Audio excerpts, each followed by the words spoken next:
212, good to see you. First one in chat. Welcome to the stream. Axon as well. Welcome. Hello. Timberwolf, the matches have been good so far. I caught bits and pieces. I straight slept through map 1. I'm not going to pretend like I saw anything from map 1. I was snoozing, dude. I did set my alarm, man. I meant to wake up, and then I didn't. So I snoozed through map 1. I'm not going to lie to you, chat. This shit started at 7 a.m., okay? Yeah, my fault. So I slept through the map that started at 7 a.m. I woke up at 8 a.m., which is when I usually wake up for the game to start at 9 a.m. Woke up at 8 a.m. I caught bits and pieces of cafe. But I was more focused on, like, having a shower, making a coffee. This is empty, but... You know, I was getting ready for stream more so. So I didn't watch it too closely, but I saw that Black Ray absolutely hard carried and still lost.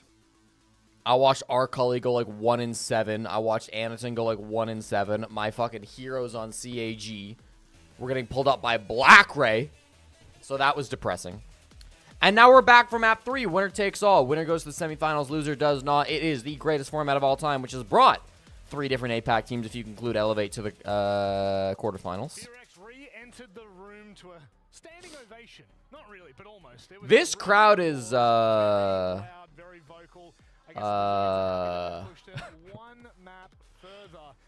awful. If I had to type. Oh boy. Good to see you, Maku. I'm sorry you had to watch Super. Good to see you, Ceylon. Hello, hello. Good morning, Tink. Good to see you. Thunders. Indeed, that's right. I was out trying to separate the province. Didn't happen, but we're working for it. FNJL. Good to see you. Lilyman. Hello. Jesse is fine, actually, Lilyman. That's okay. Robert. Hello, hello. Swamp Tomato. Swamp, are you gonna go to this tournament? I'm pretty sure you're Brazilian. I don't know where in Brazil you're from though. What's up, Nomus? Hello, Ickbat. Welcome to the stream.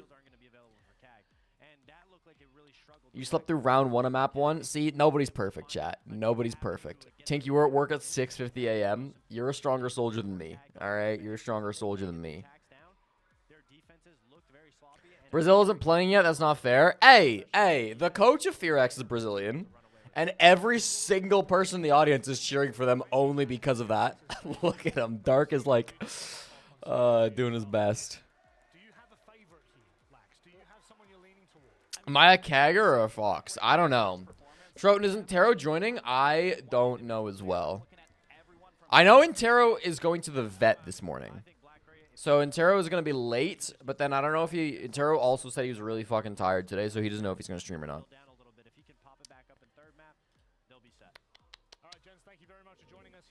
You think they hate CAG because they beat Liquid? I think it's probably... I'm sure that doesn't help, but I think it's probably... the coach is the big thing. Cody the 212 with a 20 stream streak. Always Cody, my goat.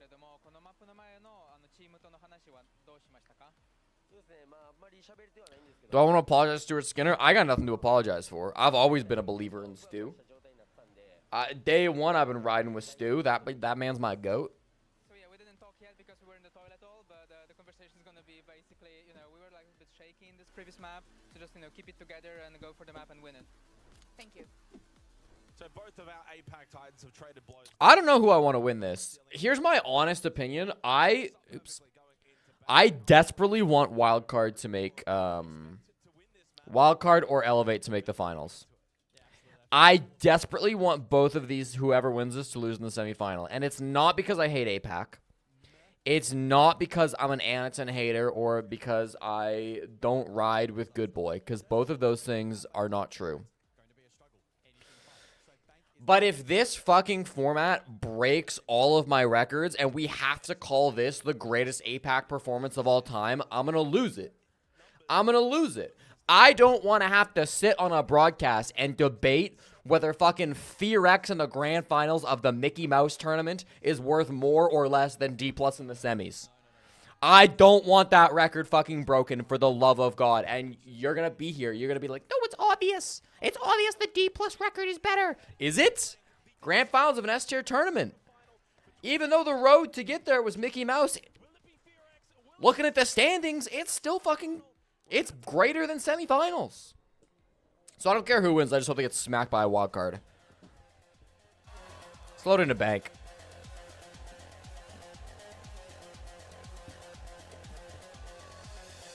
I'm going to pour a coffee. I'll give you the ASMR pour, too. Is YouTube stream working? It is. Okay. Korea versus Japan. APAC v APAC. Only one, though, can now move forward to that semi-final. Only one can continue to progress, to impress. Who's it going to be? I was going to ask you, who do you think it's going to be? Not a bad pour. Well, Not a bad pour. Is, certainly there for both of these two teams. I'm going to say that first and foremost. I think, though, FearX have the Zombie Blitz. I also like Kai Dokubi. Okay, well. An open kind of map. They're a really good attacking team. The entries not really supposed S tier to be tournament. the strength I of mean, CAG. like it or not, Rainbow Six Siege has a history of every single year having like 4 big international tournaments. With the one exception of COVID. And this is the first one of year 10. Like it or not. CAG respecting the Monty on this occasion. You're rooting for Falcons, but you don't expect them to even win a quarterfinal? Yeah, I did my predictions. I did pick FearX in my predictions here, chat, so maybe I'm rooting for FearX just for that. Is there a way to see team's performance on a particular map on Wikipedia? Yes, there is. Go to the team page, go to head-to-head, and then just filter based on map. And you can see every time they've ever played that map. Do be careful, though, because it will show you matches where the map would have been in rotation, but they didn't get there. So, like, if, you know, if you're testing CAG on Bank, if Bank would be the decider, but of a map of a best of 3, but then the series went 2-0, it'll show up. Am I counting EWC for another big major? Yep. Cyclops need to start well here, because all the momentum's with FearX. Ever since that tactical timeout midway through Cafe from Dark, it's been a FearX onslaught. And you're on defense Bank. If they win the finals, they'll be against Fury, W7, or Falcons. That's as far from Mickey Mouse as possible. Okay. If APAC win the entire tournament, then yes, then it's not Mickey Mouse. But if they get to the finals, it is absolutely fucking full express line at Disneyland, bro. I mean, the rest of it's pretty much on brand. That's an interesting it's an interesting Gers mod. I don't know why you wouldn't just put it above. Might have been a misclick. It's an aggressive lineup as well from FearX. They bring the Sens, which can be utilized. FearX are a good team, though. I hope they continue to improve for the major in 12 years. No, I do think FearX are a much more legitimate team than CAG. I was surprised when I woke up and saw that CAG was up 1-0. I don't have a good explanation for that. I'm kind of a genius either way. Because if FearX win, that's who I predicted to win, and that's who I thought was the better APAC team coming into this game. But if CAG win, then my original take before the tournament of CAG being the best team in APAC is insanely vindicated, and I'm a fucking genius that nobody else could see coming. Good Boy went 1-9 on map 1. Yikes. Yeah, I mean, after watching these two teams throughout the entire group stage, and after watching bits and pieces of map 2, I feel like CAG are going to get fucking rolled over this game, but we'll see. Predictions? Yeah, I'll do a prediction. I'm keeping it simple, though. It's early in the morning. I don't want to make people think who wins. FearX or CAG? I give you guys... I'll give you only 2 minutes, okay? Predict quickly, because we're already halfway through here. Aggressive over towards main. Black-Gray.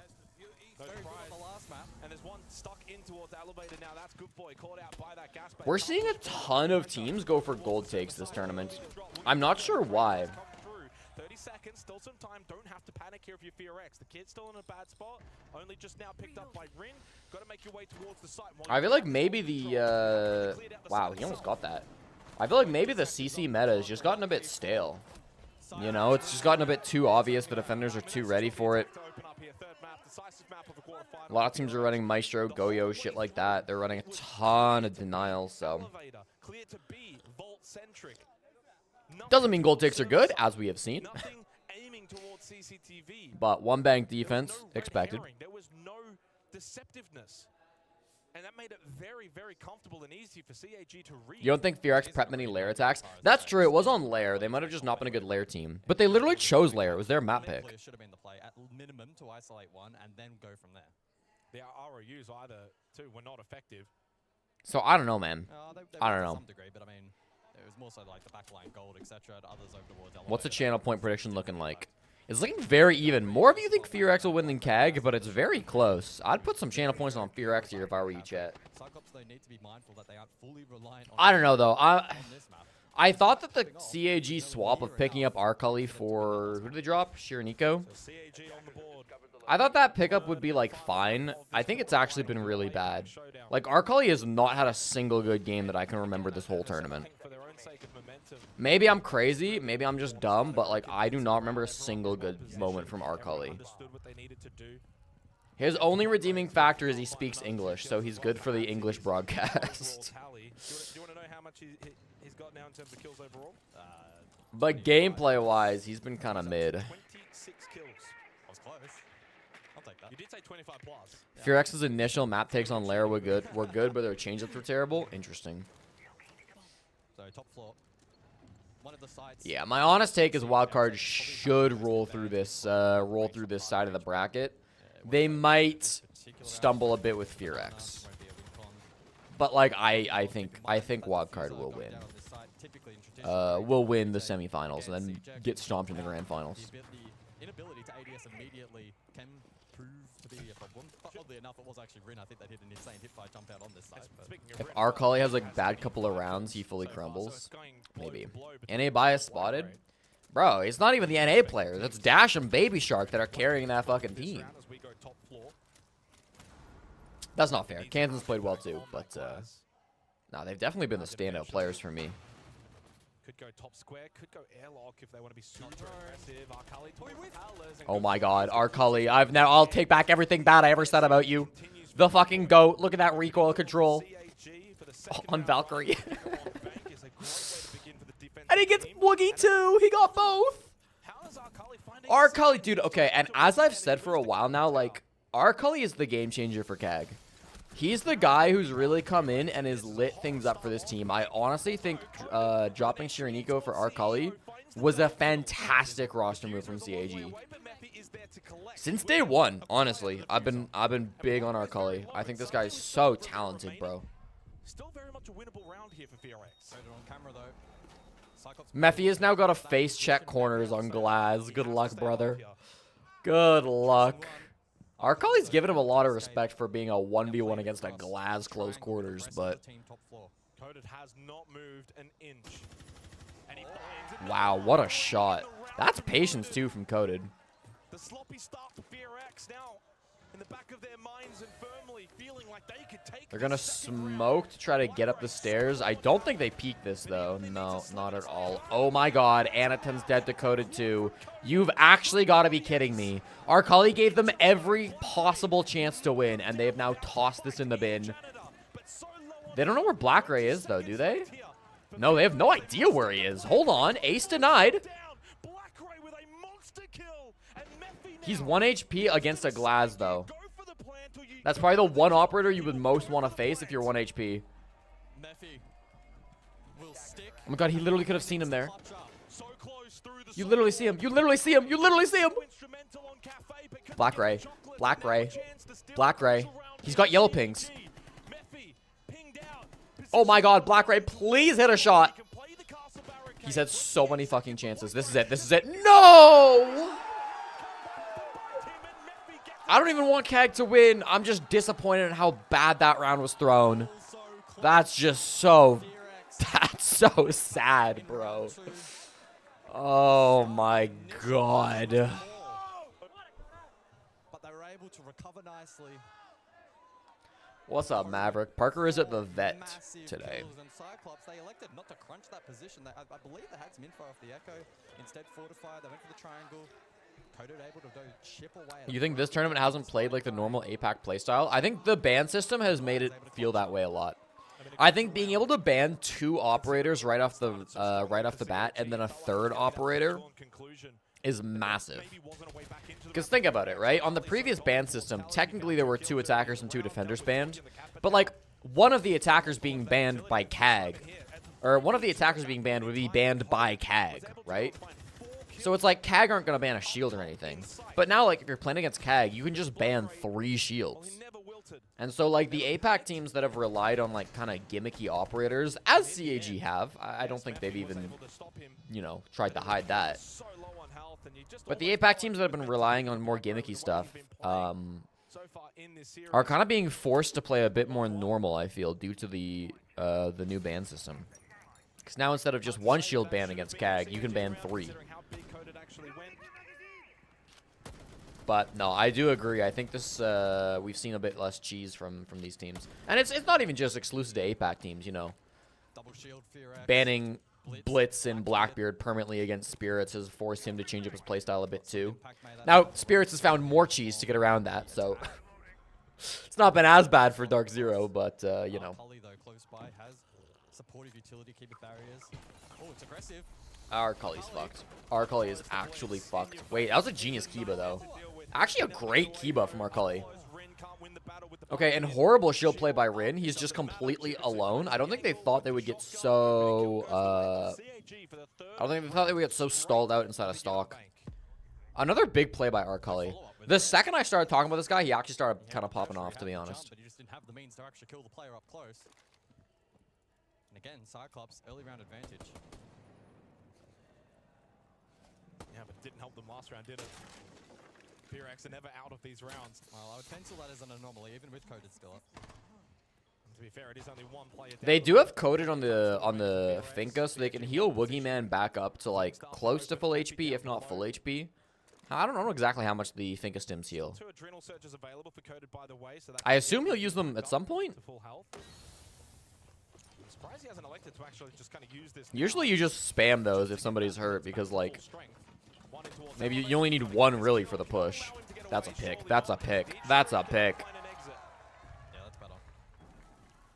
So 4 versus 4. That sucks for Shiri. He probably should have heard it was a blitz and not played there, but I mean, what are you going to do? You're playing elevator. Anywhere you go, you're going to find somebody. So Woogie still has Diffuse Kit. Well, I know you want to probably save it, but it's 45 seconds. I mean, how much longer do you need to kind of save this? I mean, that Nitro should land. There's nothing to stop him from Nitroing here, unless that guy just walks in and distracts him. That'll stop him, I guess. And now the Nitro just misses because Blitz goes deep as hell. 30 seconds? Woogie doesn't even need the plants? Holy shit. It's honestly a pretty well put together push. I mean, they had a good effort of like making sure that they could actually work picks despite being down a man over by elevator. And then when they come together. 1 imprinter, 1 down stock. Easy. Exclamation point drops, Caden. You should be able to figure it out. Just make sure your shit is connected. You should generate it automatically. You have to watch for a certain amount of time, though. Finka heals 20? Okay, yeah. I wouldn't have quite been able to get Woogie up to full. I guess it's honestly just Chad, because Woogie didn't even need to be full HP. They did use the 1 stim when they went for the push, but they could have used another if they wanted. Furex, when they found themselves in the positions to sort of pounce mid to late round, they have actually been taking them really well for the most part. I mean, Cafe, a very, very good example of that. So The old Domlon roster missed ego and trash talk? Maybe. Maybe. They definitely feel more confident now. I honestly think Dark has probably had a big impact on that. Because I feel like you're in Brazil, you've got the Brazilian coach, you've got the Brazilian fans, like, on your side. Test that. They need to be going for the util dump, clearing it, cutting it off, open the hatch, force. Assuming wildcard beat Elevate, the Brazilians will be on Fear X's side. Well, I don't know, actually. Will the Brazilians cheer for Dark, or will they cheer for Dash? They'll probably cheer for Dash. The immediate gold hit. And I think they might go for Fear X should keep some fans, though, for the majority of the tournament. Making me think they're going to go for it again is the Saints. I mean, the same lineup, right? That's the thing. So you can obviously play this, certainly on a default server here in towards CCT. You've got to go to something called Inventory. I don't know what that is. Expect them to look to, as I said, replicate what they did in the opening round and go for that vault-centric drop. But what you do need to do, as you said, I think it might just be in your Siege inventory already, Caden, then. Get them out of server force them back into sight, then go for the hit, because now they're going to worry about both sides. Never see Rin popping off like that on the Dom 1 roster? Yeah. Which is what we saw later in that opening round. The Fearex also have the momentum now. They're winning 2 rounds running. No, I think honestly the situation, being in front of a crowd always makes you excited, especially when the crowd is like 95 to 5% in your favor. Below, except for Jibitsu, who was first floor elevator, has now dropped. We'll give that position up. If not, mine's in place for any kind of elevator pressure. How many prediction points do you need to get correctly to get the free gun skin? Because I got 4 out of 8 teams making groups correct, which, given how groups turned out, I take as a W. You need 7, so I need just 3 playoff series correct. Oh, I'll get that for sure. I'll get that for sure, dude. If I don't get at least 3 playoff predictions correct out of 7, all right, I'll quit my job. Why are so many people running Ying Shotgun? I thought it was terrible. I don't know what exactly has prompted the change, but a lot of people are running it this tournament. It's been very successful. I feel like the thought process is kind of just like, hey, everybody's going to be blind. I need to sprint in, cause max chaos. I don't believe, correct me if I'm wrong, chat, I don't believe the shotgun has been changed at all recently.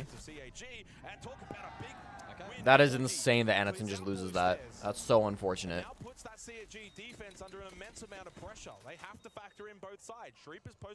The shotgun is good though, yeah. Pressure from Fearex on that drop. But now that they've cleared blue stairs, they can certainly go for the more direct avenue of a server-side hit. Yeah, it's looking a lot better. I was pessimistic on LMG has the movement speed nerf. There you go. That'll explain it.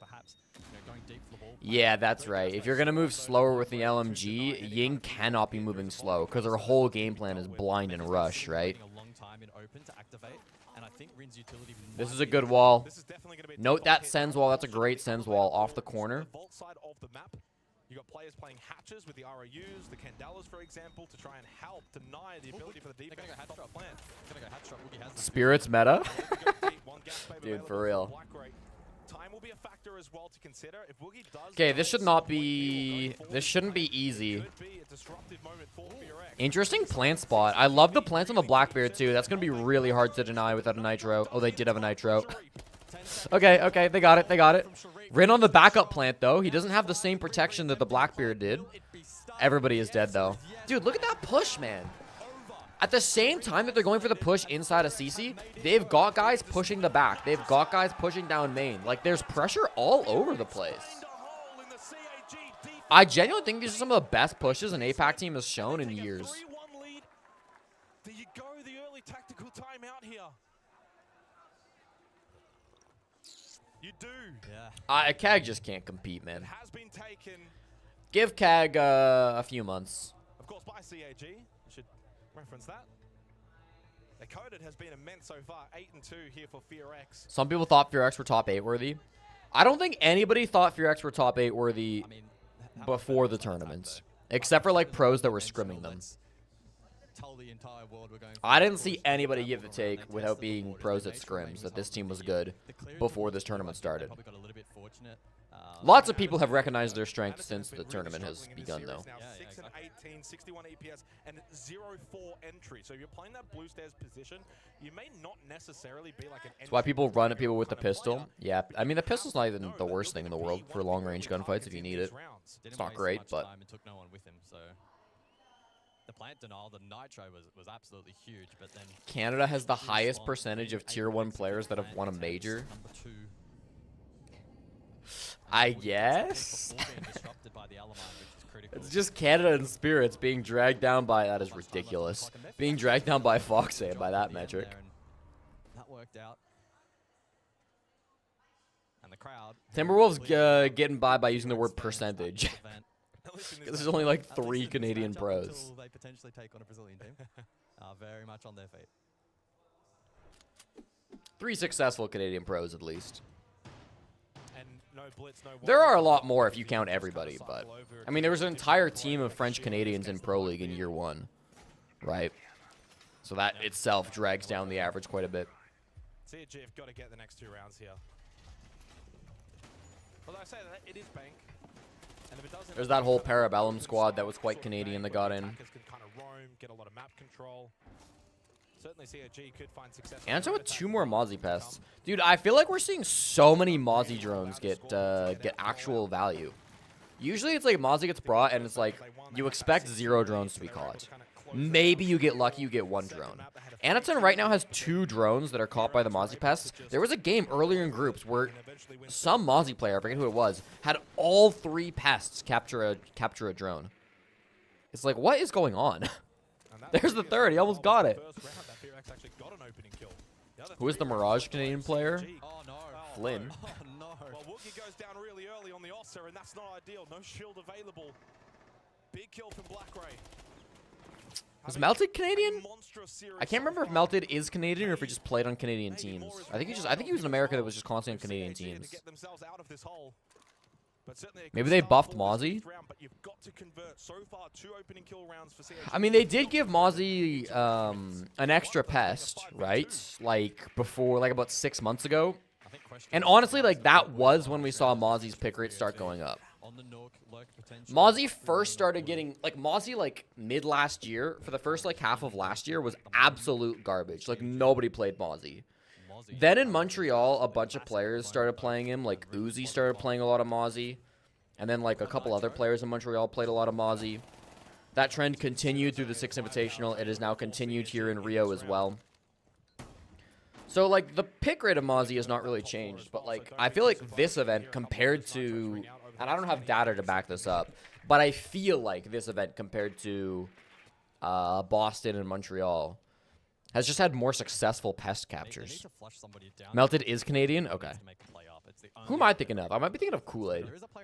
Of the guy who's like not Canadian but plays with a bunch of Canadians. Could this be the time that he activates on the Nook? Indeed, he will. Akali caught napping inside of Not a bad Nook play by Good Boy. Genuine Nook value getting past the default cam there. Pretty rare. Nitrosols available for CAG. You've got to start throwing some of these out. Put some pressure up above, but right now no one positioned inside of stock.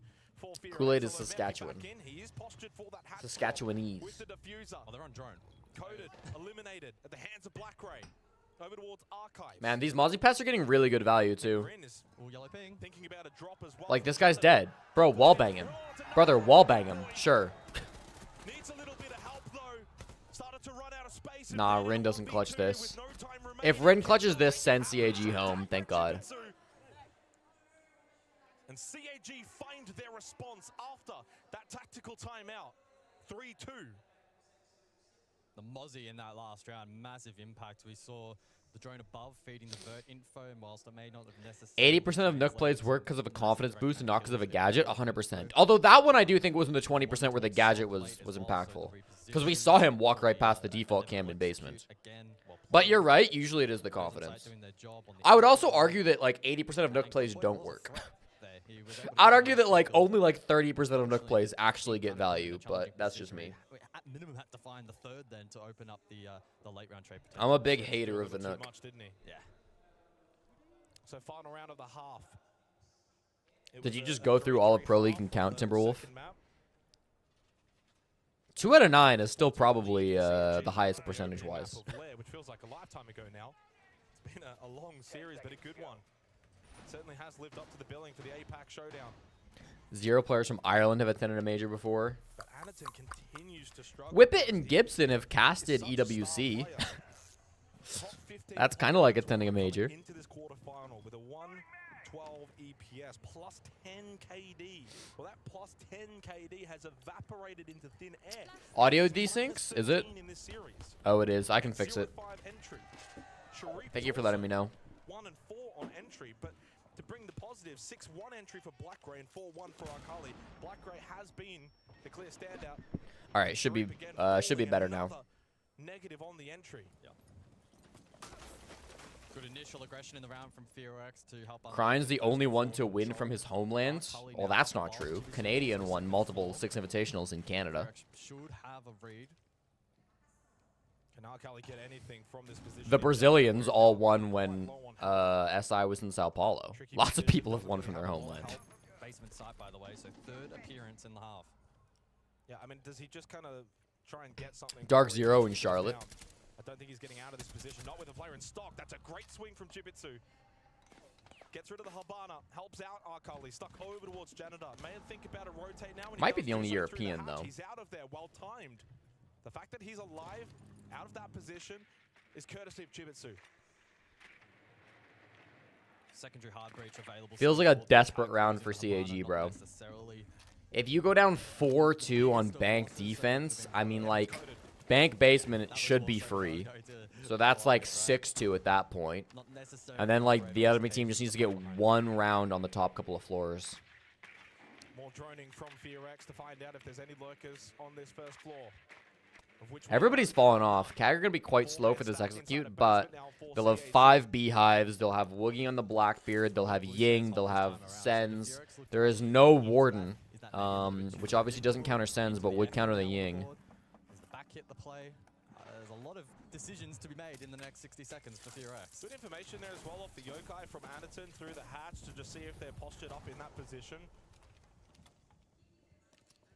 Right now, oh, he means the only German to win. As to where they want to kind of hit this. So secondary hard breaches helping them perhaps unlock these hard breaches. They've now opened up. Is Euphoria a tier 1 player because he went to SI? He never played in a tier 1 league. I would say no. Like, if Euphoria came back and played the NAL this year, I would call him a rookie. Trade does come through swiftly, and it's time for FearX to get going. 20 seconds then. Woogie needs to find value. Mephi deep shotgun in hand, but traded. Mephi finding fucking magic with that shotgun. Rin is not in a good position, though. Like, neither of these attackers are playing together. Rin gets into a plant spot, but, like, who cares, right? What? Yeah, that's just the downed player already. Yeah, not there. Not there. 3-3 half. Still better for FearX, but not disaster for Cyclops, at least. That's like saying Uzi's tier 1.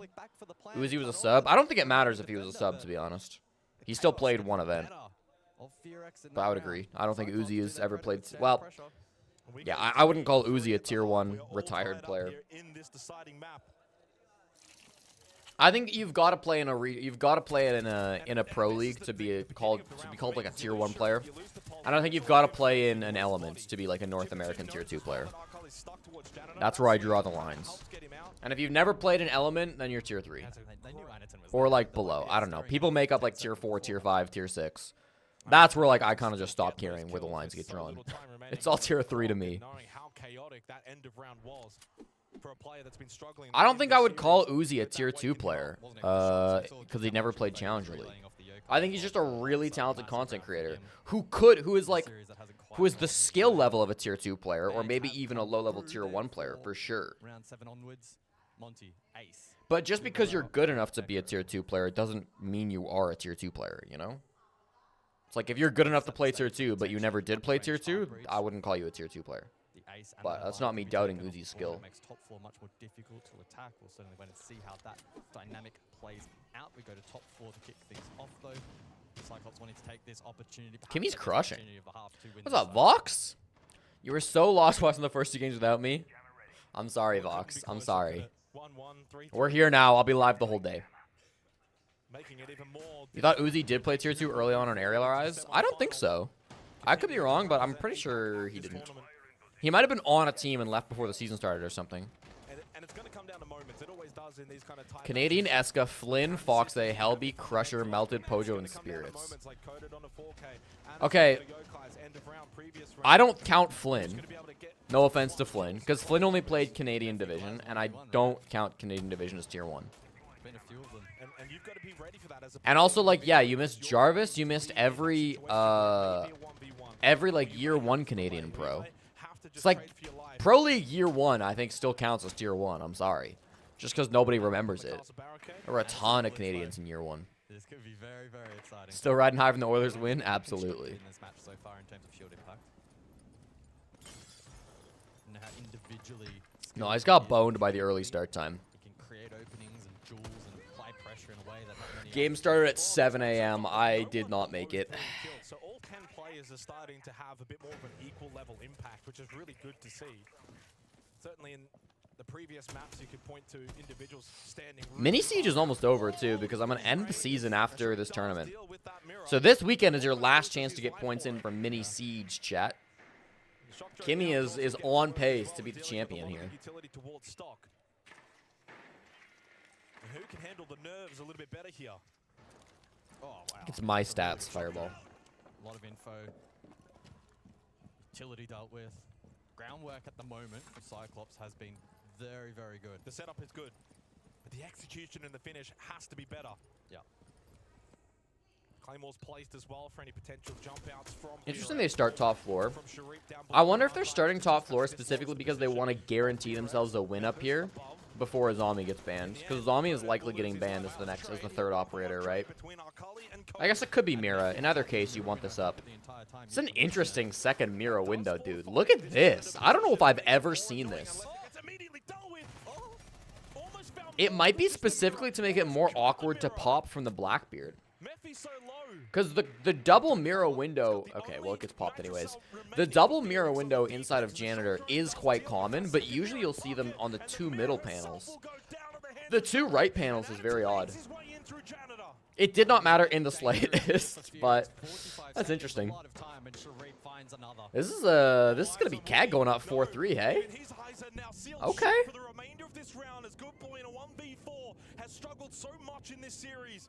Can he make this his moment? There's one down the end. I like the buck play from below on Sharif here.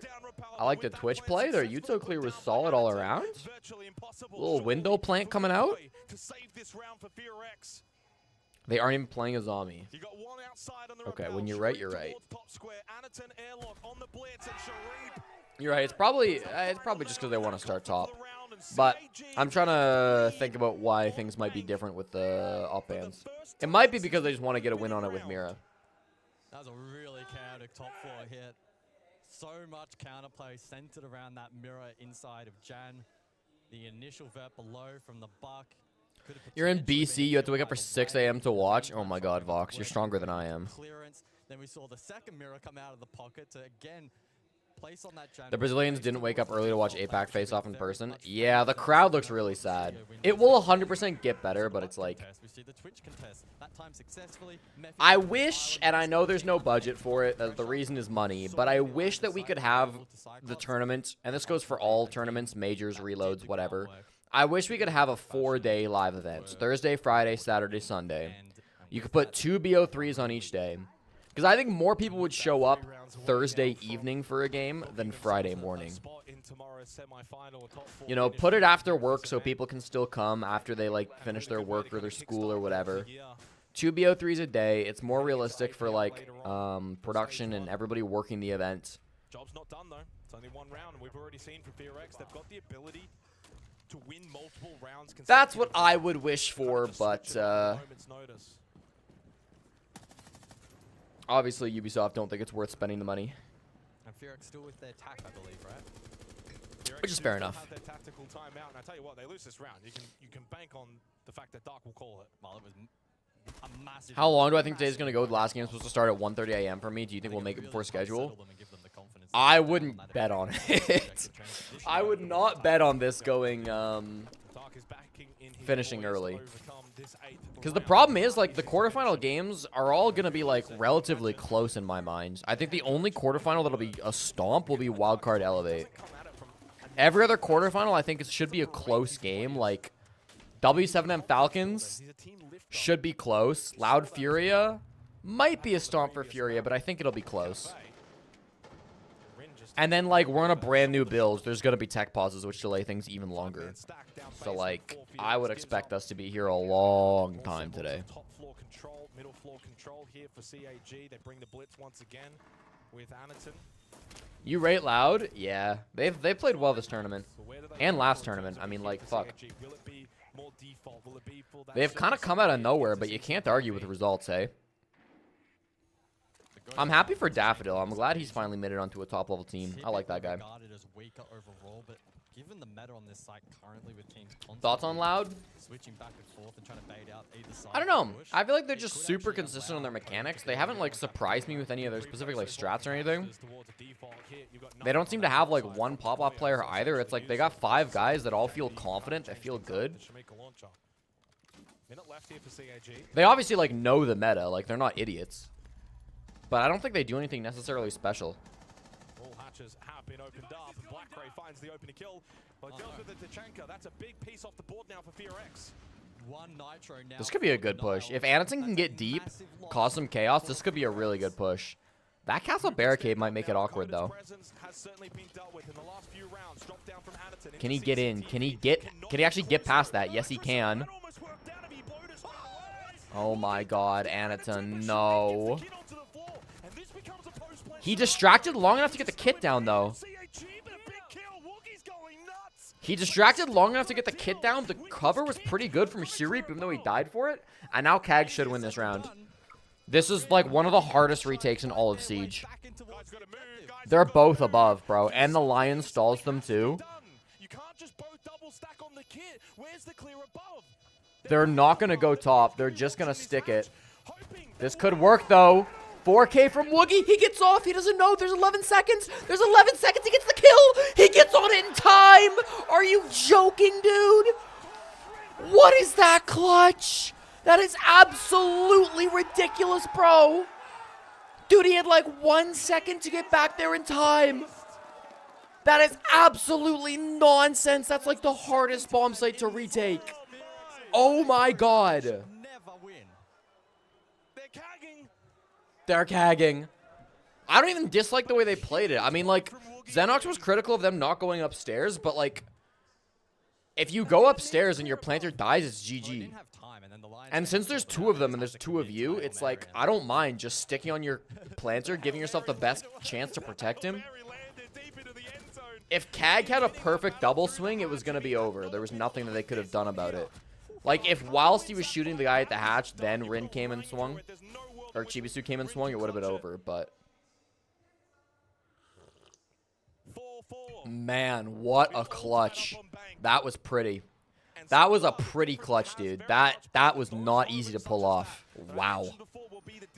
The Kag throw on Lair was worse.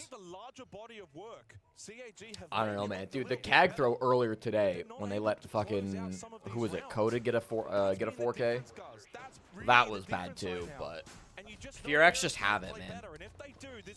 FearX are just the it team. I don't know what to tell you, dude. Yeah, the clutch factor differential has just been insane.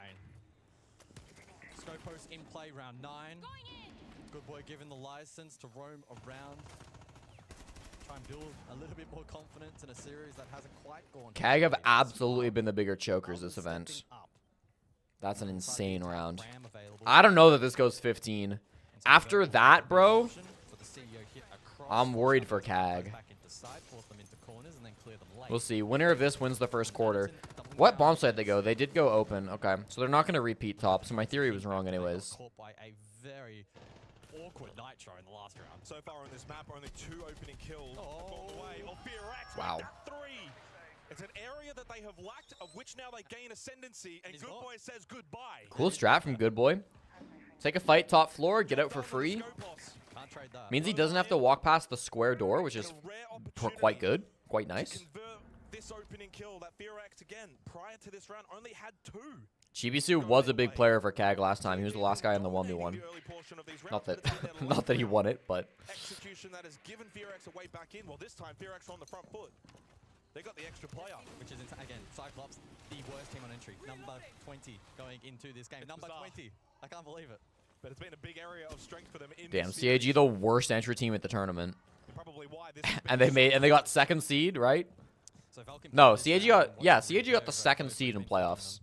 There's one square and there's also another one in lobby as well. Looks like the 3rd is very good format. Open, if I saw that correctly. Chibisu can set drones. Okay, Anaton has Diffuse Kit. He's in Archives right now. So it looks like they're going to bring Kit either through the small office or they're going to go through Square. It looks like small office based on what Anaton's doing at the moment. Nah, he's going Square. Okay. No wall denial at all. So this shit's going to get blown open. Do they have smokes? They do. It's only the 2 smokes on Blitz, though. Thermite brought flashes. Oh, this is the flank. How is nobody watching for this flank? They all just backed off. They actually didn't get anything with that. Oh, Shirip came up from behind and killed Rin. All right, all right. I mean, it worked out. of that? Or will Sharif even be aware of the fact there's one bot square? That Anaton dying is all of their smokes, though. They have no more smokes to cross this giant opening that they created for themselves. They have no cover here, dude. Where the fuck is Black Ray? Oh, he's pinching in from Tellers. Oh, that sucks. This is unwinnable. No shot. Yeah. Dude, if they had smokes, that's an entirely different round. Because if they had smokes, they can just play it more passive. They don't have to go for all those kills. They can smoke their cross deep into cafeteria, and then it's GG's. But they didn't bring smokes on Thermite. They only brought flashes. Their only smokes were on Anaton, and I didn't see how Anaton died.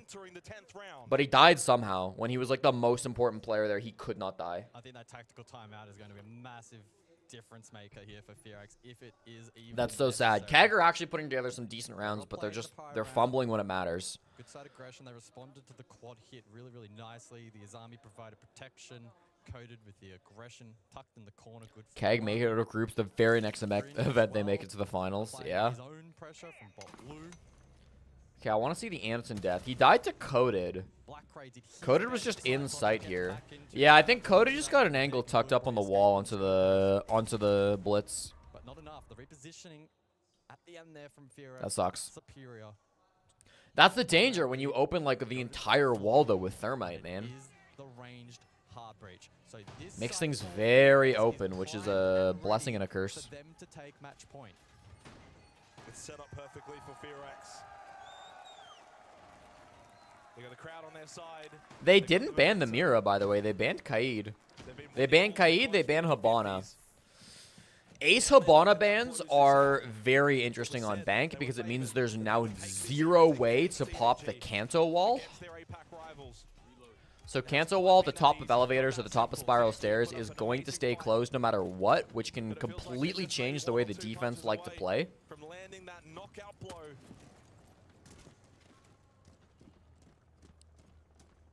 Feels like a must-win round for CAG. That added pressure of 2 series points to FearX would be immense.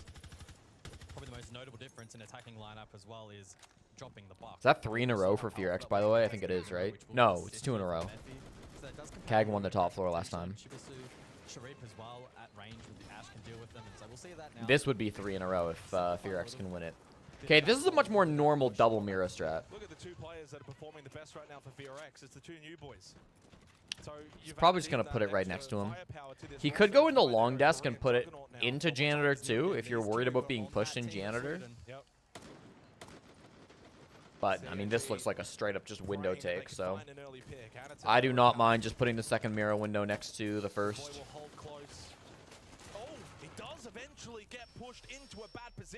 That's a good nade coming out from Anaton, which forces that movement onto Good Boy, which gives a free kill to Arcully. Mephi still hasn't put down the second Mira window. I think he's waiting to hear the second Ash Charge go out. I think Mephi is literally just waiting for Shurip to Ash Charge something else before he puts up the Mira window. He's waiting for either the Ash Charge to be used on something else, or he's about to get fucking donked by a Twitch drone.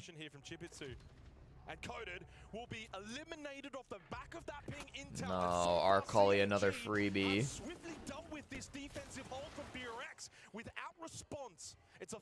GBC, this is just disrespectful. This is just straight up disrespectful. No, it's so disrespectful. 10 HP from Woogie. He can't even get back up to the site, dude. What a fucking angle. Spider-Man repellent on main stairs, dog. Who holds that angle? Who holds that angle? That's ridiculous. Hey, they got good top attacks. No Kanto wall, no issues for Cyclops. They concentrate their efforts and their utility and the clearance directly on site. They bring the Ash for the mirror. I am impressed a little bit that their mentals like stayed this strong. This one we play basement, right? Instead of an again, let's use Solis, let's use Tachanko smoke, you can choose that, no problem. Lin, let's use some Valkyria. Good boy, I want to just fake the hold of an area, you know? Just fake that, You can choose maybe Maestro to bomb side to know something more to be more strong, or just a Goyo if you want to play like a Goyo in PC hatch for they think we're gonna hold very strong open area, you know? Oh, yeah. And I want to leave Valkyria for we have Intel for main stair, right? Because if it's possible, we go up in main stair, we take some kill, but that's not the focus, right? We have a Solus, we have a Tachanka, we have Intel, they cannot plant, right? So do that to fake your open area, don't need to die open area. Solus for basement? Interesting. Solus for basement, they're going to fake a top floor roam. If they can see an opportunity to get aggressive, they will. But they're going to focus on denying the plant on basement. A revolutionary strategy. No, but interesting Solus on base. You don't see Solus on basement because, like, Solus can't really deny the plant on basement, can she? Usually Solus is denying plant vertically. I guess if they're going for a smoke plant, you could just horizontally deny with the Solus. You win this round, you are one more away from then a semi-final appearance. But, like, you're not getting a fucking vertical denial unless you're flanking the hatches, which you don't need Solus for. And, like, Solus can be a roamer without vertical denial, but, like, she's usually too terrible to pick. Like, normally you'd run a Vigil or a Legion or something instead if you're going to roam. Woogie, he's running Solus shoddy too. Jesus. All right. All right. They reinforced the open area hatch too. They're really trying to sell him that it's well, with the castles, I guess they're trying to sell that it's a roam. I love that Solus doesn't have impact. It's so cool and not crippling and depressing and unfun. Yeah, Solus desperately needs some help. She's, like, not a good operator right now. I don't know. She's not horrible. She's just very niche. I don't think she works on this site, but, like, listen. Dark's a smarter siege coach than me. I'll trust him. Yeah, it's straight up, like, there's zero roam at all. They put castle barricades in Goyo's top floor, but it is actually 0 people roaming. If we get back to overtime, that's when you can kind of dig deeper into. So how fast do CAG actually get into open is the question. With doing this without mute jammers feels a little, I don't know, man. Both teams moments away, but only one can progress. No Habana also makes this really awkward to get these hatches. I mean, they had to bring 4 can openers for these hatches. It's fine because you're happy having Grim and Ying in your lineup anyways, but. And you also banned the Kaid, so it's not that big of a deal, and Tubarao. Honestly, Aruni could have been really strong here. By standing on the server like desk. I mean, honestly, the fake roam has not slowed them down very much. Minute 20, they're already popping the wall from inside a server. I don't think they're unhappy about this at all. All the Goyos are pretty much popped. So I think the idea here is they're just going to use Woogie to call out the plants so that they can better use their toxic babes. But they have no nitro cells, dude. How are you going to tell me you're playing for plant and you have no C4s? Like, CAG are just going to go deep. I think this strategy is bad. Like, Coder has 1 toxic babe. Even if he lands it perfectly, it doesn't matter. There's 45 seconds. And now you're completely out of plant denial now. Woogie has moved over to the hallway, so he can stand up and get the plant denial. There are 4 smokes on the attack. There's a castle there.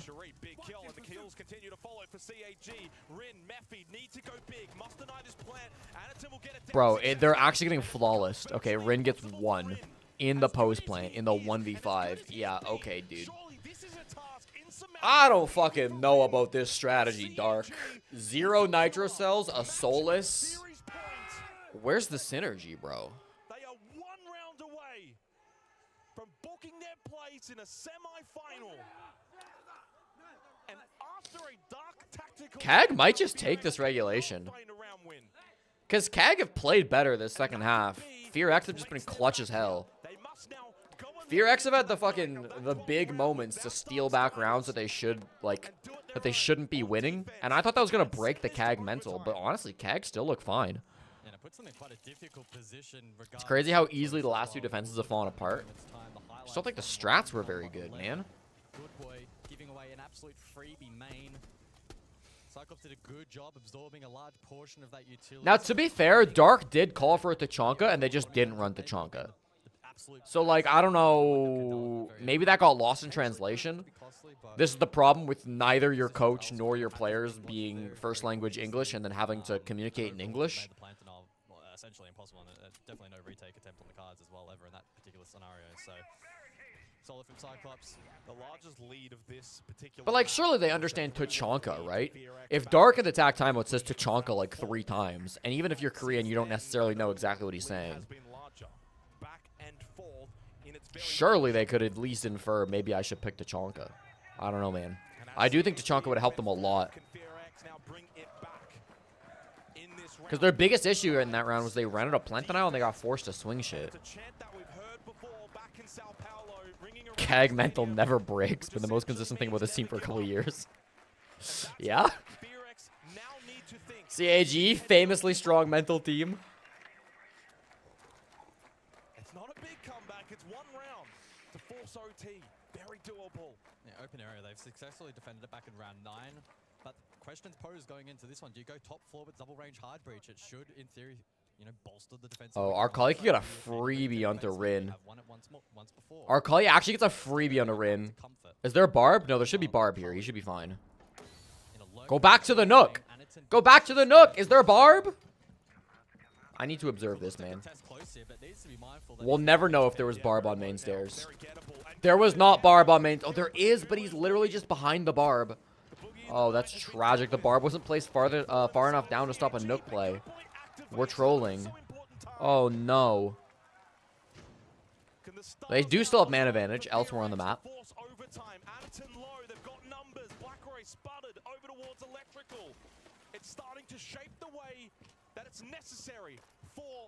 Coded, just don't swing this. The mute jammers are such a good adaptation. It's like pretty fucking simple, but it's like you didn't have it last time. Bring out the mute jammers, because that wall getting opened up was scary last time they went here. And now everybody's in the same position. Like, okay, this is free. Rin? There's 70 seconds, Rin. Why you're on a 4v3? Why are we off on our own? Rin's kind of selling. If they lose this right here, this is a Rin fault. But good boy. He spams through to kill the blitz. That was like their best chance. All right, they just need Blackray and Arcali to go nuke. There's no other way to win this. Every time there's a good play, it gets followed up by some absolutely brain-dead positioning. No diffuser. Coded is watching nothing. And that's not Coded's fault. He doesn't know nobody's pushing square, but Mephi is all alone here. Nook does not stop the beepers, Arcali. Oh my god, it's literally Coded to stay alive, and he loses it. So many rounds thrown by CAG, and it ends up being a Fear X throw that loses them the tournament. Out in quarterfinals. The greatest result for a Japanese team since Nora Rengo in SI 2019? 19, I think? That is absolutely insane.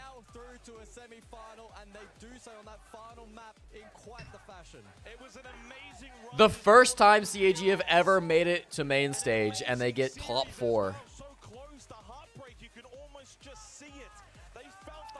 That'll be Fear X's second quarterfinal exit in team history, I believe.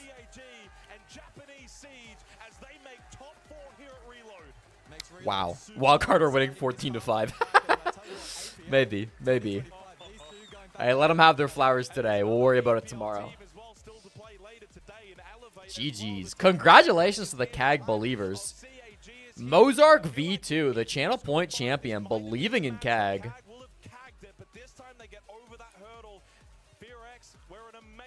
Damn, that sucks for Fear X, bro.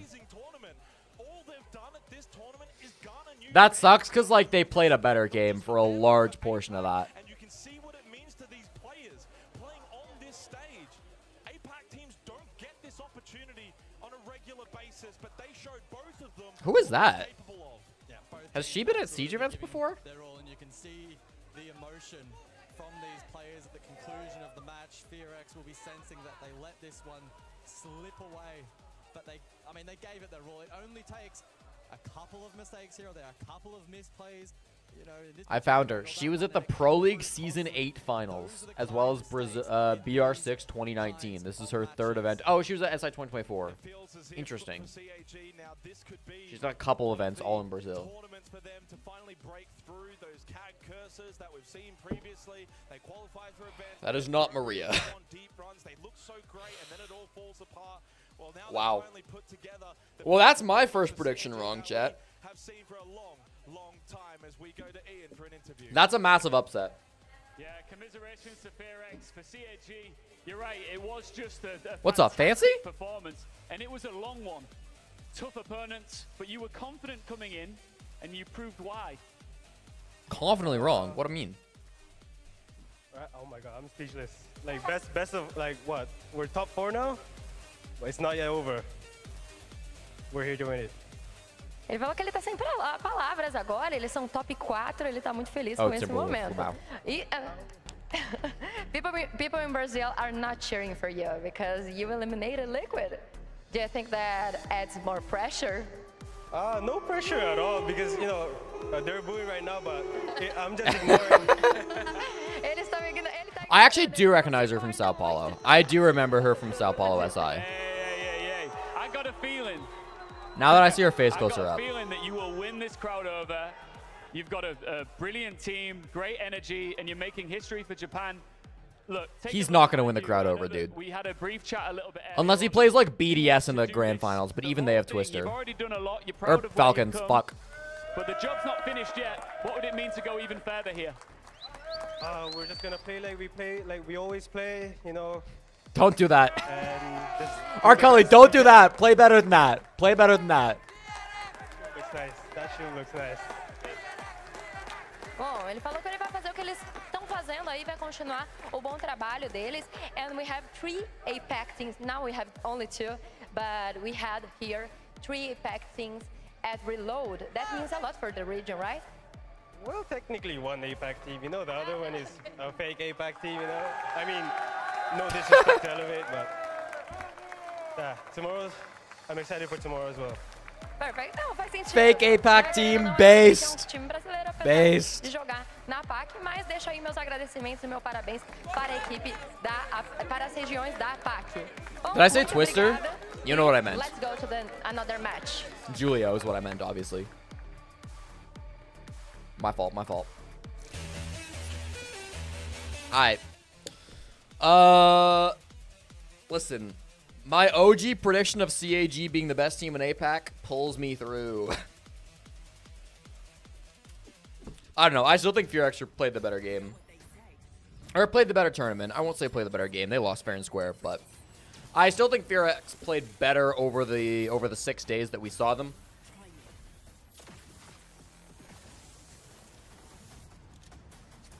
I feel like if FearX had shown up and they got blown out, they wouldn't feel so bad. Is this new? I haven't seen this, bro. Wait. She just had her fucking shield separate from herself? Can she just place her shield down now and leave it? Oh, no. Oh, no. Oh, no. Is that even going to be good? I feel like this is going to be awful. We'll see. I'm very confused. I wonder if this will be explosion proof. Has this been leaked? I don't know.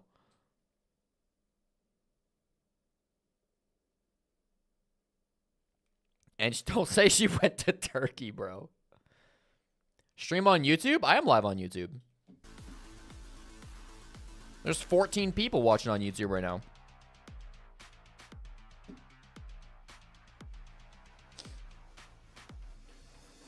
No, I've tried to stay away from the leaks, to be honest.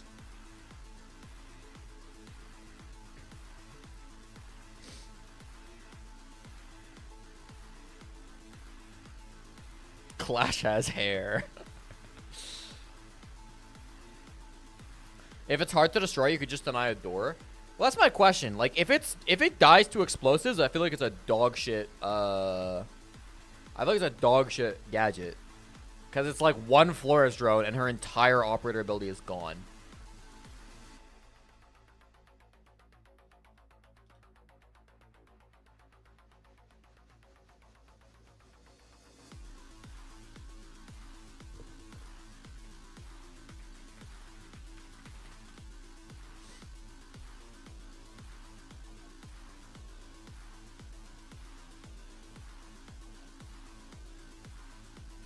Is Interro going live today? Interro is not going live today.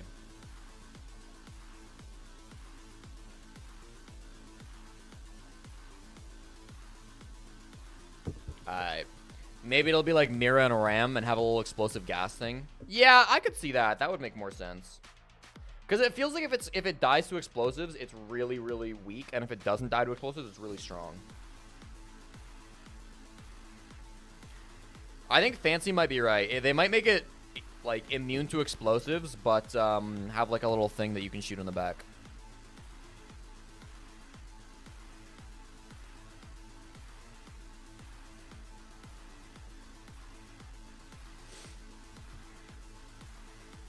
Wildcard are not those guys.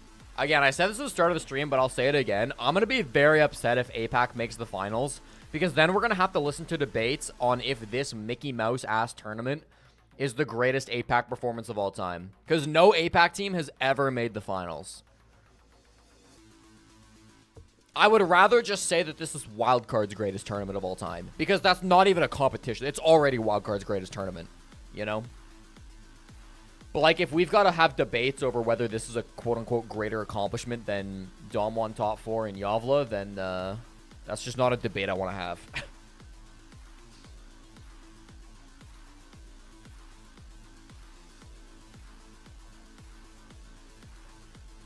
Two different APAC teams have made top 4 before.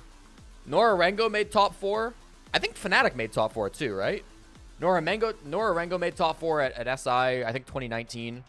I think Fnatic made top 4, right? When they beat Evil Geniuses and then got like 14-0'd by G2 or whatever. At some Pro League final or SI, I can't remember exactly. And then obviously D plus Kia got top 4 in Yavla. Yeah, nothing recent for sure. I mean, the D plus was kind of recent. That was Face It era.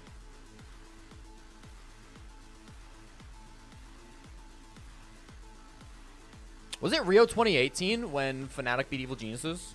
Sad days, bro. Sad days.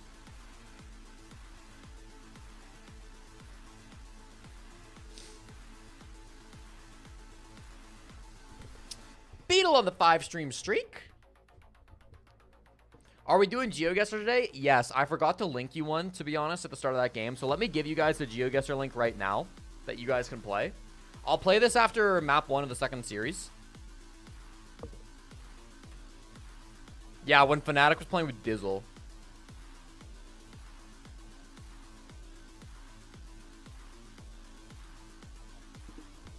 Fingers crossed for an EU major. We'll see. I've been leaking countries where the major will not be. I forget what I've said. I think I said it won't be in Zimbabwe. I think I said it won't be Lesotho.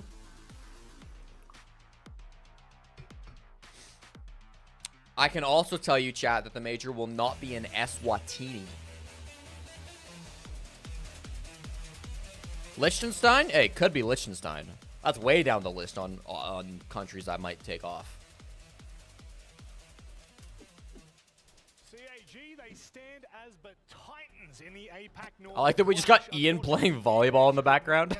When it mattered most. However, I have two gentlemen that are going to help me break down all of that action. And there was a lot it won't be of Egypt. Really I think Afghanistan's got a strong shot. I mean, it was a good back and forth. It was practically a good ping pong match, as some people would say. What do I think of the stage? I think it's kind of bad. Let me look at it again, but I'll give you my thoughts. Always going to remember, and there were so many key moments and elements that played into this match from both sides, and specifically a player in mind was Woogieman and Rin. If it was a North Korean major, I don't think FearX would go. I would be very afraid to go to a North Korea major if I was South Korean. I feel like I would not want to go.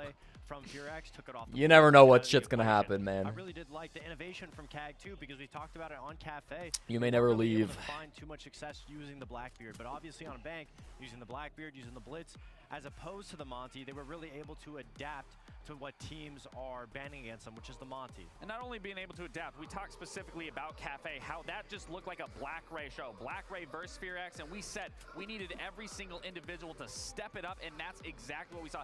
Everyone across the board from KEG was performing at their best, and because of it, we now see them in the semifinal. Yeah, and the opening kills, it comes back down to it. KEG. Wait, what's wrong with KEG's jerseys? I like KEG's jerseys. Very weak when it came to opening kills. They were the worst ranked team when it came to opening kills, and they made. Yeah, I don't like this set. I feel like the standing set is like way overused. What does the Brazil set look like, I wonder? Like, I don't know. I don't mind a standing set if you've got like a really cool set around it, like a big screen behind you and like a cool looking studio. This just looks lazy, bro. Like they actually just standing in the middle of the floor. There is literally nothing there. Let me go look at what the Brazil set looks like. In an unwinnable situation, in my opinion, when you're watching the top-down point of view, it was just a cluster. Oh, this is such a good clutch. Going on this round, you see Good Boy right there, not even realizing the bomb. The Brazil set is exactly the same. They're also just on the stage.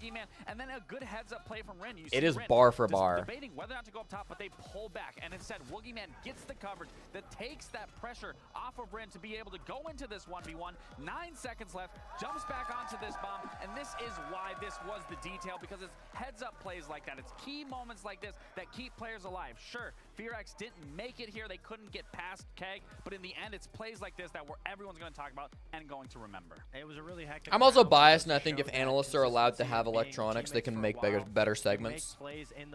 And you can't have a laptop or a tablet, really, if you're standing without a desk. They certainly did. Unfortunately, FearX couldn't make it work for the rest of the game, but it's like the main argument for doing a full standing desk like this versus a sitting desk is that aesthetically it looks better. But if you're not even going to put anything into like the set, then it just doesn't look better. It literally looks worse. And I would argue that sacrificing the content of the desk for the aesthetics of the desk is not worth it, but I get outvoted on that take. Historically. The thing for me is when you compare them to Wildcard in terms of their performance as a whole, they've had much easier. A lot of people are crying about the teams in playoffs, saying it would make finals boring, but I'm arguing that despite the format and teams, it's still an interesting. It still produces interesting matches. I think CAG versus Elevate did turn out to be a pretty interesting matchup. I will give you that. I worry that this next game won't be. And I'm worried the semifinal won't be. Because I do think that like the biggest fault of this format is that it's robbed us of better matches in the quarter and semifinals. I would make that argument that we have been robbed of good games because teams like CAG and Elevate are in the top 8. Me and you are always going to remember. This is going to be a comparison that I specifically. Now, FearX CAG ended up being a pretty good game. Against Spiker, 9 years in competitive, over 1.5 years for Spiker. 9 years in comp versus 1.5. That's funny. But I would argue that these next couple of games might be ass. They got second, so he could have been a 2-time. I'm expecting a lot more. Why does Falcons get a pass? Just because history? Did Falcons cheese the system to get here, though? They did go down to 1 point, but I think they lost. Let me see what they do. They went down to 1 point when they lost to M80. Then they beat FearX, and they beat. Oh, they just beat FearX to get here.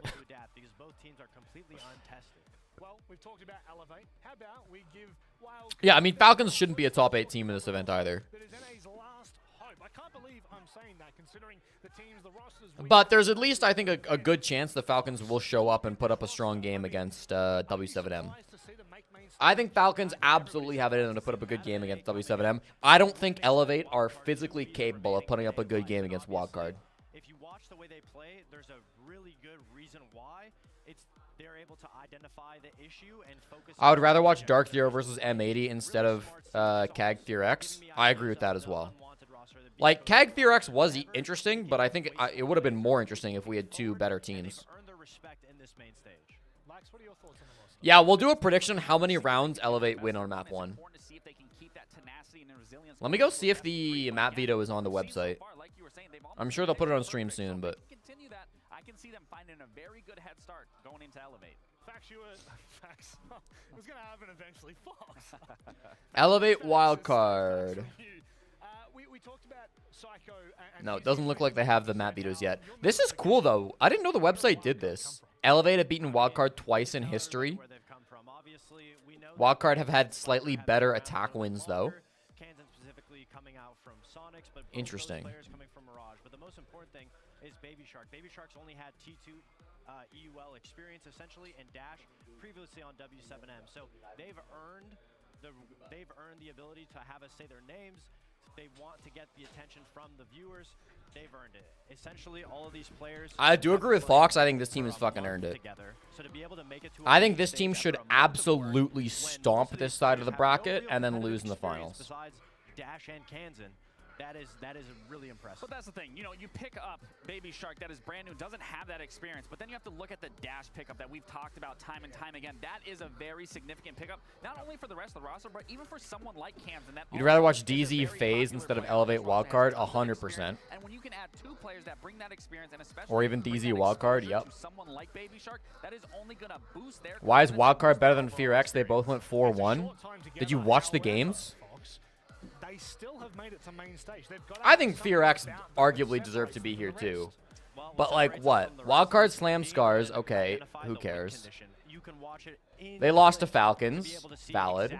They beat G2.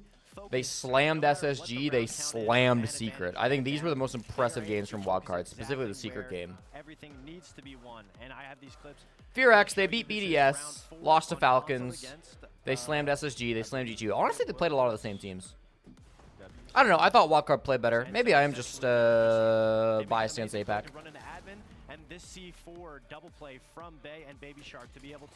But I haven't really complained about Fear X being top 8. Once they get him down, they're able to lock it down. Baby Shark fully flanks up the stairs, and now this was just a mostly it's Elevate and KAG that I don't think deserve to be here. They know, hey, we need to be BDS and Secret are at the same level. I think Secret are a better team than BDS, but I don't think it's that drastic. You're probably right. They identify exactly where they need to go to be able Wildcard do kind of have toddler aura, but look at these two rosters. I mean, both oh well. in their own right are relatively I still would love to get I still haven't seen an interview where somebody has actually asked Baby Shark why on earth he named himself that. Situation of Wildcard and going against a team like Elevate and comparing my matchup versus their matchup, I'm going to feel what's he got? Confident that Does Dash hold? Is Dash holding a sign that says something like "Cheer for me because I'm Brazilian"? Put up a far better performance. Where again, Elevate.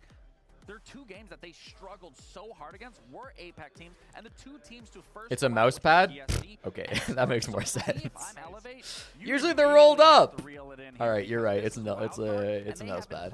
Teams like Scars, like Falcons, like G2. Like why is it slow-mo? They always do these slow-mo. I think these are cool. I like these. Wildcard by no means had an easy route to get here, where Elevate again had the I wish they did action shots though. Of getting here. Like instead of just seeing them get off the bus, I wish they did like an actual media day where like the players are like, I don't know, showing cool poses and shit. In the past they've done that. I don't know why they're not doing it now. Because they've played one of the wider ranges of maps compared to everybody else in the tournament so far, and they have a very deep bag because it doesn't come down just to the maps. It comes down to the fundamentals of understanding how to win and making disciplined plays. So every time they get an advantage, they don't give it away. They're able to focus on what's next. I think Wildcard getting top 4 in North America is possible. It really depends on how SSG bounce back from this tournament in my mind. Because they don't crush on anything. I mean, we talked Wildcard look good though. They're definitely capable of top 4. Since like 2018, so that's a beautiful sight. Full seats? Yeah, I mean it's Friday morning. Like, it's not surprising people aren't going to show up. It was the exact same thing in Boston, to be fair. Like, early morning on Friday, like people don't show up because people are at work and shit. That's why I wish that we could just do Thursday evening and Friday evening, but there's no budget. Non-grinders. Damn right. How dare people not show up for the very first game of the tournament? Again, I don't really want to Fucked up, in my opinion. It's full of Brazilians, but Let's shame those Brazilians and people. NA do like Chalet. Now, given how Elevate has currently been playing, granted they did pick this because Scars did recently play against Wildcard, which Wildcard won that 7-1. I do think that they want to go for a counterplay, but that's the thing that Fox was talking about. Wildcard is so good at being on the fly, being able to switch things up. And what I'm going to look for a lot is the We bands that go cosplayers into show up this. ASAP. How Wildcard is playing Cosplayers are always everything passionate, out. though. It's their wild Being a card cosplayer because requires a essentially different say. level of So dedication than your realistically, I average think this gamer. first map falls in Wildcard's Top 4 in NA is favor, Shopify, and then you go Wildcard, into that DZ, second and map. I mean, JJ. it's a strong one for me with Come Elevate. on, So here's Maku. the ideology with Elevate. M80 They're standing out disrespect. Maps that are unknown, map that they don't really want to play. So they're going to comfortable maps, and they have footage on both Chalet and Concert, which are two of Wildcard's best maps. Wildcard, obviously you're in a situation on the main stage. Why are you not going to play your best maps? Yes, there's footage, but at the end of the day, confidence is key. So it's a little bit riskier of a play for Elevate because they're not going to their most confident maps. They're going to things that they have an understanding. I would that they can expect maybe a counter strong Wildcard. 2-0 So from far, Wildcard here. Wildcard has only gotten better and better because the second time that they played Consulate, Secret had the same exact ideology, and they got smoked 7-1. I've said this before, but I'm going to be... I need to really state this. I truly think of the 20 teams that came to Rio, Elevate are the third worst team. It's hard not to. Third worst team. I don't just think that they're not good enough to be in playoffs. I think there are 16 other teams. No, 17 other teams that would have been better than Elevate to be in these playoffs. I guess 7 of them already are, but... The only teams Elevate beat to get here were Scars and PSG Talon. Scars and PSG Talon are the 2 teams this tournament that lost every single game they played. And Elevate struggled in those games. It was 8-6 over Scars. It was 7-5 over PSG. Even as we saw, I mean, if you look at FearX, their coach... Results-based analysis says they're horrible. And from what I've watched of Elevate, I think that lines up. I mean, this crowd could go either way, but again, if we're talking about sheer performance, as we should be in this format, you have to go What if we Wildcard in this What if we matchup. took from this tournament in normal league, if you win in 7-0, you get 1 more point since it's a BO1, since you already lose a point if you go to overtime? So they're just letting Chalet and Consul go through with our 2 of Wildcard's That's best interesting, maps. Fancy. Just I don't because hate they're it. not the I map, don't but love that's the it. issue is Wildcard has not looked like a team. If you look at the footage that you Here's can my counter problem with that, time and time Fancy. again, they're swapping things up. Every single round they have a whole different set of operators. And I feel like if you do that, it starts encouraging map vetoes to be wonky. Like it or not, there are some maps in Siege like Skyscraper and Consulate, which are heavily lopsided towards the defenders. If you're playing a 1v1, or a best of 1 on Skyscraper, if you start on attack, you have like almost no shot to 7-0. But you have like a very decent shot of 7-0ing if you start on defense, right? Today, they will give everything to reach new heights. This is the time for Apex to shine. Brother, you're Brazilian! They eliminated team after team. And now, they take their seat at the big boys table. Elevate were able to quickly adapt. This might be the match that delivers an all-Apex semifinal. Brother. If only Elevate can make the region proud. It only took 1 month for a new wild card roster before they showed everyone who's that speaking they have here? an ace up their sleeve. Nothing's gonna stop us. We're gonna win with whatever it takes. Spiker sounds so goofy. With 4 wins in 5 matches, they silence the haters with the perfect mix of talent and international influence. This is why you pick up a Brazilian! AI? No way. Carried as this man dashes around the server. It's time for quarterfinal number 2 at Reload. It's time for Elevate versus Wildcard. We are one. That's a cool video.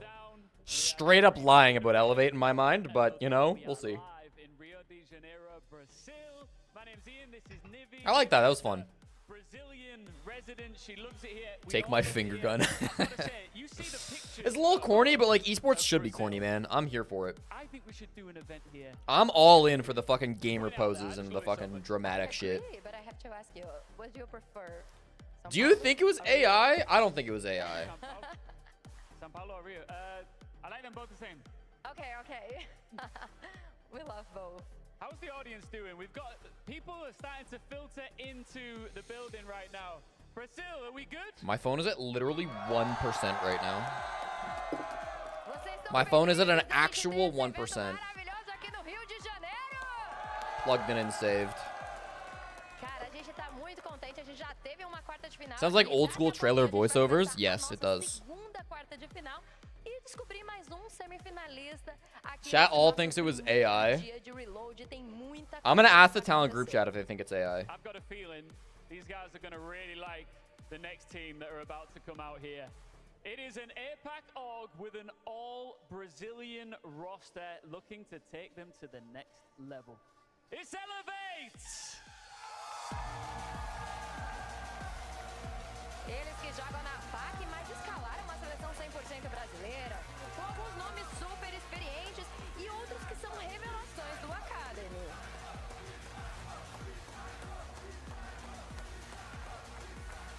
E a galera grita o nome do Psycho.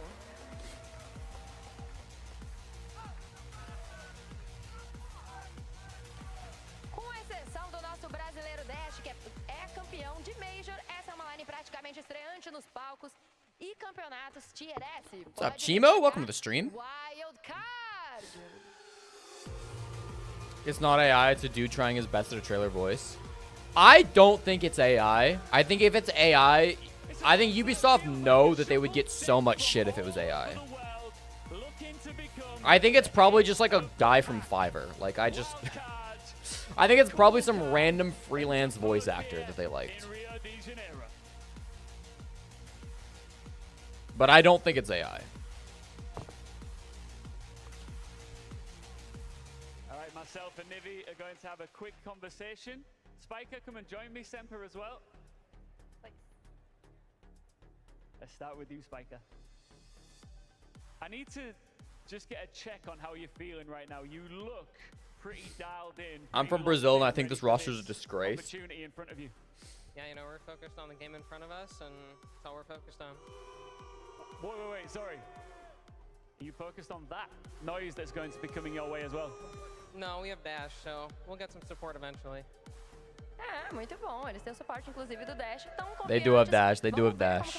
Nah, Interro's not streaming today. And it is your first time in a stage like this, right? Yeah. How are you feeling? I'm calm. I just gotta play and win them. Falou que vai vencer aqui, ó. O pessoal pediu pra você falar um pouquinho de português. Fala um pouquinho de português pra galera também. I wish they would just let the Brazilians speak Portuguese in fucking Brazil, dude. Wait, what did he say?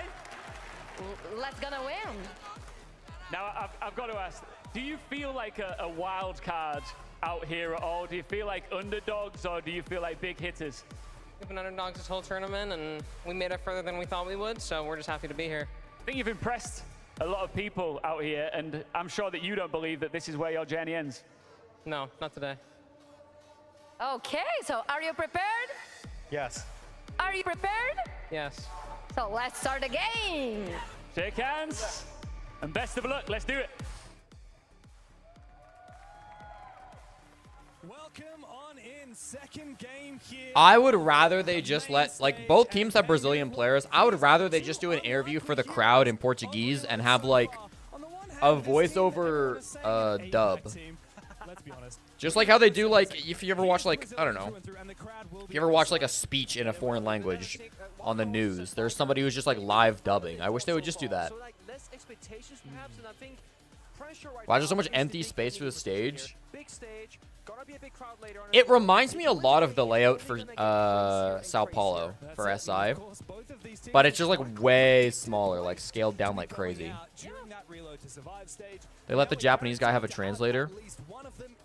Yeah, they only use translators when like absolutely nobody on the team can speak English. Actually, a surprisingly lack of experience. Elevate and Wildcard both have 3 players on their teams making their debut at this event. For Elevate, it's Romeo, Naka, and Semper. For Wildcard, Spiker, Bay, and Baby Shark. That's 6 out of the 10 players in the server. It's like you'll get better interviews and more personality from the players if you just let them speak their like mother tongue. And especially when we're in Brazil, like, I don't know. I'd be annoyed if I was like a Brazilian viewer and I had to watch like 2 Brazilians do an interview in English in Brazil. and experienced people at a big stage. That's right. It's a real contrast. We've got these leadership figures. You've also got Hogsword as well, formerly of Team Liquid, coaching this Elevate. It's early in Brazil, crowd. The stands will fill up. The stands will fill up. I'm not worried about that. It obviously looks really goofy, but like this happens every single event. Early on Friday, it's always going to be dead. And of course, he is a world champion back in the day on Ninjas in Pajamas, and now he's playing with what is an unlikely. How do I know you're a Frost player? The program can read, okay? The program just knows. Some experience in Tier 1, but do Elevate really The program reads you. to make it to the semi-finals? I think that if they looked at the bracket, they saw they were coming up against Wildcard, they probably would have been punching their fists in the air straight away. Yeah, but with that being said, the two teams here, they had a very different road to make it main stage. Elevate played, I would say, the easier bunch. Yes, they started off against Furia, they had a 3-7 loss. Then they're playing CAG into PSG into Scars. Elevate played the system, whereas Wildcard, then a much tougher one, more experience. Like Scars, they start off with Short, then Falcons, G2, SSG, Secret. I feel like looking at how the event has been played out so far, Wildcard will have a small advantage by playing better teams and more variety as well. That's all right, yeah. That's a very political way for Nick to say Wildcard are absolutely frauds. They lost 2 and won 2, and those It's good. That's what you got to do as a color commentator. You can't just stand up there and be like, yeah, this team is horrible. They've only beaten the 2 worst teams in the tournament. I mean, you can say they only beat the 2 worst teams in the tournament. You probably shouldn't call them horrible. Wildcard have actually kind of proved their place here a little bit more than that by beating teams like G2, SSG, and Secret, all of which are really. You're not filling stands to watch Wildcard versus Elevate anywhere in the world. Yeah, you're probably right. And I want to say here, when you are a less experienced team, I think it's easier to stay in it day by day, playing today, tomorrow, the 3rd day, then to have like 2-3 day break. Why do I have to wait 3.5 weeks after this for NAL? I know. I do think Wildcard, given the circumstances, what day does NAL start on? Like the 12th or something of June? Can he lead this team into the right mentality, into the right match prep with his experience? The North American League starts, yes, June 12th. I got it right. Statistically for Elevate, but on a stage like this, that's where he can stay cool, calm, and collected, and perhaps get. Robert, you canceled your PlayStation membership, and the support bot gave you a special goodwill gesture and congratulated you for getting level 2 in the PlayStation Player Program. Robert, I would just take the compliment. I think maybe you got a chance there, yeah. I mean, if you're going to fill a crowd for this game anywhere in the world, you're going to fill it in Brazil. Like, and that really, my mind is cast back to Irons 1 versus 1 to knock out PSG Talon, defeating Ryder. It was very tight, but Elevate got very hyped up on that result. I think that would have put a lot of confidence between them. But also on the wildcard side, I mean, Dash has been have you seen Dash? Utterly unbelievable. Like, there's no doubt in my mind that Dash. I'm surprised more of the audience aren't cheering for wildcard. Like, yes, obviously it's 5 Brazilians versus 1 Brazilian, 6 if you include the coach. But like, Dash is better than every player on Elevate combined. I mean, like, if you want to cheer for the best Brazilian on stage, you should be diehard wildcard right now. And Dash has been at a high level for years now. Psycho's a well-known player for sure, so they got that. They probably got some Psycho fans in the building. But other than Psycho, like, none of these players have a large fan base, even in Brazil. Like, Ion will have a couple fans, and I'm sure Hugzord has fans, but we're guaranteed to see Consulate. Should it be Dash is probably the second most popular Brazilian player on the stage after Psycho. Maybe even more popular for any recent fans who didn't see Psycho win the SI. CAG will win the event because they have 0 Brazilians. Are CAG the only team top 8 with 0 Brazilians? If you include coaching staff, they literally are. That's so funny. Because Falcons have Julio, Wildcard have Dash, and then, yeah, Loud, Elevate, W7M, and Furia are all Brazilian teams. Damn. All right, chat. I'm going to start a channel point prediction. Insane that 33% of people think Elevate will win this. My question for you is simple. How many rounds do Elevate win? And this is only for map 1, okay? On map 1. I'll give you 0 to 2, 3 to 5, or 6 plus. 5 minutes. Go ahead and gamble your channel points now. Put your predictions in.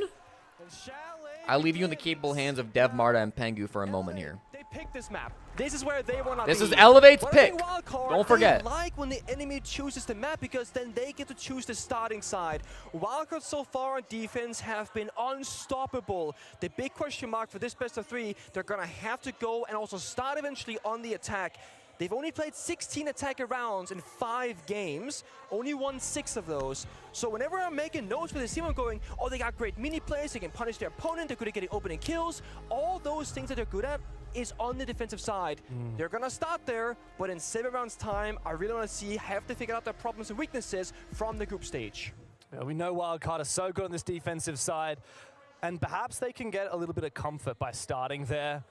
Definitely. It was pretty clear from the pre-match interview that Elevate are more energized. I think Wildcard more likely to feel rattled.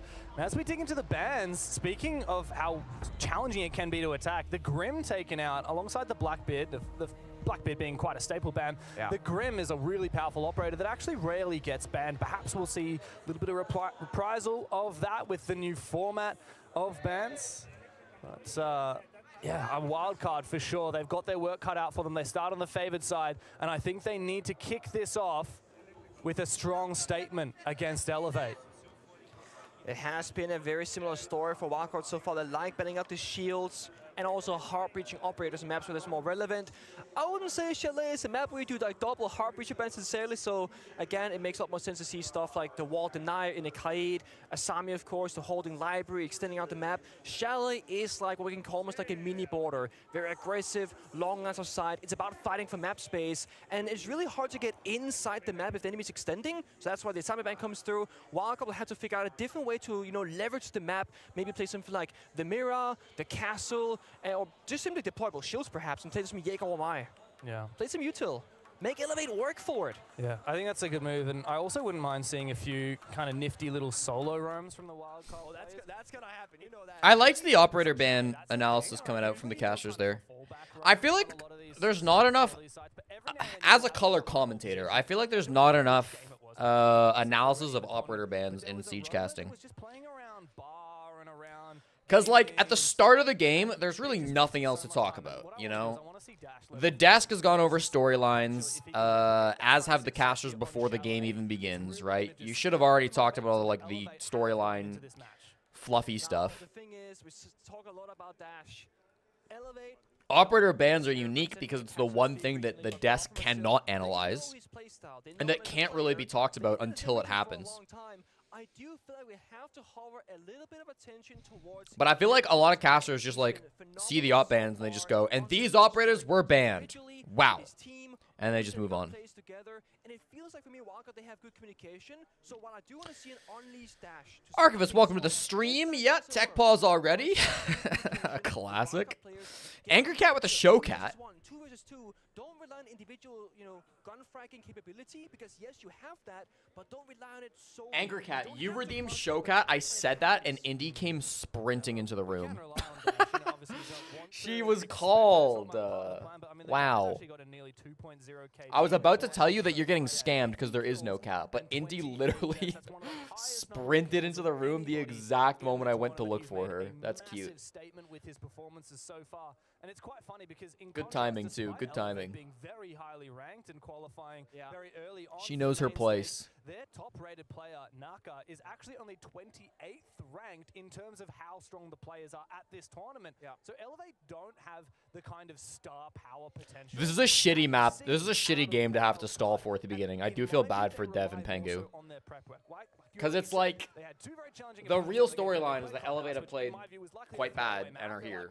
But it's like, you can't really harp on that if you're a caster, you know? Get really low on bullets, and then they played 2 maps that they really liked against the 2 weakest teams in the tournament, bet all their points, and then made that huge rocket up into qualifying. Exactly. So Elevate haven't actually really been tested when it comes to the mid-game adaptation. It's all in the preparation. Now, to their advantage, Wildcard have already played all the maps that we're going to be playing today at the tournament so far. So Elevate, Hugsword in particular, and the rest of the support staff can really knuckle down and prepare for this one.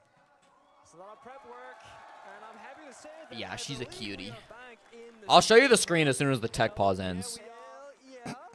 And the thing about prep work is that if the enemy is doing what you prepared for, everything's great. It's easy going. You see the vision. You know the solutions. All right, game is starting. Goodbye, Indy. Start doing something different than last time, or throws you a bit of a curveball. You need to now rely on adaptation. Why am I not working this tournament? Wasn't hired. It can be really hard to come by the highest level because There's only 3 duos at this event, instead of the usual 4.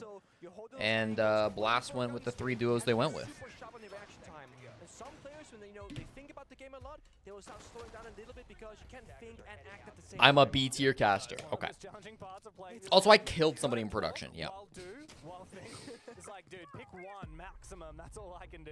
Yeah, that's why we have I- injury fraggers, roamers, anchor players. What is the channel point prediction looking like, by the way? My brain is really telling me wild. Most of you, 76% of you think that Elevate will win 3 to 5 rounds. 21% of you have less faith in that.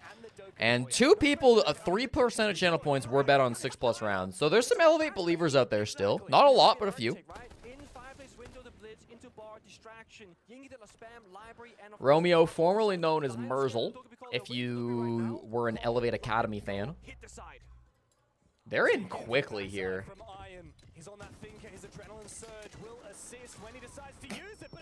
Okay, there. Oh no, Naka.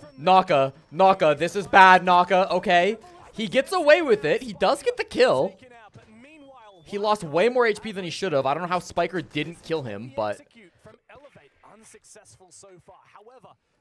Oh, freebie. What? Do you know where you pinged? Dude, he had a freebie there. I don't know what he... And then Bay's just sprinting in? Brother. I mean, they still have a hacked drone in there, right? Yeah, they have a drone in games. Baby Shark, are you joking? Are you trolling right now? Baby Shark, the brights are too light. The lights are too bright. Fuck, I can't speak.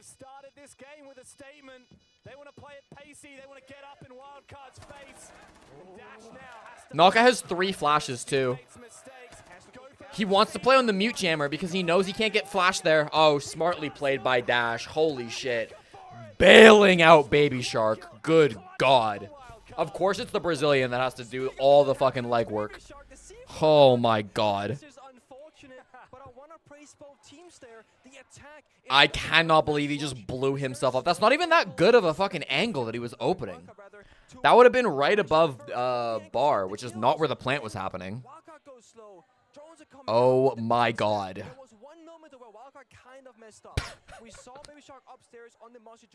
Pengu, don't say there was one moment where Wildcard kind of messed up, okay? Let's be real. That was a blunder. That was a straight blunder, okay? It's a French thing. Alright, Wildcard, lock the fuck in. You're playing the worst team to ever grace a top 8 finish. You can win this. Oh my God.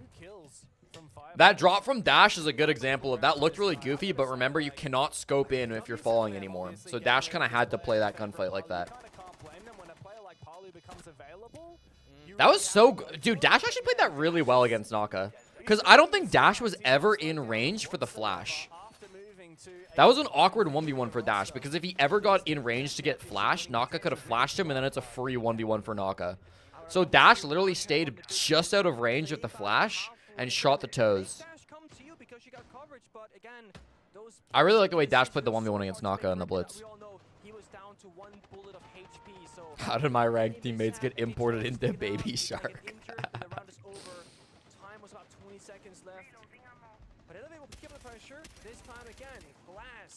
Okay. We'll see how this one goes. Not the best start for Elevate, but honestly could have been a lot worse. Get the glass in the set start positions, they can go with direct bomb side attack as well. So very flexible, dynamic attacking lineup that can do it. That moment will live forever. Oh, careful peeking that, Baby Shark. After the mistake you made last round, let's not do it again. Yeah, the real question, how does Baby Shark respond? If he responds and gets like a 2k roam here, he's feeling good. What? What? Dash? Okay, I mean, Baby Shark gets one. His whole team is dying around him, though. Literally, his whole team is dying. And he's dead here, too. That was not a good roam game, bro. Was every single player committed to that games roam?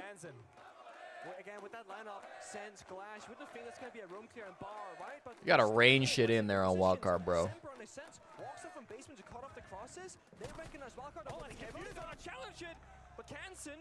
I'll be right back. With 2 more to go. And now the round is in his control. Still, it's going to be a challenging clutch from here on out. Diffuser in library. He just has to wait. Oh no, he doesn't look in the right way. He's 2 players. Completely oblivious. But Semper finally finishes the round and Elevate. Spawny wanted water. She's sitting by the sink. Another of Kansan's clutches. So close. This game is the real wild card. That person at the edge of his screen. That might just be enough. All right, frankly, horrible start from wildcard. This is well below where I expected them to be playing. Sprabooni on a 7-stream streak. Always a pleasure.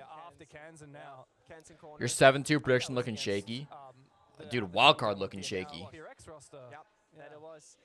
I was casting it actually, and it's one of those moments where the round is over. It doesn't matter, right? And then a hero. This is Elevate's map pick, yes. And I think that was one of the moments where Kansan kind of solidified himself as. Don't tell me we're tech pausing again. Nice attempt, but doesn't find the round victory. But again, Elevate expecting aggressive roam. I feel like they were just way too. I feel like honestly, it's a bit disrespectful this roam game. Like wildcard are walking into angles. No offense. They're straight up just wandering into areas of the map the attackers have already taken. And they're doing it solo without any information. It's just very undisciplined roaming. Yeah, it's an interesting dynamic because wildcard, as you said, want to play aggressive. How do you see your streak? It should prompt you automatically when you enter the stream, if you have a streak. In a way to kind of counter roam, and then wildcard are aware of that, and they're doubling, tripling down on it. We had 3 players in engagements in the first. This is the match I wanted, like babies fighting with sticks. Well, I would have preferred DZ phase, but we get what we get. I think Elevate will just simply counter. They go for a heavy roam, either you match that roam counter. Beetle, you're watching your TV.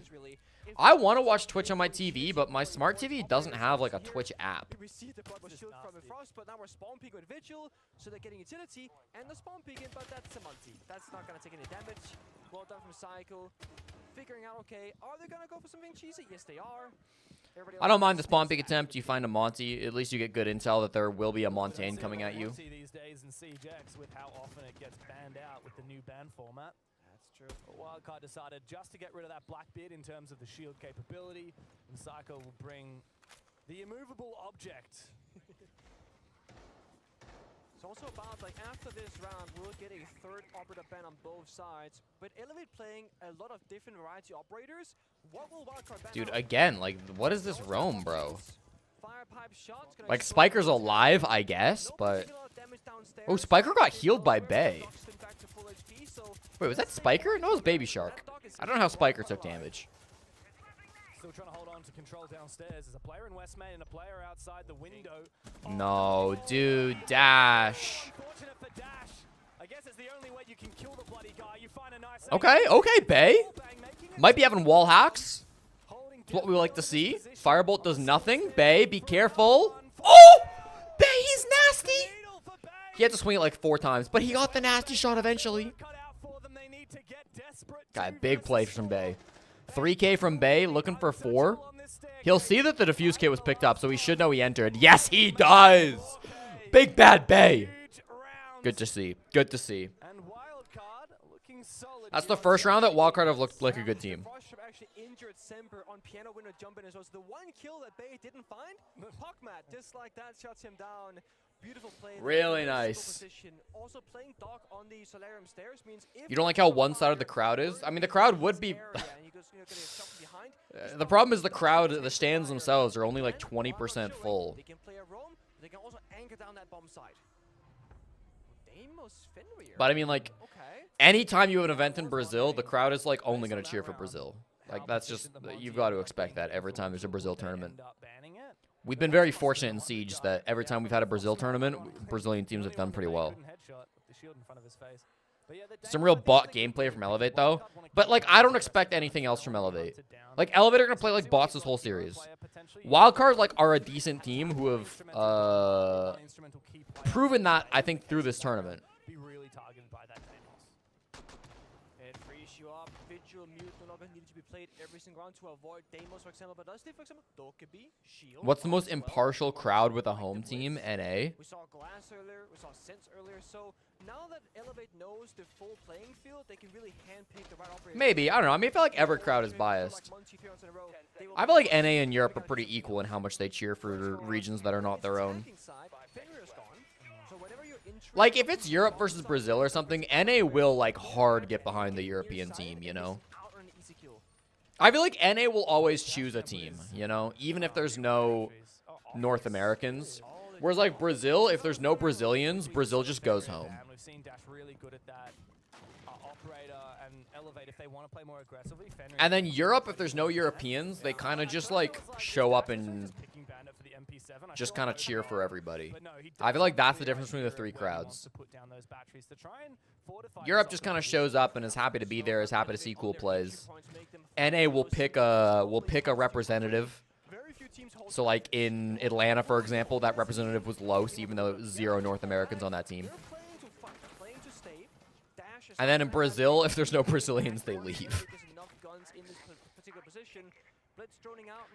Yeah, at Boston, the last SI in Montreal as well, the crowd just like chose G2 for the Europeans. Not to swing crazy aggressive, but live as long as possible to enable Baby Shark to play around him.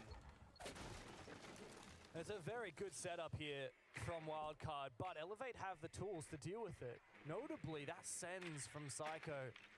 Because this setup, I think it's a little odd how consistently North Americans will cheer for Europe as like their second favorite region. and that'll allow the blitz of Naka to try and move on inside.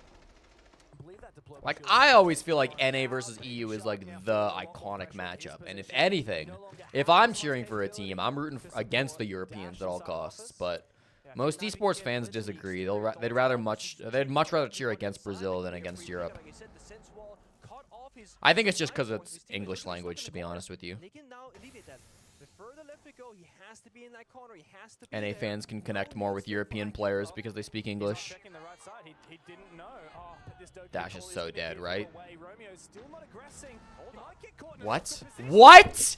Romeo, you were watching him for 90 minutes, and the second you look away after hearing the logic bomb? Oh my god, and Psycho misses the freest kill of his life, dude.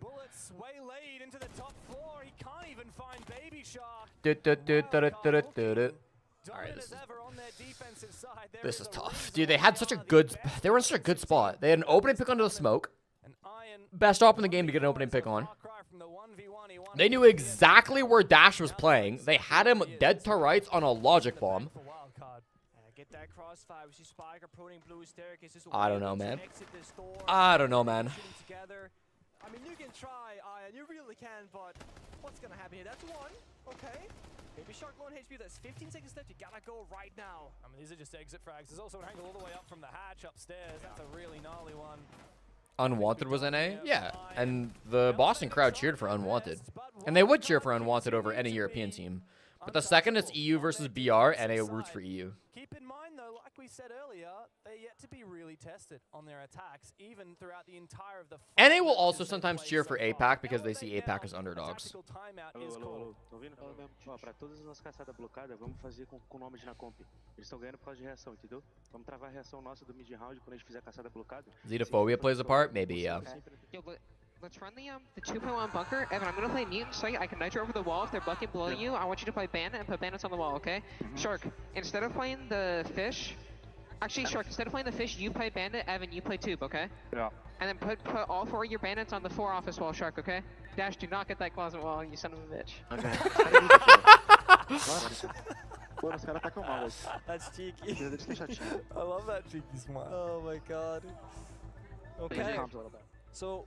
I love Spiker, bro. Oh my god. Dude, Justin did not say a single word in that tac timeout. Not a single word, man. This is Spiker's team. You know that's a reference to something that happened in like a previous game or a scrim, though, by the way. Dash, like, reinforced the wrong wall or something. Why didn't we use any of our sends walls? They did cut corners on office, right? It's been 2 grenades. You think Brazil is always expected to win, so they cheer against them as well? I don't think so. I actually think that has zero influence over it. Because, like, you think back to, like, G2 versus W7M in Montreal, right? G2 were the favorites in that game. W7M had never won anything. G2 were, like, the superstars. And still the whole crowd was favoring G2. Justin was an analyst. Maybe he's just a coach because they have no other support staff. They have Joe Bro.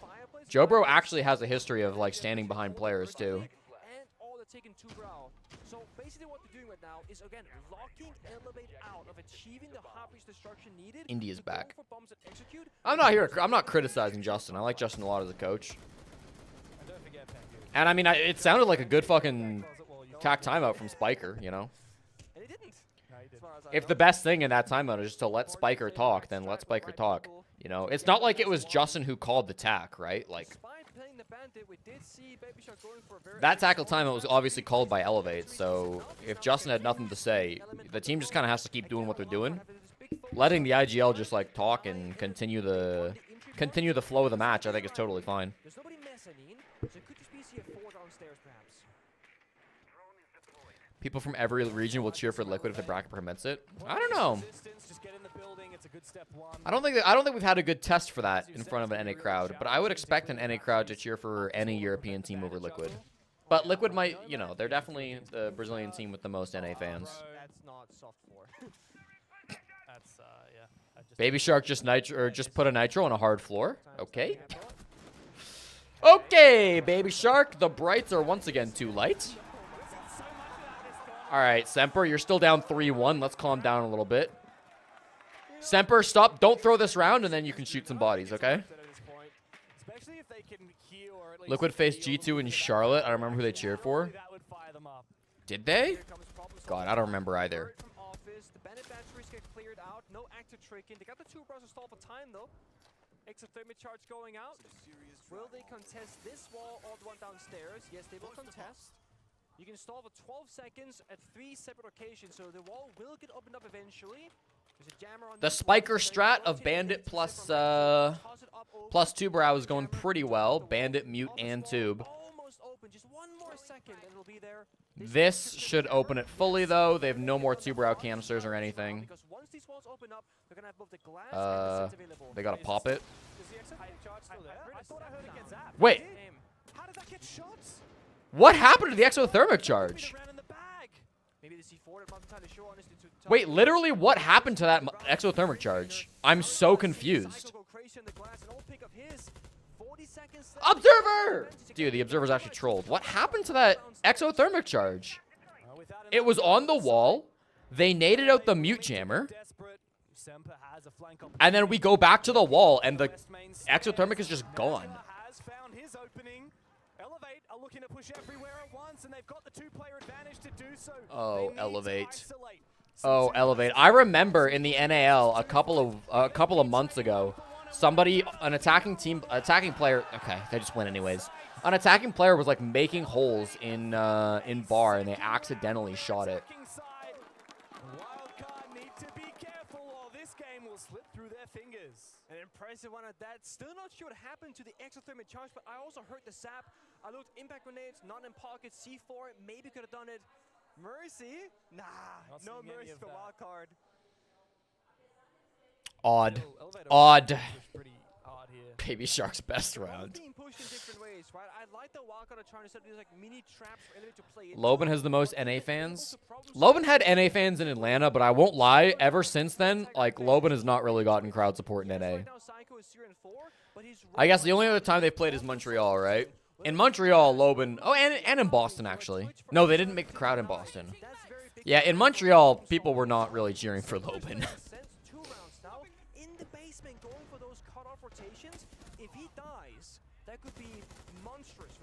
The crowd in Charlotte mostly supported G2 over Liquid. Yep.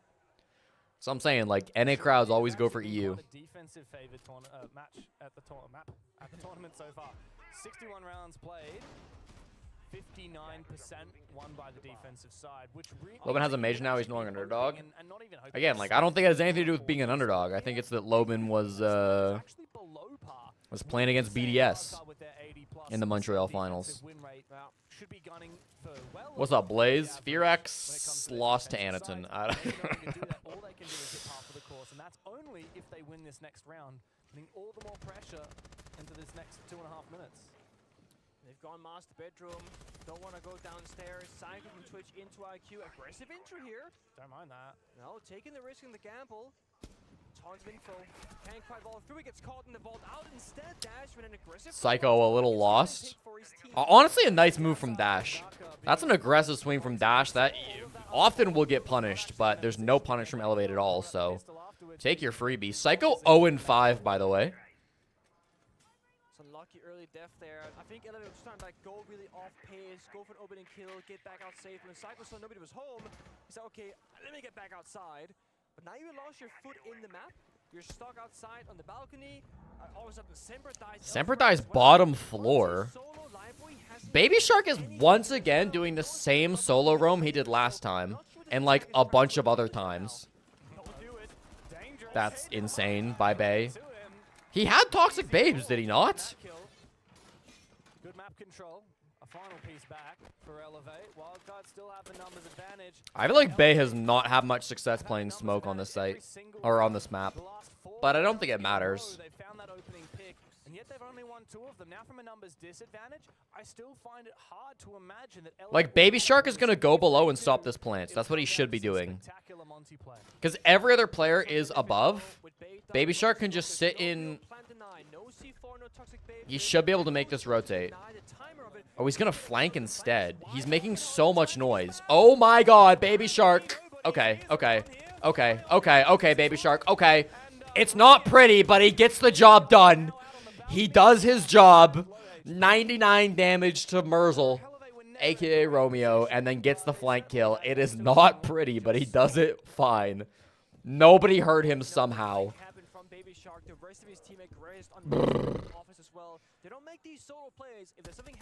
Baby Shark looks really nervous, man. Really nervous. And obviously, like, it makes sense, right? Like, Baby Shark was a tier 2 player before this tournament. Now he's top 8, playing in front of a crowd. Like, it makes sense that he's nervous, but it's very apparent the way he's playing today. I mean, it's going to be an exit frag. He's going to get 1 exit frag there. Yeah, I mean, he dies here, but that doesn't matter. Guys, come on, chill. Spirits is Quebec, yeah. We've done enough of that so far in the tournament. There we go. Kansan finds his kill by the end of it. Wild card. Against a Brazilian team, too. Yeah, that surely doesn't help. I don't think there's anything to be smug about. Okay, EFAC won his first event. Yeah, Baby Shark is not Lickyfac. That's my biggest question mark, because we haven't seen them attack at all this tournament. They only had some rounds up against Falcons. They had, let me see, they had 4 attack rounds against Falcons. They lost all 4. They had 4 attack rounds against SSG. They won 2 of the 4, so half, and the same thing for T2. So at the very best, they have like a 50% win rate. Comparing EFAC, noob, to Baby Shark, top 5 player of all time, debatably, is crazy. I don't know, they're both French. 6-0 halves to have the kind of performance that we've seen from so far. They got 4-2. It's like the second best realistic option. They have to show us though, but then it's gonna fall over and fail in either intra-fragging and or problem solving. Lock in and make me win a prediction. I mean, 4-2 defensive half Chalet feels pretty good. You get to move to attack now. That was a big move from Baby Shark. I really like what you highlighted, Pengu. For me, this is like a very low-level game of Rainbow Six Siege. Like, Elevate have looked quite poor, I think, every single round. And Wildcard have been fluctuating between some good moments and some moments where they're really just... They're tossing in quite comical ways, you know? Guys, I'm about to flank. Be ready to push out. Okay, 3, 2, 1, go. Yeah. And then they do it all at the same time. You don't say. From the truly great one. But it's Wildcard, the team. This is, you know what? This is a... That's my thing. Is there a younger roster? This is a match that concerns me. Because I have no doubt that Wildcard will win. But if Wildcard play like this up against CAG, they could lose it. They could lose to CAG if they're playing like this. I don't think, you know, I don't think it's likely, but it's super possible. these teams have actually impressed us with their fundamentals. You know, it's one thing to say, oh, Alright, they got Jaeger or Rooney combo up inside of Library. We did the side swap, by the way. Elevate banned out Capitao, but are still running a Rooney and Jaeger in Library. Usually, a Rooney Jaeger Library would be to counter the Capitao. Obviously, Jaeger got buffed so that he now catches Capitao bullets. Elevate on the other team have only been a team for about a month. I mean, I will say it should make it impossible. Oh, they EMP'd it. They did one EMP, but Ion outplays them. That was smart from Wildcard. They just didn't expect Ion to be him. Did he also just sprint right past a Claymore? I don't know how he didn't trigger that. That was the Claymore, the drone hole Claymore, which is like decently common. Must have just tiptoed past it. Get into position, goes for the revive here. I think that's the right call. You couldn't leave it much later than that. Okay, man advantage for Elevate. On account of Iron, Wildcard do take library control though. That's pretty quick. lost library, but they can still Nobody's really master side. And they're holding mezzanine, they're holding top blue as well. Another person falls. Cans in. The attack so far looking a little bit lackluster for Wildcard in their first opening round.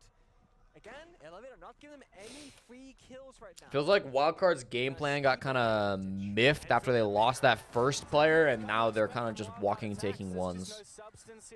Not a great recovery backup plan coming out from Wildcard. They step up, and now they can just sit back and relax. He ran around it. Jesse gets stronger glasses. Okay. There's a players on the mezzanine, but it's a 2v5. I mean, there's a player everywhere, more or less. Yeah. Needs to find some kind of a bait. Is this Good Boy's first time on stage? No.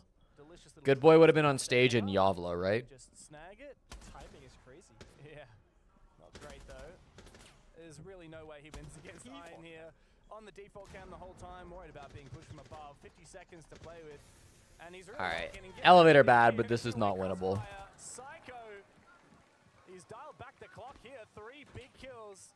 And now Shark, there's absolutely no chance he makes this work. He needs to just sit back, bait a few kills, maybe give his team a chance to recompose for next round. Yeah, CIG won Copa B. You said Copa B. good fundamentals, but how good are your attacks? Wildcard Baby Shark 1v5? Come on. Another one of those exit frag rounds. Finish him off. The Brazilian crowd are just waiting for their team to get one step closer to tying this up, and Baby Shark is certainly not capable of doing anything about it. How was Spoit received in Brazil when he played there? Spoit never played on stage in Brazil, right? Robert, keep your ears checked. We're talking about Good Boy. And they have a reminder from the crowd that they have. Yeah, Spoit didn't play in the crowd. Spoit got fucking grouped. Spoit didn't win a single game in Brazil. Spoit got absolutely rolled the one time he went to Brazil. It's probably his worst tournament of his career. And the support staff as well. It's not entirely fair, is it? So if Dash got a 1 versus 5 clutch against 5 Brazilians, who would they cheer for? Surely Dash at that point, that's just spectacular. Yeah, I would say Spoit going to Brazil was literally his worst tournament of his career. He lost every single game. So the Brazilian crowd didn't really need to receive him one way or the other. You're back after a long break of watching R6 Esports, and this tournament's been confusing. You don't say.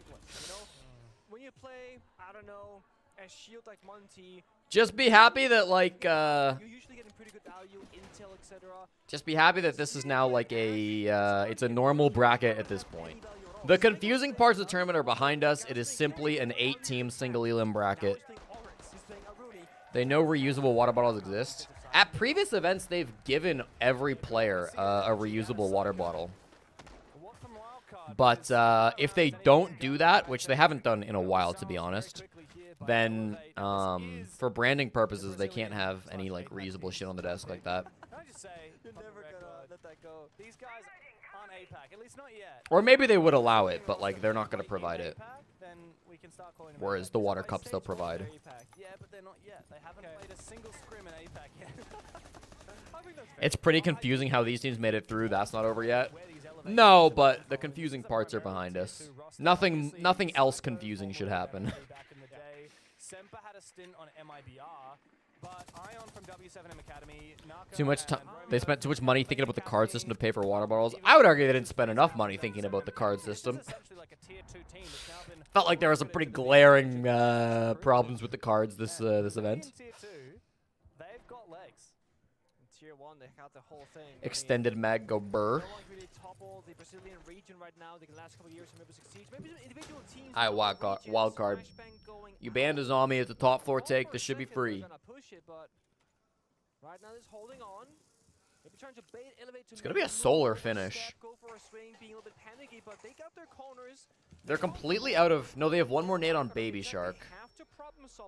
They have They have one beehive and one nade. This is the last nade from Baby Shark. It doesn't really do much.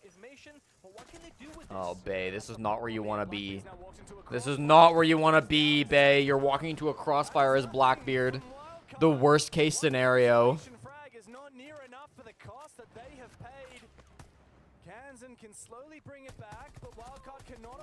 Kansan goated. He's trying to keep his team in this. Baby Sharks had a bit of a rough slog these last couple of rounds. Where's the fuse kit, bro? Did Spiker die with kit on rappel? If he died with kit on rappel, this is not winnable. It shouldn't be, at least. I think he did. I think the fuse kit might have dropped down solar. Because he was holding it, and he was solar rappel. That's really bad. Valkyrie cameras from Ion sat by Romeo at the moment in Solarium. There's so much info here for the God, he knows, but he just can't do anything about it. How good are Psycho's ears? Does he know where this player is dashing back and forth around? Kansan still just waiting for someone to peek him. I mean, Kansan's doing his best, but without kit, this is hopeless, bro. Oh, is it in solar? Wait, it was in solar. Kansan just never picked it up. Wait, Kansan literally had smokes and defuse kit. I mean, without getting any picks, I don't think it's still probably unwinnable, but Don't get those quote-unquote free or easy kills with the opponent making mistakes. They don't have the right tools to problem solve. you were confused with the transfers as well. So many random moves in 2 years. Yeah, shit changes in 2 years for sure. Has there ever been a non-Brazilian player who's played on a Tier 1 Brazilian team? No. The closest ever is Diaz, as of, like, this season. But Diaz is Brazilian-American, so... If Cycle wasn't here, get a player big window repel, stop planting. The only cover, a C4 downstairs with a Gotta be careful with explosives in the hand of Baby Shark. Wildcard, we said That's the joke. Okay. and it is true. But it seems like it's mostly a defender side. You don't feel as good for wildcards as I had. They were not dominating like I thought. Lack of experience, perhaps. No, wildcard are again, feel like they're shaking under the lights.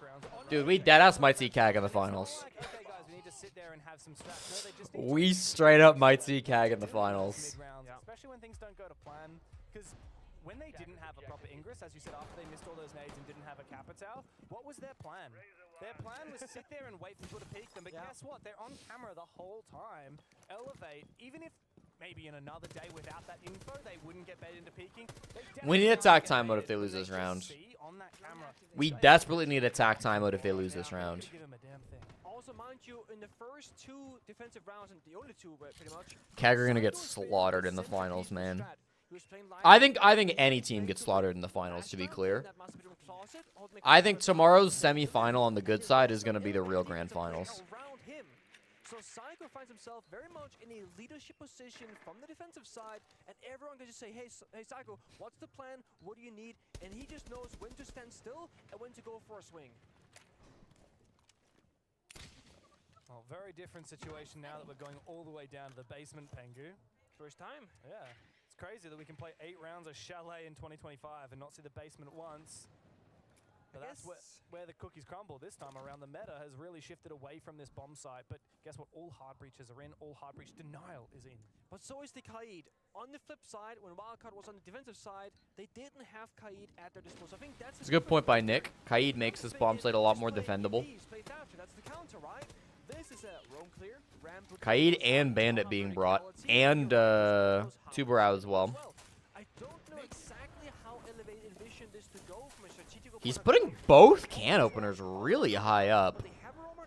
That basically forces them now to go for a wine finish, because cannot comfortably vault in there. I guess, no, they're going to just go down the stairs. It's fine. And just missed him. They're going to go library stairs, probably. Yeah, perhaps it was a half clear. If that's the case, they need to make sure they don't get baited into tunnel visioning on the side. They're not watching any flank drones right now, so they have no clue about piano and office, etc. I think they know that they didn't clear top. They should know that Semper being up there is a possibility. They probably have, yeah, they know. They know. Hey guys, I'm here. No one hears it. He's got control of the Did actually nobody hear that? There's no way, right? What? What? Oh my god, Semper, are you joking, bro? He no-scoped TCSG headshots? Are you kidding? Nah, dude. Nah. And they actually vaulted the can opener for the plant. Spiker finally changes his plant spot. Dude, what is this round? Oh my god, it doesn't end up mattering. This is an insane round, bro. What are we doing? Okay, wildcard finally win an attack. What was that, bro? Nobody heard the nitro. Then they timing kill him. They should be able to kill him anyways. He no-scope TCSG headshot kills the guy walking up snow stairs. Then Spiker vaulted in the can opener and tried to plant right side no smokes. He realized his mistake, moved the plant, whatever. I mean, it's fine. Let's see this again, please. Slow-mo this. Yeah. Bro, that is insane. It's first shot headshot, dog. You're actually joking. It was a headshot, dude. It wasn't just a body shot. If I am to be critical, it was with 40 seconds still to play. He could have waited a little bit later, potentially. You can literally saw it kind of when they go in from the breach in the right. That's ridiculous, bro. That is actually ridiculous. He pulls off shit like that and still loses. Oh, no. Of course, he got 2 kills. He technically got his job done, but there was no real pressure from Wildcard. I can't believe this game, bro. I cannot believe this game. Can Wildcard close this out, though? They've only been able to win the tertiary site so far on attack. If he can get 2 kills, 40 seconds left in the round, and Elevate still lose quite convincingly, then what the hell's going on? Reminds you of the club garage vault with TCSG? I don't think I know what you're talking about. And he wanted the guy with a C4. That could have been the plant denier. So like maybe even then, like Psycho's not gonna die that plant. He was trying to toss it towards the bottom of the stairs. Yeah, you're right. Didn't know it was bins. But you're right. Small things going all right. outside. A wild card off a huge play ends up gathering back the confidence that round to just keep fighting on. Same strategy coming out from Elevate. I liked Wildcard's response last time. I dash? I pop off dash? I was going to say I liked what Wildcard did last time, bringing the Thatcher for library. Now you don't have Thatcher. So you're just not going to get past this like Jaeger or Rooney combo inside a library. Right? Like, you cannot go direct into library, so you have to full clear top floor. Which is fine. I mean, it's a good start for full clearing top floor. That's what they're doing. They're droning in a Blackbeard, which is okay. Should have made it 5+ rounds because the elevator that bad. It's their map pick, though. Like, I did think there was a chance here. If they want to go for that, or they can just push the side dash, getting a little bit aggressive again here. Dash could hack that cam too. Yeah, I mean, I think you should go do that right now, right? Let's get the first step done now. Hack the cams. Yeah, they probably should hack the cams. I'm not sure. I guess they're hacking them with Brava anyways. Hack the Banshees. They very well could. Oh, he doesn't get it. I was gonna say, if he hacks that Banshee, you can like. Semper and Romeo are playing well individually. Yeah. Yeah, I mean, they've been tier 2 prospects in Brazil for a while now. I don't think anybody ever thought they were bad players, just not that they were necessarily good enough to be tier 1 Brazil players, you know? But in theory, I mean, Semper is in a strong power position. He's got ADSs to protect him as well. Ooh, What is Psycho doing? On God, what is Psycho doing? He just swung Ego Breach. Like, hello? Another player looks for something. It's Iron. You can feel it from Elevate. The palpable stress that they need to make. Dude, the breach isn't even open. He just swung the Ego window.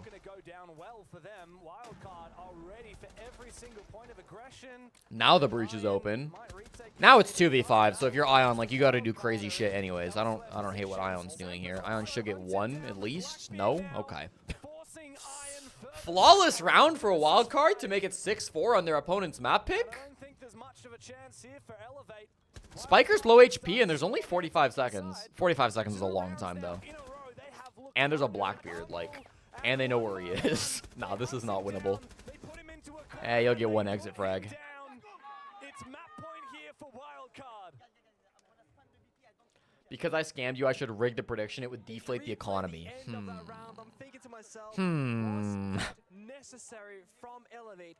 Sember, the Warden, still had the shield. ADSs were still alive. They regen every 10 or so seconds, just soaking up utility. I understand going for what I call an off-pace play. Wildcard likely wouldn't expect an aggression, but they did. We saw Psycho flank from the Now, if you're a wild card, you're going to hold your attack until it's 6-5. You're going to hold it till round 12. Dining hallway dies. They were ready on all three fronts for that aggression, and yeah. Because you're on a bit of a roll. No need to call shit now. I mean, this is cheeky. Yeah, but the thing is, here from Elevate, like you said, they lost one player early, and every other player on the team died. I didn't realize he got that kill whilst rappelling in. That then makes a little bit more sense for what Psycho is doing. That excuses it a little bit. That's tough. That's tough, bro. Things you love to see. Things you love to see indeed. I guess that's because Elevate's losing, right? Oh, snooze. Snooze fest for the ability. The crowd is literally falling asleep while watching Elevate versus Wildcard. FaZe Clan died for this. Dark Zero died for this. Oh no. What a glow up for this roster, hey? M80 died for this. It was pretty pitiful with their entry into the North America League, stage 1, 7th place, stage 2, 5th place. Still like a mid-bottom level team at their best. Obviously, huge pickup. This game is good. Y'all don't know good Siege. Listen, this game has had some moments, that's for sure. I don't know if I would call them good moments, but it's had some. That's a wild pillar setup. Claymore into air jab. Imagine if Liquid was in this game, the crowd would show up. Yeah, 1,000,000%. Baby Shark's English is phenomenal, though. I'm not sure about Dash. I can only assume it's good. Probably doesn't need good English. He's just a fragging machine. Dash go kill. Yeah, okay, where? This window. Okay, I jump in now. Gets the kill, and that's just it. That was what happened last round in the comms, I believe. Chigilo Sophia stun one. Last one in the chamber goes south. A distraction play on the big window goes on in. Hold up, Dash. Very aggressive. 2 injuries. How are we getting 2 downs here? And Dash just makes the entry. My god. Dash really just said, guys, what if I put my cock on the table? Both last round and this round, Dash has just found a way to walk in. He's found a gap to get in the building. And then he's just confidently held W and found kills for it. I mean, like, that's aura.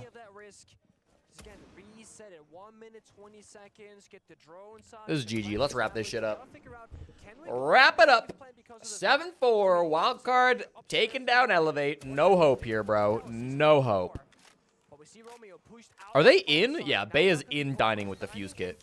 You're nitroing over your own hard wall. Oh my god, and it worked. It's not the planter, though. Yeah, they have no clue where the planter is. They should know, actually, with that smoke. Nah, good cover from Baby.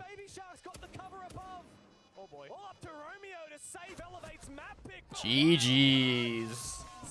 It wasn't clean. It wasn't always pretty. But they locked in eventually, and Wildcard took the map, as they should. Congratulations to the neutral game believers. Cherub Chairman's the channel point champion on that. Most people win that prediction, though. GG's.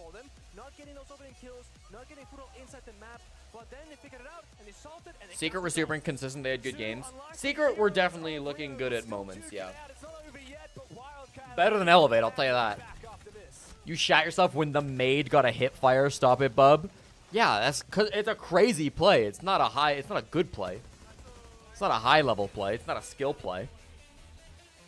Action with a showcat. All right, I can do that for you. Zenox!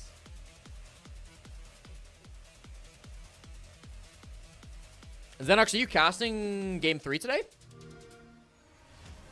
I know you casted the APAC Brawl.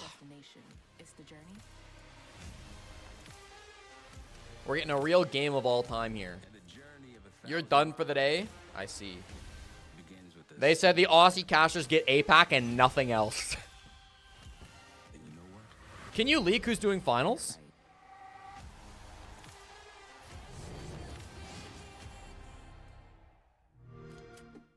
Because you should know at this point.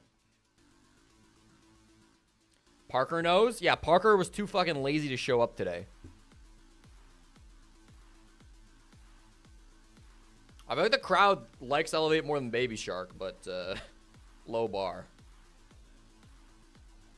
Left for the pool. Vibes. Vibes.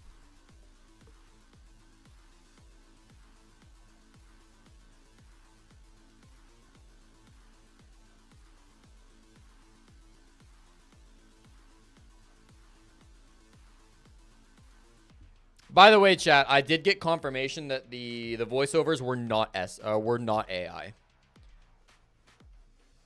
Apparently, the talent at the event know who the voice actor is. So it was not AI. Don't lie, you left for beer.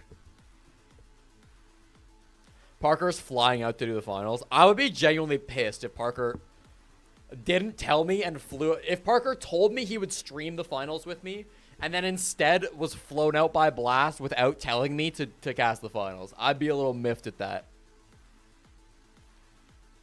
I'll be a little miffed. Come on, Indy, you gotta show up for the cam. Come on now.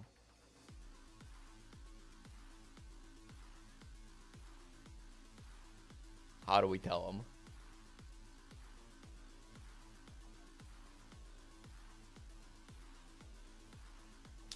Alright, what are we thinking? What is map 2 again?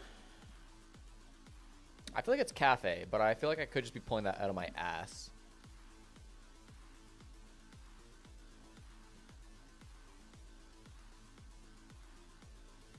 Map 2 is Consulate. There may be beer at the pool. I'm jealous, Xenox. I'm jealous. You know what? I'm not jealous because I get to watch the Edmonton Oilers play in the greatest city alive.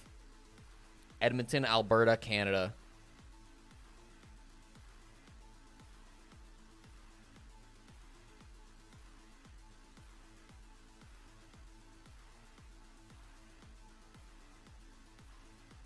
There's a dog in the hallway that's barking, so Indy just sprinted out to see.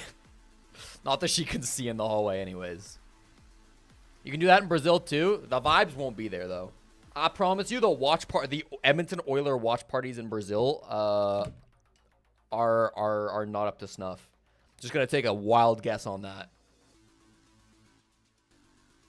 Are the Oilers playing away to the Leafs? What does that even mean? The Oilers are in the West, the Leafs are in the East, so they wouldn't play until the finals, but the Leafs don't look like they're going to make the finals. I did know that Super had a McDavid jersey. I don't think he's an Oilers fan. I think he just respects that McDavid's the GOAT. Wildcard continued to impress. Map 1 of the series, that looked dominant, and it looked scary for other teams that have been counting them out. Okay, I'm going to run to the bathroom. I leave you with the monkey and the pros. The pretty boys. Prominence in a best of 3. Well, first off, Elevate need to elevate their gameplay, that's for sure. But in terms of Wildcard, I think this is kind of everything that we were expecting. Now, the casters were talking about, which is true. Wildcard really haven't played a lot of attacks, given that first format during Phase 1. They were doing everything based off their defenses. But as we saw with their attacks, which personally I think both me and Fox are extremely impressed, and even for me, being a former teammate with Spiker, seeing him grow and be the IGL that he's becoming, and having all of these players on the same page, you even heard in that breakdown, in that timeout, what he wanted to set up and have everyone do. I am really impressed with how well Spiker has matured as an IGL. Absolutely, and for the whole team to be able to accomplish this within a month or so of practice is insane that we're actually talking about it. And obviously, you can say, oh, the Chalet is one of Wildcard's better maps. Yes, Elevate's not doing themselves any favor going to Chalet, but at the end of the day, it has absolutely nothing to do with the map. We see this on every single map from Wildcard, and I'm glad they got to showcase it on their attacks to get a couple more rounds out, obviously for the stat sheet, because the way that they're winning is they are so good at taking the positions that they need. They don't take anything extra. They don't go for overzealous plays. And on defense, they fight for what they need. Every round, they're constantly maintaining on how are we going to win the round worst case scenario. We need to hold this. They do it. I mean, what I really appreciated on attack is they controlled the tempo so well that you would have multiple instances where Dash would get that first kill, maybe try to go find a second, put a little pressure on site, but immediately follow back, just like we saw in that last round, and they just slowly collapsed and constricted all of Elevate on their site and on their defense, and they just made that last round flawless. Absolutely. Sometimes, honestly, it comes down to individual players that can impact an entire game. Bay is one of those players today, especially on Chalet, that stood out as, I guess, an individual that could turn the tide. He's not the only one. Of course, Kansan had a fantastic game as well. Dash was unreal. But if we stick to Bay for a moment here, Lax, I mean, this is the kind of performance that can elevate you Oh my God, it's Raza! What would be a live stage performance, potentially a grand final. Yeah, absolutely. I think when you surround yourself, like I said, like players like Dash, like Kansan, and then also the three of Spiker. All right, Laxton's got a Bay highlight. Don't have any LAN experience. You don't need the crowd behind you. Sure, it's great, but what's important is that you have your teammates next to you. You have your teammates behind you. You have your teammates hyping you up. And when you're putting up a performance like this, for someone that has no LAN experience, you have to feel good. Bay is hitting one taps like he's playing ranked.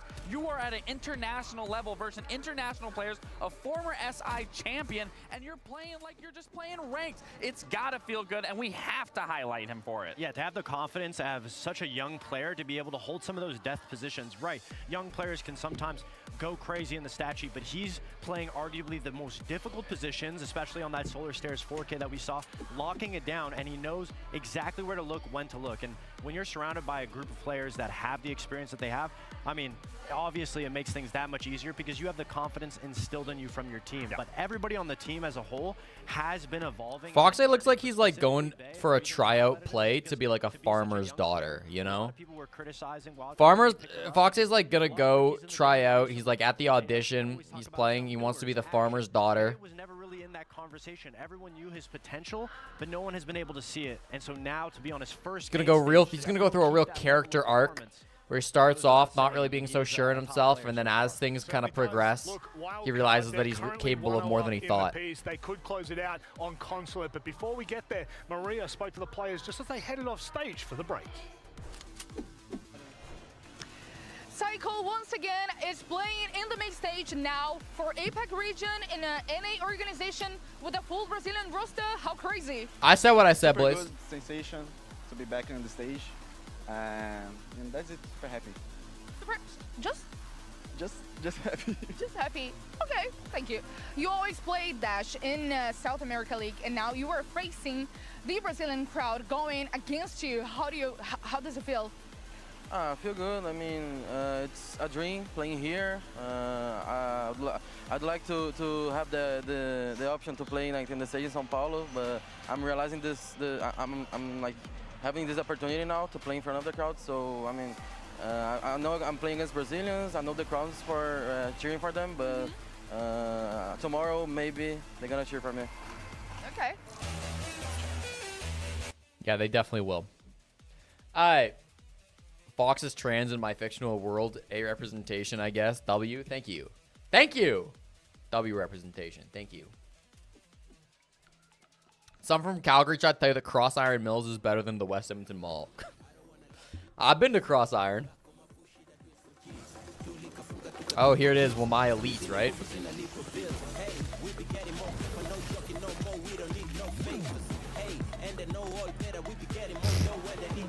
Breaking news.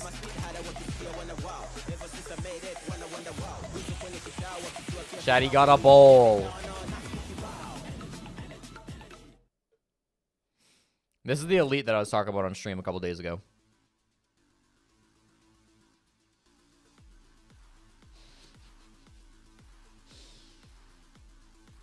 Which Diaz is this chat talking about? Yeah, Diaz tweeted an atomic bomb after he lost this, after he got grouped by Cyclops.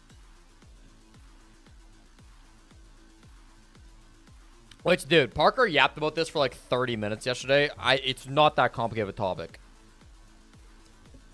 Diaz fucked up. He apologized for it. He deleted his apology tweet. He put out a new, better apology tweet today, by the way. It's not that deep. Are some fans shitting on him? Yeah, probably. But, like, this is just what fans do. We're not in Interro's chat no more. I'm back to my bit. Bro, it's absolutely ridiculous. The fucking switch that gets flipped when my chatters go to Interro's chat and act like goddamn angels, and they come back here and they're just terrorists of the chat. He deleted the first one because it quote tweeted the original. Maybe, yeah. I think it's very reasonable that he just didn't think about it. Like, I don't even think that's that. I don't think that's that crazy at all. Like, he's not thinking about his opponents in that. He's just thinking about how shit his team is. I 100% believe it was an accident, and I 100% believe his apology. Like, it's not that deep, chat.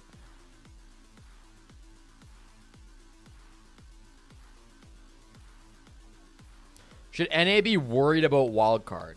Like, scared of wildcard dominating? Listen, I think wildcard are a good team, and they will definitely play some good matches against the other top teams of North America. Just because they're the best team from North America at this tournament, I don't expect wildcard to be the best North American team overall this year. But, like, I think they could definitely fight for top 4, you know? I don't know if NA needs to be scared of wildcard. I think they need to respect wildcard as a good opponent. I would be surprised if wildcard, like, dominated the league, though. We couldn't come to the country that has arguably the best players in the world. Interro perma-banned you? He would, wouldn't he? This communist dictator of a streamer would perma-ban you. Vox, I won't ban you no matter how much free speech you say. It's a joke. It's a joke. Don't say slurs, please. Maria, how are you? I'm fine. I'm having a good time. Me too. Quickly, just one quick thing. Haza Kareka. Baldraza. Ian loves pandering to the Brazilian crowd. Dude, Ian's favorite thing is going onto a Brazilian crowd and speaking Portuguese. He's gonna do it again. Oh no, they got a shield. Never mind.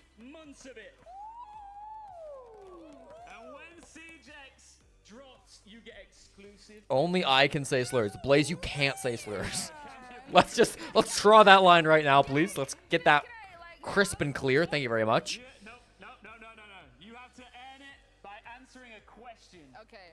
So listen up, everybody. And if Maria needs to translate it all into wonderful... I only say my slur. You can't say that in my stream either. If you want one of these codes, São Paulo, 6 Invitational last year. The grand final. Okay. 2 twin brothers played against each other. Handy a nade. Who? I just want one of their names. One of the 2. Bro, this is the easiest question of all time. Hello, okay, so they might know the answer. Handy. He's correct!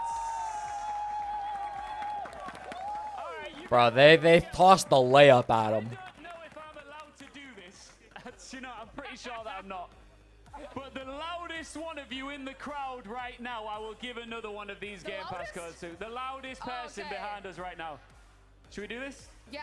Galera, quem gritar mais alto agora aqui na arena vai ganhar também. Então bora começar a fazer barulho? Ok. 3, 2, 1. Pode gritar!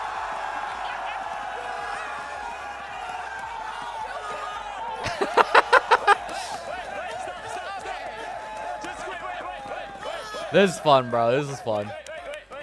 Okay.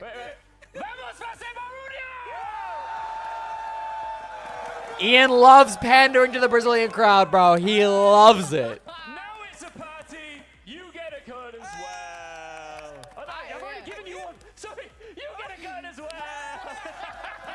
Bro, he's not gonna get the same one to the same person. Thank you so much. We will see plenty more of this wonderful woman, and we'll get right back into the action. All right, bro. Here in Brazil, it's reload. Nah, Maria's great. G'day guys, welcome back. Oh my god, I gotta say, we were just pissing ourselves laughing there. Ian's a troublemaker. I didn't say slurs. And yeah, I can't get enough of the Brazilian attitude towards Siege. This That was a fun segment. I mean, fucking Ian and Maria will always knock it out of the park. I was shocked there's still 32% that believe in Elevate. Although Elevate do get defense start here on cons. Hey, maybe today I'm the villain. Maybe tomorrow you'll root for me instead. Maybe if you pander to minorities, we wouldn't hate you. I don't think minorities do hate me. Can they keep this game alive? And Blaze with a hydrate. All right.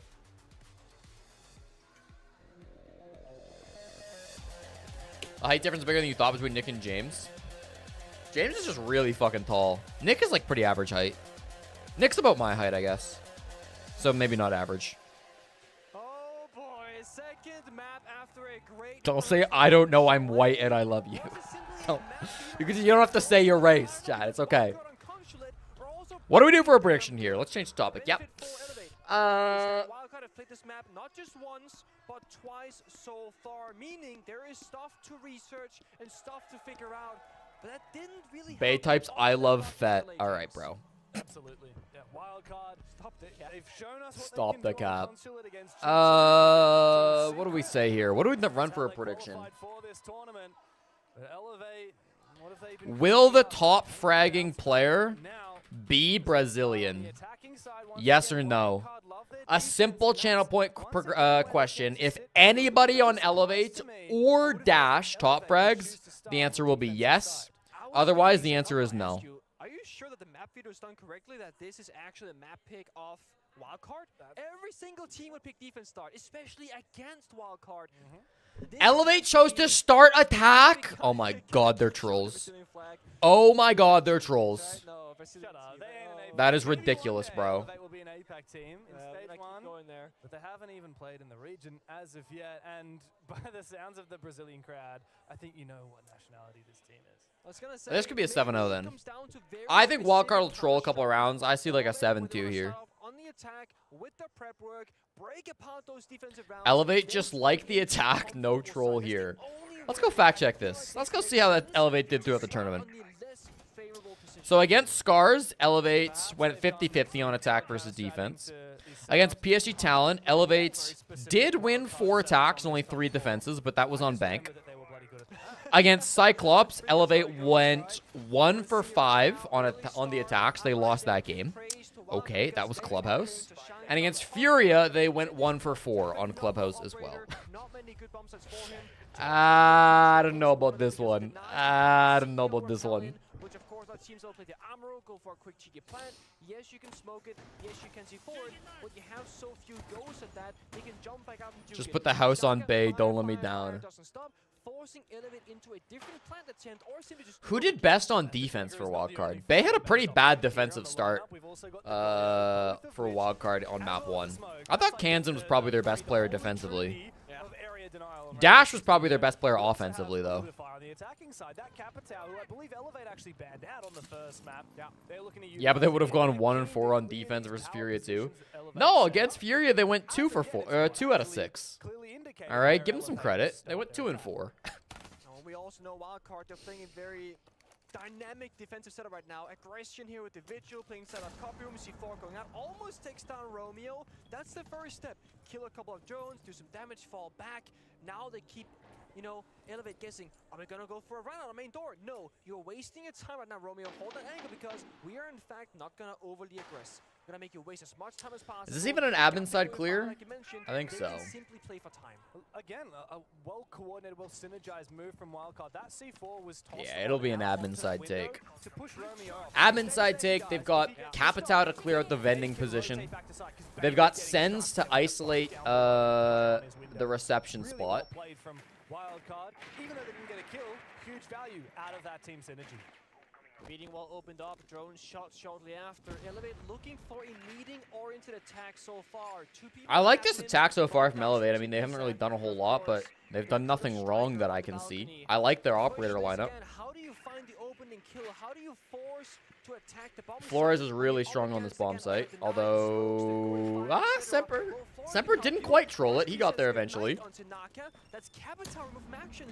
Dude, oh my god, I actually wish we got to see that, bro. Was Bay playing literally the vending machine spot and he got the Capitao with the boss G? He's been taken down. I'm not sure where that's massive. Perhaps the Goyo down below. It's just an absolute bloodbath. Big round from Bay. Dude, 3K now from Bay. I don't know who was putting their stocks in him, but it's paying off. Jeez. That looked free. Holy burger wall opener. What's up, Broadway? You're glad your addition of Beetle has worked out well because meeting people IRL will be so much easier. Calling an 8. In the building in good time, and B, when I see Beetle. I see. Full HP. Once you're in the building, it feels a little bit like Cafe sometimes, where there's just more bad gunfire to take. There's so many things to worry about: the verticality, the utility, and the cross. That ain't the baby. That's my baby. Blaze, maybe workshop that one. Maybe workshop that one. There's something there, but I don't think that's it. Whenever they go for a play. In that previous round, we saw that. Yes, Nakata only first the box G, but afterwards it was always Bay and someone else taking a fight at the same time, always applying all that pressure. Elevate, again, they gotta just problem solve. But Genuinely baffled they chose to start on attack. I would love to. Wow. It is. I would love to get an explanation for why they started on attack. We won't get one, but like, if you're one of the 3 Elevate fans, that's got to be a heartbreaking decision to see. A strong enough contest. 7-4 on the first map. Okay, that seems. Bay's tag at one point was Da Baby. This is Elevate's map pick, and now here on Consulate, where Wildcard expects to dominate. Elevate, another way to think about this. I strike you as a lightweight. Baby Shark wants to go for something here. K1A switched out. In what context? Cam was shot. They're waiting for it again. Expecting the aggression once more, but he's now hiding. I think there's 3 Elevate fans. We know Capellini's one of them, all right? There's got to be 2 others. Didn't Hugzord make Liquid start on attack pretty often too? That's actually a great point by Angry Cat. Because Team Liquid under Hugzord did constantly choose to start on attack. They felt it set themselves up in a better position. They just liked going on to defense, knowing how many rounds they needed to win. That's smart from Angry Cat. Good point, good point. I wonder if it is Hugzord just making this call. On the main wall. Not with Twitch drones, because that's in lobby. I mean, other teams have done this in the past too. Like G2 did this for a while, where they always start on attack. Liquid's probably the most famous team as of recent that have done it, but you're right. But you can deny a lot of utility from the enemy. We're looking at the cam, looking at us. Okay, there we go. Waiting for his. Yeah, default cam in garage was hacked. Waiting for his shock to regen. That's the only. No, actually, he wasn't. So, oh well. Sometimes you gotta do double take, right? Yeah. Well, see Shark upstairs as well. I mean, uncontested. Yeah, the concern here from there's a heavy roam that has not been contested at all. No vert operators except for like Romeo is in the building completely alone. He's in a really tough spot, and he's about to be caught on a scanner. If they catch him, oh my god, he barely got avoided here. It's a back take. I don't know that Wildcard are aware of this yet, bro. Wildcard have no idea what push is coming. They should have like a mirror window or something facing backwards, but they just have no idea. Bay, what? I need to see that from his POV. All right, now the jig is up. They realize where this push is coming from. All right, Bay, well. Bay got his one. Will there be a flank, though? I mean, Visa Hatch is probably open. Oh, didn't even need the hatch. Kansan walks down the Visa stairs. That'll be good enough. He gets 2 picks. Oh, weird push, bro. Weird fucking push. They had no map control whatsoever. Don't go for roam clear. They don't lightweight in terms of alcohol. When they get down to that backside attack, it's just very. I feel like I don't know. I'm pretty average. All the defenders did was hold F on a barricade, and they had to get destroyed. They had to get shot. When that happened, they got guys. They're behind us. There's no backside. There's no surprising factor to this whatsoever. What the fuck are Elevate doing? Well, they're playing Rainbow Six Siege the best they can, okay? Yeah, that was a nice shot from Bay.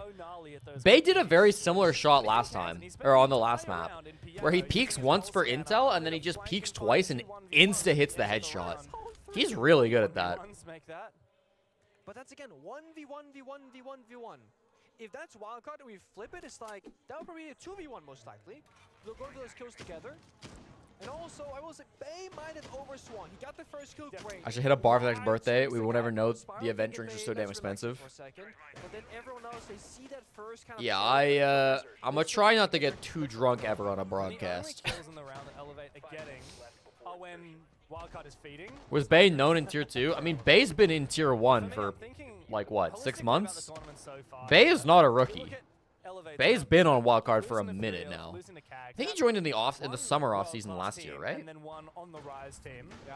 And then the wins Yeah. were only over PSG and Scars. Both of which Yeah, I mean, he'd been in Tier 2 for a decent amount of time. He played Elements 1, 2, and 3. practicing against really solid teams who are playing the way This game has made me boot up FIFA. Blaze, you were literally the guy saying that this game was like hype to watch. What are you talking about? Oh yeah. All of which are better than almost all the opponents that Elevate have played. The Wildcard has had far better practice. It's the double-edged sword of Elevate. But getting that early advantage, getting qualified to main stage a day early, it means they actually have less experience, and we're seeing them suffer for it. Yeah. It's all about getting limit tested, and right now that hasn't been the case for Elevate. They're seeing these things not work. Maybe for the I have to imagine Pengu and Dev Marta get to do 2 quarterfinals here, right? Close games, like you said. Dash, C-Force, Here's my prediction, okay? We already know Guz and Xenox are not on for any more quarterfinals. Xenox told me in the chat. Dev and Pengu are doing this game. We know this because they're doing this game. They're not going to make casters go back-to-back. So it's going to be Dez and Ace casting game 3. And then by similar logic, they're not going to make casters go back-to-back. It's going to be Dev and Pengu on game 4 today. Oh my god. Then the fact that they're giving Dev and Pengu 2 quarterfinals, in my head, signals they're also giving Dev and Pengu the grand finals. So then semifinals is going to be Xenox and Guz on 1 and Dez and Ace on the other. Eventually it finds 1 kill, but Wildcard have so much more depth to this defense. Which makes sense because it'll be the first grand finals for Dev and Pengu. Like as a duo, obviously. They've both done finals individually. It's like you're having a 1-layer peeler versus like a ton Correct? of like an onion, like See, I brained it, Xenox. I fucking brained it. They choose 1 layer, gone with that one. But then there's another one beneath it, and beneath that, and beneath that. I'm not leaking. I was told 0 insider information. I guess I was told that Xenox was at the pool. I guess that's the insider info I got. But that's Xenox leaking, not me. Parker, yeah, and then Parker's flying down to cast the finals with them. Yeah, that's true. Could this be 3 for 3 at the tournament so far? Pengu, Dev, and Dez TriCast. If it's a TriCast, there's no way Dez will be the 3rd edition. But it's not a good idea. It's like, I mean, if they ever do, because every time they do a TriCast, the 3rd person that gets added is always like an analytical person. And Dez is not analytical enough. If they did add a 3rd person, they would probably add like, I think the only caster they would add would be like Guz. Or it would be like they would add like one of the analysts. Warning with the Nitro. I'm going to try to Nitro the floors early on the S2 skylight, or on the yellow skylight. Okay, perfect, okay. And then that way if they want to push, I can still like use my goggles. If they flash, because last time he tried to flash me yellow and then jump in S2, so if he flashes I can just kill him with the warn. Go post in the basement, the Sky Repulse copy, bro. I feel like you Dude, Justin actually doesn't say a single word in these timeouts. Todo mundo quer sair, só que você tem que jogar o jogo. Faz blocado, mas faz entrando, mano. Bota o bico, porra. Joga sem medo, não fica demorando pra fazer os bagulho. É só jogar, porra. I feel like Psycho knows his team is horrible. Concerningly low energy in the Elevate camp. It's like, the look on Psycho's face is just like, we are so fucked. Like, we have no hope. There's nothing I can do. As a team, they have very clear, precise strategies in their technical timeouts. Guz, Xenox, Jesse, SI Grand Final TriCast. Yes, sir.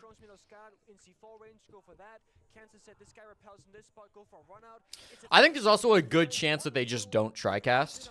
Because if you remember, the Boston Grand Finals was not a TriCast. So if Ace and Dez don't have to TriCast, I don't know why Dev and Pengu would have to TriCast.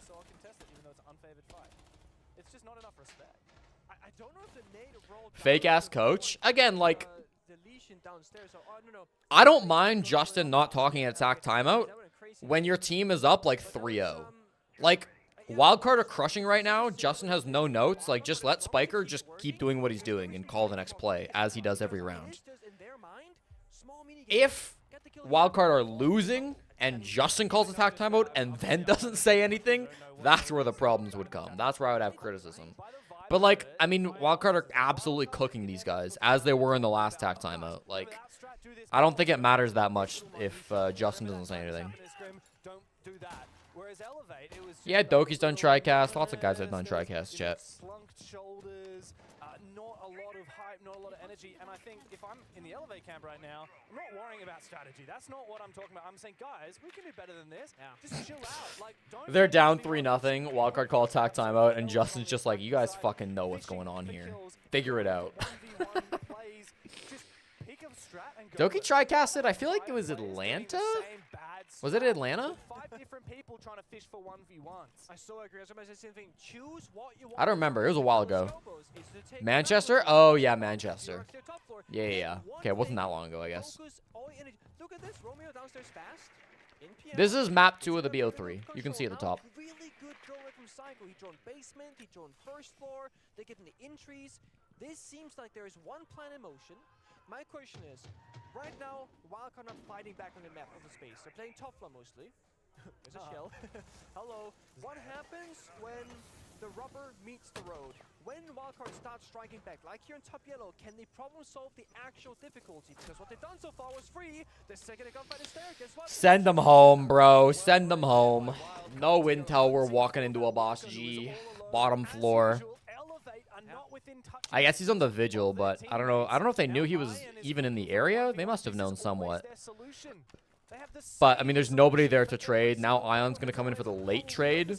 But again, Ion has no intel at all. Semper is choking on toxic bit. Oh my god, dude, there's a second guy down there. I think Kansan dropped the hatch, but either way, bro. Holy shit, dude. What is this push?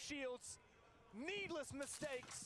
Needless death for Elevate. This is 7-0. 2 versus 5. They have absolutely nothing. And it looks like it'll be Kansan or Bay who top frags. Like, nobody else is coming close. You need, if you're a Brazil top frag believer, you're begging for Dash to show up. Begging for Dash. Guess what? They just double swing him.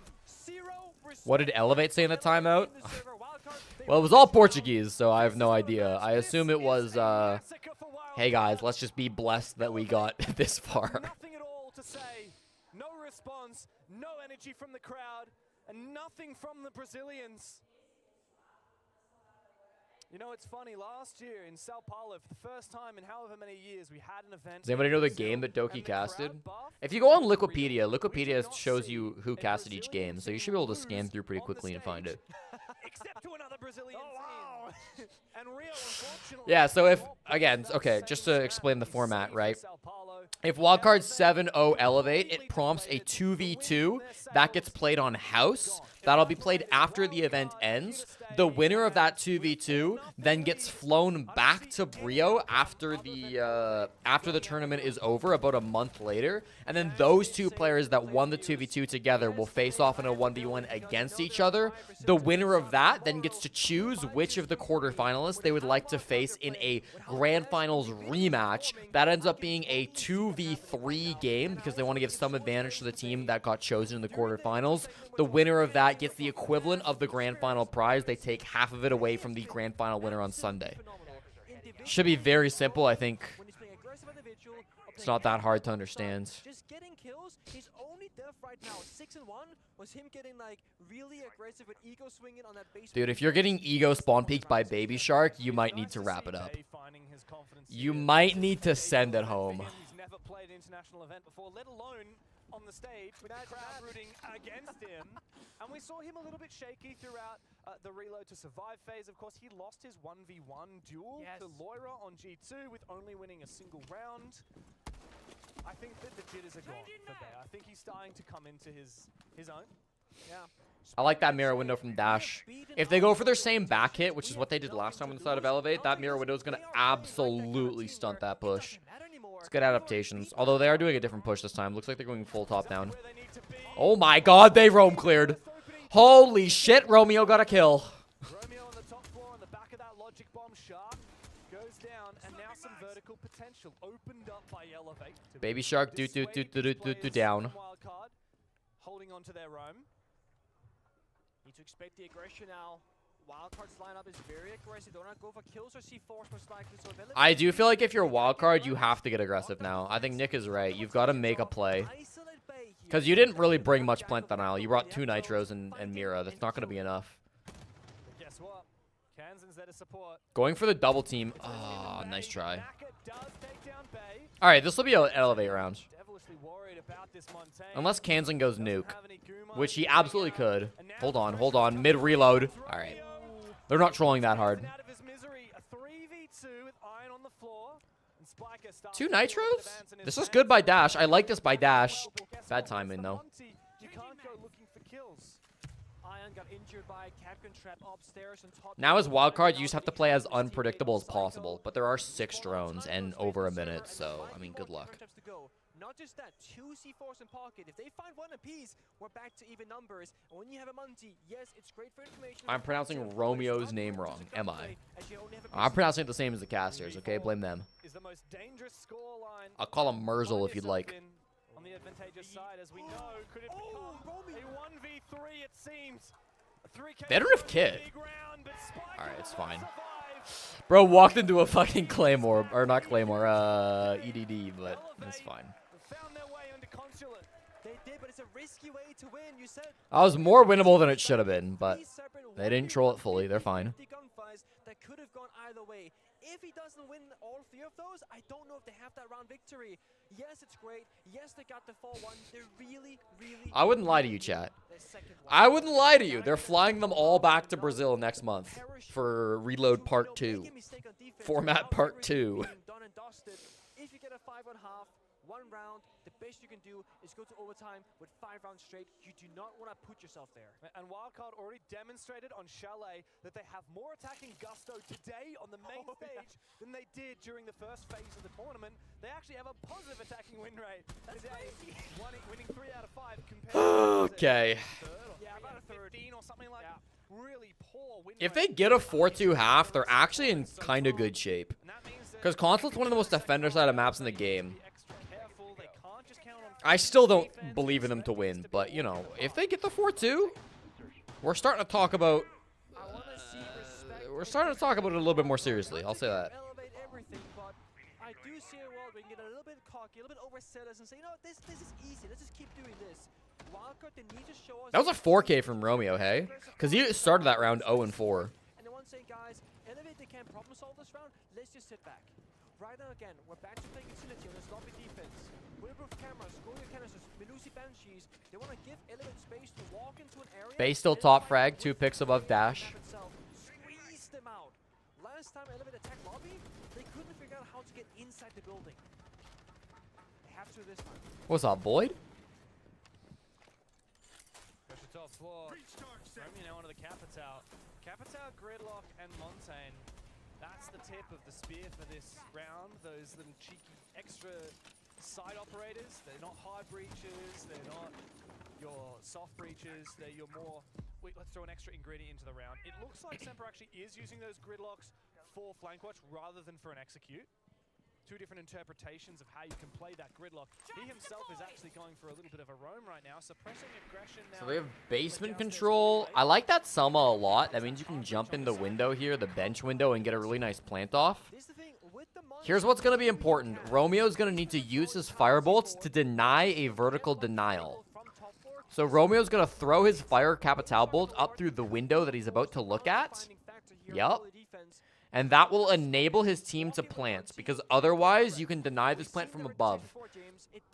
This is the only strategy for Piano that is viable that does not involve full clearing top floor. They're also going to plant on a Monty under smoke to make it even more difficult to stop this plant from above. If this plant gets denied from above, the entire round is over. There's the firebolt. That firebolt's not going to last long enough, is it? No, it doesn't last anywhere near long enough. Oh my god, and he got the angle. He's just a little too slow, though. Alright, Elevate almost fumbled that, but I think it should be enough. Yeah, they should be fine. Romeo got good horizontal picks while that was going on. His firebolt was way too early, but it's fine. They're not punished. To set his feet on that bomb site, down the hatch he goes. Has been heard. Yeah, this is impossible. Oh! Nice, still impossible. Oh! Surely not possible. Okay. The goo mine fucked him? Yeah, the goo mine definitely hurt the Monty. It slowed his entry down, which is probably part of the reason why they got so disconnected. No, Romeo has 6 kills. He had 0, and then he got a 4K and a 2K. Monty just got the plant down, then he died. The fire, a little bit early. I think the goo mine that Monty hit there kind of mistimed things for them, but they got the top in the end. They got the expected 2-4 half. Now Elevate go on defense. They have to be solid, or they have to rely What are our on bans here? having some blunders on their attack, which again, Are they covering the operator bans with replays? I think they are, right? It makes me kind of sad. I guess it's not that big of a deal. Yeah, I mean, gnarly shots. We expect that from Baby Shark.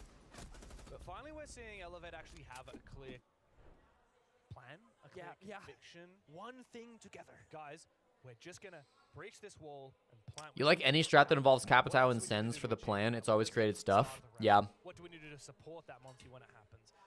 Yeah. Operators like Sens and Capitao, and I even think Rora are some of the most fun attackers, because it's just like, you know they're going to come in with like smart ideas behind them, you know? They feel like really tactical choices. Swung that game in favor of Wildcard was the fact that Elevate just kept on pushing for kills when they I'm going to fill up this water bottle. It is empty. I just finished it off. aggression on the Elevate defense. Also, the nature of Chalet, probably a lot easier to attack than Consulate. I'm sure, like we said, Chalet has been a defender-sided map so far, but so is Consulate. Now, I'll still say Chalet is easier to attack than Consulate. A big map like Consulate, claustrophobic map like Chalet. It just happens that Chalet's ended up defensive-sided, but it's still like it's a kind of map on defense where you're very uncomfortable, even if you are winning. And that's where we got to talk about comfortable pick operators, right? Double shield ban from Elevate, that's a very comfy thing for a lot of attackers. Of course, Blanket left open, picked here by Dash in the very first round. Wildcard, they want to open up their operator lineup. So you ban out the Valkyrie, don't gotta deal with those yellow pings as he falls below, don't gotta bring IQ every single round, of course. And then Fenrir, which further enforces that they want to entry frag, going for those kills. Parker's not streaming today. He'll be back tomorrow. But it does leave open, just like before, something like the Goyo, the smoke, which can always be problematic with time. If Wildcard are too slow at the first stage of the round, getting in the building, getting their foothold, they might just not have enough time to work with, calming the plant situation. Now, Consulate top floor is one of the strongest sites in the game. The Fenrir ban makes it a little bit worse, but not that much worse. The Valk ban is honestly not that big of a deal at all, I don't think, for top floor. Bottom floor and mid floor is going to be more impactful. But if Wildcard win this, they're in a really good spot. This feels must win for Elevate, even though it's only round 7. As of yet. It's going to be a slow round. Enchiladas or quesadillas. Wow, what a choice. 2 great foods.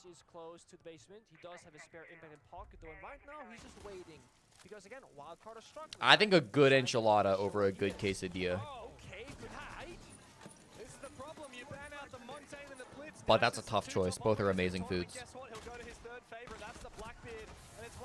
Oh, Dash. Uh-oh, the run out? This round has devolved into chaos, and honestly, that's exactly what Wildcard wanted.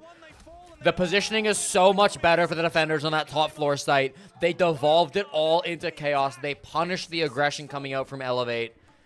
Elevate way too antsy. They had to win that round, bro. Oh, no. I wish we could see that from a top-down POV. I honestly don't know what happened with most of those kills. The Baku was downstairs all alone, half HP, pressure from everywhere. Psycho's stun, of course, you saw it. Why is top floor site one of the strongest? And take down the CEO Rappel. Dash, however, Hold on, Showcat? he not gotten the first pick with the Blackbeard, and then grenaded the smoke. The cat's not here. I'm sorry. You've been scammed. I don't think that round plays out that way. It's really hard for the attackers to get into the building on top floor. The only real easy way they're going to get into the building is by entering admin.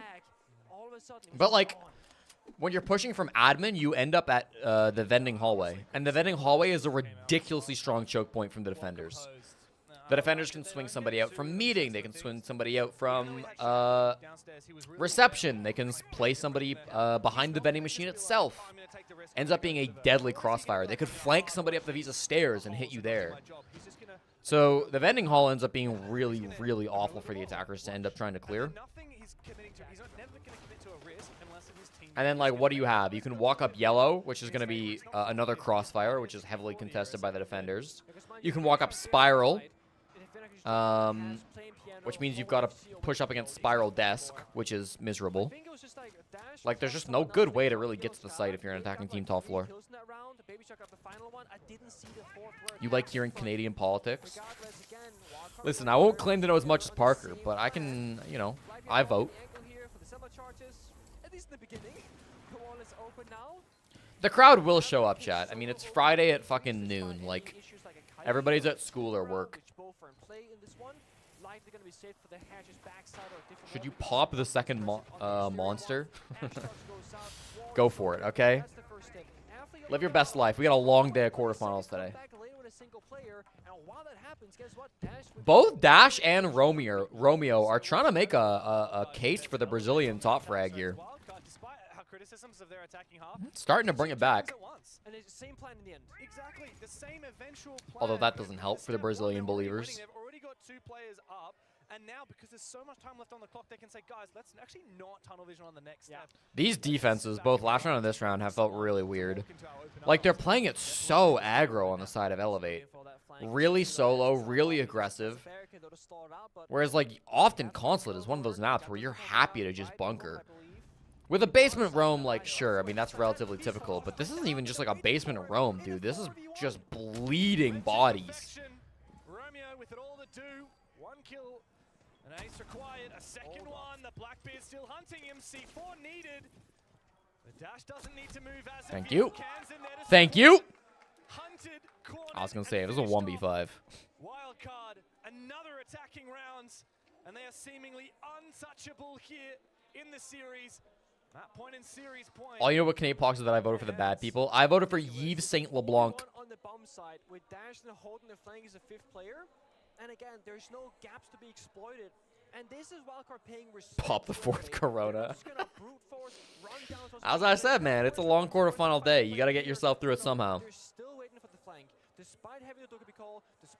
I predicted a 7-2. I made no such prediction. I think chat said a 7-2.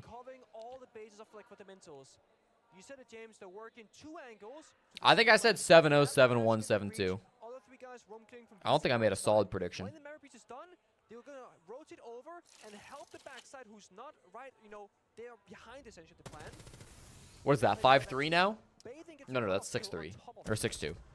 That's the thing. All that it takes. Yeah, sure. If I was going to lie to improve my credibility, I would say I did predict a 7-2. It looks like it's going to be a 7-2. Alright, bro. Where did the first mirror window go? I would assume it's between sites. It could also be. It doesn't look like it's bathroom. It could also be front door. No, it's between sites. Voted Chris Spearman. Who?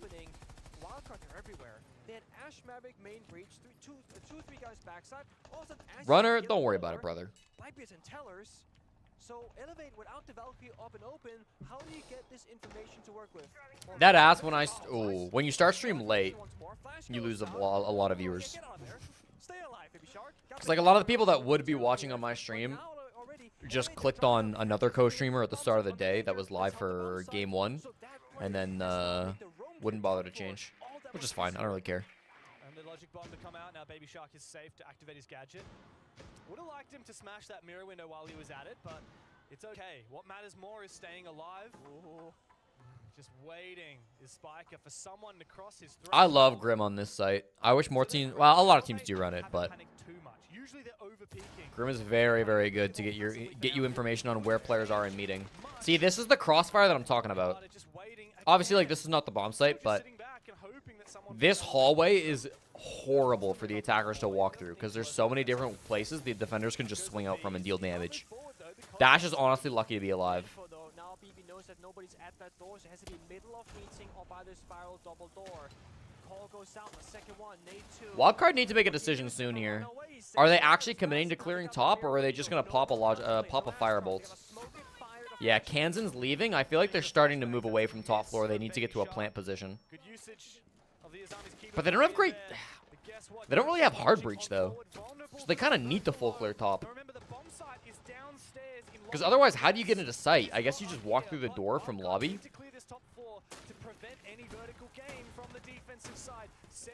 This play from Semper could absolutely own them. They're out of Bs too.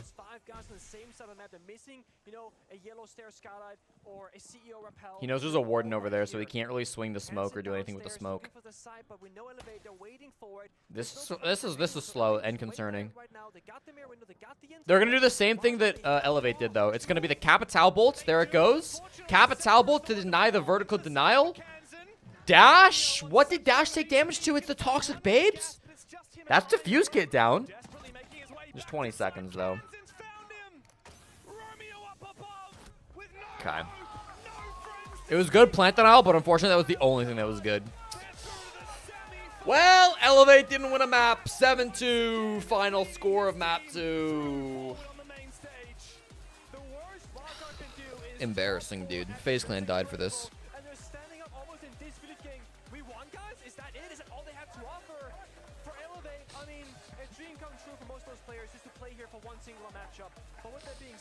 Alright, bro. Alright, bro.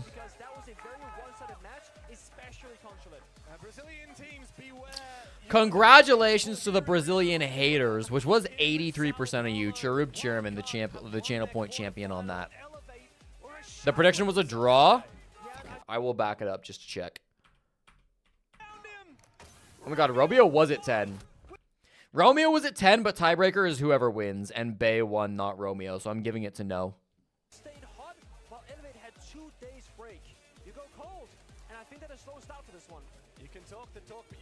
Now to watch the actually good Brazil teams. Yeah. So we finished the dog shit side of the bracket. Now we get to go to the good side of the bracket.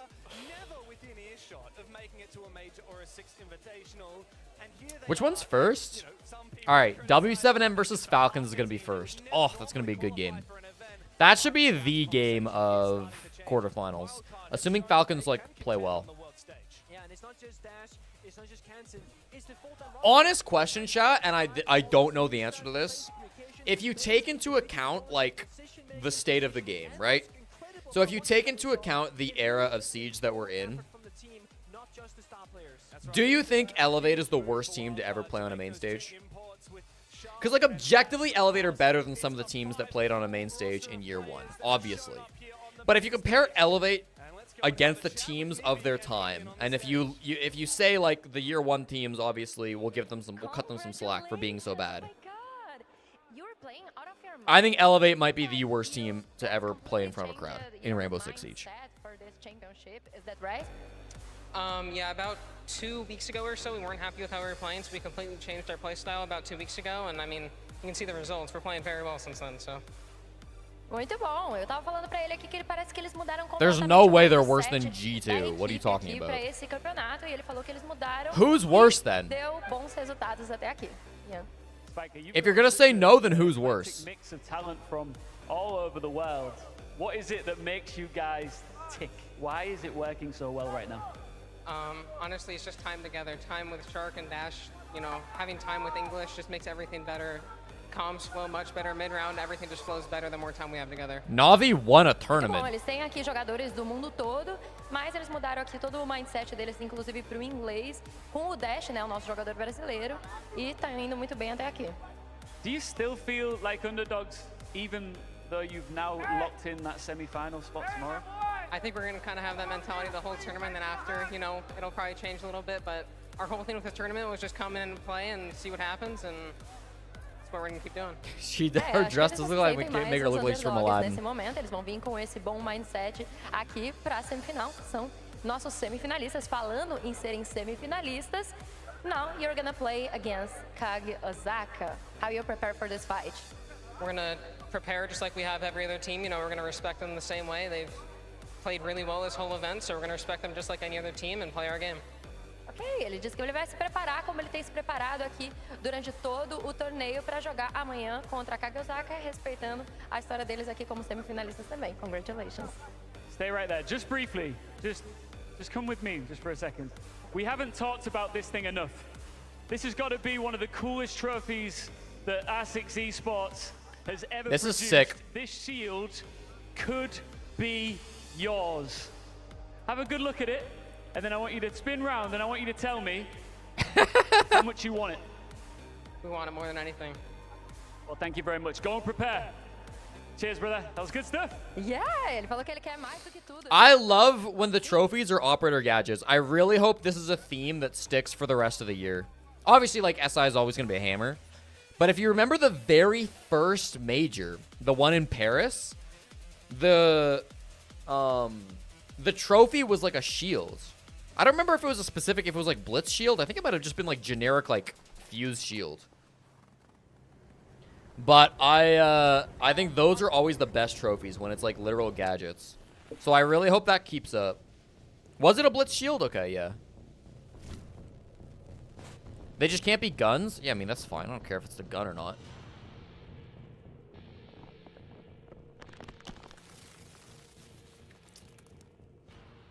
An Ella Gersmont trophy? I mean, low-key, like, that could be dope.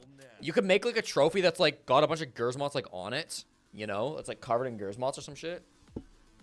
Berlin Jaeger was fire. The busts were cool, but, like, I think the gadgets are a lot cooler. In old Tachanka, could anyone use the turret? What do you mean?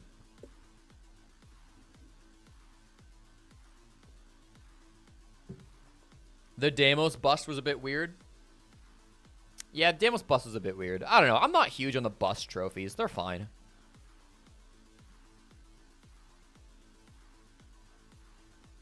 Oh, like, could anybody jump in and... Oh, I see. Yeah. All right, let's play the GeoGuessr, should we? Let's play the GeoGuessr. Chad, I'll give you 60 seconds here.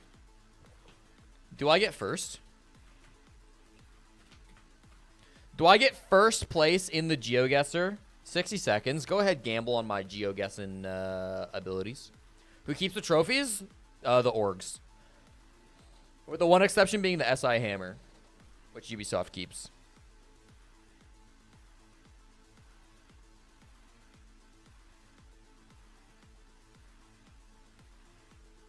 But with SI, the players will get, like, smaller trophies, basically. The players get medals, I think, for SI, right?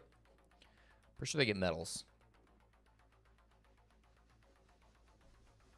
What's the link? Link is GeoGuessr, which I'm actually going to remove now.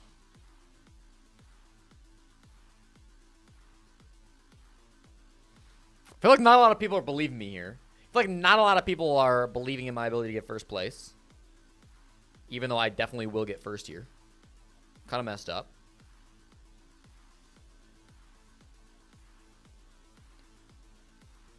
Time for quesadillas? Ugh, you're making me jealous.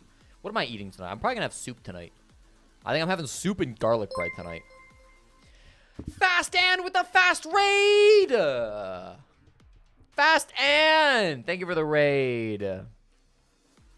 What's up, chat? I assume you guys were also watching R6 Reload. We were just debating if Elevator are the worst team of all time to play in front of a crowd. Welcome, Fast and Chatters. I will be live for the rest of the quarterfinals. So if you're looking for a home to watch the rest of Reload, you're in good hands here. We're watching W7M versus Falcons and then Loud versus Furia. So we'll be watching that. In the meantime, we're about to play a quick game of GeoGuessr, me versus chat. My chat already played, and channel point prediction, not a lot of people believe in me, but I'll take it. I'll take it.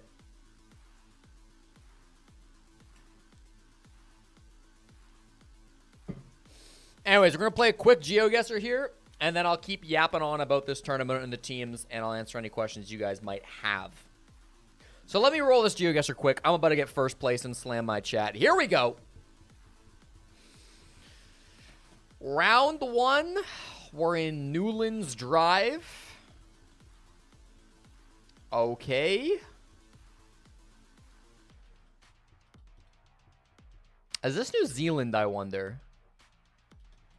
To me, it kind of gives New Zealand vibes, don't you think? I feel like this vegetation is very, like, Australia, New Zealand, but more so New Zealand. It could be, like, Tasmania.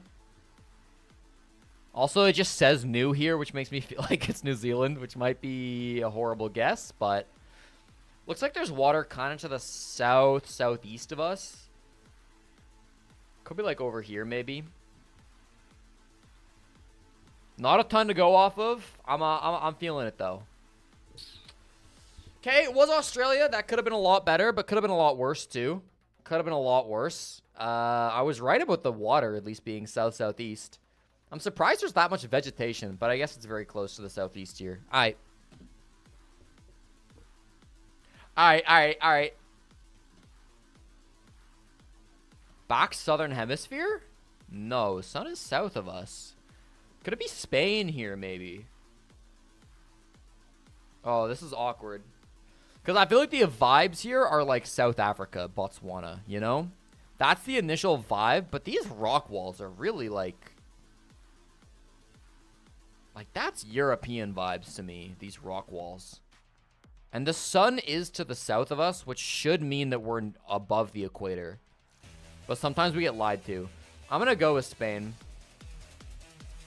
I'm going to go southeast Spain, which looks super dry like this. Can I tell what side of the road we're driving on? Literally not at all. Let's pray. There we go. All right. Thank God. Not the best region guess, but I will take it, bro. I will take it. In the quarterfinals here, you're not happy with that, Lax. I'm happy with the way. All right, and this will just be Russia. Elevate, I mean, it's about competition at this point, and Elevate is just not bringing it. Where Wildcard, me and Fox, this could honestly be quite Eastern Russia. They are playing the absolute perfect siege that you possibly can get, or damn near close to. Yeah, a lot of teams were already kind of. This is gonna be really tough. I just gotta hedge my bets, go like Middle East. Really well thought out when it came to their bullet system. Sure. But obviously, not like the Middle East region, but you know what I mean. Let's go here. Wow, it's even more east. I was thinking about going near Yakutsk, true, too. I just thought it was too risky. You know, at any other major, just because okay. Wildcard, the way they're playing fundamentally, they just always understand what they need to do. Getting strong Kenya vibes from this one. Just a bit of a vibe check on my part. That'll be the snorkel right there too. Any more info? Plots for sale? Nah. I mean, look at the entry kills alone. And very rainy. I wonder if we're near the coast. But if you're watching that game specifically, one thing that I'm more Let's go near the coast. Why not? Let's go near Mombasa. They know when to just stop moving. All right, we were nowhere near the coast. That's sick. I don't think I'm in first here, chat. I don't think my guesses have been good enough. I liked my Spain guess. Especially from young players like Spiker and Bay. You know, that's an Australian sign. They have a trouble not moving. We're clearly in the outback. They constantly keep overextending. It's something that everybody always tries to Let's look for a T intersection southwest near Perth. Off the bat, Wildcard, they're just so disciplined. They constantly know exactly where they need to make the execute, where the opening is. So to be able to identify it means they have to have great droning and great communication. And for a team that's only been together for a month, that's insane. I've never seen a team be able to play that good. It doesn't feel necessarily like a Beast Coast roster where they're playing very good all together. It feels like this team is already a super high-level experienced team strategically. We're going to send it here. Wow. Yeah, I was going to say, I mean, me and Fox, we've got the trial and errors with rosters. And Alice Springs. to get that synergy, to get that communication. I don't think I got first. If I got first, my chat is actually horrible. When their native tongues aren't English and they're all trying to yeah, not even close. And then making it work here. GG. I didn't even realize bro was in chat. Who knows what they could achieve at this point. Where did I lose the most points? Mostly round 1. We do have the detail. And this, for me, sponsored by Blacklight. I got boinked by Australia, to be honest. Tough one. All right, congrats to my haters. I will give you guys another GeoGuessr to play. We're going to play this game after map 2, or after map 1 of the next game. Good luck. Go ahead, play. Oh, they just showed Baby Shark nitroing himself. We did see this in a quick matchup at the end of that first map, but we have to talk about it because, again, Bay is brand new to the scene as a whole. He's only played 1 season. Yeah, Momentos is good. Momentum is good. To come here, first time on land, first time playing international, you're putting up a performance like this. You're playing with this level of confidence. that should be something that he should be 100%. Chat was thinking Italy super straight Roman roads. Did the Romans ever conquer Iberia? I think they did, right? Because if you watch his discipline, every single piece Could have been that a he Roman does, road. First of all, he doesn't I do feel like those rock walls are very Italian. Very Italian and like Maltese is usually where you see rock walls like that. Is so precise. He's not wide swinging. He takes a shoulder peek and he knows immediately where the next person. Good to see you, Donnie. And in a position like that where you're in a death Did it say Alice Springs? I couldn't read it. It was too blurry. Not only is he stalling time, but he's getting 4 kills. They can't even get through him when he has so Fair many enough, things to though. focus Fair on, enough. And he's able to individually isolate each incident. That's impressive. They'll talk about his one-taps for quite some time here in Rio de Janeiro. Unfortunately, with Elevate gone, that now leaves the bracket wide open. CAG will... All right, how are the Fast and viewers doing today? How are you guys feeling? Were you watching the entire... I assume you've been watching the entire tournament so far. I slept through the first map of CAG versus FearX, and then I was having a shower and making some coffee when the second map was happening. So I didn't really lock in till map 3 of CAG FearX. Fast as fuck. That's good to hear. That's good to hear. I do feel bad for Anne if she only streamed the kind of mid matches, because I think the best games are soon to come. W7M Falcons should be the greatest game of the day, but it depends if Falcons show up or not. We're not feeling good when we saw we rated Jesse J. Chick. Hateful, you live in my chat. I know for a fact you're not a raider. Gents, thank you very much for joining me. You may exit stage left. All right. Goodbye. Goodbye. He kicks them out. Working with you again, Fox. I'll see you again soon. But for everyone at home, we will be joined by Jack and Leo on just the other side of this Oh, I short see. break. Oh, they're going to run us another one here.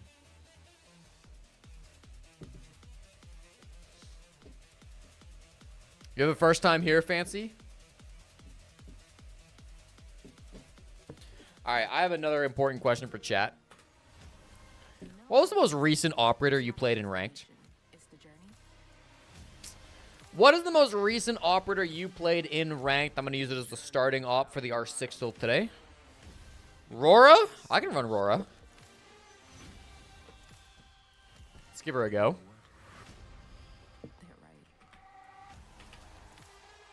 I can't fucking spell Rora. Rora.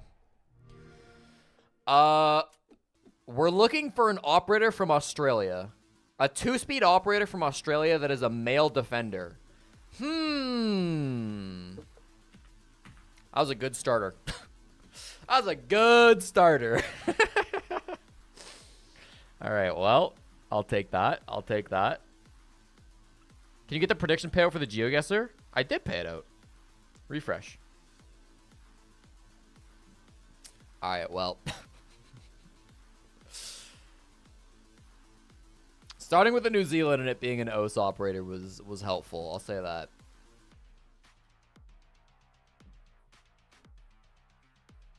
Could have been non-binary. There are no non-binary operators from Australia, so no, it could not have.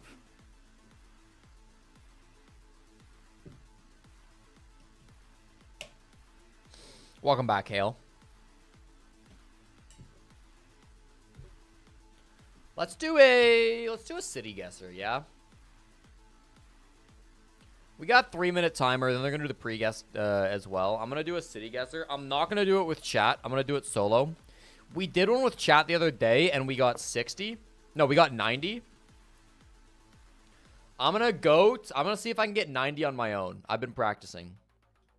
So the goal of this game chat is I need to guess the largest city in each one of these squares. It goes by city proper area, not by metro, all right? We start in northern Russia, and we first start with Murmansk. Murmansk is here. I don't know what's here. In this one will be Norilsk. Decent start. You can see there's 109 total. In Alaska, we have Anchorage. We got northern Alberta here. We got the greatest city on earth, my hometown, Edmonton, Alberta. In this one, we probably just have Saskatoon. Yes, sir. Then we head over to Europe. We've got Reykjavik. We'll have Dublin. We'll have... Is London in this? Oops. Uh-oh. Chat, I fucked it. Alright. Is London in this square? London is not in this square. Would the largest city be Oslo? Hamburg? Hamburg. Okay. Stockholm? No. Oh, Berlin. And then Moscow. Alright, alright. Then we get into Eastern Russia. We should have Kazan. Yekaterinburg. Novosibirsk. Krasnoyarsk. 3 more. The last one's Petropavlovsk. The second one is Yakutsk, which we just got in GeoGuessr. And this one, I don't know. Sorry. Back to NA. I think we have Vancouver in there. Just barely. Next one should be Calgary. Winnipeg. Couple Canadian cities getting in. We appreciate that. We'll keep it going with Toronto, New York, and St. John's. Back to Europe. Give me Madrid. We said London's in this one, so London. Do we have Rome in there? We don't have Rome. What is the biggest city there? Is it Vienna? No, it'll be Athens. Athens. Istanbul. Let's do these 3. Would it be Baku? No. Do we have Tehran? No, Tehran's down there. Jack and Leo join me on the desk for the first time on stage here in Rio de Janeiro. Leo, how you I think it's a different city in Iran. I think it's one of these Iranian cities that I don't know the name of. I don't think there's any real Russian cities in here, nor Kazakhstan cities. I think I'm missing this one, unfortunately. Let me try Batman.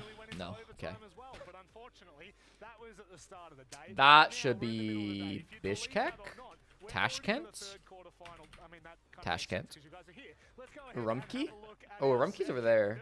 Matchup of the day. I'm losing count here in Rio de Janeiro. There's just so much action today. Falcons take on WCW. What's in here? A rivalry that definitely has a bit of history. For sure. I mean, these guys, they've been facing each other for a long time. Falcons, obviously, oh, the Almaty. most consistent team of the last year. Okay, kind of cheating because it's on the map, but I would have gotten there eventually. Every single event. And you know, when they came in Give me Beijing. Give me Seoul. It's not Seoul? They lost to M80, and then throughout the tournaments they've progressed, they've gotten better, and they've warmed up all the way to this quarterfinals. It's not Seoul? What's bigger than Seoul in here? Is it this city? I don't know what this city's called in China. I'm assuming it's this city. Because there's no way it's like Shenyang, right? Or Harbin? No. Damn, I'm shocked it's not Seoul. It's not like Incheon, right? No. Weird. Alright. Is this one Sapporo? Yeah. Alright, back to the USA. Give me Los Angeles. Give me Houston. Give me Havana Unana. Oh, and then this is a weird one. What's the capital of Bahamas? Is it like Georgetown or some shit? Princetown? Is there anything up here in North Carolina? No, we're missing like Raleigh. We're missing Charlotte. We're missing Durham. I don't know any cities up here in NC. I don't know the capital of Bermuda either. Damn, that's a tough one to miss. That's a tough one to miss. Alright, North Africa. Casablanca? Do we have Algiers? No. Do we have... Is it just Tunis? No. Tripoli? Tripoli's over there. Wait, what's in here? Tunis is right there, right? What are these? Did I spell Tunis right?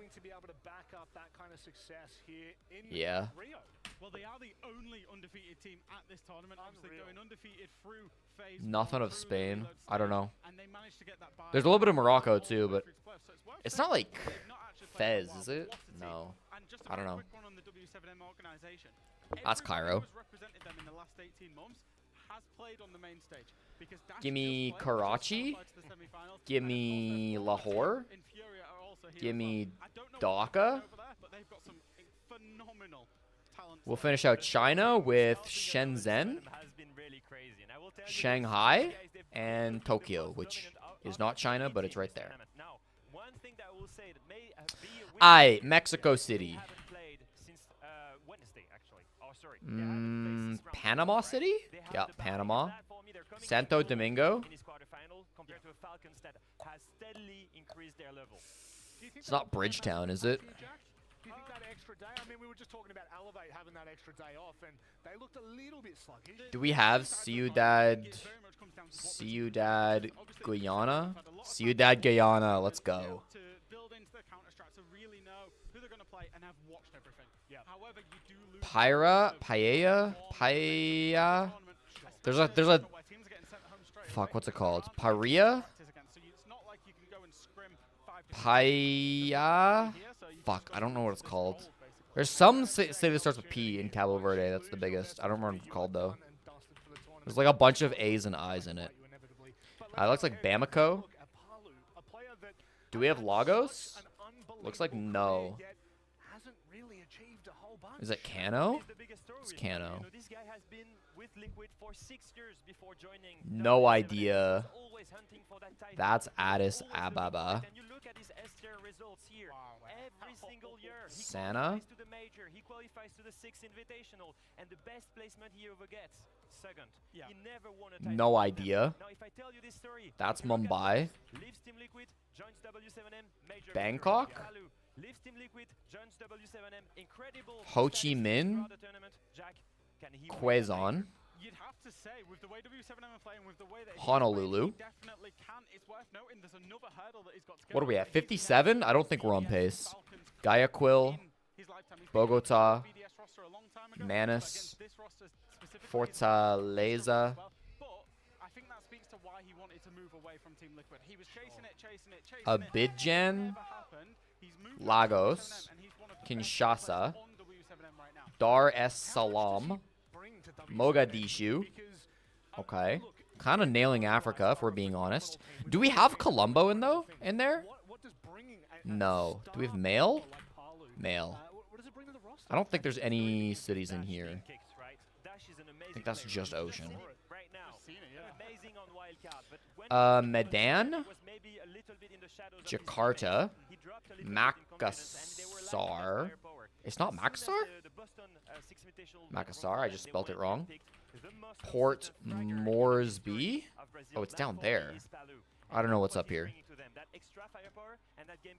I'm trying to hurry because I feel like they're going to start the game soon. Not a clue what's up here in Peru, but further down in Peru we'll have Lima. Do we have Brasilia? No, we don't. Santa Cruz? Uh-oh. How do we not have Brasilia, bro? Maybe I spelt it wrong. Bro, what? Absolutely love. They've never lost it as a 17 win streak on bank. They don't stop. It's going to get banned. Conversely, Falcons, they hate border. They're going to get rid of it. What's interesting, kind of curiously, is if we move... Baffling. I don't know what's in there. W7M. Give me Rio. For them. They beat, I think it was M80 on it. They've definitely won it at this event. Lusaka? Lubongo? Yeah, it used to be an amazing map for Falcons. Luanda? Luanda. Ant-An and Arrivo. That one's got Port Louis. That's maybe why W7M you've picked into it. Is picking it. Now, if we look at Falcons speaking skyscraper, no clue. No clue. That one might be Darwin. Nope. Townsville? Not as bad as it seems. No, absolutely not. They played it against Loud very Townsville. Shout out. They ended up losing it, but they got No a clue. free attack split. Now Skyscraper is one of the most defender-sided maps in the pool. Santiago, Buenos Aires, Buenos Aires, if I can spell, and Sao Paulo. And then if we move all the way through to the deciding map of Clubhouse, it's the only map, one of We'll do Cape Town. Will be Johannesburg. I don't know the bottom of Madagascar. also like it as well. It feels like a perfect battleground. Perth, Right now that map Vito doesn't tell us Melbourne, any team. I think it's very well Sydney. They're almost on the map vetoes. I will beat them to the game. Auckland. We're setting ourselves right now for an amazing matchup. I don't know. Do we have Hobart in there? We better. Nice. And Christchurch. Okay, and I think I know this one down here too. This is Punta Arenas. Right? Punta Arenas. Is it not? Make sure you have counter strats. Make sure you come in, and with this BO3 against Falcons, as a reminder, you're Where is Punta Arenas? I thought it was up here. I thought it was down here, at least. Oh, it might be this. I think this is Punta Arenas, actually. Okay, I don't know what the hell's down here, then. 89! Not quite 90. That's disappointing. Rio Grande. Fuck. How much pressure does that put on a team like that? Goiânia was the correct answer on this one. That is absolutely wild. I've never heard of that one. Nassau. I have heard of that, but I would never get it. Praia. That's what I was thinking of. Oran? Yeah, okay. Tabriz, it was Northern Iran. Irkutsk. I actually do think I knew that. Tianjin. It was the one that I knew. I just didn't know the name of it. Alright, not bad. What happens if you take one of the most dominating lineups in recent Siege history and give them wings? We'll fight until last bullets. Team Falcons seem to be flying high with 5 players who are used to the big stage. Absolute Falcons domination. But today, they need to show the whole world that they are truly birds of prey as they hunt against a familiar foe. A wise man once said, What's up, Umbra? If you mess with the Bulls, you get the horn. Parker said that. And the Bulls of W7M are even scarier in front of their home fans. No one can stop us.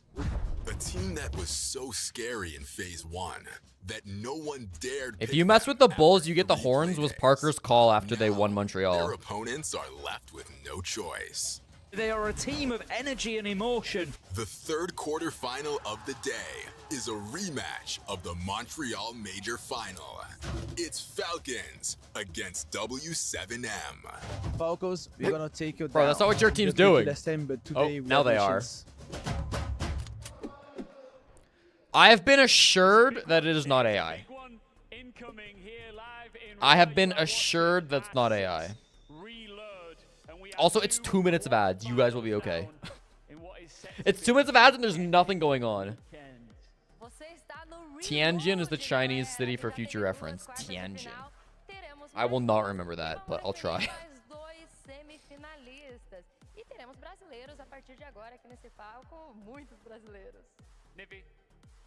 Who is it? The guy doing the thing? I was told who the voice actor is. Let me look. His name is Jojo Otsidu. This is beans. Someone put beans inside the Particle! 1 full year. Shout out for the 12 months, Particle. Thank you very much. I'll even let you call me a fraud. Appreciate it, brother. Same dangerous roster looking for prey. It's Falcons! Ooh, no home crowd advantage for the first time, maybe ever, for Falcons.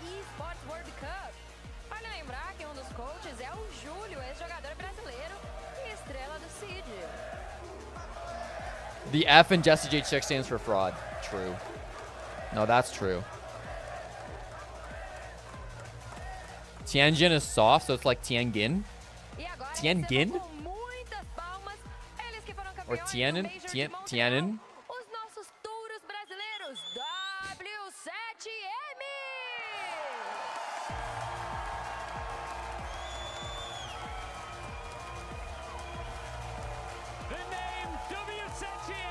Dudes. Beetle, I'm excited for this drawing. I'm hyped for it. I can't wait. It's more like Tianjin. Tianjin? Interesting. Tianjin. Tianjin. Tianjin. Tianjin. Tianjin. Fuck. Tianjin. Tianjin. Enjoying his fans right now. Come and join me. The rest of you guys, go and take your seat. The square that is always memed about is Tiananmen, right? Tianjin? Tianjin. We've been here many times before. I'm just gonna keep butchering it, if that's okay. I'm sorry to the Chinese chatters. I'm sorry. Are you excited to be Tianjin? once again, but Fuck, this I don't know, time bro. with WSETGME? Of course I am. Butcher away, King. Thank you. Home country is amazing. I'm just so excited to play here. Rapaziada aí é incrível, então eu tô muito ansioso. Vai ser muito da I'm hora. pretty sure Paulu's from Sao Paulo, right? I think so. For you, it's the same. You used to be on a stage like this, but now you are representing a new jersey, a new story. Is the story beginning right now? Of course, the story begins now. We are really happy to do our first playoff, and I want to thank all the people here who cheers for us, and especially people there. Even here in Brazil, they come to support us, and we'll give everything for them. Ele falou que tá começando uma nova história. All right, the crowd is actually interested for the first time all day. Pra ele, especialmente a galera do lado de lá, que ali tá cheio de touro. You've been wanting a trophy for a very long time, Paulu. Is this a case of proving a point since leaving Liquid, but also proving a point to yourself that you can do it when it counts? I guess so. I have how can I say? I reached it so many times, but always so close. So right now I just want to live it. Muito bom, ele falou que com a Liquid eles quase chegaram lá várias vezes. They got the mas bull. Aqui ele tá nesses playoffs. That's dope. É isso, né? Eu não ia falar nada que vai soar uma farpa aqui. Do you have something to say to your opponent? Have fun. Okay. What do you want to say to him? Just good game. It's going to be a great match. Muito bom. Two vai great ser guys. ótimo match. Thank you. Go and take your seats. Two wonderful All right, players. chat. Assuming Falcons actually show up today, get ready for what should be the greatest game of the day. You've suffered through 9 hours of watching APAC teams and fraudulent Brazilians all play so that they can lose to Spiker. Get ready for a game that actually matters for crowning a champion. Let's get going. I'm pumped. I'll run you a prediction here. Why do we run for a prediction? Just map one, eh? Just map one. This is Tim, and we've got one hell of a quarterfinal coming up for you. Tim, how are you feeling today? Good. Let's keep it. Let's make it a head-to-head here. Who gets more kills? Okay, will it be Paulu or his old nemesis, Volps?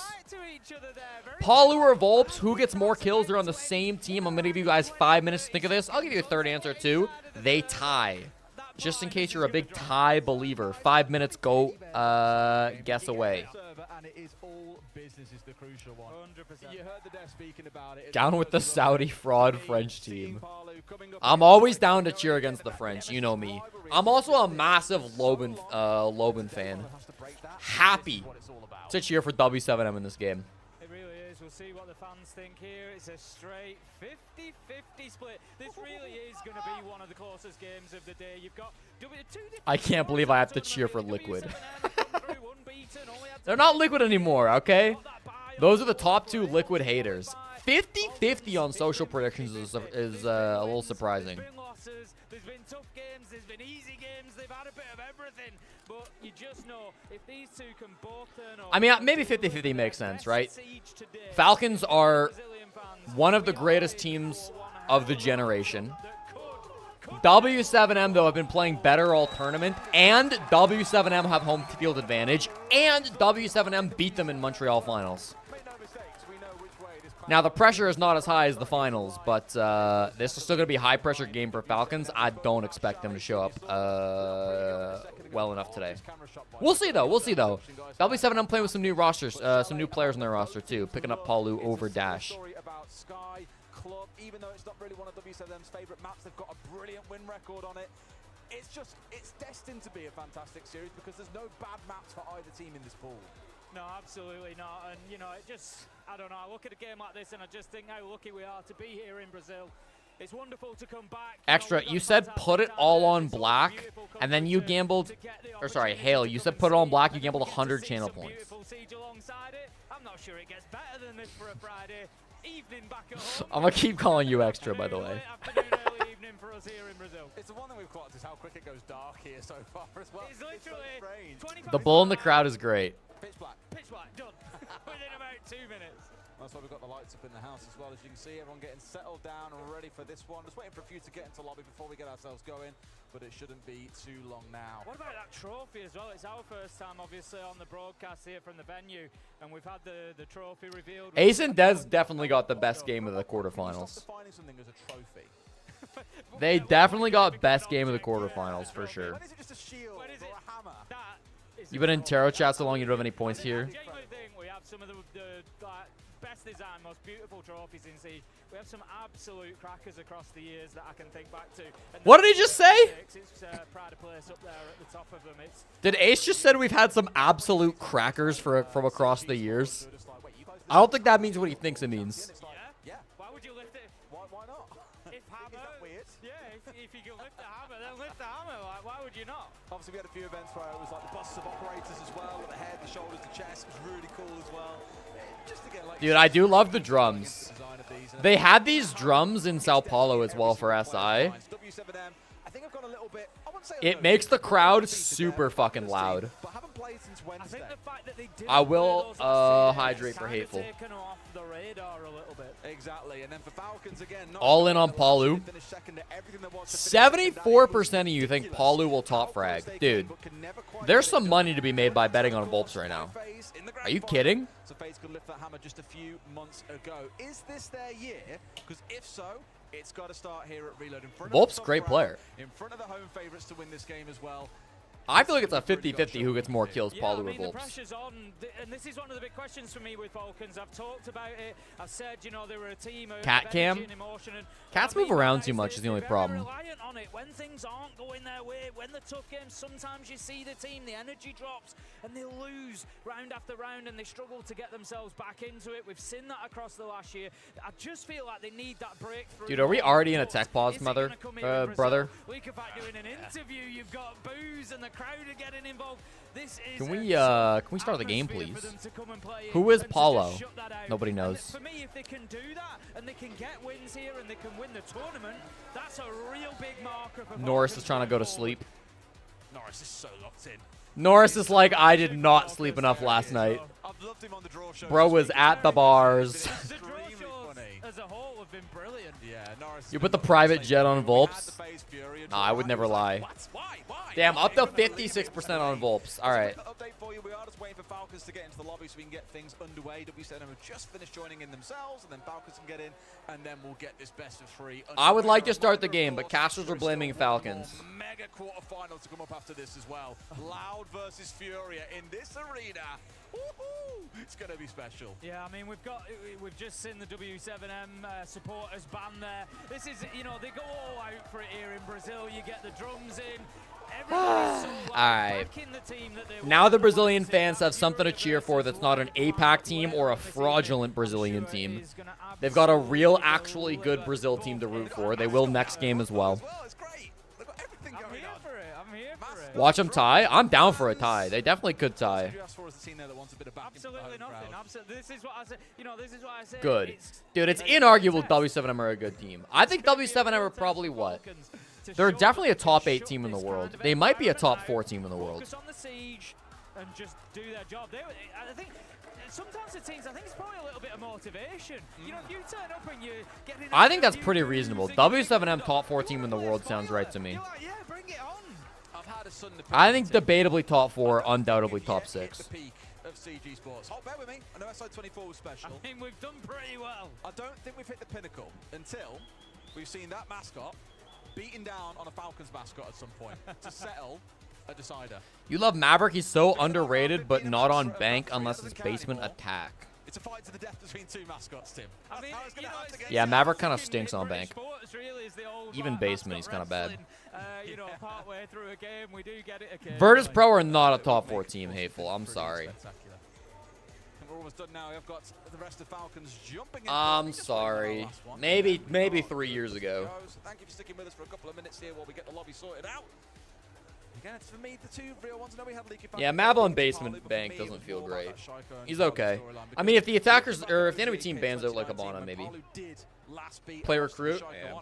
It was a very different affair back then. We had Lems, we had Panic. I think top 4 being FaZe, Fury, W7M Falcons makes sense to me. Be on a different team themselves. Literally 8 different players beside those two. I think that's the safest top 4. Shopify need to prove themselves before they can get in the top 4 conversations. The top 4 conversation. Or does Parlu finally get Shopify bombed out in Boston. In Montreal, they got top 8 in Montreal, obviously.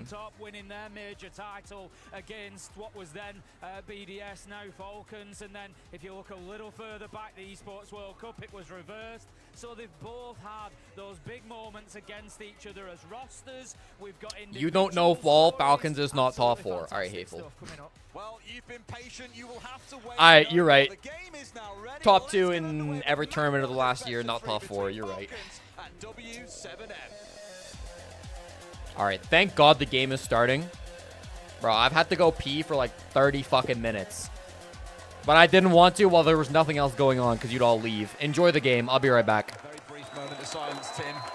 And this is where things get real. Once you press start in the lobby, of course. Once we get underway with it, we're in for it, Tim. And for me, again, if I'm sat here with Falcons, I'm wondering about how this week has gone. It has not been their strongest showing. I think it's pretty fair to say. Saltop doesn't even have headphones on, bro. Oh my God, why did we play the intro music? Actual fucking baited, bro. Genuinely baited.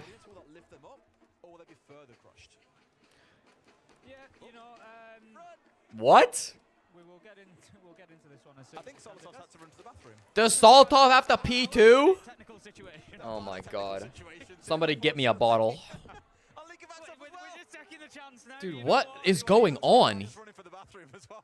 Were they not told when their game was? Why are they all running off stage? Hello? All right, JL.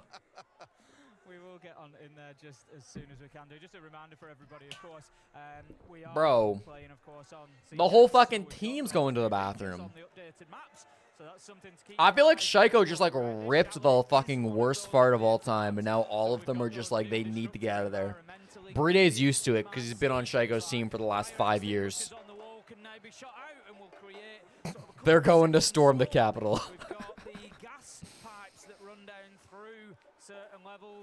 That would be so unfortunate if they all had food poisoning, dude.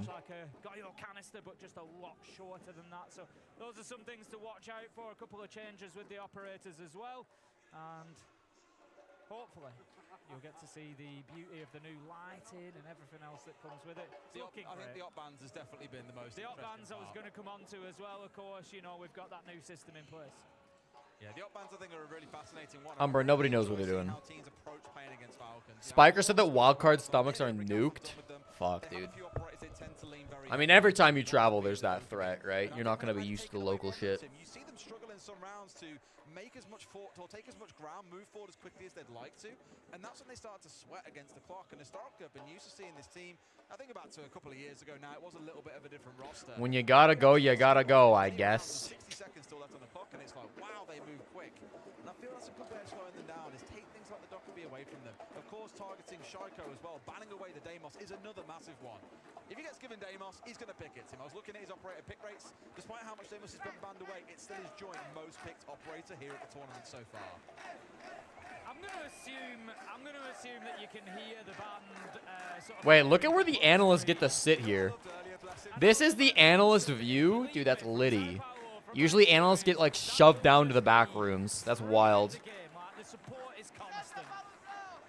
I'm so jealous, dude. They're getting booed as they get back in. Oh no. You can see it both ways though. You know, does it disrupt their own flow? You know? No, because they've emptied their flow out, Tim. I mean, listen, if you're about to play, you know, the most important tournament of the 3 months that you're going to play, the most important match, you better not do it where you're uncomfortable. I don't blame them for going to use the bathroom. I just hope that, like, I'm a little worried it's not just going to be a one-time thing, you know? It's going to deafen both of you and just override it all. They are so loud. I'm struggling to hear myself think through the headset. Yeah, it's, like I said, it was exactly the same in Sao Paulo. Better before the mid-match. Yeah, my concern is if they're all feeling it the same, it might be mid-match and before. But we'll find out. Can analysts observe the game themselves? Yeah. Because LAN build has like 12 observing slots, I think. And so one of the observer slots is specifically for whoever's on telestration to capture the game from whatever POV they want so that they can telestrate it after the fact. Generally, if you're not going to do telestration, the analysts won't observe.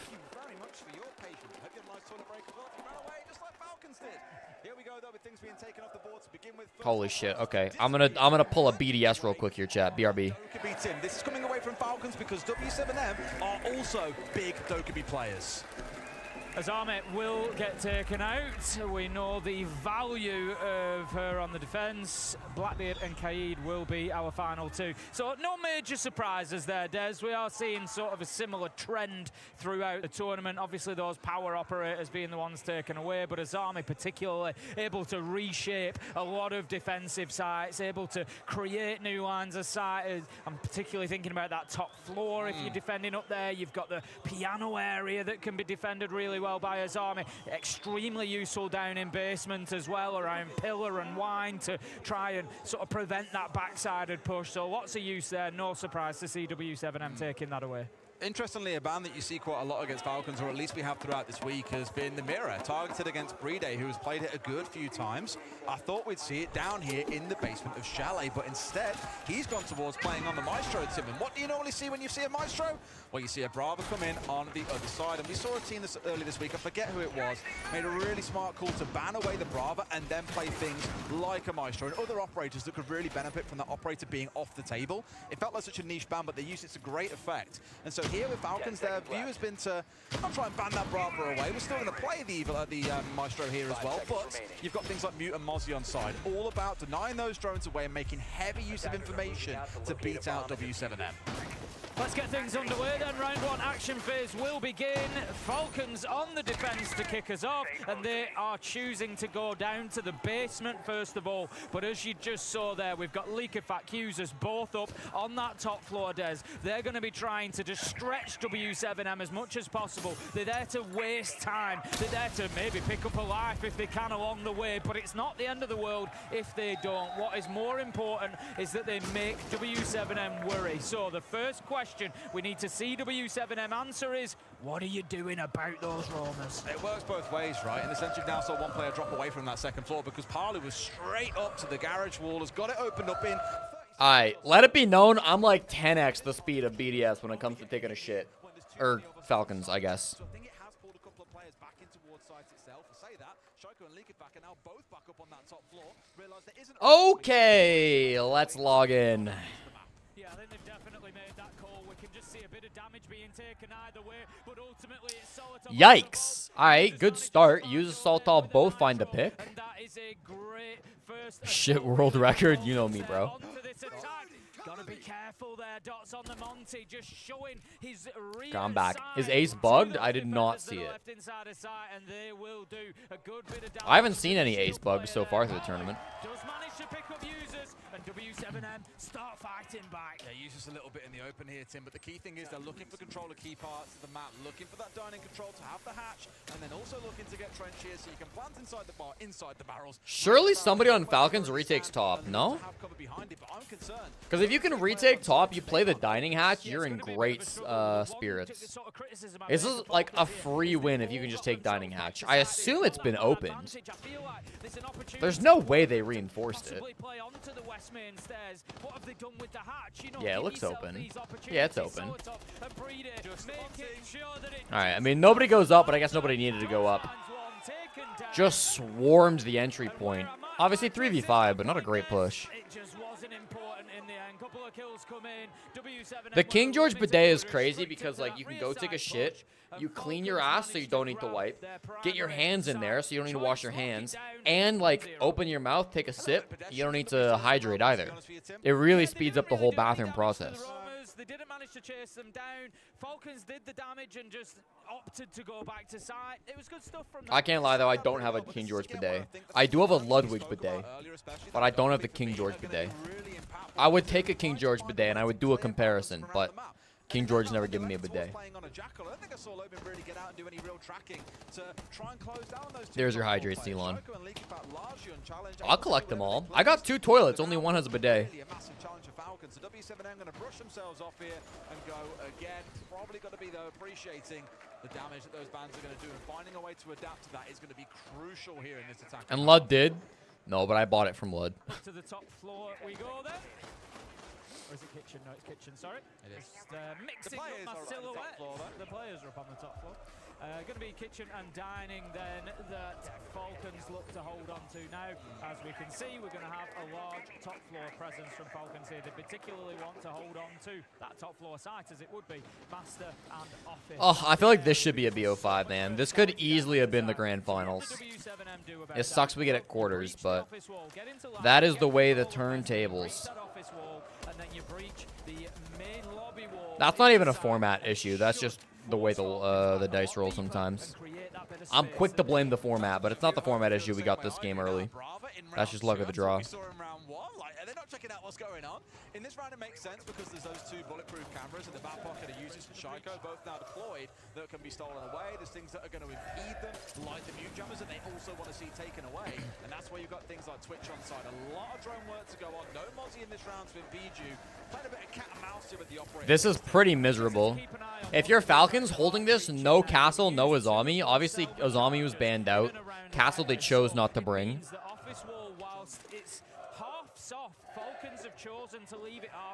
They've got 3 guys up here on the top floor, so they are, you know, hoping to play it. This doesn't land. This goes below.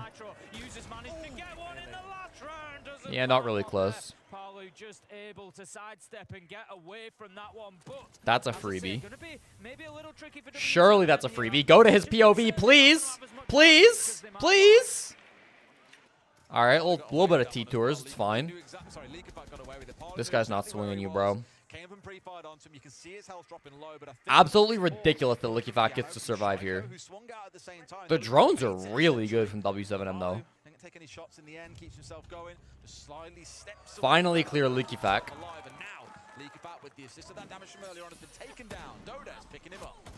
This is a crazy push from Volps. Wait, it's actually genius, though. Wait, it's actually genius, though. He hit the shoulder of Saltov. Ah, they trade. That'll do. That'll do. 2-3 now. Sit with the advantage. 3 versus 2. 45 seconds left to go, but Dots has managed. That's insane.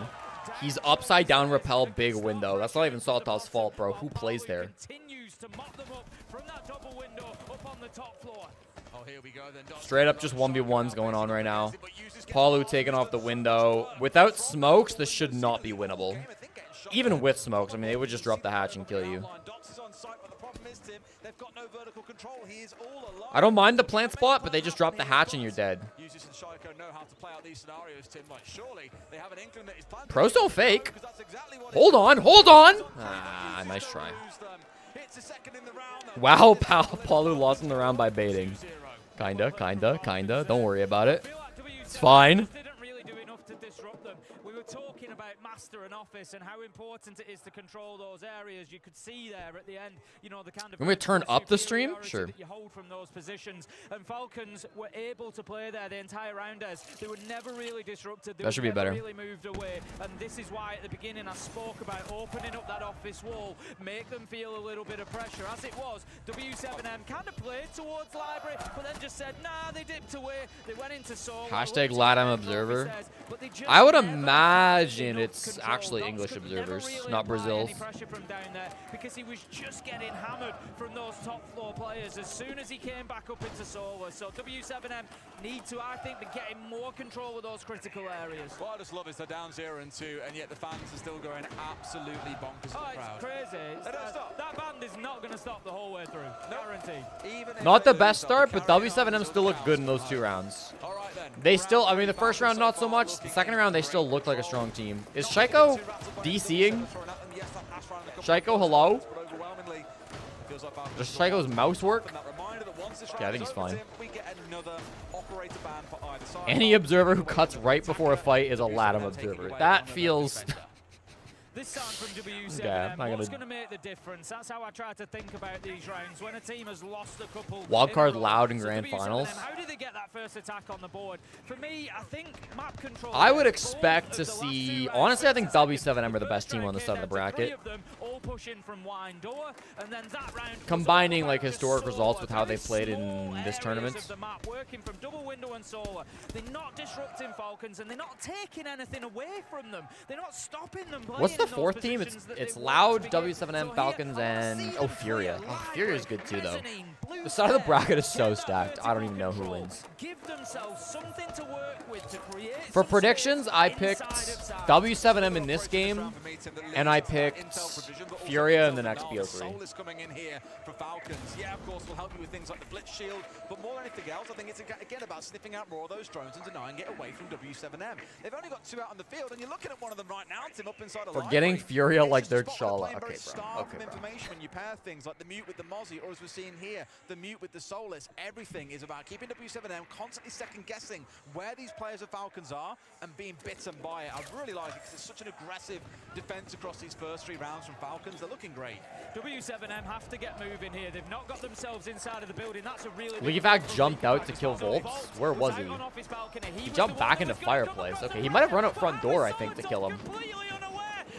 Saltall's a little asleep. Uh-oh, uh-oh. Levac still, like, in Fireplace. Gets another pick. They managed to chain a kill together each, and it's 4 versus 2.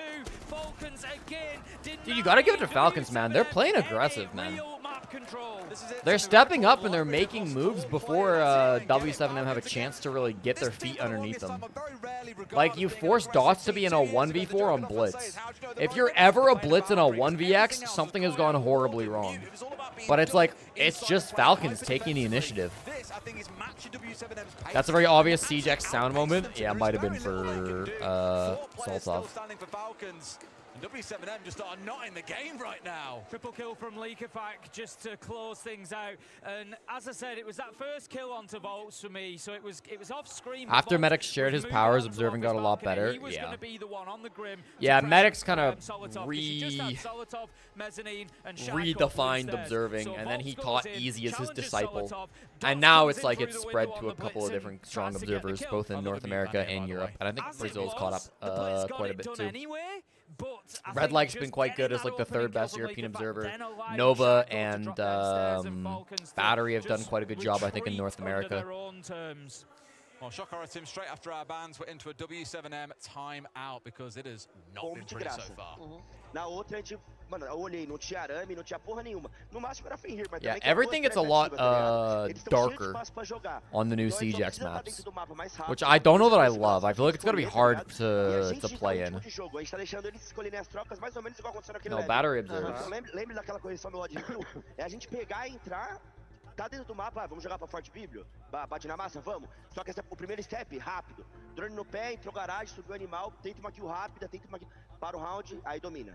E aí a gente escolhe o que a gente quer, tá ligado? A gente dita esse ritmo. Você entendeu perfeitamente o que se vamos. Bora, caralho. Not going to pretend I understood a word there that they Norris was saying. I mean, the fans seem to like it. They did. It was out in the arena as well, so they got to hear what was being said, and of course they appreciate what they've heard. I've got question marks about the Fenrir ban though, Tim. Like, I know it's an operator we've seen Falcons play a few times across the tournament. They only played it here in the second round, and that was really the closest one that we've seen. The BDS org is the curse. Around itself. I think what's really hurt. I don't know, man. I just don't feel like Falcons have played that well this tournament. Because that has been the linchpin of their very heavy anti-drone gaming they're playing out. Top of your screen there, you could have seen there was one drone left alive there. There is some hope, though, for Falcons, because, like, historically, this team only chokes in the grand finals, right? Historically, they get all the way to the grand finals, and then they choke. The grand finals in this tournament will be unchokable, bro. You're playing against fucking Tag, or you're playing against Baby Shark. Like, they will not choke the finals in this tournament. I don't think it has anything to do with the fact they're playing under the Falcons org now, to be honest. But it could be the buff they need, is just having such an easy opponent. This is so weird. Falcons are actually reinforcing the dining hatch on a chalet basement hold. Generally, the only time that you reinforce the dining hatch if you're defending chalet basement is if you're extending boiler. And if you extend boiler, you usually do it with a clash, or maybe you do it with like a deployable shield and some like Jaeger shit. But like, they're not extending boiler here. Right? Because, I mean, they have no deployable shields. They don't have a clash. Clash is quarantined. So, the Blitz pushing in from the other.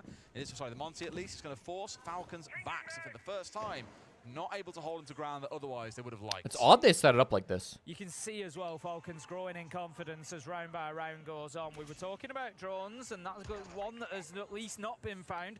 Can W7M do anything with My goat Spiker is putting Shaiko in his place for the second place. Bro, if we get a Falcons versus Wildcard grand finals, I'm going all in on bias for Wildcard. Don't get me wrong. You can see Solotov straight on those cams. What color are my eyes? My eyes are like a greeny blue. People debate if they're green or if they're blue. I call them green though. Maybe a couple of extras for the Twitch. That's it. This is what I keep speaking about, Tim. They've been so good at getting rid of probably what a lot of pre-placed Jones, to be fair to you. Shaiko here, I was going to say, was pincered as well inside the bar, and Gaming was a bit nervous. Do not, Dots. Do not troll this, Dots.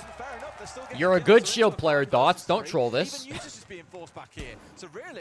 No, Dots is smart. I think Dots is one of the best shield players in Brazil. Like, Vidiking is a better shield player for sure. After Vidiking, Dots might be the second best shield player in Brazil. I'm just trying to think if I'm forgetting anybody. Oh, Lagonis is a good shield player too, but Lagonis isn't. Lagonis is no longer in tier 1, so I don't know if he counts. At this point, Falcons, they had to take a risk. They had to try and get low-key Alamo is good too. Clash is banned for this event, yeah. No team can play Clash. Because I think it's her reworked form that's currently in the game, and so it's unannounced.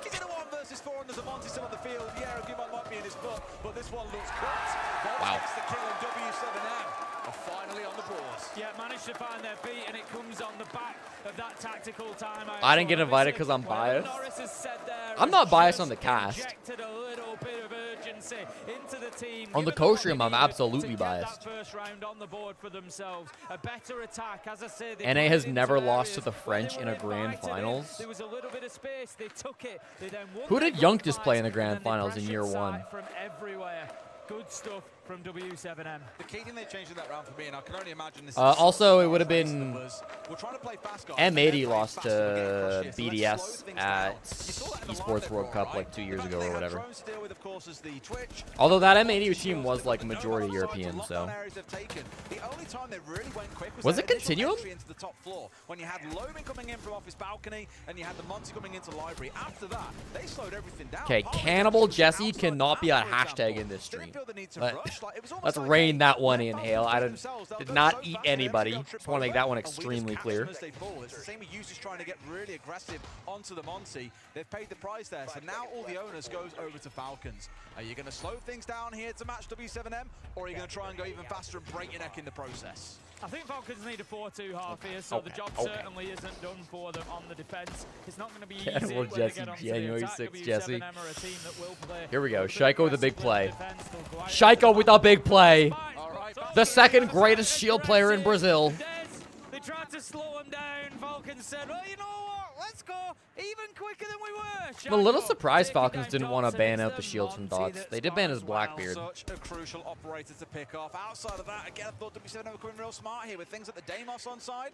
Pick out players that you find out on the roam all by themselves with these drones, track them down, and try to punish them as best you can, making use of that Monty to split the team up and be the safe spearhead for January Jesse 6 cannibal chick. That's me. What if there's a second player nearby looking to bait that player and get a kill off the back of it? I just feel that takes a lot of the wind out of the sails of W7M here, and wouldn't be surprised to see Falcons just draw this round to a close without that key operator still on side. Droning has been much better from W7M here. A minute into the round, still got 6 left alive. That's something that we're going to be monitoring because Falcons have done such a good job of taking those drones away. But this time, W7M just playing with a little bit more intel. It's because Falcons changed around their game plan as well. They're not really focusing on Intel Denial anymore. They're going for these 3 trap operators, right? In the Ella, in the Legion, in the Frost. Everything is to slow W7M down, probably even further, and try and catch them out as best they can. Step into the wrong room without droning it, and knowing again they've lost so many drones, well, guess what? There's an Ella mine to the face. You probably bring out that gunfight that follows, and they're in a good spot. It just shows that Falcons are always trying to stay one step ahead, and a very early spawn peak from Shaiko is exactly what's going to reward them in this round. Interesting second set of X-Pyros. W7M were attacking Kitchen Dining. He can't walk through the first set that he shot. He needs to shoot a second set. A little bit awkward there. In their original positions that they wanted to play in, but this time the Hibana gets there. I also think Shaiko getting the spawn peak out of Dots has made this push miserable. Deeper. They now back into Bathroom, back into Solar. W7M are able to take a little bit of ground, a little bit of distance off them here. The problem is the damage might already. They also, I just realized, are playing this whole round with only Hibana for hard breach. So getting like the fireplace wall is going to be kind of miserable. I guess it's only a mute chamber that you've got to deal with, but even still. Because they know we're in a 5 versus 3. They've got less than a minute to play. We can sit on site and play for trades here, and they're screwed. They've still got to see. Dude, they're wasting so much time too. It's really good game management by Falcons. Loba's just looking for that peek around the corner. He's fairly confident that there's not going to be anybody. They're just realizing top floor is fully cleared. It's been clear for like almost 60 seconds. They're absolutely boned, bro. Absolutely boned. Assuming they stop throwing. Hold on. A little bit of a throw, but they get it done. Yeah. I said Dot's second best shield in Brazil. And like you said, there was just so much Would I rather go storm the Capitol or eat the producer? Why not both? They took a lot of ground, but they took what they were given only. I think W7M not playing since Monday has anything to do with their current performance. No, I don't think W7M are playing that bad. I think Falcons are playing really well. I think BDS or W7M are playing decent. It didn't matter what they seemed to do. They were always getting stung at every single turn. And again, I'll give it to Falcons. They've gone. I think round 1 and that last round were probably the worst rounds that W7M have had. They got the Monty, completely not a change in mindset. Leakifat makes the call to stop. But like, I felt round 2 they probably should have won. 3 and 4 went by. They got 1. It's not too bad. Yeah, they are looking really, really good for a team that, you know, we don't always like Chalet that much. Evac thinks he's on phase.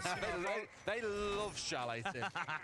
Absolutely adore it. Yeah, they really do. And they're showing this is W7M's map pick too, according to the HUD. But they're going to be moving on to a map that they also adore, Des. It's not looking good for W7M right now because the nice thing is W7M should get a defense start on Skyscraper, which is map 2, which should be a lot better for them. Any team in the world on Sky. So I think W7M will get into their rhythm starting out on the defense of that map because I think outside of OT on this map, every team has chosen to start on defense when it comes around to their side selection. And looking at how the series went between, say, Fearex and CAG earlier, they won each other's map picks in that best of 3, and that final third map was a real close one. I wouldn't be surprised to see W7M come out have a really strong defensive half when we get to Sky. Terrified of this spawn peak. Terrified, and rightfully so.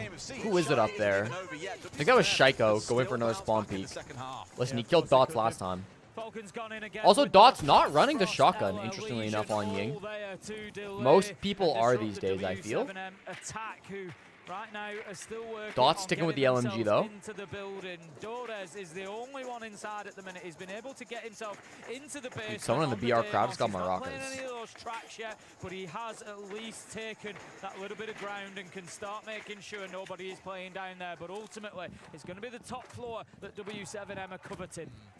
I'll always draw back to the bans, by the way, as well. Just so heavily denying away information with the Dockerby and the Grim being taken away that now we're leaning in towards Deimos and the Lion. I like it as a pairing. I kind of wish we'd seen it back earlier in this half, Tim, when we knew that Dockerby was taken away as a way of clearing out more of this map, because that's what they're trying to do. It's all about getting towards site. It's making use of Candelas. I mean, they've avoided the early aggression from Falcons so far. When you come around to actually hitting the site itself. I feel like they have not been getting to 90 seconds with 5 up very often on the side of W7M. I wish that was a stat that was better tracked. And he's going to come up against challenges. We can see we've got the outline there ahead of him, so he needs to be careful, really needs to be winning this fight against Solotov, who's currently playing on Mez. He's supported by Shaiko on blue stairs, and W7M. Do they have any intel for this? I mean, they're going to know broad positions, but trying to pressure from that area, but they're now looking to move upstairs. Lorbin has gone up in support as well. wow, he knows the floorboards are open. That's smart as hell from Dodez. Bride was literally holding a nitro cell, waiting for somebody to push past there. That's a weird angle, too. That's a rare one that you don't see very often. That was smart from Dodez, but his whole team is now dying around him. Oh, no, Volps. Oh, no, Volps. Volps and Palu currently tied on kills, by the way. 3 kills back-to-back for Falcons. 5-1-half. Almost perfect performance from them so far. How did Dots die? They keep dying and not getting traded. Yeah, we're missing a lot of the kills that are like mostly impactful for them. Not trying to blame the observers. I mean, we did see what we could there. We'll see it in the replays. Operators when they've fallen back to playing on a shield, and I hate speaking about it so often. I don't, Tim, that's a lie. Dockerby being the ban for me was the big influence in that round because W7M had no ability to go fast. They were being punished. Time to the first kill is tracked by some. Yeah, it's not the same as what I'm saying though. I really hope W7M have a defensive game plan here. Otherwise, this one is cooked and Chalet is over. This wouldn't happen if Dash was here. Deimos and Grim being taken away. Chad, is Palu the problem? No surprise at all. And of course, seeing the Kaid and the Azami. Was Dash the key? W7M in the first half. No, Falcons are looking really good. You know, a really important operator in the current meta. We see a decent pick rate for Grim because he's just so powerful in terms of moving defenders. Imagine if Falcons own everyone at the Mickey Mouse Major. And moving defenders. Think about it yourself. You load into a game, you're going to play in your primary position. That is your If Falcons lose, if Falcons make the grand finals and lose to Spiker or Anaton, actually just don't let this team qualify at tournaments anymore, man. Just ban them. If they qualify, say actually no, you don't. Take it away. Give it to a team that could actually win grand finals. They can go to EWC every year, but that's it. W7M just screams defensive to me. Seeing the Echo, the Warden, the Mirror, the Fenry, it's all about... W7M's problem is that they're ass, and every time Dots dies, the game plan falls apart. Yeah, I mean, I don't think they're ass, but it does feel like on a lot of those pushes, like, Dots is the key, right? Dots is playing on the Monty, or he's playing on the Ying, and he's, like, kind of got to be the initiator, or he's playing on the Blitz. And the second he dies, it's like there's no backup. My God, is he getting punished and forced back? Going straight up to the top floor W7M, which is a site that we haven't Chalet seen is just defender-sided.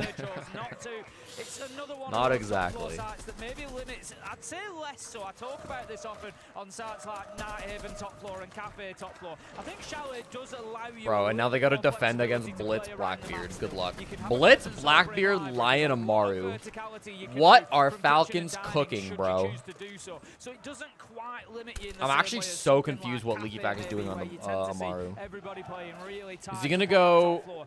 He's going in solar, it looks like? He just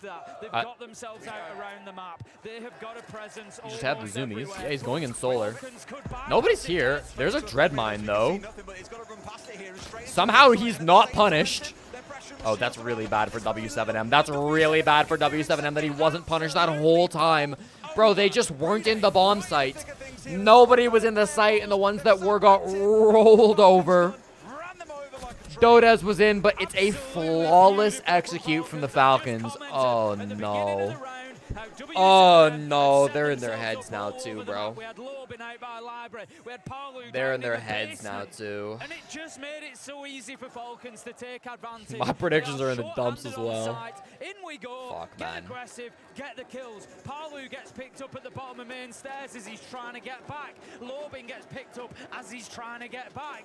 And it was Palu just, mentally again, shocks this shock team. and awe This is coming in weird, from bro. Falcons. I don't know. That's exactly it, right? And this They're is just the not thing, able this to time, respond to what how you BDS play is, or to what Charlotte, Falcons are doing. You've got no choice but to go aggressive because it's such It's like a small Falcons are tight coming map. in with If you really sit on good site game and wait plans, to get and it's beat, like I think that's exactly what's gonna W7M happen. have You good can't give up game ground. You plans need to be able too, to contest everything. Falcons got the memo. but they're not W7M responding well, man. half got it. They played very slow operators out on the roam and The food poisoning buff.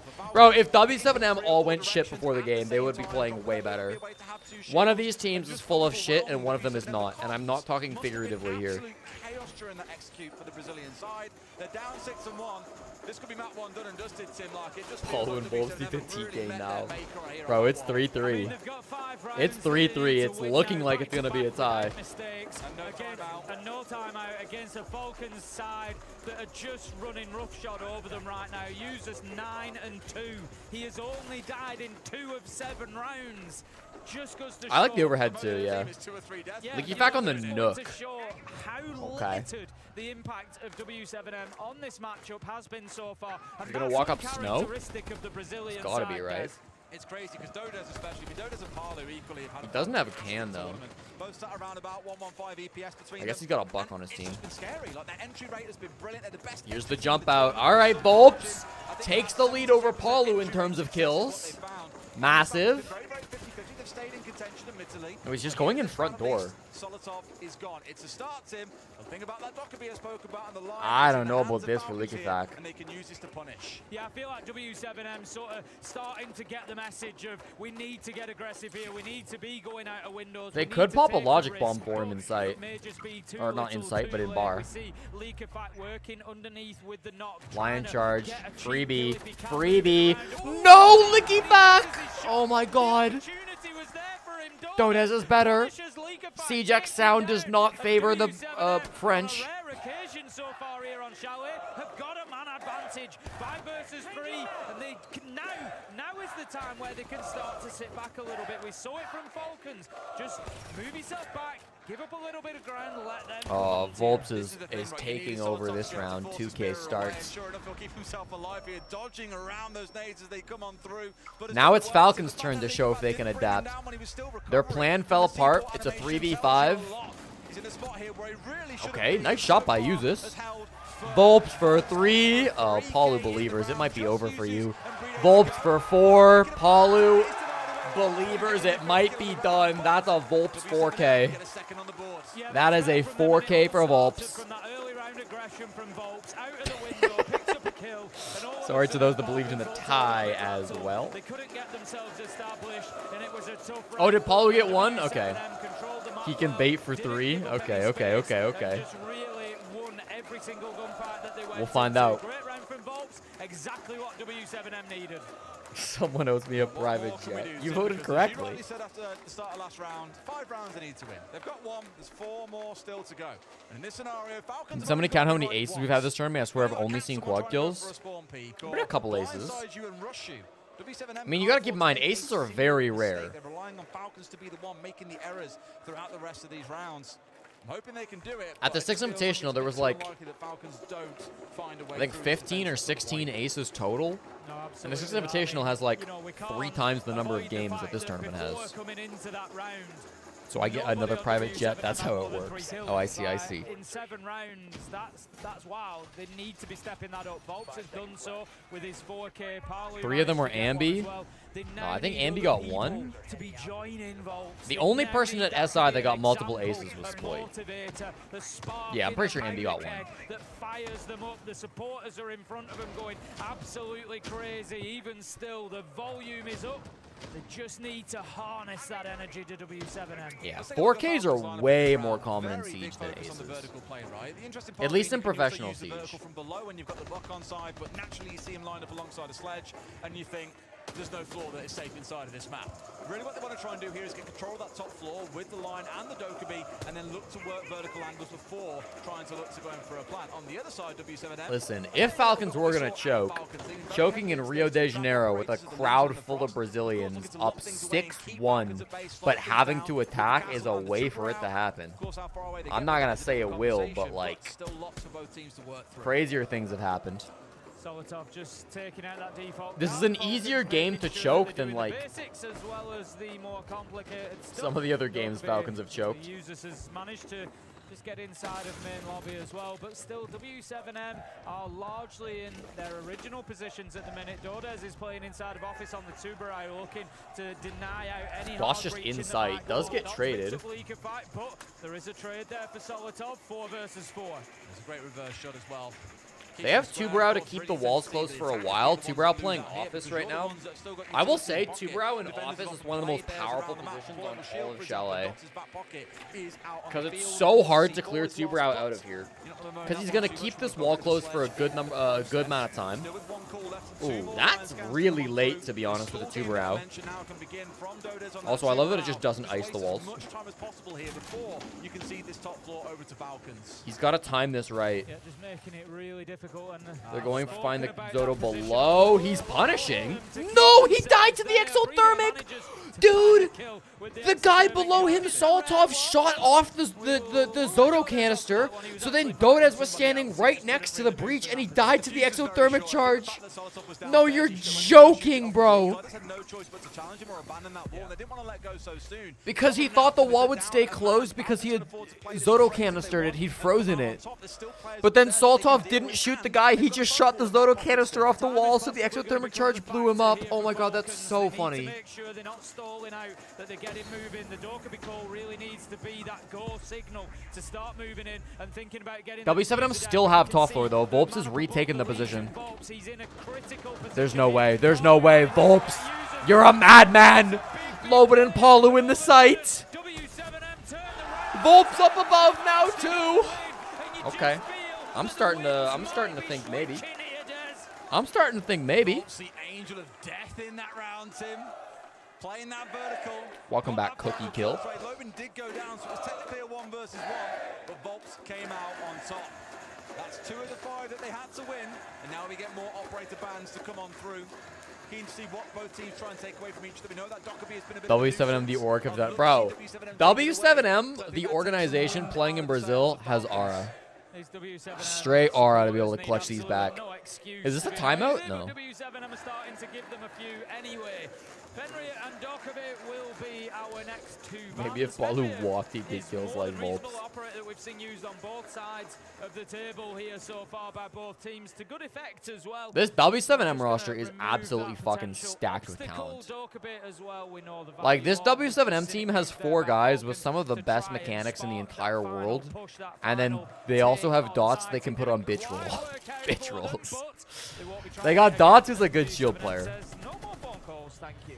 Yeah, I mean, this team are fantastic at using the pairing of Deimos and Dokkaebi together, so I'm kind of glad that we've seen them both taken away here.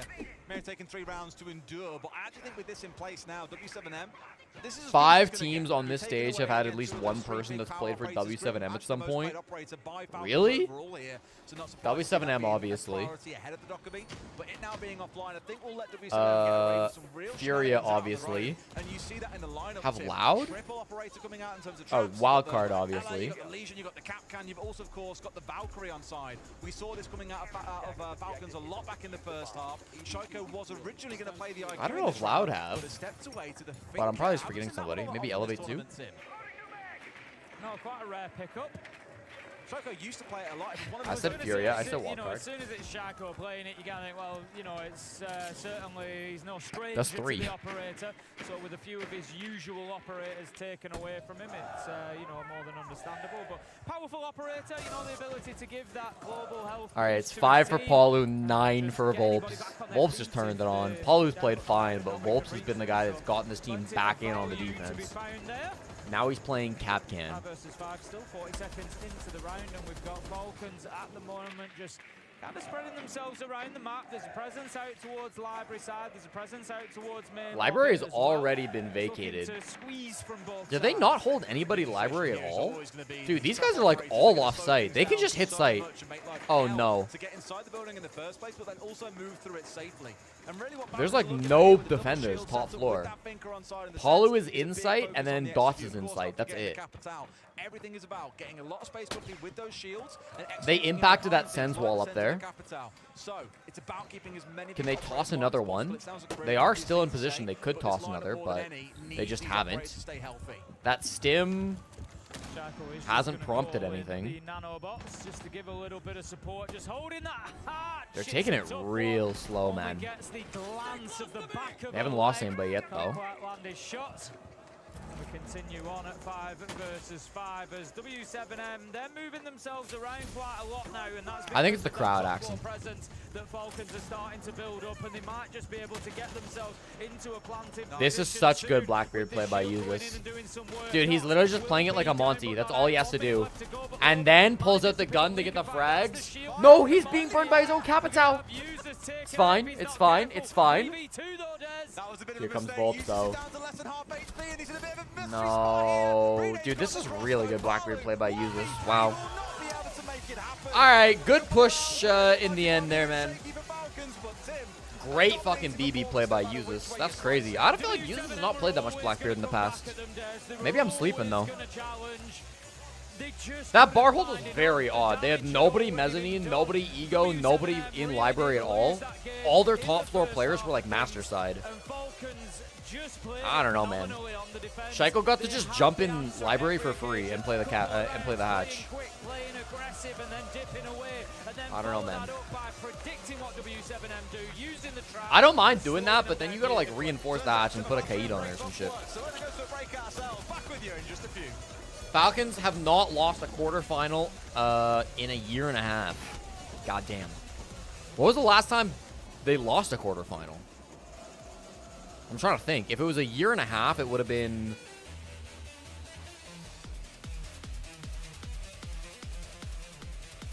What tournament was a year and a half ago? Atlanta? Atlanta. Yeah. Could they lose to Atlanta? I don't remember this game. It was BDS. Was it BDS G2 or was it BDS W7M? Why do I feel like it was G2? I forgot. It was G2? Oh my god, I'm not geriatric yet. Available now. That's right, because they needed that win to go to SI. All right, I'll pay out the predictions. Congratulations to the Palu haters. Cherub Chairman, once again, knocking it out of the park with the predictions. What is this? I've not seen this.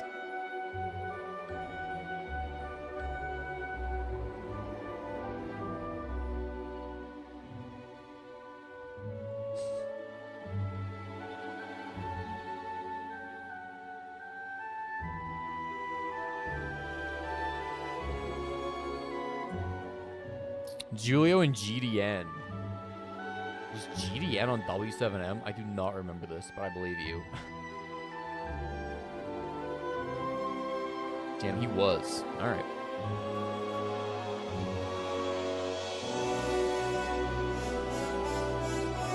What is this video, bro? It's just a fuck ton of Ace yapping with his hands.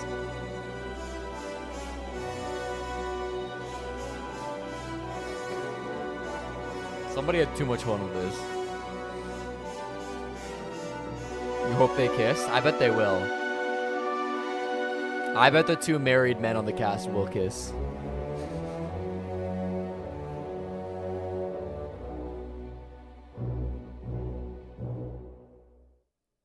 Great video.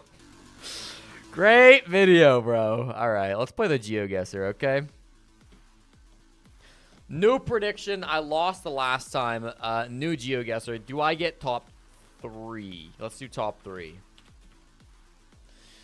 60-second GeoGuessr prediction. I'm playing the game that you guys all just played. Am I good enough to get top 3 in this GeoGuessr challenge compared to my chatters? Let me know. Gamble your channel points now.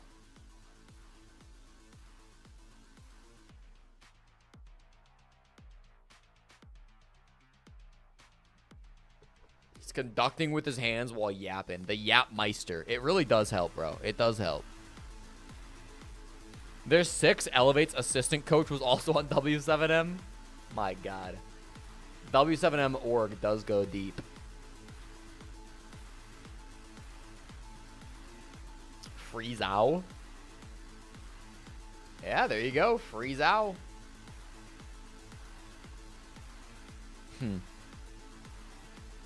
All right.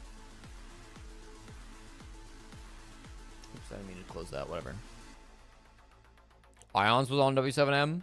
Okay, that makes sense too. All right, everybody believes in me. 100% of channel points think I'm getting top 3 here. If I do not get top 3, then that's good deflation. Okay. It's a bloodbath. We start in what appears to be Canada, so this is a nice start. Any thought of a Brazilian This is a Newfoundland barrel. We're in the island of Newfoundland. first half, Leo. 5-1. Very flat for Newfoundland, though. But we're definitely in Newfoundland with this barrel here. This is the island of Newfoundland. I don't know about where. I think I'm just gonna go near St. John's. I might just click middle. If you look at Falcons there, they played the gunplay perfectly. They won every single one that mattered. Look at that aggression. No, I'm gonna go near St. John's. I feel like this is like decently populated. Maybe like over here. I should have gone even closer to St. John's. Glad I went St. John's though. Not bad, not bad. Good start. Now, we said Falcons have really struggled against teams that sit back behind utility players. That's a car with a European Union sticker on its license plate. When you get drawn into a brawl, If you're ever in Europe and you see red buildings, you should probably just send it Norway. That's exactly what W7M had here. And I think that's exactly what I'm going to do They came here. with a game plan of aggression, and W7M, they had nothing for it. The one round, actually, that they took a small piece of the map Yep, with a Monty, sending it Norway. sat behind it and held flanks. Don't know where in Norway. I feel like it might be inland up here. Attacking round that they won, nothing else. Shit, okay. One thing that you should check right now. Not my greatest guess. I was deceived by the red brick meta. Are we back in Canada? This is Mexico? This doesn't look anything like Canada, but we're in kilometers, which is what tripped me up there. No, we're not in Canada. This might be Mexico. And it worked tremendously well. Now, Yeah, we it's do gotta be have, Mexico, a bro. little bit of Look at this information for the landscape. viewers at home. Sometimes, you know, our words, they help. I don't know where in Mexico. This feels like the USA. Like, this feels like Nevada, like Utah, Arizona. So I'm gonna go northern Mexico. Let's go Chihuahua. No, let's go Sonora. Fuck it. Kind of up by the base of these mountains here. Should have gone Chihuahua. Would have been closer, but not a bad guess still. Super important onto piano. Now look at this. All of this information is being held by Liquefact on Ella, on Legion. On They Ella. have Frost. They have 3 trap operators love that Leo. can give them sound clues. Plus, This is a tough one. Is Sun to the north of us? Probably, right? Sun is south of us. Really? if you look at this, in round 6, all the way at the end, that bulletproof is still on. My They gut had said an Brazil accuracy. here. They had so many Just because we've operators, got, and just they like the were road. Like, this is a really kind of shit road with yellow road line in the middle. Walked past that bulletproof, did not even know it was there. Yeah. Falcons are making the plays off the back of the information W7M didn't know existed. There's one to take into your ranked game, that's for damn sure. It's starting to get loud in here, but before it gets any louder, we're going to go and have a chat with the players. Where could it be if it's not Brazil? You guys just lost the I don't map even that know. you picked. I'm just so gonna how go, do like, you deal with your confidence West right now? West It's fine. Brazil. We got some rounds in the Mexico. last parts of the map, so it's fine. And Wild. Skyscraper was a map that was our top pick above Chalet. That's why we picked it. So it's fine. Going to the next map. Just move on. Yeah. In the beginning of the match, you just ran out of the stage like crazy. What were you doing? Are we in Mexico We don't have again? time here. We are just here to destroy everyone. That's why. Thank you.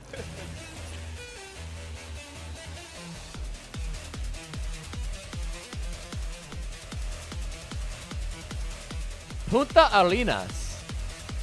I know where Punta Arenas is. Punta Arenas is down here. Oh my god.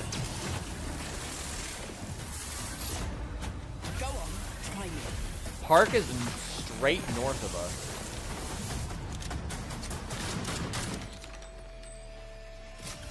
De Mayo 21.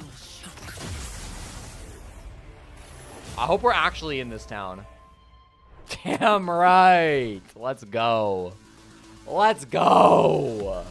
Alright, I see why you guys voted yes. Because I was literally just talking about that town earlier today. Huge! 16. I gotta get top 3 with that score, baby. I gotta get top 3. Honestly, it's kind of close. Nomus almost beat me out. That is close. We had good players today. GG's. Honestly, Nomus, I beat you on the last one there. Because you owned me round 4 here. Wow, close. GG's. Shout out to Berta Baby Boy 420. My god, lots of Canadians playing today. I love it. Alright, shout out to my believers. Cherub Chairman once again walking away with the dub. Dunny also got 4-9-7. What? Oh, did Dunny and I pick the exact same spot? On the last one there? Nah, pretty close. Pretty close. I just assumed that was gonna be the park. But the park is right here. It's not even green on Google Maps. It's unfortunate. Oh well. Bra Momentos actually did not correctly guess the last one. Bra Momentos. Not known as Punta Arenas. Norway isn't part of the European Union, so their cars don't have license plates from the European Union? Fuck, you're right. Nah, you're right. You're right. You're right. I should have thought of that. Norway isn't. Sweden and Finland are. Iceland isn't, right? Is it just Norway and Iceland that aren't up there? I think so. Sorry, I don't know every Chilean city. Absolutely owned.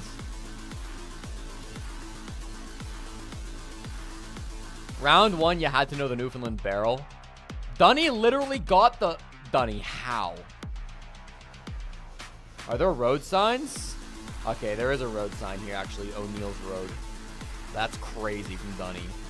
5K'd the Newfoundland one. Round 2. Yeah, guess small round. Dunny went all the way down into Latvia. Bra Momentos got that it was Finland. Nomus got Finland. Who's this as well? Doing pretty well. Otens. Good Finland guess. Round 3. Bra Momentos was the closest. This is literally where I was about to click. Where Bra Momentos went. Dunny just clicked MX City. Nomus and I are twins. I think this would be a good guess in Arizona if it didn't say kilometers on the sign. Most people got Mexico though. I should have trusted the sun on this one.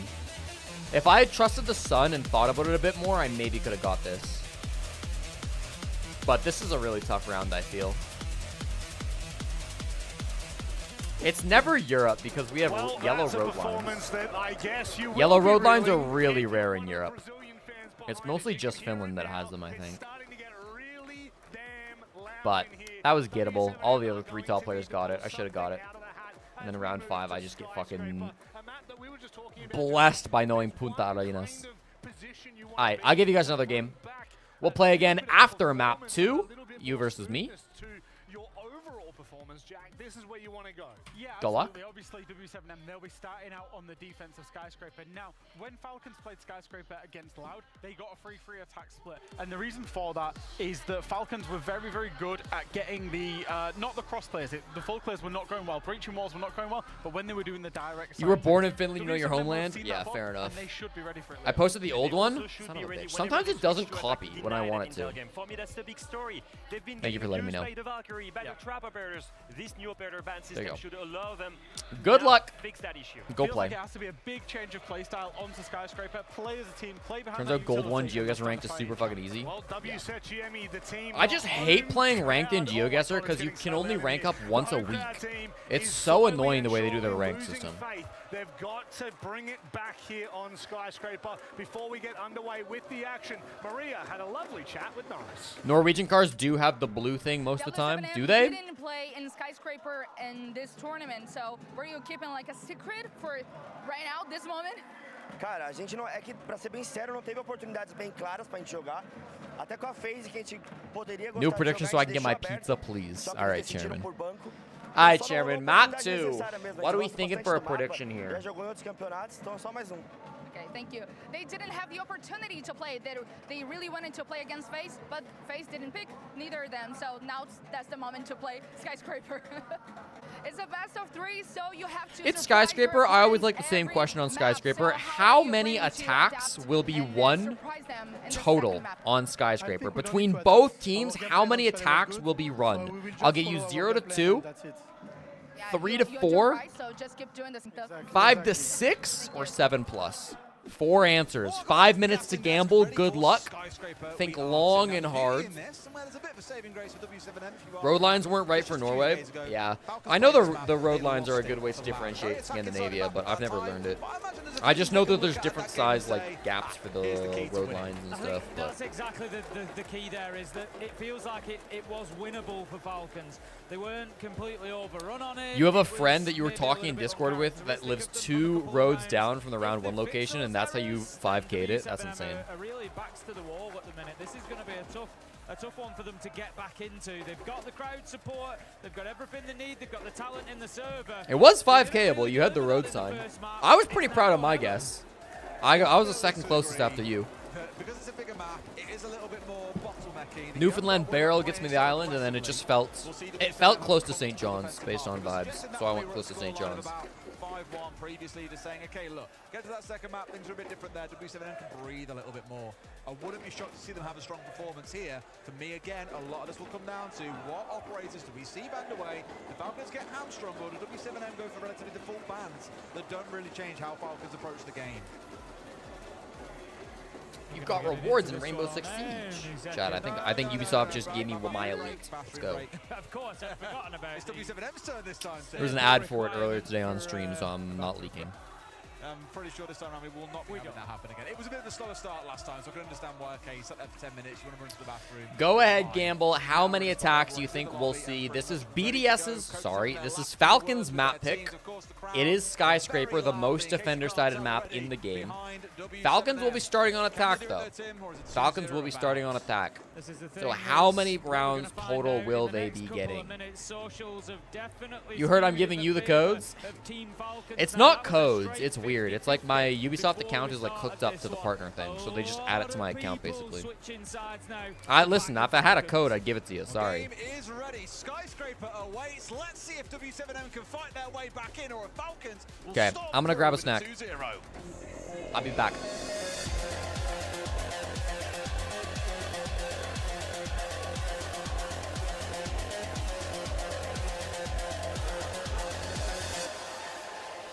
Skyscraper awaits. As I said, Tim, I think for W7M, they'll have a good first half here. They'll be comfortable. But part of me in the back of my head looks at that last game against Loud, where Falcons won 3 attacks. W7M, sorry, Loud went on to win, I think, 4 or 5. So it was definitely an attacker-leaning Sky.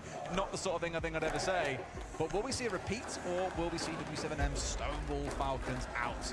First couple of bans come on through. Kaid and Monty. Not at all surprised, Tim. Is that Monty? I got gummies. Bit of a nuisance from Falcons back on Chalet. Yeah, see if we get the double electrification, maybe useful when you're thinking about places like Office Wall. We will indeed, so the Bandit as well. That's going to just free up, like I said, the Office Bandit Wall, Kaid bans. Geisha Wall as well. One of the most Make it common a little bans bit that we quicker for see Falcons on the attack across to be able to all get of those Siege breaches so far. and start taking a little bit of map control. I feel like Skyscraper might actually suit W7M a little bit better today with the way that we saw them play on Chalet. It's a very, very small map in terms of of the areas that What you flavor? want to I don't know. They're control, just like the areas sour that gummies. you need to control. Like candy. And I've mentioned that a few times on Chalet. They were struggling to really get a hold of those areas. I'm thinking particularly, you know, the game inside, trying to get Library and Mezzanine locked down. They never really had confident control of it. I should play Jess and Gio yesterday. I heard she was having a bad time. Is she good? Whereas on Skyscraper, I'm down to play her if she's good, but I don't love just like, I feel bad if I'm just like stomping people, you know? Huge pieces of the map, you know, they need to But I don't know if maybe she's good get or a not. little bit of geisha control, work across through drum. That's all that they really, really need. Maybe just take top of Black Stairs, get a presence in Shrine. It will be enough to get the job done. So it might just help W7M a little bit when they get onto the attack. I could find out. I guess we could. Grim is available, so Yuzu's shock horror is going to dive straight across onto the operator. Very often banned away against them. Admittedly, we see a lot of the team playing this operator. I think Leakyback, sorry, I'm on about here. Yuzu's and I believe Solitov all play it quite a lot. So again, a very hot operator for this team. That's why you saw it banned away in the previous map. But here that's been, at least that's open for them. You said the Monty priority ban coming in. Not forgetting that, of course, Falcons played a lot of Blitz. They played a lot of Blackbeard. They've got other shields they can jump onto if they want here. It's a bit of a damned if you do, damned if you don't with the number of bans that you can make against this team, Tim. Whereas the Falcons have gone pretty straight run down the road here with the Mute Jammer should be easily handled by Leakyback on the pocket EMPs, but he's got to take some time to move on over. They know there's no threat of Bandit Kaid, so they can take their time with this. We're going to just need the impact EMP to go out, as it will do. Leakyback using Striker there. Leakyback brought out the wrong secondary gadget on Striker. I think we've all done that. And enable them to be able to open that wall, but also have those secondary hard breach charges as well. Solitov picks up Dordes, and Falcons, it appears, in round one, pick up where they left off. At least a start. It is the entry battle that we're focusing on again for W7M. Best in the Looking tournament, good for the into attacking series, believers. 73% Open and pick. entry success rate. Haven't had the same success here. Open and pick can be really hard to get on Skyscraper as an attacking team. I'm going to put that down a little bit. But at the very least, W7M are trying to challenge somewhat aggressively. Tim, we've got a player hanging around Geisha here. You've got one out towards. I think that's probably all right. Wanted to give up too much ground to Maybe a little more. too early on. However, look at this. Dots is going out through the window, and Shaiko has been punished. A good read there. How is Dots alive? How is Dots alive? Okay, dude. Okay, dude.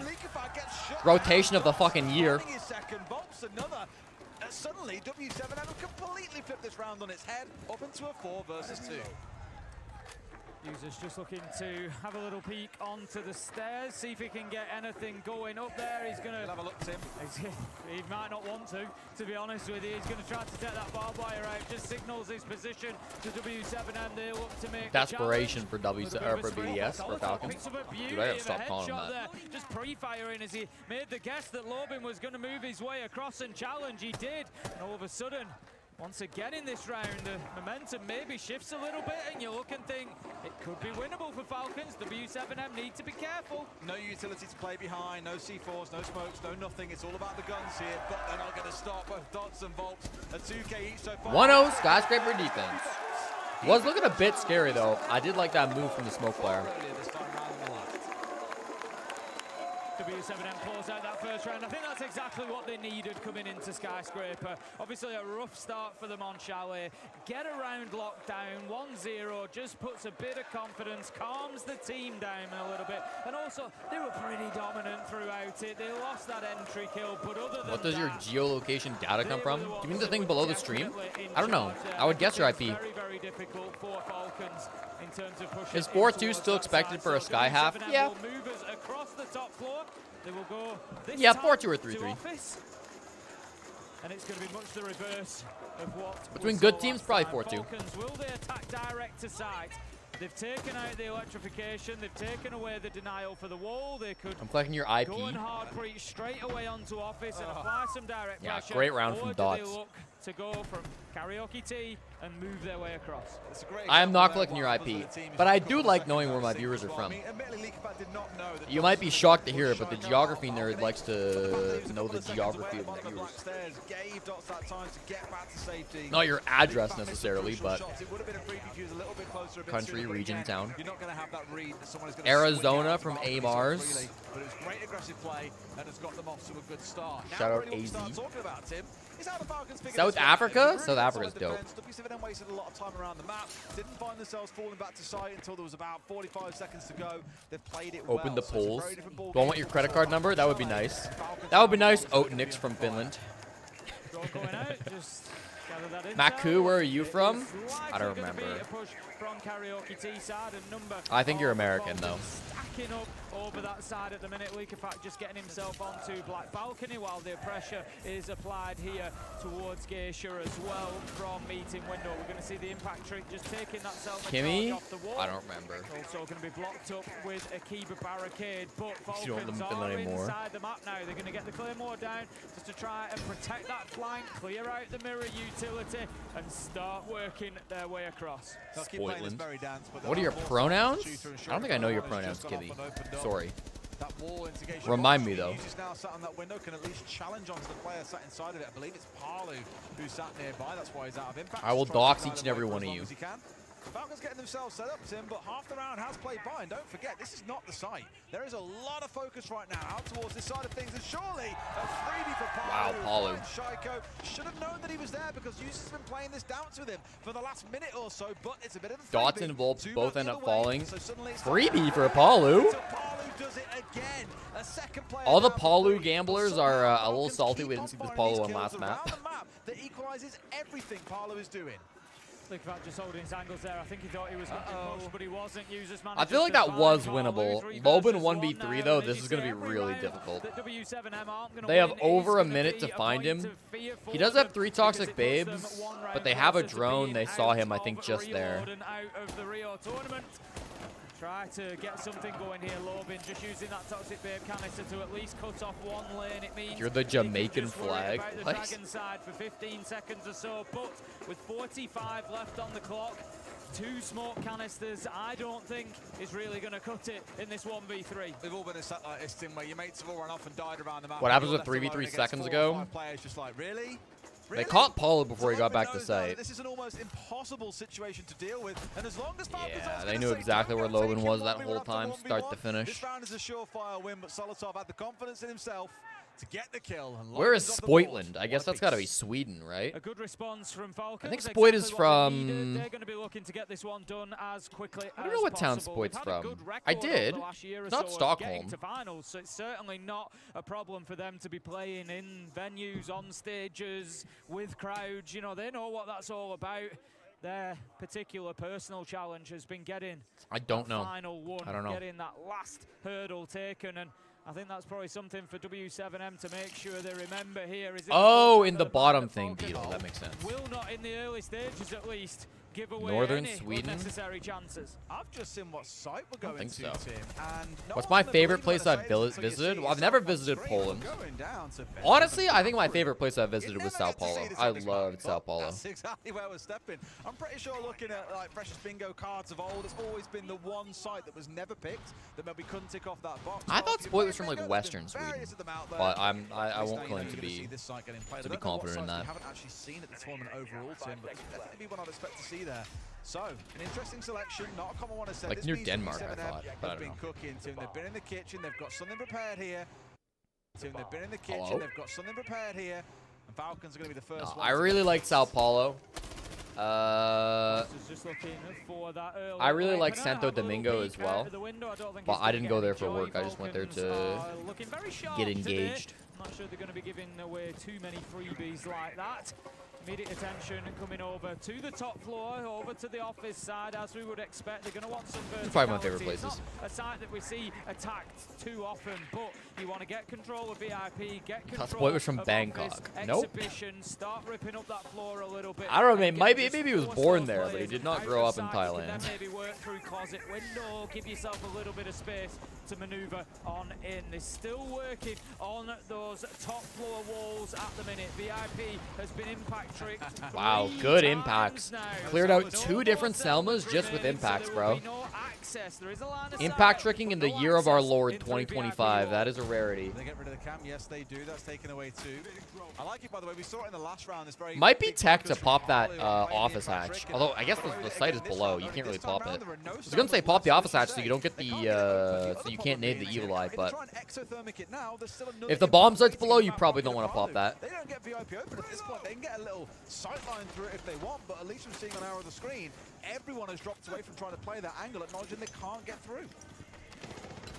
Blackbeard is going to get on in, but They let them into sight, but W7M are still holding above. Bride should not be allowed to get this plant down. They literally have full control of the top floor. Brother, your evil eye was destroyed. Dots, your evil eye was destroyed. Does it matter? They're playing him beautifully for the retake. They managed to get one. Can they find more? Vulcans are just sat on top of it. You're joking. This is winnable for Usus. It's scary though. Nah, he shouldn't win. He shouldn't win. He shouldn't win. It's a 1v2. They literally can just like swarm him, get around him. You're joking, bro. You're actually joking. You cannot lose this if you're Volps. You cannot lose this. 15 seconds. Just melee him. Melee him. Good play by Volps. Okay, Volps. That is not an easy 1v1, but if Volps plays it correctly, which he did, that's an unlosable 1v1. Beautiful. What a duel we saw there at the end. Usus doing everything he could to just keep himself alive. From Kivsimboli. But very, very tough for him. Of course, the shield. Where is Kivsimboli? For W7M, able to find those shots, and Volks closes it out. There was no panic in him, and you W7M fucking hate playing sight? No, for real. I mean, it's fine they clutched that one up. And, like, you can't play full sight, obviously, if you're on Master Bedroom. But having nobody in sight there, nobody to stop them from walking in bathroom, no response to that? I don't know. Gave themselves every chance, but W7M cool, calm, and collected in the Cool that we got to see Bedroom Bathroom. That was the singular bomb site that was not played even once at the Six Invitational. It's the least commonly seen bomb site in Siege. They knew what they got themselves involved into. Unfortunately for them, Volps is just that little bit better in the moment. Him and Dots having a great map so far. 3 rounds have gone by, though, as you can see. Sunsval, there you go. When Spoit filled out the forum saying his hometown, he said Sunsval was his hometown. Who do you pick in that case? You go to Ace? Yeah, Kvisselby is not something I've ever heard of, but Sunsval is what Spoit reports as his hometown. Yeah, it being taken away. No, I play a bit of Ace. Just a little bit.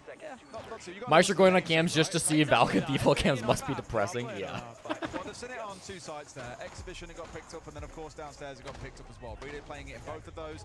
Imagine now you're going to see exactly what you spoke to, is he'll step across and instead playing on the ace like you're seeing in this round. He played that back in round 1. It's not the end of the world. However, I think W7M with that are only going to double down on what we spoke about so far, which is playing so heavily behind denying away breaches. More looking in towards those Selmas to keep things locked up.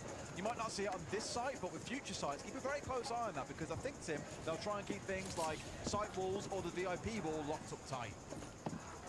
Straight away, Bride is heading towards that. Doesn't feel confident so far for W7M. I mean, it's 2-1 lead, but that last round probably could have gone, maybe should have gone Falcons. It was not looking bad for Falcons, and again on Skyscraper, you're hoping for a 5-1, 4-2 at a minimum. I have never been to Detroit. Just dips to play a little bit deeper there. Going to play more on that meeting wall. The Grim Bees will force him to just stay out of there as well. Vulcan's not actually been able to take any ground. Are there any pros from Iceland? No, not in Siege. When I was a TF2 caster, there was a TF2 pro from Iceland named Condom.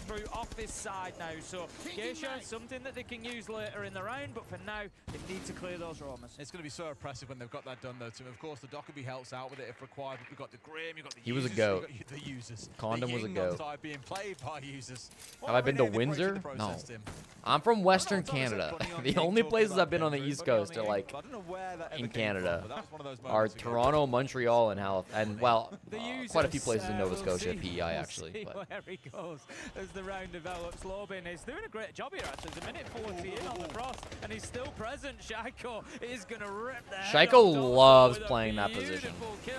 Shaiko's favorite position on Skyscraper is just outside Shrine Window. He plays it all the time, man. I said he was doing a great job. They've failed to find the kill onto him. They do actually catch trade onto Shaiko eventually. 3 versus 3 now. Dodez must have just swung him on the doorway. From Lobin there to go that aggressive. Solotov was off towards his right-hand side. I'm surprised Solotov wasn't watching. Volps is quite far forward. I assume Volps is going to shoot a drone and leave.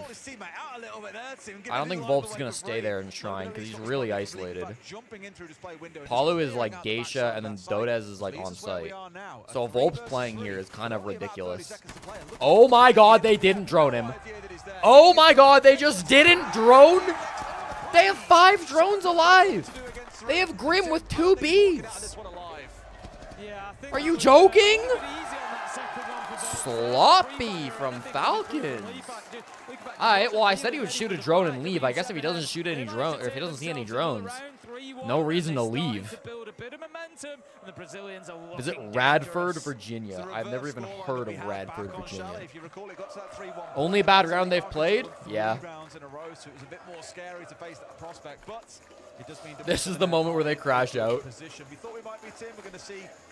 I would pay good money to get Leaky Fat crash out this round, but I don't think they're playing bad enough. Yeah, the point that we've got Barbecue Kitchen, W7M have taken us on the full tour. Why not?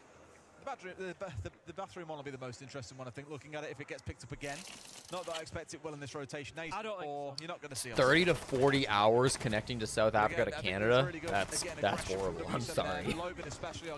I imagine you've got to go up through Europe, hey? You probably go... There must be a direct, like, South Africa to UK. Then you can go to UK to Canada. There could be calls in that moment as well to focus on these roamers on the extension. Meant there was nothing available for actually hitting sites itself. Maybe Germany. I don't know. W7M showing a lot more comfort on this map so far. I'll come back to what I said earlier. It's on Falcons to be the ones to figure their way through this. Otherwise, it could end up being a 4-1, even a 5-1 half. I definitely want to go to Africa one day. I know Africa's a big fucking place, but I just want to check it off, you know. South Africa, Morocco, something like that. Needs to be careful here though. Dots is on one of the oldest peaks on the map, just having a little look out. That drone's not going anywhere. Drone drops down a goo mine. He's doing some great work so far today. Is Dots and direct flight to the UK, but you need a special visa. So you're in Poland for a year? Interesting. I think it's quite key that they show early round aggression as well. Not forgetting that at 2:15 that first. One of the Face It producers I used to work quite closely with was from South Africa. It was cool talking to him about the country. Listen, that is not a pretty Habana setup, but at least it's not going to get impact tricked like you could with Ace, okay? You can't play Thermite. Ace is going to get impact tricked. You may as well run it with the Habana, and that'll do. That'll do. Is that the producer I killed? No, that producer was works for Face It, so I haven't seen him in a couple years. Oh, Solotov. Solotov. Needs some time in the lab with the DMR. So it has on like literally 2 HP. See, this is where it would be kind of fun to know how much HP Dodez has. It'd just be neat to know. Of the office side of the map now, they need to start accelerating. A minute 40, get yourselves across. You've got Leakafak inside of Terrace. Only place you recommend is Cape Town and Kruger Park. Interesting. So they can get some vertical control. But right now, with only a minute to go, it's a bit of a concern that Falcons haven't been anywhere near sight. It's so fascinating seeing both teams just being so laissez-faire about a Valkyrie. So often you see a Valkyrie getting banned away, or again, no top floor control. Let it go several times. Ango Shaiko finished off by the shotgun from Volps as well, and as uses that chance to get a bit of ground. I get they tried with Solotov, but now it's just Leakifak who's up there still trying to get it. Shaiko 1 in 5 this map, by the way. This will be a 4-1 split for W7M. Good pacing from the defenders. Good pacing. Starting to give Falcons a little taste of their own medicine here, Des. This, of course, was what W7M faced themselves back on the first map of Chalet. Falcons came in and just ran all Shaiko's had a rough year. Falcons just look... I don't know. Usually Shaiko is performing, maybe not performing to the entry frag stats he used to, but much like W7M were on Chalet, they just Shaiko has a rough IQ. Yeah, it's a 35 IQ player right there on the stage. Uh-oh. And then we're unable to push any further. And they've just got to find a bit more of that bite that they had back on Chalet. It seemed like they have all the answers, whereas right now, doesn't seem like Falcons even know what the question is. Completely agree. I think on a map like Chalet, as we remarked, that it was a bit smaller, a bit tighter. It was easy to be playing at that fast speed that we spoke about, right? Keep W7M destabilized. This one, If Shaiko retires without a hammer, that's going to be embarrassing, bro. you have to play it more slow and calculated. If Shaiko retires, the only thing he's won is a ton of EWCs and like the worst major of all time. That is going to be very sad. I feel like it's Falcons' year, man. I said this before this tournament started, and so, you know, I don't know if I necessarily even count this tournament in that statement, but like 2 years ago, W7M lost in the grand finals of SI. Then they had the greatest year of their career and won SI. 1 year ago, FaZe Clan lost the grand finals of SI, then had a strong year and eventually won SI. This year, BDS lost in the grand finals of SI. Feels like they're about to go on a tear and then win SI. The trends foresee it. 5-1 down with the way things are going. Yeah, I think that might be a bit too much to ask of Falcons. We'll see if they get anything cooking here as well. They started out with drones, and everyone's gathered on this side of the map, not wanting to entertain. Better than Nest and Palu, unfortunately. True. True. Around site very, very directly. Say that, and we have got users who believe there. You're going to see the far distance of your view right now. Shaiko hoping to double his kill count with the next kill. I expect which to work. I mentioned Palu earlier. You've also got the mirror of Dodez out that way as well, just in case. I don't really know what's going on with this push, bro. They have no pressure over by T-Room side, from what I can see. They don't have a Ying or a Solus or sorry, not Solus, a Sens or anything like that. Shaiko does get his double kill. Let's go, Shaiko. All he needed was for us to shit-talk him a little bit, and now he's popping off. At the minute, there's a potential 5 versus 3 on site for Falcons. Palu is way off in Geisha at the minute, and Falcons are really stacking up around site. You've got Leakyfack roaming underneath on the Ash as well. So really Leakyfack is lurking up the main stairs. He does get caught. There was barbed wire there, I think. No, there wasn't barb. There was something that made some noise, and then he shot the default cam anyways. So it's going to be 1 main, 2 coming in through the breach. And then 2 jumping in the trophy window. This is going to be chaos. They need to get some kills. That is not what they needed on W7M. Big Nitro. Volps answers. Hold up. Palu and Volps standing tall. Oh my god. They actually put up that brick wall, trade their teammates. God tier Nitro. Volps is 10-1. Dude, Volps is 11-1. This guy's the GOAT, bro. Holy shit, 5-1. The bait duo goes nuclear. Oh my god. It works though, man. It works. They trade out their teammates just fine. They just couldn't take advantage of that situation they had where Palu was offside. They had 1 dead. Oh, it was a Malusi that he shot. Okay, thank you. On site, but just couldn't aggress forward. W7M held them off until Palu could get back into position, and then he just played such a critical. Nah, we're getting to map 3. We're getting to map 3. Now they got the vibes on W7M. Falcons are starting to fill up with piss and shit once again. They need to go back to the bathroom. Unsurprisingly, Tim. Sorry, that was a little vulgar. Sorry, that was a little vulgar, chat. I'll try to keep it a little bit more reined in than that. I mean, just good positioning, good gunplay after everybody else had gone down. They can work off their teammates' calls beautifully. Round 7 then, let's get into it. Falcons on the defense. You feel like they need a minimum, I think, there's of 3 rounds back-to-back here. Coming in at 5-1 down, I always feel like the first thing you've got to do is get yourself back in touch, especially when you're on the defense. Complete that. Now, this is still the most defender-sided map in the game, chat. 5-1 is more defender-sided than you'd expect, but not by a lot. So another 5-1 half answered by Falcons is super doable. Bandit Kaid once again banned. Too big a mountain. Dokkaebi Monty banned out against W7M. By contrast, are going to be looking to So do Dots can a keep playing as successful Blackbeard. first attack here. They've got the Blackbeard for Dots. That's going to be the focal point of the push. All right, try and get him in. Try and get him in the face of these defenders and use him to. Will the new bully banning LA system be in into some ranked? space. So this new banning system will be in Pro Siege. Ranked has its own banning system that's going to be different. But it is going to be new. It was revealed, they announced the ranked banning system like a couple months ago when they did the Siege X showcase in Atlanta.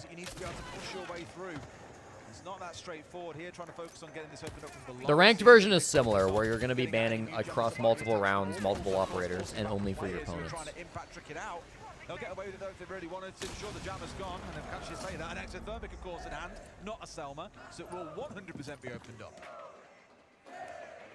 But yeah, it's similar system. It just works a bit differently because obviously a game of ranked does not last 12 rounds. Be able to move inside and start aggressing onto Leakafak, who is the one playing in that position.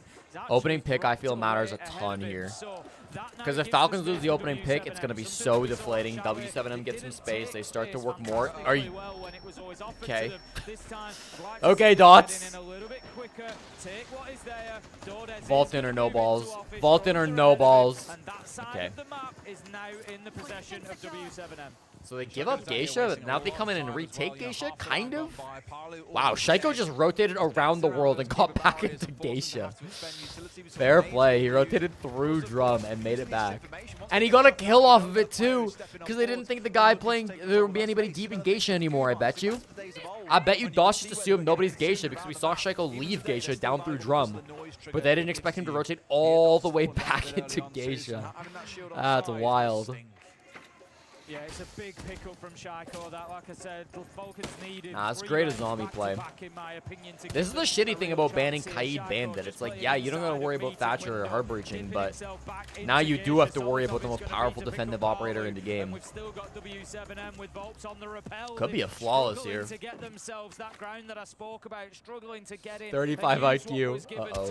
2 versus 5. Volps and Lobin trying to get anything going. What a response this has been from Falcons at the side switch. Solitov picks up Volps, and I feel bad for my goat, Lobin. Be a flawless round to kick things off for Falcon. Users just absolutely cleared them out as well. Pushed in towards Drum. They got diffuser down. Imagine if Siege had a knife-only round to pick a side. I think it's fine the way we do it. The Goo kill something we haven't seen in quite a while, and that was just trying to get through a doorway as well. But a much more convincing round. This is kind of what I expected to see coming onto that defensive side again. It's You've been playing this game since year 1, but the biggest problem you have are the shield ops. You're going to get a lot of hate, but you hate the shield ops? No, I mean, I think that's a lot of people. I'll wait, yeah. You know, don't want to get the Falcons fans too Shields excited right now are the yet. strongest they've been There's in a lot years of as siege to be well. played, but that was a really, really good start from them. W7M, I think I saw shadows of what we saw on Chalet that concerned me. They forced Leakafak out of exhibition really, really early.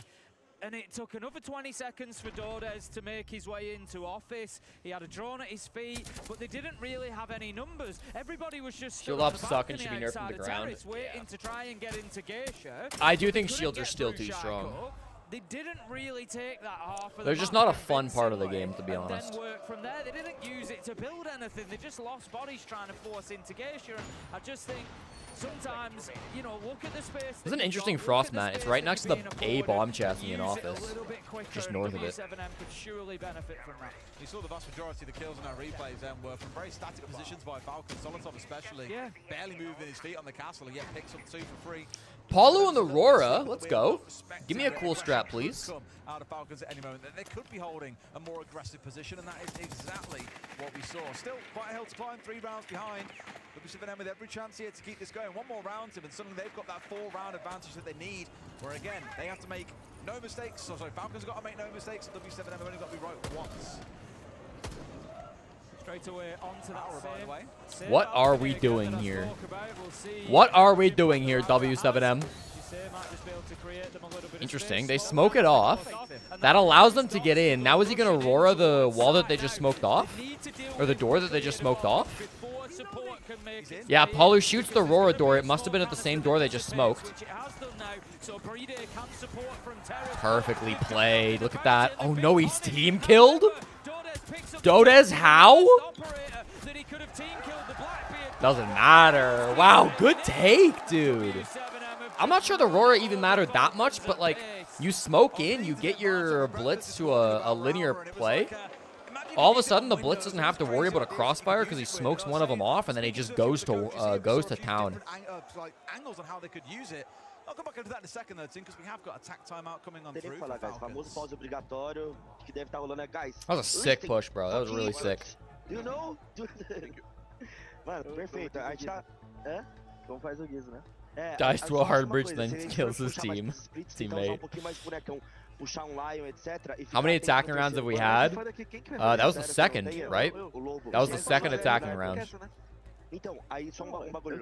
Yeah, 2 so far. The max it can be at this point is 5. If it goes all OT to overtime, and then all 3 overtime rounds end up as attackers.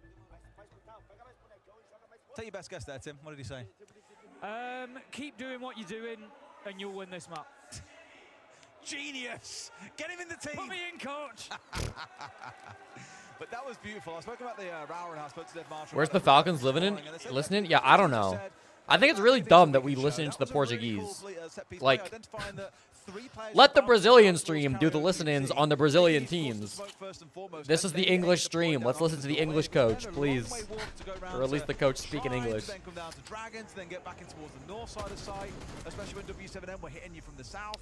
Yeah, so Paulo used his Rora door on that door to his left to drum.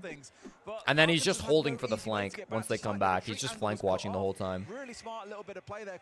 Right wing Jesse hates other languages. Brother, I'm the guy who's telling them to let the Brazilian players speak Portuguese in the arena, in the interviews. 9 we go then. I said that Falcons really needed 3 rounds back to back. They were unable to deliver. I'm trying to get like a fucking. I'm trying to get Paulu in, you know. This looks. I'm trying to get Paulo in the grand finals right up against Dash to like trash talk each other. The guy replaced him, all in Portuguese. We can, you know, dub it post or something. I don't know. That's like saying I have a black friend. That has nothing to do with anything. That is completely different. Also the guy who's completely butchering the Chinese city that I'm not going to say.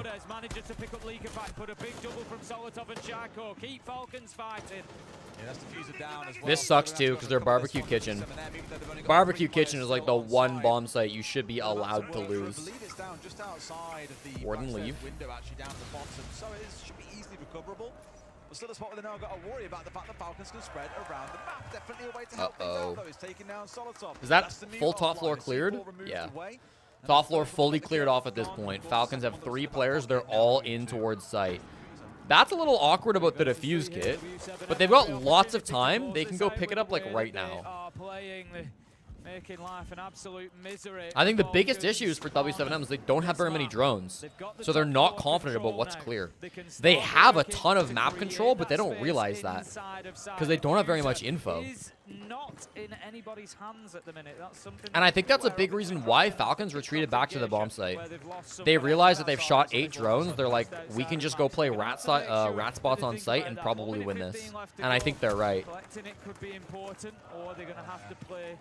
They should go for a hash drop plant. Walking down this main stairs is a recipe for disaster. Where are you going, Paulu? Volps has kit. 12 and 2 Volps. A lot of work still to do for them. We've got the time to do it, though, Tim. 60 seconds actually quite a lot of time to work with here. For the most part, Falcons are dug back in. 1 player in each site, and then 1 sat out on Sushi. They're going to go black stairs. They're going to fight a UMP close range, a super shorty even. You've got it in hand, and you can start positioning and shaping exactly where this execution is going to happen. Falcons I like the drop from Palu. He's got to do it with his team, obviously, but I don't mind if he wants to drop Skylight. They spent so long, they still don't know where anybody is. They just droned Bride. That's the first person that they've actually droned. Dude, I fear they may have wasted all of their time, bro. It took them so long to drone, and they're too afraid to do anything off of it. It took them so long to realize top floor was free. There's Volps, but that's, dude, that's Kid on the ground. That's GG's. That's GG's. This goes 6-3. I mean, you can't even enter this way. Nasty from Shaiko. Oh my god. 20 IQ play, bro. Didn't even have to think about it. Just shot him in the heads. My god. It's been a good map for Shaiko. It's been a very good map for Shaiko. As I said, they kept themselves away from the pressure really, really well when W7M were taking that vertical control. They had about 1:20 did W7M to take up that floor and to try and find kills onto Falcons. But he definitely did not need to get that last kill, but he's happy getting it. What's up, Chef? Moved into a position in that final 20 seconds where Palu turned his whole team into baiters. They did. They were so afraid in that round. I think they honestly just didn't have enough information to make a decisive play, but then that just led them to stall out, and they had no win con. Start of the map, Shaiko was shit. Was he? If this doesn't go their way. I didn't think he was shit. He was kind of mid. You got tomorrow off, Chef? Come to Edmonton. Although I'll be streaming all day, so maybe don't. You know what you should do, Chef, if you can? You should try to make it to Edmonton for a playoff game. Genuinely the most insane atmosphere you will ever experience, especially if you go on a weekend. You don't even have to, like, I'm not even saying pay for a ticket. Just go to like one of the free outdoor watch parties. Absolutely insane.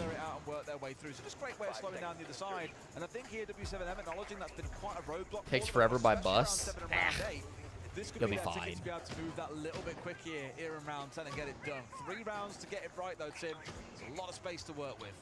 Yeah, Soltov putting his headphones back in. No cheating.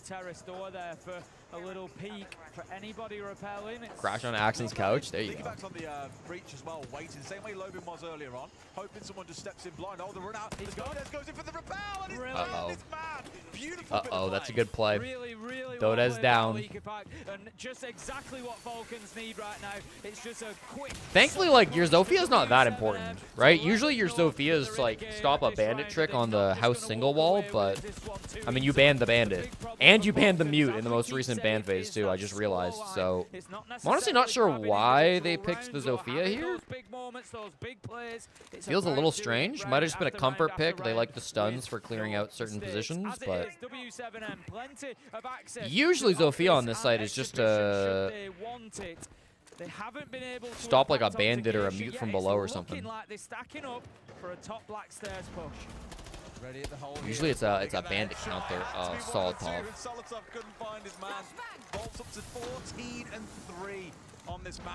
Today is not the day to be testing Volps, bro.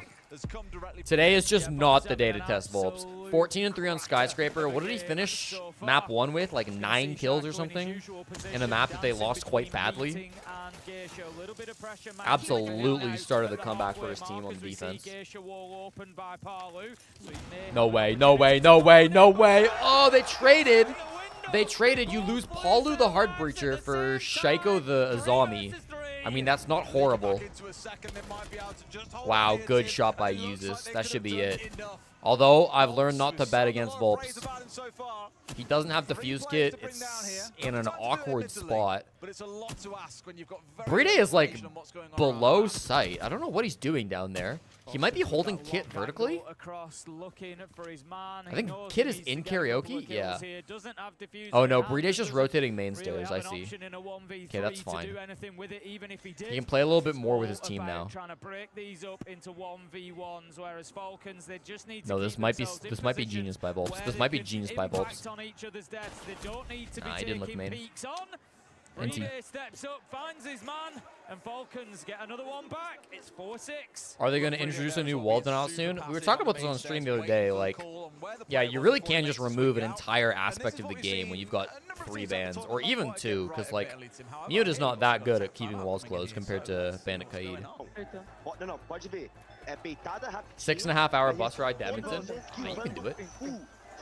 It's a beautiful bus ride, too, if you're going from Lake Louise. A gente pegou aquela hora conseguiu progredir full a cozinha.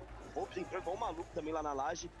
O ponto é, se a gente Good morning, Cash. na caçada, exemplo, Olo, a gente jogar bem, fazer aquela finalização pelo dragão igual a gente fazia, jump laje com peitada na porta, a gente vai conseguir dar bastante pressão pela caçada, só que mesmo assim eu quero split. Probably be cheaper to bus to Calgary and fly to Edmonton. Honestly, maybe. Eu quero os 2 do dragão, eu quero um do verde e eu quero os caras do outro But lado keep in também. mind, you fly to Edmonton, you still gotta find a way to get into the city. Edmonton Airport is miles away from Edmonton. But it sounded a little more focused, a bit more intense than last time we heard Norris chat. 3 wall deniers forces 1 to get banned 100% of the time? No, it's very map dependent. This time around, 747 bus. A little bit more serious, a little bit more business. You could take the 747 bus. I've taken that before. It's not fun, but you could do it. It's getting to that point. One more round for Falcons, and all of a sudden, you're looking at overtime. If we go to overtime, as a reminder as well, Falcons chose to start on the defense. They'll have 2 defensive rounds, and so far, yeah, it's a good point by Dez. Falcons will get defense first overtime. W7M kind of cannot let this get to overtime. They need to end this first. No more mistakes, boys. We've run out of time. You wish you could visit Canada. W7M start sweating Idiots. a little bit, and you might just have them on the ropes at that point, have them rattled. Falcons, I kind of like to see them bring the aggression again. Leaking back with the run out really did a great job. Xenox, I mean, you're in the neighborhood, Xenox. Just fly up. Just fly north. Go and have a shot at it. Come hang out with me in Edmonton. Don't allow W7M to get established. It is something that Falcons have done so far, is leave a little bit of room. I've commented a couple of times on the ease with which W7M have had access to the exhibition and office side, for example. When Montreal isn't Canada? Damn right, brother. Damn right. Again, it's kind of similar. Falcons 15-4 Volps, dude. Sometimes it's insane aim. Sometimes it's just smart positioning, catching users off guard like that. He broke the window so early it couldn't be heard by users. Then he just held it for years. He was there so fast. Like, it's so uncommon to see a player get there that fast. As long as they play this carefully and sensibly from this point forward, they should be able to bring this to a close. It's very rare that you see top teams throwing away man advantage leads like this. Come on, W7M. That's gotta be it. That's gotta be it. 2-man pickup on the roam clear. Users wasn't even trying to roam. You just caught him on a weird position. Exhibition. That's it. That's the ground they hold. My only concern is I'm worried Shaiko pops off on site with the Azami. Shaiko Azami on site is the only thing that I'm fearful of at this point. If they clear Shaiko, they're happy. Mirror windows are a little annoying. You have the Ash, though. How many players are going to be pushing T side? Looks like 3? 4? It's hard to tell. This would be a good time to go top down. Dodez is by main breach. I think everybody else is, yeah. Dodez is main breach. Everybody else is coming T karaoke side. Brede down. This is Shaiko's moment. This is do or die. And he gets completely timinged. GG's. We're going to a map 3. No shot for Leaky Pack, bro. No shot for Leaky Pack. He didn't even get the down. Skyscraper, here we come.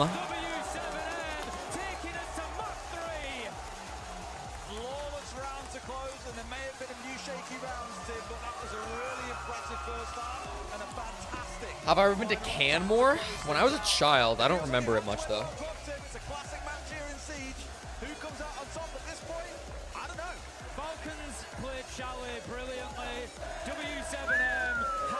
Clean, bro. Clean. Skyscraper and looked equally as good.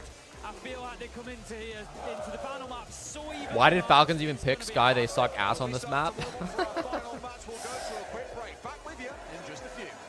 Paulo versus Arcully in the finals. Okay, well, Arcully is, he's doing his best to make sure that doesn't happen, but who knows? Haven't been to Ligma. No, where is that? Where is that? Where's Ligma? All right. Congratulations to those that believed there would be 3 or 4 attacking round wins. That's how many there was. Dunny is our channel point champion. Shout out. And then I'm going to play the GeoGuessr while we wait for this next map to start, chat. I give you 60 seconds to make a prediction here.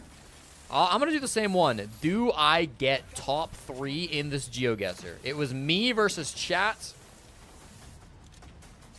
I'm going to give you 2 minutes here to gamble if I will get top 3 against my chatters in this GeoGuessr. If you haven't played the GeoGuessr yet, it is too late. You missed your chance. Yeah, Sky's horrible. I stand on fucking ground that we should have a 7-map pool and we should rotate a new map in and out every 3 months. Get Sky out of here, bro. Last time I was 3rd, so it's close. You were trying to drive a U-Haul Calgary to Vancouver in a winter snowstorm and you got ditched in Canmore? Jesus, Vox, that sounds miserable. Yeah, driving U-Haul through the mountains in the winter sounds like a terrible idea. Sometimes you gotta do what you gotta do, but that sounds tough.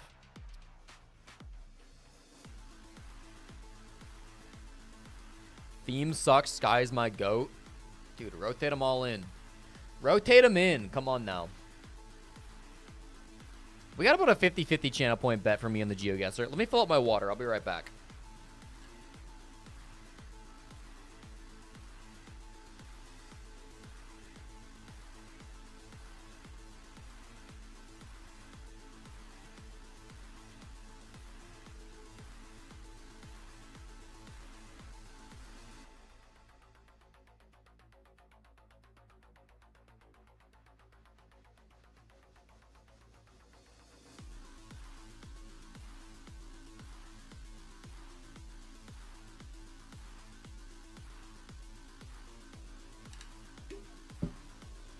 There's no way 50% of chat have faith in me. I got top 3 last time. I fucking knew Punta Arenas. I clutched up with Punta Arenas last time, to be honest. All right, let's go rock this Geo. I pray we get Punta Arenas again. Here we go.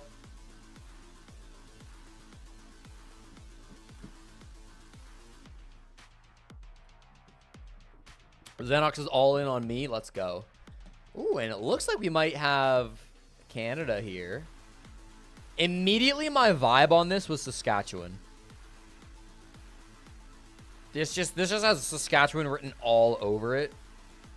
Now admittedly, I am not 100% confident. This could be Manitoba, this could be the US. But my heart says Saskatchewan and I'm feeling like trusting my heart today. Could be the US. I really would love to see some canola. In which case I would send it into Sask so goddamn fast. I'm going to go Southern Sask.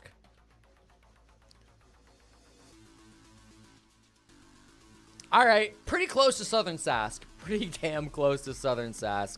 That'll barely be in South Dakota. Nice try. Nice try. Not bad points-wise. Not bad points-wise. To be honest, maybe the lack of canola fields should have been my sign.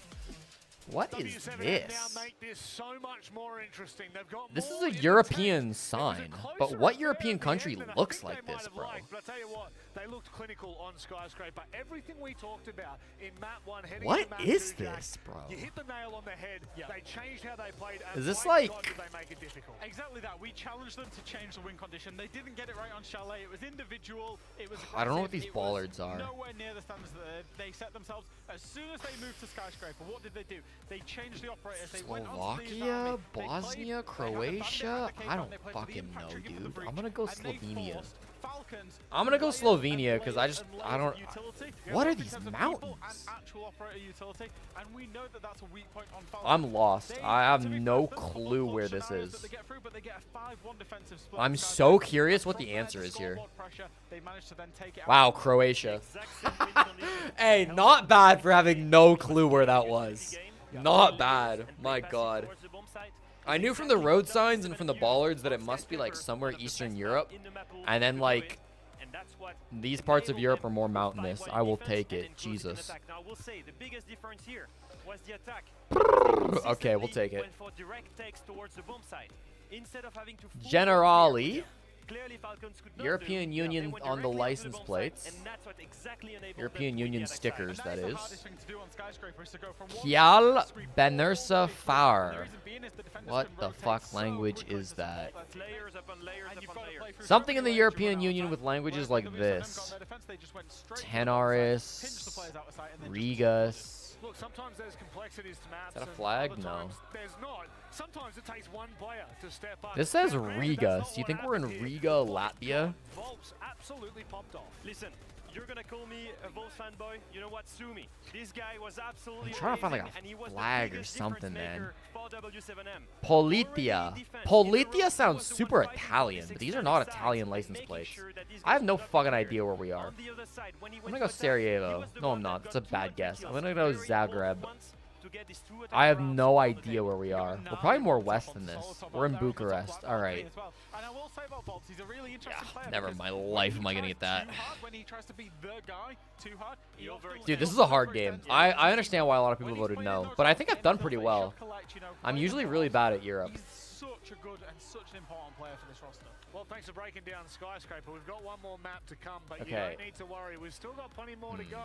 Maria is going to be chatting to the players right now, courtside.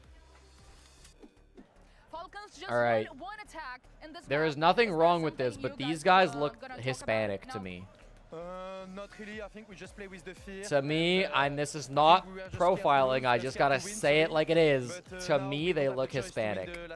So I want to go South America. The sun is south of us. No, I should go North America. I think it might be Mexico. Yeah, I'm actually quite happy with Mexico. A little bit north. They were Russians. No, they were Russian. Fix them, but of course you have to enjoy the moment. We are oh no. That was such a weird Russia, bro. That looked so warm. Did that not look so warm? The clubhouse really confident right now. What is this? This could be Turkey. I think the bollards are wrong for Turkey though. It's super Mediterranean. It looks like Eastern Mediterranean. What would it be if it's not Turkey? It almost feels like Israel, but the license plates are wrong for Israel. I think the language is wrong too.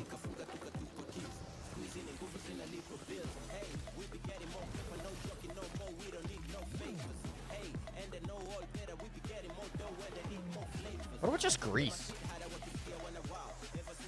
Really? Alright, that was a bad game. I did not get top 3. I was doing really well until I went Mexico and Russia. 6th. I need to look at this one again. Dude, it looks so warm.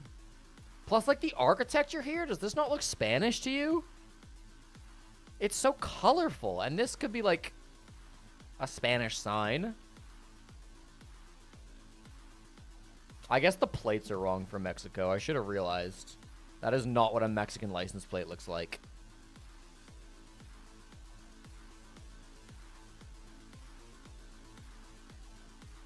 That is absolutely wild, bro. This is where everybody guessed that... No, sorry. This is what everybody guessed who beat me. I'm glad Cash also went Latin America. Cash and I can be prejudiced together. That's a tough one.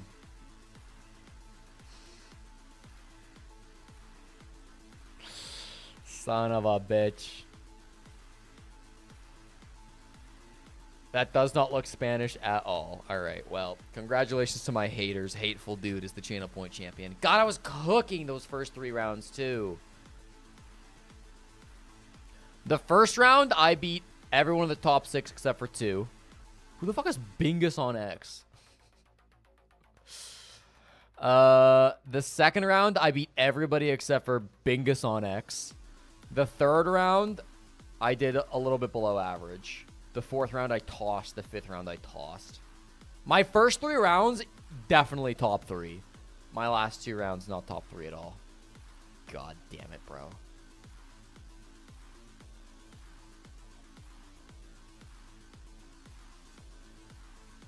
We had some Alberta guessers.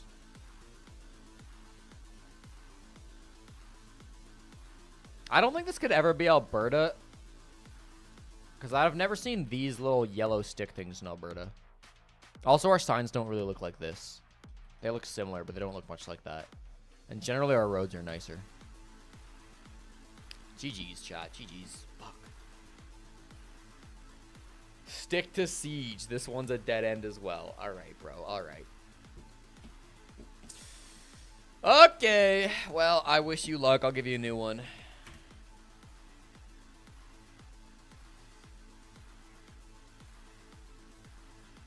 Generally, which is why I picked outside of Wetaskiwin. That's fucked up, Cash. You know my fiance is from Wetaskiwin. You have no points left.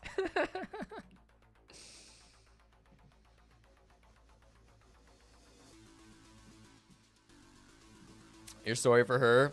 She escaped. It's okay. She got out. Hateful, that was genuinely a mistake, and I just never bothered to change it. After the very first short went out, Flynn, like, messaged me. He was like, you misspelled this in the short, and I was like, Lamau. I misspelled it on all of them because it was the same template. Too happy, we need to stop playing with fear. Stop playing scared. It's exactly that. Yeah. Alberta burning South Dakotans for their road quality. Listen, say what you want about Alberta. We have very good infrastructure. We use our destructive natural resources very well. Free interaction bait? Damn right. Although all of those shorts did quite poorly, so I don't know if it's working.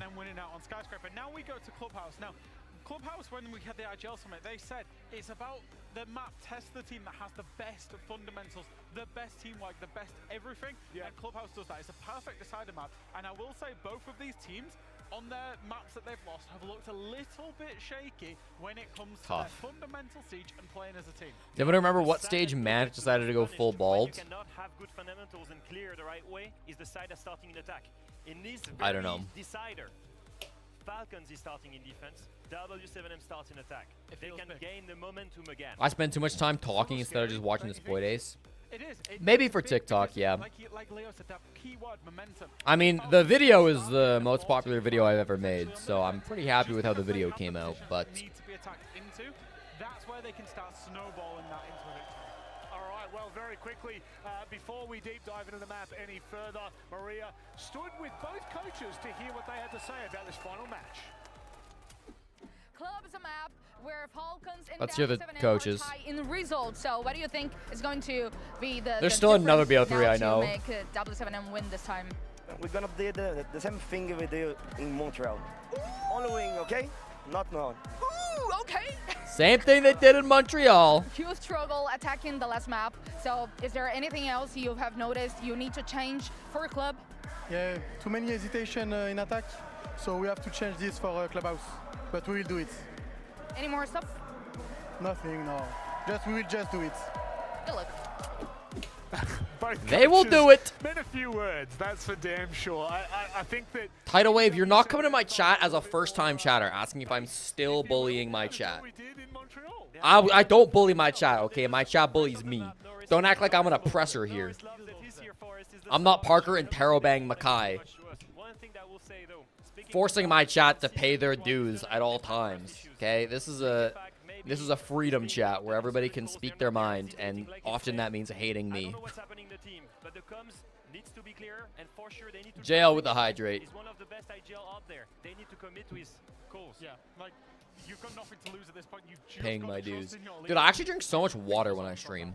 It's kind of ridiculous. Breaking this one down. It's time for us to go to our incredible. I may scam you, okay, but I don't bully you. Thank you very much, Rob. Here we go then, Tim. We said we wanted to get Like I'm scamming hateful right now. perfect battleground for it. And Norris may have said a repeat of Montreal. Okay, I think for map 3 we keep the predictions stupid simple, you know. Chat, who wins? Will it be Falcons in regulation?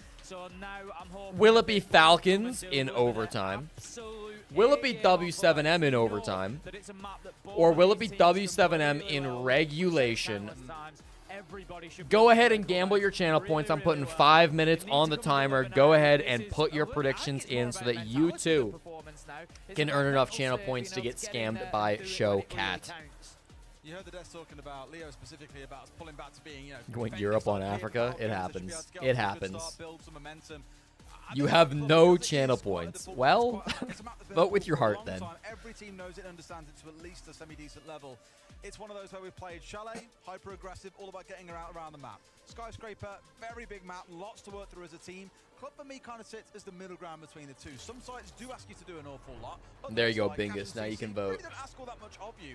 So this could be a You really should use the interesting extended mid-ground, mag but both card. teams here I'm so glad there's no cards in this one, man. In the top 8. What do you have to do for a mod? Be in the chat when no other mods are, but some spam bot is. W7M. We're going to find out right now.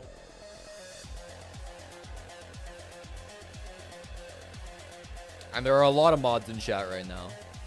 We got JL, we got Cash, we had Chef. Sprabuni and Axon were in earlier. Axon, I think, is still in. Balanced affair between these two teams. Yes. W7M walked away the winner. Timberwolf, that's true. We got loads of mods. We're chilling. We're chilling. If they're going to walk away here, the victor once more. Umbra, you must be joking. JL's like one of the oldest mods. Like it's a time for that player, and we all know who it might be. On the side of Falcons, Hello, Cohen. Why do I pretend to watch game? I watch game. I'm not pretending. I'll watch the game a lot more when Parker's not yapping my ass off. I am going to go use the bathroom, though, so I'm not even going to pretend for a few minutes. Enjoy Ace and Dez. Who is going to be able to? We've gone through the banning phase. We've got Monty and Blackbeard. We've got Bandit and Kaid. They've gone. So we've got the electricity bans. We've got the shield bans. And we're going to get into this one. We were looking at the stats in the break as well about how these two teams have stacked up so far. If you want to know who the big highlight standout player is, well, you haven't got to look very far. Just look back to the last map. Volps 24-11 he currently stands. 133 EPS. He is flying clear of everyone else in the game. The current best performer on the side of BDS, Falcons, is Usus 17-12. However, entry has been rough for the Falcons side so far. -3, they're down. At the minute, it's only Shaiko who's positive at 4-1. So as far as the numbers look, it's not the prettiest affair. Volps is on fire. W7M are great at getting their entry, and Falcons need to find a way into this. Normally, I'd say that Falcons have maybe got a little bit of an advantage here, starting on the defense. It's going to give them the best foot forward in the game, but honestly, with this one, it really is. All prior expectations can be forgotten, because it wouldn't surprise me to see anything on this, an attacker side of Clubhouse, one player go wild, everybody be a bit quiet. Literally anything is possible now. We're starting off down in the basement for Falcons. They have a presence around the map. We've got Leakerback and Solotov up on the top floor for W7M to clear, but this early pressure through Dirt Tunnel from Dots might just encourage those two players back to site themselves. Just got to be careful. Oh, chance. Re-Ray's got away with it there, and there's a jammer down back, as well. I mean, Gons can get out to the doorway here and really cause some bother, because Volps is starting to ask the question down blue. He's going to run through the fire, but no! Dives to the environmental, and Tim, it's a blue slaughter. Falcons decimating W7M as they step on forward. Only Dodez and Palu left on their feet. It already feels like round one has been decided. It's just gone wildly wrong for them down in blue. Why would you play that game with an environmental, man? He's thinking, I've got time to get through. What did I miss? What did I miss? What 35 IQ did I miss? Look back at it, and it was like, no, it's just going to blow up in your face. Ow, fire hurts. Ugh.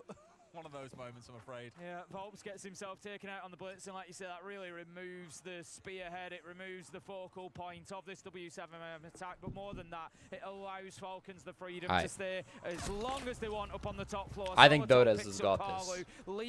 I think Dodes has got this in the bag. Absolutely no need whatsoever. Who do I think wins it all? He could come down and challenge. No, he's coming. My prediction before the game started was W7M. I'm a Lobin stand till the end. I'm going to stick with that fucking gut call. W7M take it. That's my prediction. Get yourself back up and down red stairs. Go for it. Just, you know, get aggressive at this point, and I think put W7M to the sword. Let them know what it's going to look like for them if they make mistakes. Hello, Cohen. You're welcome. All of you at home feel the same as us, that this round You're welcome. will You're go welcome. one way, and it's going to be the Falcons' way. Yes, we've seen some ludicrous throws of epic proportions, but this time around you don't lose. Listen, it wasn't pretty. He's got a 4K with a pistol. Oh, boy. Round one to Falcons. It was to win it all, to lift the shield. That's a fair play to W7M, but they just got absolutely clapped on when they tried to go. I think it'll be them or I don't know. I think it's them or Furia or Falcons. Yeah, I think the winner of this BO3 wins the whole thing. Furia could absolutely do it too, though. I don't think Loud could. We don't know how all the new elements in CJX are going to play out all the time. I would be very surprised if the winner of this tournament was not either Loud, W7M, or Falcons. We're see them have an impact. We've just seen them have a huge impact on the round there. Wait, what? He tried to sprint through the okay. He tried to sprint through the gas pipe. I see. I see why chat was spamming. Okay. I'm glad we got that replay. And clear areas ahead of them. So big impact for the environmental ingredients in that round. 1-0. What does the prediction look like here? Wow. 24% for Falcons in regulation. 24% for Falcons in overtime. 24% for W7M in overtime. And then 29% for W7M in regulation. That is a very even prediction spread. That's how you know this is going to be a close game, man. That is how you know. We'll see what changes here, because the W7M, that lineup felt a little bit strange in the last round too, at least what we saw being brought along. Looking in towards the Finker that came out, the Zofia, I was a bit like, okay, this ain't a normal lineup that you see coming through on this map. What are they cooking? And as we saw, not an What got banned out? It was Blackbeard Monty banned by Falcons, so expect some blitz plays, and then Bandit Kaid once again. Very common on Clubhouse, not surprising. I am curious to see what the meta develops for operator bans on maps like Club and, well, on all the maps, really. Because I do think, like, some maps will just have really rigid metas where everybody bans the exact same thing. Because, like, if one strategy is the strongest, clearly, teams are just going to constantly do it. Maybe going to use it elsewhere on the construction wall instead. Did he leave it there? Because he hasn't got it in his back pocket. I don't think it was left there. I can't see that it had put it... wall is open, so it must be that. It must have gone on to... I think, yeah, as I was saying it, he's applied it to construction and obviously then not in his pocket anymore. So I know the mirror window did get taken out, but there's no way a professional player at this level is going to be putting the exothermic onto the mirror window for it to be sort of tricked off. So, yeah, I think it's just... They still have ace charges if they want Jacuzzi. Getting Jacuzzi wall is not critical to this push, because you have full construction control. If you just want to play Windows and you want to play like Logi, that's honestly fine. Get a guy up main stairs. Jacuzzi is not a necessity to push this bomb site.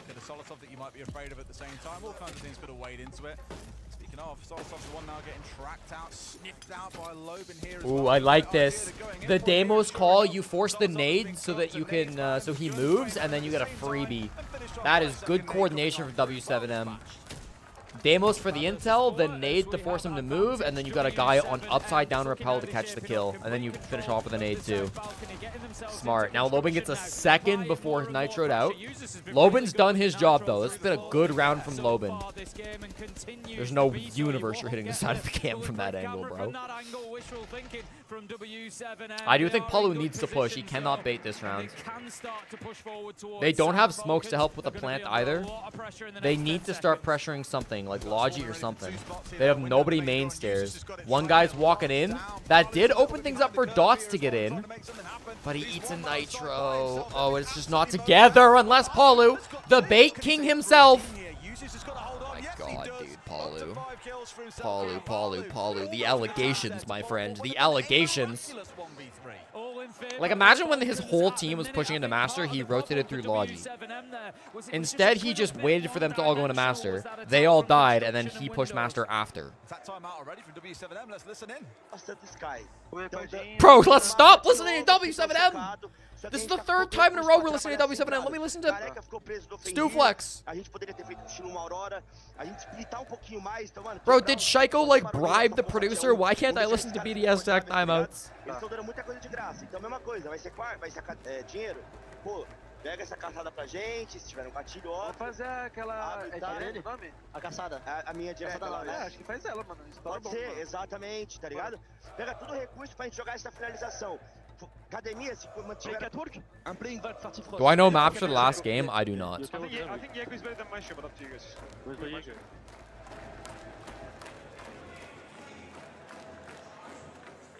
At least from me, Tim, it seems a little bit, again...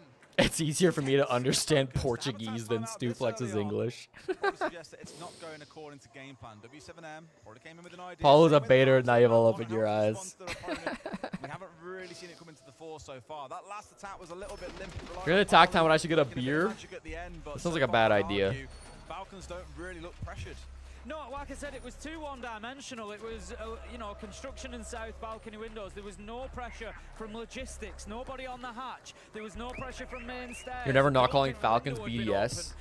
I mean, that's great, but there is still a team called BDS. That's just gonna get very confusing very quick. But other than that, it's still a very limited line of sight, realistically, versus that wall being wide open. And no control downstairs. Exactly that. So that came up was easy. Falcons knew that they were never going to be pressured from anywhere but the windows and construction. And you saw exactly what happened. They were just able to front it up. All guns point in one direction. And they get the kills they need. First place prize money? I think like 300k-ish? No, it's only 170k. Interesting.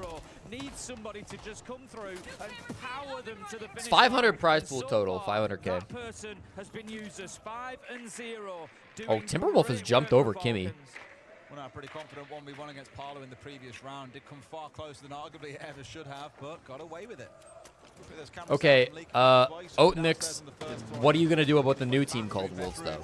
Because Wolves still have a team as well. If they're not going to find any joy, it should be this one, because it's pretty direct and obvious on what you can do with this one. You always look to get the main breach opened up, which they've now already done inside 45 ITB? seconds, and then you okay. Put your focus inside of construction. So you're going to call Falcons BDS, you're going to call BDS Wolves, and you're going to call Wolves ITB. Gotcha. That's simple. Honestly, that's very intuitive. I don't know why anybody would get that confused. Much like the format of this tournament, that's very obvious and I think straightforward, so nobody should have any problems with that. But they've not stationed anybody over there, so it is all going to be the person to keep an eye on here is Liquefact. He is currently at the bottom of main stairs. This is awkward. No. The whole point of Sens here is to block off rafters so that the person in rafters can't actually stop you running in from construction.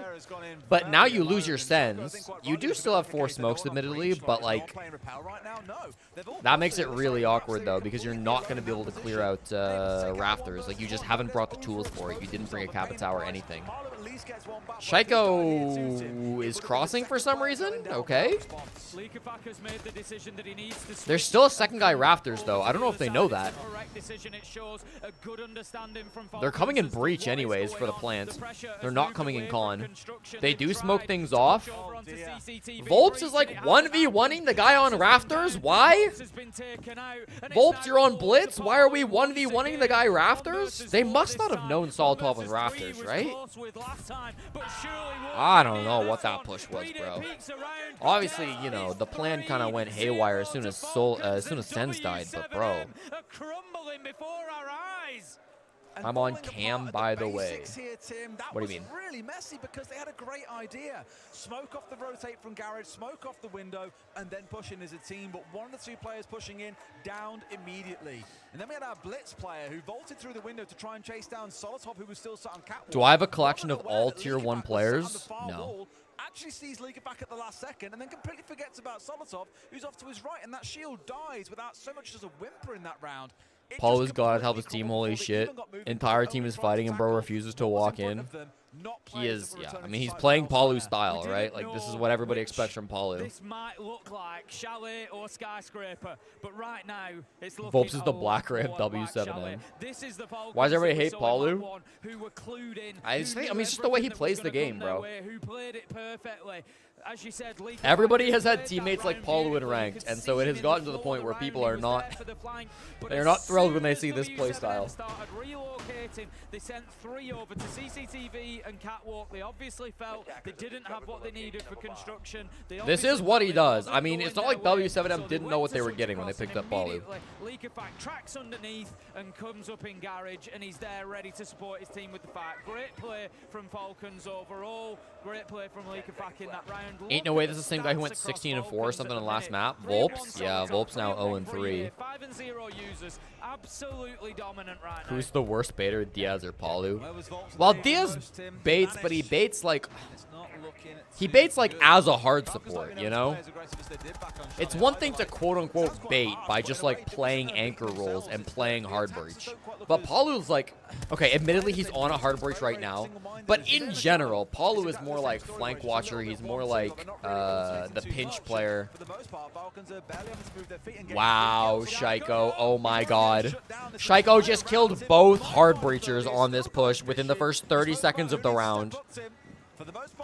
That's an aura play. Oh my god.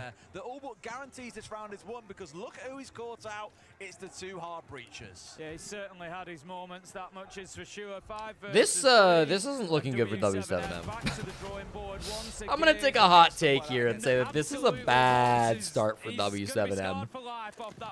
I'm gonna say something bold. No, I fear this is the end. I don't see him coming back from this, dude. It just feels like Falcons have their number completely, bro. And like W7M are not pushing as a team. They already used their tac timeout after round 2.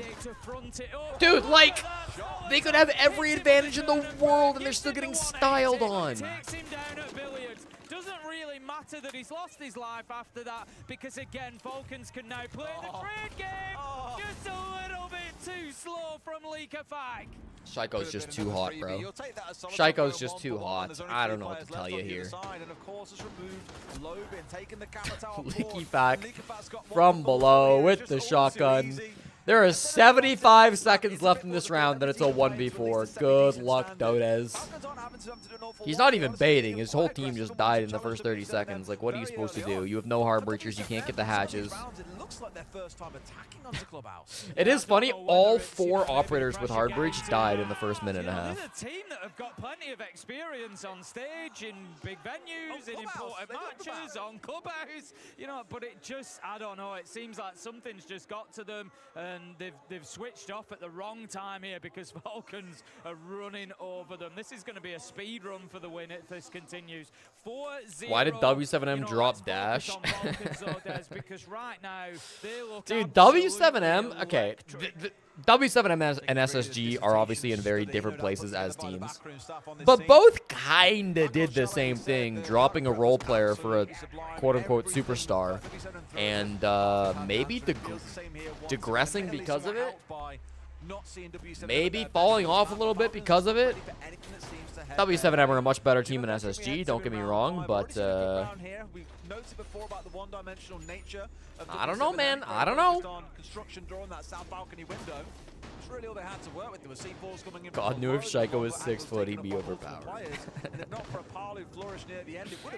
Paulu is a superstar. I don't think that's up for debate. You can think he's a baiter, and I'm not disagreeing that he's a baiter. But he's also a superstar. He can be both. From underneath, you've got Lobin on the Deimos. Get under there, get some tracks. Force Falcons to move around. Don't allow them to just look. Paulu's never done shit. Bro, neither is Newers. I can still call him a superstar based on mechanical ability. Bro's on Goyo. No, this is where Shaiko thrives. Get ready for this. I don't know if I ever remember Shaiko playing Goyo. I'm sure it's happened. W7M need to recognize that. Get in there quickly. Get aggressive and take the ground. Both are ass baiters. Okay. Newers literally is playing primary entry, but okay. Oh, Shaiko down. Oh, Lobin. Okay. Suddenly locked in. Dodez finds a pick. And out of nowhere, Lobin says, let there be life. Let there be some damn life in this team. I've never seen Brede clutch a 1v4. That's not true. I've never seen Brede clutch a 1v4 on Gym and Bedroom on Clubhouse up against W7M. Okay, he did kill Lobin, who was the superstar this round. But they know exactly where he is, eating a million nades, and that'll close it out. Paulu the GOAT, whom I never doubted. I stopped believing, and that was on me. Lobin, that was on me. Nothing on main stairs, not even a beeper. D4 strats. Unexpectedly into logistics, we attack from the back. At that point, Falcons were all focused still. The grenade indicators were tough. That was a tough spot to be in. If you're Brede, that's a tough spot. Breaks the round wide open. End of the day, Tim, having one round on the board is better than none, and even if they lose this next round, at least they've given themselves the smallest margin for error going into that second half. It's definitely Lobin. I said against W7M. Completely deleting the backline of Falcons and really opening that round up for the rest of his team, and I like that. Being willing to make this play that does expose Falcons. That does May have taken 9 qualifiers, but what I said was not wrong. When they least expect it, completely decimate them. Good stuff. It doesn't just win you the one round either, because now Falcons are thinking about that and thinking, right, we've had it pretty easy in the first 3 or 4. They've pretty much played into our defense. It's been one-dimensional, but hang on a minute. They've recognized that. They've come in on the back. It's similar to Consulate, where it's like if they get the 4-2, it's not that bad. It's similar to Elevate on Consulate earlier today. If they get the 4-2, it's like, it's okay, it's okay. Doesn't feel great, but you play your bands correctly, you can be in a good spot. What's up, Duke? I'm stressed. I'm stressed because Lobin's about to get eliminated from the most important tournament of his life. Necessary here when you're attacking it towards Gym and Bedroom. You have this extension being held, so you have to open up the main breach. Dots and Volps both dropping zeros. Dots, that's kind of expected, no offense. Volps can probably do this with his eyes closed at this point, Tim. He's had to do it in nearly every single round that we've played except for the downstairs sites. Sure enough, that'll be opened up as well. You did not say against W7M. Well, I meant it. I thought it. You're always curious to know why Volps, as the top player in this series, at this point is being sort of left playing hard bridge duties. Got Solotov out on that garage catwalk. I think he is going to see some pressure. Dots has the Capitao, so will be able. Dude, you're playing Rafters. You got no Azami. You didn't bring Wamai or Jaeger. You just get shit on, bro. Dude, that was like the worst Raptors hold of all time. He had no utility. Azami is obviously banned, but not even a Jaeger? Not even a Doc? They retake Rafters, but they get hard punished. That's a 4-2. That's a 4-2. DMRs are firing today. Nice trade by Dodez. Come on. There is one night. There are 3 toxic babes. It's a 2v4 though. Just flood site. Trying to plant here might be a mistake that could lose them the round. That's my only concern. But the toxic babe missed, and then the nitro's just not being thrown. Okay, there's the nitro. Okay. They got a pick out of it though. It's fine. Just flood this guy 1v3. Just flood him 1v3. It's Brede with the SMG-11. How bad could it go? So right now, Palu's making Also, he's out of his nitro, so now you can plant because you killed the smoke. Yeah, this is fine. All right, GG's. He's got to kill 2 players covering him. Yeah, perfectly done. Perfectly done. 2 rounds out of what felt like a disastrous first half to begin with. I don't know what Falcons have just done. Fine round, fine round. 4-2 split. It was kind of weird. Doesn't feel good, but doesn't feel bad. Could have been a lot worse. Thank God they locked in and got some life in those last 2 rounds. Now they get to move defense. Wait, I voted overtime. I'm thinking, why is Leakerfight running back in there? If it's so desperate for you to keep hold of Garage Catwalk, why have you not invested in it in the first place? Is it that No, I agree with what Ace is saying, bro. A zombie may be banned, but there's other options to help you hold rafters. So, I don't know, it all went wrong for Falcons there, but by contrast, let's look at the good side of what W7 Loban and Palu making those DMRs sing this round. Utility there was available on that catwalk, and they went straight in. Another 2K from Loban. Both rounds on the attack that they won came from a Loban 2K. They knew one of the big win conditions in that round was getting that catwalk control, because between that and holding from the now this can very quickly roll to a tie game. Bandit Kaid banned once again. You're gonna see this basically every time Clubhouse gets played. There's gonna be no electricity on this map. It's very similar to Nighthaven. W7M banned Thermite and Monty. Okay.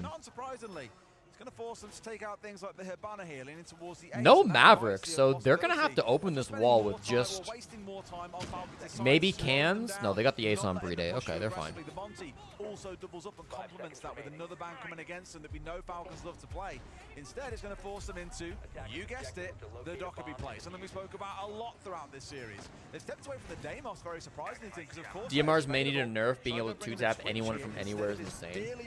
DMRs have been strong for a long time. It's a big reason why Dokkaebi is so popular. She's got a really good DMR.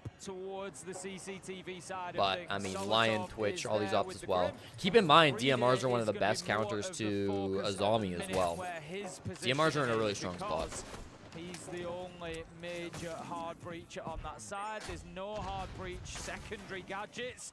So it is all going to be determined by where he goes. I think the mirror window has been opened by the Twitch, so that gives the line of sight that Falcons need from CCTV. Love using nades to open castle barricades. Literally the single most inconsistent thing in Siege. Lickifactor's already used both of his nades, and the castle barricades are all still up.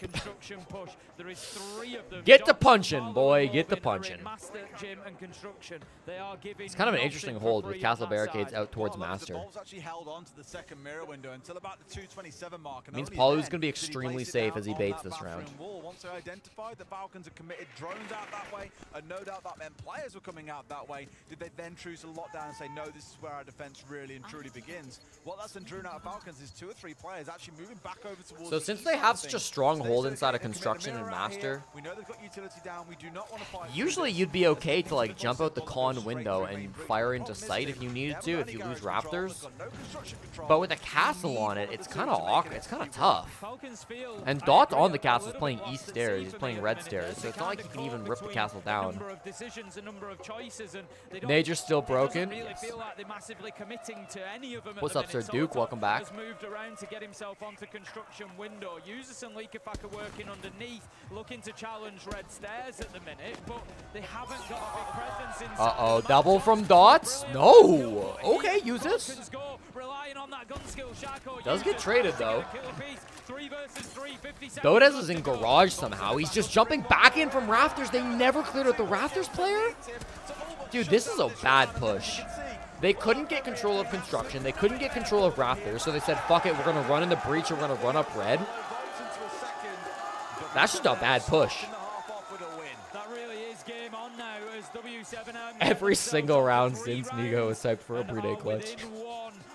Falcons again. Falcons Breach was closed a really long time. That's true as well. in between decisions. They didn't really know which way to go, where to The whole put push in. countered by a castle. Contrast that I mean, it's not like with the castle was really even engaged with that heavily. I guess at the very beginning with the nades. W7M recognized that there was no utility But in once they Garrett's realized they elected, couldn't get the castles, took they it definitely quickly, did like and it was pivot just default from there. Get catwalk, away get from pivot away from It was Con. the exact same situation. W7M barely set anything If up Brady's inside in Garrett. 1v3s or 1v4 is going to happen at some point.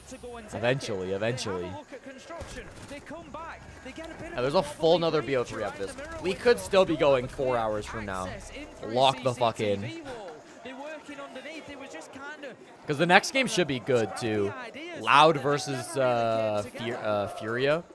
All Brazilian. Well, does it start to incite a little bit of a comeback? W7M equalizing the score in this round. It's been a fun game.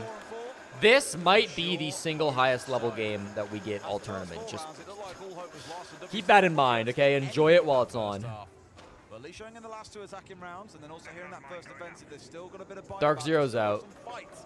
No doubt They kind of got boned by the format. sat down in the crowd below us. Jim Bedford going to be the next site then. This is the grand finals. Yes. See how Falcons tackle approaching this extended hold, clearing it out, and ideally Siege is the third highest category on Twitch. Not bad, not bad. weakens that defense on sides itself, and also gives you a bit of reward for all. Yeah, DZ got owned by the finals and they choked their final game. That's true. Let's see if they can do a better job of ticking boxes here. Opening walls. Honestly, probably these sorts of things really more shouldn't that they be too got. much of a problem. They should be Probably taking more care G2's of fault, or the fact utility. that they lost to Breachers G2. But very early in the round. There's no bandit, no Kaid to slow them down. They need to make sure that they're getting aggressive through thermite or not. We can see, as I would like, the Impact castle EMP from barricades Usus being disabled the opened mute up jammer nice so that the and quickly. Hibana could open up the CCTV castle wall dealt barricade. with. Need to now Basic start stuff, but there's a pressuring these lot of defenders. interaction Don't going allow on there. them to stay in their positions. Now Usus has to rotate all the way over to use his second EMP on the second mute jammer. That should now slow down as we see catwalk wall has I been believe it opened went off up, without any and problems, so that's Falcons going to be in 2 control of Cash and CCTV. successful mute This jammers has been cleared. A much better start to the round from them. W7M have been all forced back to site. They're okay with this because they've managed to chew through all the salvos. Hungover Alamau did miracles. Yeah, more or less. Have rolled on through. It's okay for W7M. It's not about necessarily winning the round out on the hold. It's about wasting time and drawing in utility. About a minute and 15 was wasted, and all that utility has been worked through at the same time. You'd count that as a win. Breeder just trying to work his way into construction with the shield so that he can again start. What's Brede shooting at? He's just trying to make the Hibana hole smaller? Keeps around. Well, that's what they want to do. Solitop picks up a big headshot. Ended up being 2 pellets anyways. Really, they want to keep this sort of. They've got them ensnared at the minute, and they just need to. There's going to be chaos. There's going to be pure chaos. But, you know, Where do Falcons actually have positions? They've got 3 players in Con, or behind Con. They had 1 on the windows and 1 Logi hatch. Solitov windows, 3 players construction, 1 guy Logi hatch. Brede could sprint in through Logi. They're moving a second guy to the windows though. I don't mind, yeah, Brede's sprinting in through Logi. Here comes the Logi push. This is the biggest thing that matters. They barely survive. Shaiko dies. Is that behind Brede? Uh-oh. Uh-oh, Falcons. You can't flash a Warden. And now you're getting meleeed as a shield player. Leakyfac is way behind Brede. He's so far back. How is Brede still alive, by the way? Oh my god, how is Volp still alive? He gets right up in his face and then still with a pistol. Nah, never does Palu clutch that baiting bitch. That's a ridiculous round. I don't know how Brede ever stayed alive on that blitz, dude. He was so alone. He was so alone. They had W7M pinched in between, and they mopped them up as they tried to rotate. Great play from Falcons, 5-3. Brede didn't push. I mean, he was alone in Logi. That's what I'm saying, bro. Like, right after this? Oh, okay, I guess Ace was in farther than I thought. But then Leakyfac, like, leaves. Yeah, I guess. He was never as alone as I thought. Smartly played by Leakyfac, I suppose. Wow, look at that. We've got a bit of a predicament. If Falcons win the round and go up 6-3, You don't really back W7M to Paul, your teammate is getting railed by 3 people inside. Stop taking a shower. Oh no. And that's probably towards a bitter end in overtime, the same way that it was back in Montreal. At the minute, it just depends. It feels like it depends what you get from Falcons round You can to flash a round. warden, but they have to be There's no really real dumb. consistency for them. It seems There to have be been all or strats in Pro nothing, League in the and past where like they come out looking like teams absolute have brought world Thatcher beaters, so specifically it to kinda leaves you EMP scratching your Warden head. so that they That's been could the flash story them with of like Ying. round Remember 7 Dark and Zero 8 did this there. at SI all the way back in, At least I think it carry was the Sao Paulo. momentum of a world beater round in Where they were round 8. pushing, it was Jim Bedroom, they were pushing a cash extension. W7M going to go down And they to EMP'd the Warden basement. from the roof and then ran a Ying at him. Hold on here. They need this round. Doing it with an Impact EMP is a little bit tougher, but you know, in theory, They build from there. works the same. Grim's trying to roam around the whole map here as well. 2 players on the top floor. We have one holding around that ground floor on the bar as well. 2 down on site. So quite a spread from W7M. It was a cool strat. It was a cool strat from Clear DZ. the entire map and work their way through them. Maybe a little bit more difficult than usual without things like the Docker be on side. Yes, and then towards that Grim, but the Grim alongside. That's the when points where Capitals Wardens is just much don't more turn on their than the glasses because they were too execution. flustered. Right now, Yeah. Falcons are being pulled into playing Yeah, it mini-games happens. around the map and having to clear it out before they can even think about the site. Moving across on the sweep is Solotov. Surely has intel ahead of him, sees the logistics wall opened up as well, so he knows that he might be suffering. 2 roamers to up a top. It is crossfire Loban here, and Palu. as there are multiple operators Honestly, up on this top floor if with Palu him can at the bait minute, Loban it's for a kill and then Loban get out, Palu that he is gonna because have they're all to kind of play looking at in Loban. I don't towards. think Palu's Palu's been holding the droned. angle inside of logistics. He knows that it's a tough one for Solotov Go back be to able Palu push POV. into, so much so that Solotov has dipped himself away. It's No. legal. Okay. It's gonna work out. Palu should be dead, but Likivac just didn't expect that to Palu to sprint right past him. Loban stays, bro. They both stay top floor? Oh, because Falcons are just hitting sights? Falcons just went straight to sight. Dots is ready for it. Let's go, Dots. The ever-dependable anchor. He may be 2 and 7, but those 2 kills motherfucking count. Nothing can go Falcons' way in this round, Tim. They might as well be battling their way back in. Loban gone, and a 2 versus 4. Damn, this has really gone the way of W7M. Big plays from Loban top floor.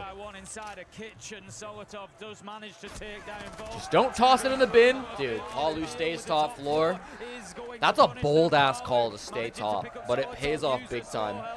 Their anchors are ready. They stop the site flood. That'll be 5-4. W7M still in this. I feel like it's going to go OT. Solotov uses clutch. No, this is not a winnable clutch, bro. He doesn't have the fuse kit. He's 1 HP. He has no intel. Yeah, I'm going to say probably not. BDS have not taken their tactical, no. They might take it here. We'll see. Certainly warming up in the For arena once, with the Palu wide was the bait W7M instead of the Falcons just baiter. Increasing round after round Not after intentionally, round. but you're Drums right. Continue to pound, and W7M No continue to push diffuses. forward, continue to refuse to be pushed out of this game. 5-4. We have the bands coming in, and where are they going to go? We're going to see the Azami. Ace Azami. Ace. Now that's interesting from W7M because Falcons have been struggling on that hard breach. That's not going to make it any easier. Yeah, Ace going away is going to be so awkward now. We need to abuse the shield, okay guys? It's really important. They are too bad when you're using some shields. Other things, the plan was good. The thing alone, 1 by 1, it's not good, guys, okay? Yeah. We have the info on the guy office. We have to play this together, guys, okay? Try to help each other. Okay? Yeah, try to help each other. It's really important, guys. Okay? Yeah. Let's go, guys. But the rest is, everything is good, guys. The mentality, the code, everything. Just play together, guys, okay? 3, 2, 1, go! Let's go, guys. Yeah, abuse Demos as well. Abuse Demos as well, guys. Abuse Demos as well. You heard the final call there, Tim, was the one that Everything is good, just play together. we know that they're What would they do without Stuflex, man? That guy's a genius. Play as a team, make 3, 2, 1 counts, absolutely. And you saw that a little bit. What would they do? Marching his way forwards. It was very much him ahead of the curve. It was the same with Shaiko hitting Moto, trying to get a backstab to go through. It feels more trying to throw stuff at the wall and see what sticks, right? And the demos, You're right, you're right. Dude, I can't believe Shaiko would forget to abuse Deimos. That's like his favorite thing, is abusing Deimos. It was well played. It wasn't really that LeakyFact lost the fight. It was just well played by W7M. We spoke French in my house until I was 4. It was an awful time. What even is your job as a coach when LeakyFact is IGLing? I guess to tell them to not forget about Deimos. Shaiko picks Deimos and then repicks over to Flores. Nope, back to Deimos. Even if Palu loses his life there, Lobin still gets the refrag. As it was, yeah, a little bit of luck went in the way of W7M, so they came away with both of those operators. Shaiko only has 35 IQ. He must have forgot that Deimos exists. Working together meant that they were in a position to be able to do that. So all right, Shaiko. 35 IQ. Let's see how this Deimos play goes. I do think Shaiko is the best Deimos in the world. I don't know. He definitely was. That opinion's a bit outdated. I haven't been keeping track of the numbers this tournament or anything, but I think that's probably still true. She is. Shaiko is the best everything in the world. Well, I don't know about that. Shaiko famously has like the smallest operator pool of the entire pro circuit, but since Pro League Season 9 finals that will have had a team from each region in our semi-finals at a tournament. Yeah, it's crazy to think about. Wow, if Falcons win this, it'll be the first time since Pro League Season 9 that the top 4 teams at a tournament have been from the 4 big regions. That's wild. APAC has been slacking, dude. Admittedly, NA has too at times. All right, Shaiko, greatest Deimos in the world. Not what you'd love to see. Deimos is a bit of a monster with that operator. However, that being offline takes the scans away from you for one. But also gets Shaiko off the board. How does LeakyFact win that fight? There with the golden opportunity, almost managing to mow down. W7M kind of need to get out here. Who the fuck is playing Logi? Oh my god, Palu. Oh my god, Palu. This better fucking work, Palu. This better work, Palu. He's picked a rat spot. He's in a 3v3 and he said, fuck it, I'm gonna rat on the roam. He's got Dots with him. Wait, he shot the drone? So they're waiting for the drone? So Dot played on him! Palu was the baitee, not the baiter! Can he get out, though? Because he's dead if he can't get out. Dots is trying to scare the other guy to fall back so he can get out. And Bride is playing super passive. He can get out. Usus is in sight! Usus doesn't have the fuse kit. He's in sight all alone. Bride is in master fighting Palu. Why is Usus in the sight? Nobody even knew he was in the sight, dude. What happened to playing together? Oh my god, what is that round? This is peak Rainbow Six gameplay. I'm having a great time. I'm having a great time. Holy shit.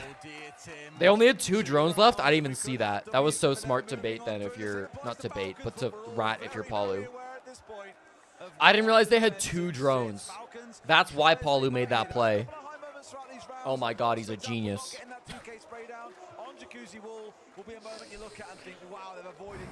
Who the fuck is playing Logi? Who do you think?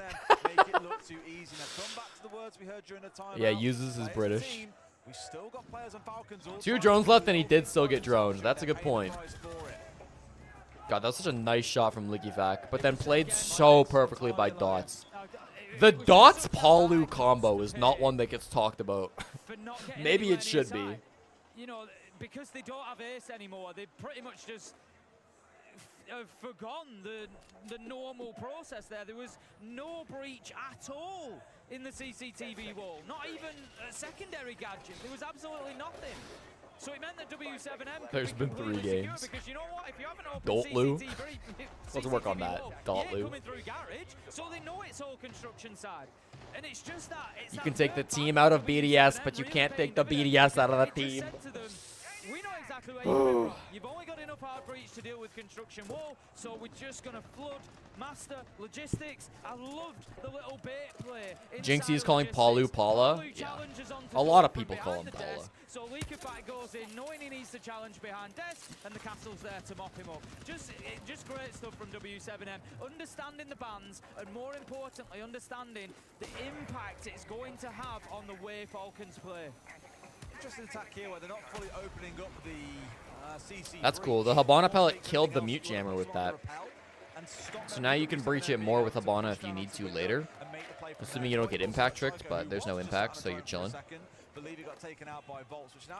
This time around, they did deal with the castle barricades faster. I don't know exactly what they used for them. I think they used Hibana pellets, actually. This will destroy the entire reinforcements. That was supposed to destroy the entire reinforcements. That is not how that was supposed to work, and BDS, aka Falcons, may have just trolled. Because they only have 2 X-Kairos pellets left. Bride just shot them. Where did he shoot them? What is Volps doing? Okay. He still didn't get the reinforcement. So he's made a bit of a better angle if you want to repel there, but that is not what that was supposed to happen. Yeah, the bottom pellets went too high. Oh, Bride. Oh, Bride. Dude, that's so close. Was it the bottom? That looks pretty damn close to the floor. I don't know. I don't know how they fucked it, but they fucked it. They definitely fucked it somehow. Uh-oh. Uh-oh. Volps with the freebie. Oh, Volps gets 2. Volps 1,000,000% gets 2. Yes, sir. Yes, sir. Volps gets 2. Falcons are falling apart. This shit was 4-0, man. This was 4-0. And Bride to bait on the roof. They take a fake tack timeout. Dude. Dude, is it still a thing in CGX that you can do that? I'm pretty sure, yeah. I'm pretty sure we've seen other teams do it. Wow. They're actually choking it away, man. They totally had this. W7M played really well in this late game, too, though. I mean, like, Palu and Dots, again, playing Logi like that was so smart. This round, I think, mostly just comes down to flubbing the breach, to be honest. But, I mean, even still, you got to give W7M credit for, like, banning out the Ace, banning with the Thermite, understanding what shit's how shit's going on. Okay, Blaze. W7M have just used it absolutely perfectly. And there may be a few wondering. We saw someone else do it after all 3 breachers got banned. You want to say it was Dash? Yeah. We have seen defensive domination so far throughout this map. Play together, abuse demos, lols, flex. Dude, it is not going well. This shit is not going well. I will say, in my mind, this basically guarantees a Brazilian team will win the event. I don't see, like, if Falcons lose this game, the only teams left in the tournament are Brazilian, Baby Shark, and Anaton. Come on, bro. This is good for a tournament in Brazil, I guess. And it just goes to show the longer that you can do that for, the longer that you can Easy keep CAG yourself win. active, Baby Shark by to save EU. you can just build that Wild card's a momentum, Brazilian build that team. energy, and continue to get yourself back into games. The only way at least one Brazilian doesn't win is if CAG win. I mean, even with Falcons, they have a Brazilian assistant coach. Basement going to be the side that could decide everything in this series. Shagging for Kagan tomorrow. Tomorrow we can shag for CAG. I'll actually wake up in time to watch the CAG match tomorrow, I promise. Magical disappearing X-Kairos pellets. Glad that that's still a thing in CGX. Wouldn't want my muscle memory to lose on that. Situations where clearly they have no intel, and it has hurt them multiple times over. Still loads of roamers. I've seen Shaco get big picks on Deimos from this exact position. Shit on by Palu. Oh no. Shaiko, that might be the final round you play at this event. That's gotta be it, bro. Solotov keeping him alive here. There's only one guy in sight. It's just Dots, but they tried hitting the site last time. It did not go very well. Dude, still the map control, though. W7M have... Actually, W7M are just retreating back to site. W7M made it back to site now. Okay. Okay, you know what? Soltov's kept them alive. This is not the worst round I've seen. They cleared out top. Top is completely gone. I guess they didn't drone everything just yet. Holy shit. Freebie incoming. Freebie incoming. He gets... Oh, he did like half damage, dude. He did like half damage. To walk away on your own 2 feet. Just going to take out the bulletproof, trying to move that utility. Dots makes it out. Loban retreats back to site. 60 seconds, 3v3. This push has got what? Diffuser is down main stairs, so they've got to push somebody main. They want to take kitchen, it looks like. Loban is just being so annoying. Constantly a thorn in their side. They need to recognize that they can just ignore him. Because he's not actually flanking here. Here we go. Diffuse kit picked up. If he dies, it's over. This positioning from Dots is perfect. No, he gets shit on. Leaky Fac's in a plant spot now, bro. Is Loban flanking? No, Loban just came back to blue. Oh my god, they finished the plant. Solotov has clawed them to overtime. I cannot believe it. Okay. We're alive. OT gamblers are winning. That's a big round by Solotov. Shaiko like wanted to lose that round, and Solotov said absolutely not. Shaiko has not used a single Damos track 35 IQ player. Oh no. 3 rounds to decide where this goes, and W7M has said are on the defense here, Tim. They do have the advantage. Leaky Fact got the winning kill right there on Goyo. That was insane. No, for real. I wish we got to see it from his POV because it must have been a ridiculous flick. We might get it here. Because he was not aiming at the right spot. And then we just saw him get the kill. We don't even get the replay of it. That sucks. Is Solotov the baby shark of EU? Many have said this. Many have called him the baby shark of the European continent. Getting that diffuser down, and that was the beginning of the end for W7M in round 12. So, as you said, Des, we now move through overtime. All 6 bans will be active in every single round. That castle barricade is a little weird, because usually that castle barricade is to support a bandit trick, but bandit is perma-banned in this game, so. And that will switch in the next round, so on and so forth.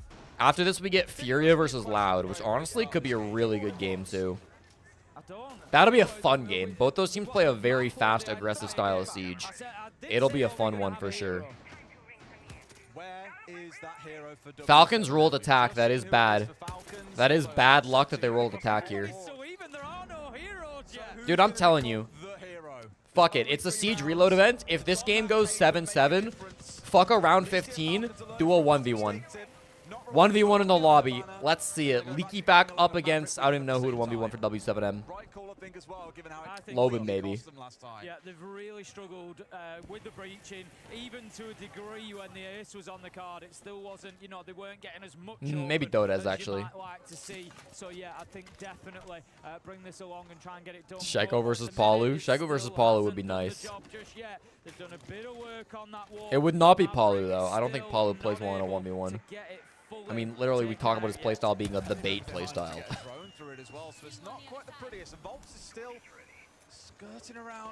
Solotov wasted 2x Kairos there. Not the end of the world, but...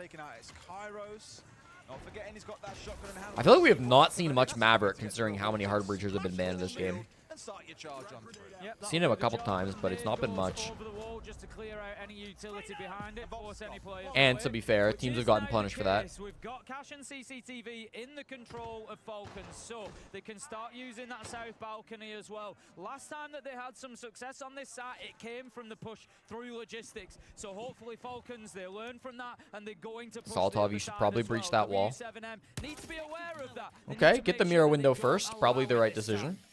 Should be able to spray these off. I was gonna say, Ooh, no, it wasn't the right decision. Plank should be able to help out, and sure enough, Lobin does just that. Dude, if they breach the con wall first, Lobin can't make that play. Now Saltov just used the last of his X-Kairos. I don't know where to. I think it probably was the con wall at that point. It will be an absolutely pivotal moment in this game. Doesn't matter. This looks like a pretty good plant. And right now, it's looking good for Falcons. W7M are in some serious trouble. They Oh, need to find Volps. their hero. Wait a minute. Wait a minute. Wait a minute. Wait a minute. Do they know there's a guy below? He kills Lickyfack, but that wasn't the planter. The planter was Usus. Oh my god, they got 2 extra kills on top of it though. Another Nitro! You're kidding! You're actually kidding! The gas pipe blew up too. Did that deal extra damage to get the kill? It might have. No shot, bro. The 3v5. The double Nitro kill. I'm speechless. One more round. This has actually been Falcons falling apart, dude. W7M sits at match and series point. Falcons are going to take us. The gas pipe blew up to get the kill. It was not the first. It wasn't even the first this map, but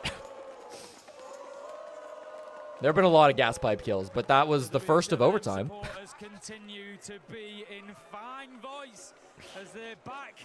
The Brazilian boys to get this one done. As you said, that one's The Nitro reached the pipe. The pipe one-shot uses.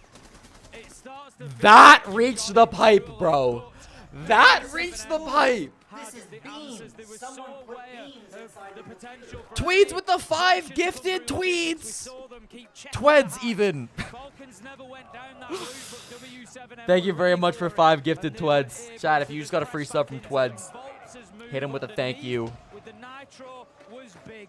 Falcons had done nothing to cut that off, to prevent that from happening. I think maybe they were a little bit overconfident in that. Shaiko 4K incoming. Dude, Nico has been on hopium this entire second half. Holy shit. And it hurt them. You're the goat, Tweds. Looking great in the last round, but can they do it on the attack? 7-6. Will we go all the way? Hey, if that's not a good, dude, they wanted this whole event to be an advertisement for CGX. If that's not a good advertisement, I don't know what is. On old Siege, that does not kill, and Falcons might have won that round. Oh, and we're rushing basement. You better believe we're rushing basement. There's 3 anchors, though. There's 3 anchors. This is not an easy rush. Oh, they might be trolling. Oh, they might be trolling. I like the blitz play, though. I've said it. Dot's one of the best shields in Brazil. Saltov's above. Oh my god, the timing of Saltov. Can Saltov make this flank fast enough? Yes, he can. That's 1 freebie. He lost the fight to Palu, though. Use this 1v2 clutcher. They're out of the tournament. He's got intel on both. He knows where both players are, but one is a blitz shield. Do they know where he is? I don't think they know where he's gone. Now they know. Uh-oh, uh-oh, uh-oh, uh-oh! Palu gets the final 2 frags! Falcons lose the tournament out in top 8 quarterfinals. Worse team than CAG Osaka confirmed. That was a great fucking game. Oh my god.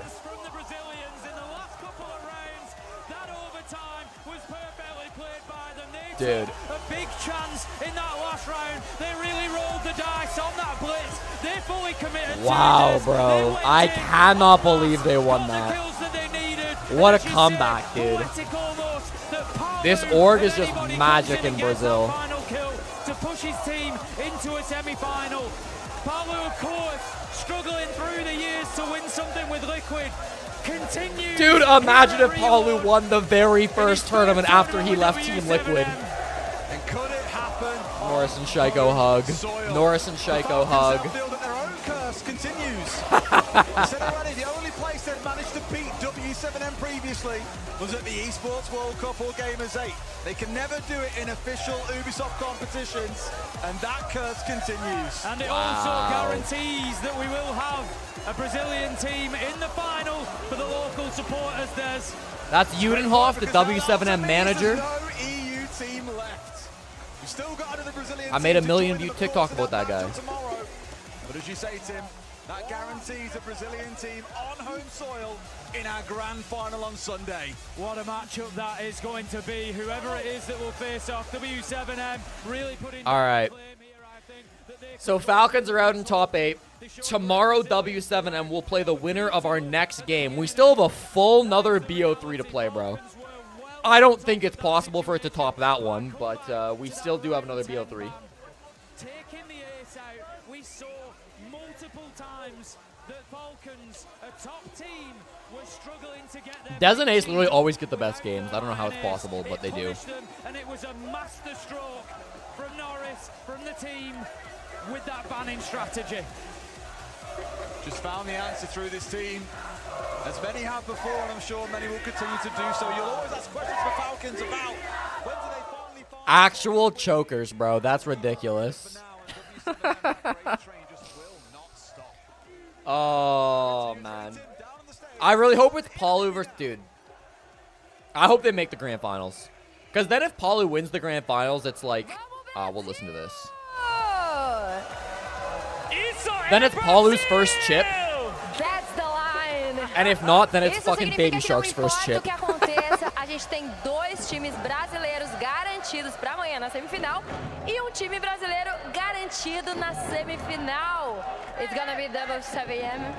Yeah, of course. It was a difficult match, but we could rise back, and that's it. I'm just so happy. It wouldn't be an R6 event in Brazil without an incredible W7M comeback. Of course, it's a different roster, but the atmosphere here in this arena felt very similar to the one in Sao Paulo last year. For you, Palu, It's important to get a picture with another Volp so step that he doesn't forward. sue you at some What point was in the the energy future. like for you as a player, hearing the noise around you? If you take a picture with him, you get on your good side, he won't sue The you. Brazilian crowd is amazing. Like, it's just so much fun to play with them. Like, even if you just kill a random guy, you just confirm the kill, they are screaming, Aw. so it's amazing, it's amazing. That's gotta be Exatamente, Norris's essa atmosfera dad, aqui, essa hey? energia do Brasil That's cute. é única, é incrível. Vocês são incríveis. And your story with W7M is just beginning. What an amazing chapter, right? Yeah, of course. I spent many years in Liquid, but right now I'm on another step. I'm so happy to be with the guys. I think we are playing amazing, and we just have like a bright future in front of us. Yeah, that's just the beginning. Falou que a história dele tá só começando, ele tá adorando jogar aqui com os meninos, tem uma sinergia muito boa Volp's com my eles favorite e a gente tá Brazilian amando player. assistir Please eles don't por sue me, aqui. Volp. I have no money. 2 last questions, briefly. Number 1, how much are you enjoying playing with this roster?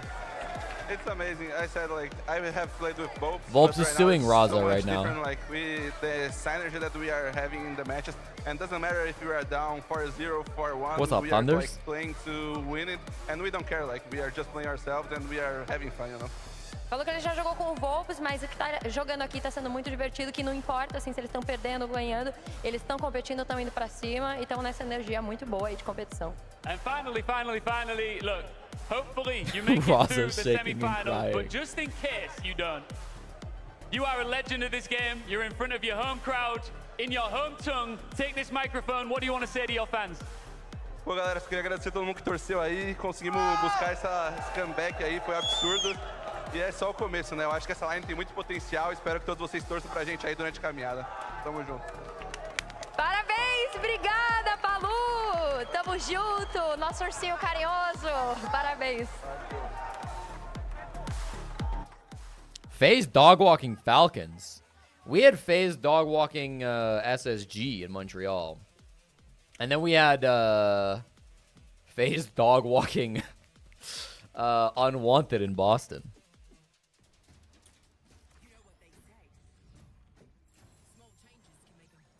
Wow. All right, chap. We got one more BO3 to cover. It is going to be Furia versus Loud, which I think will also be a good game. It's a shame the best 2 games of the day are the last ones. But I'm going to hop in and play the GeoGuessr. Congratulations, by the way, those believing in W7M in overtime. FNJL is our channel point champion off that one. GG's. Maybe I swap duos with Desnace. Who would I work better with? I think I would probably work better with Ace, yeah.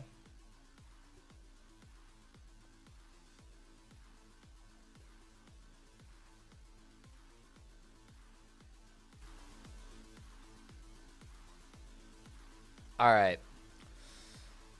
Congratulations to the W7M overtime believers. I will make a new channel point prediction asking you if I get top 3. I'll do top 3 again.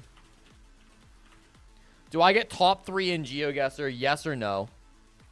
Go ahead, put your predictions in. I'm going to give you guys 2 minutes to gamble. In the meantime, this is the GeoGuessr I'm going to be playing. It's the same one that you guys have been playing. I'm going to unpin the GeoGuessr now. I would beat Ace up. Yeah, I would love to cast with Ace. The problem is that my rage and my uncontrollable urge just to slam him would take over, and it would not go very well.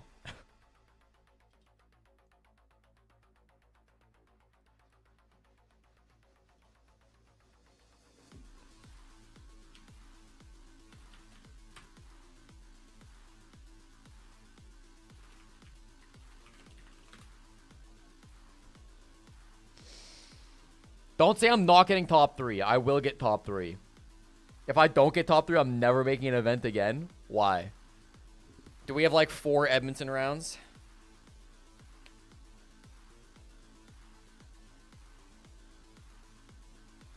That was a wild game. The problem is it's going to take a long time to get into the next game, I fear. Well, maybe not. Because we're kind of behind schedule, they probably want to rush along. We'll see. Dude, a chat full of believers today. Look at that. 80% thinking I get top 3? This is huge. Kimmix dropped 20K on me making top 3. Kimmy, I'm not going to let you down. I'm going to crush this one, okay? Don't worry about it. Don't worry about it. I'd never lose a GeoGuessr with this much on the line.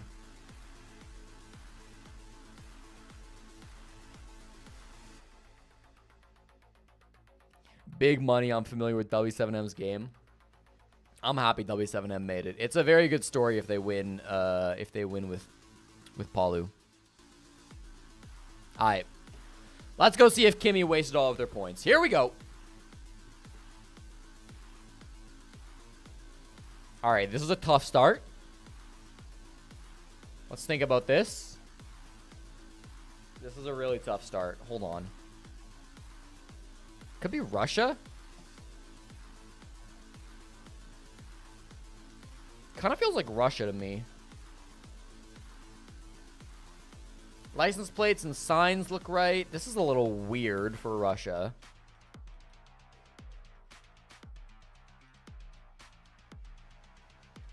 The rest of it kind of looks good, though. Soviet-style trucks. This kind of looks like the not Mexico round we had earlier, so I'm just going to go in the same spot, I think. I'm going to go up a little bit just to hedge. Wow. It's Kamchatka, right? That's tough. That's tough. I should have looked at the steering wheels. Fuck. Petropavlovsk. Fuck. Well, I got the country. Well, I got the country. That's okay. That's okay. Is this India or is this Bangladesh? This will be India. Okay, good to know. I think we just hit Delhi on this. I'm gonna hit it at Delhi.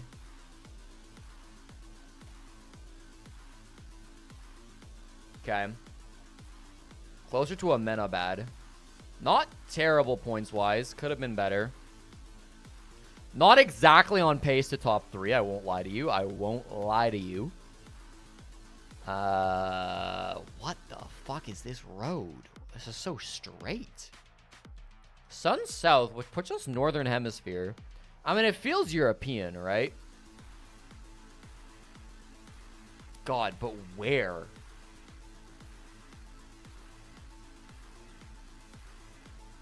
Does it even feel European?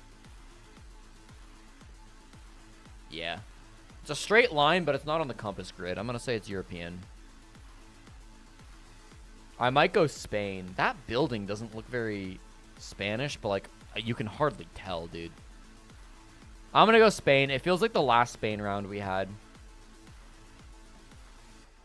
Feels very much like the previous Spain.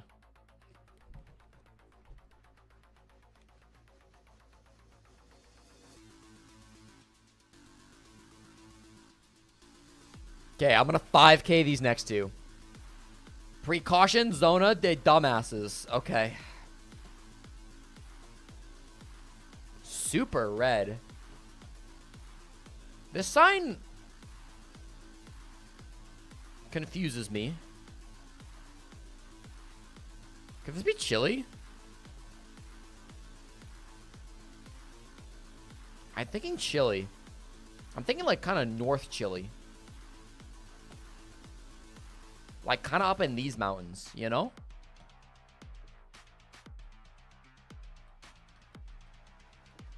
Like we're definitely deep in the mountains here. Vibes ain't bad. Vibes ain't bad. I got the right mountain range, even if I got the wrong country.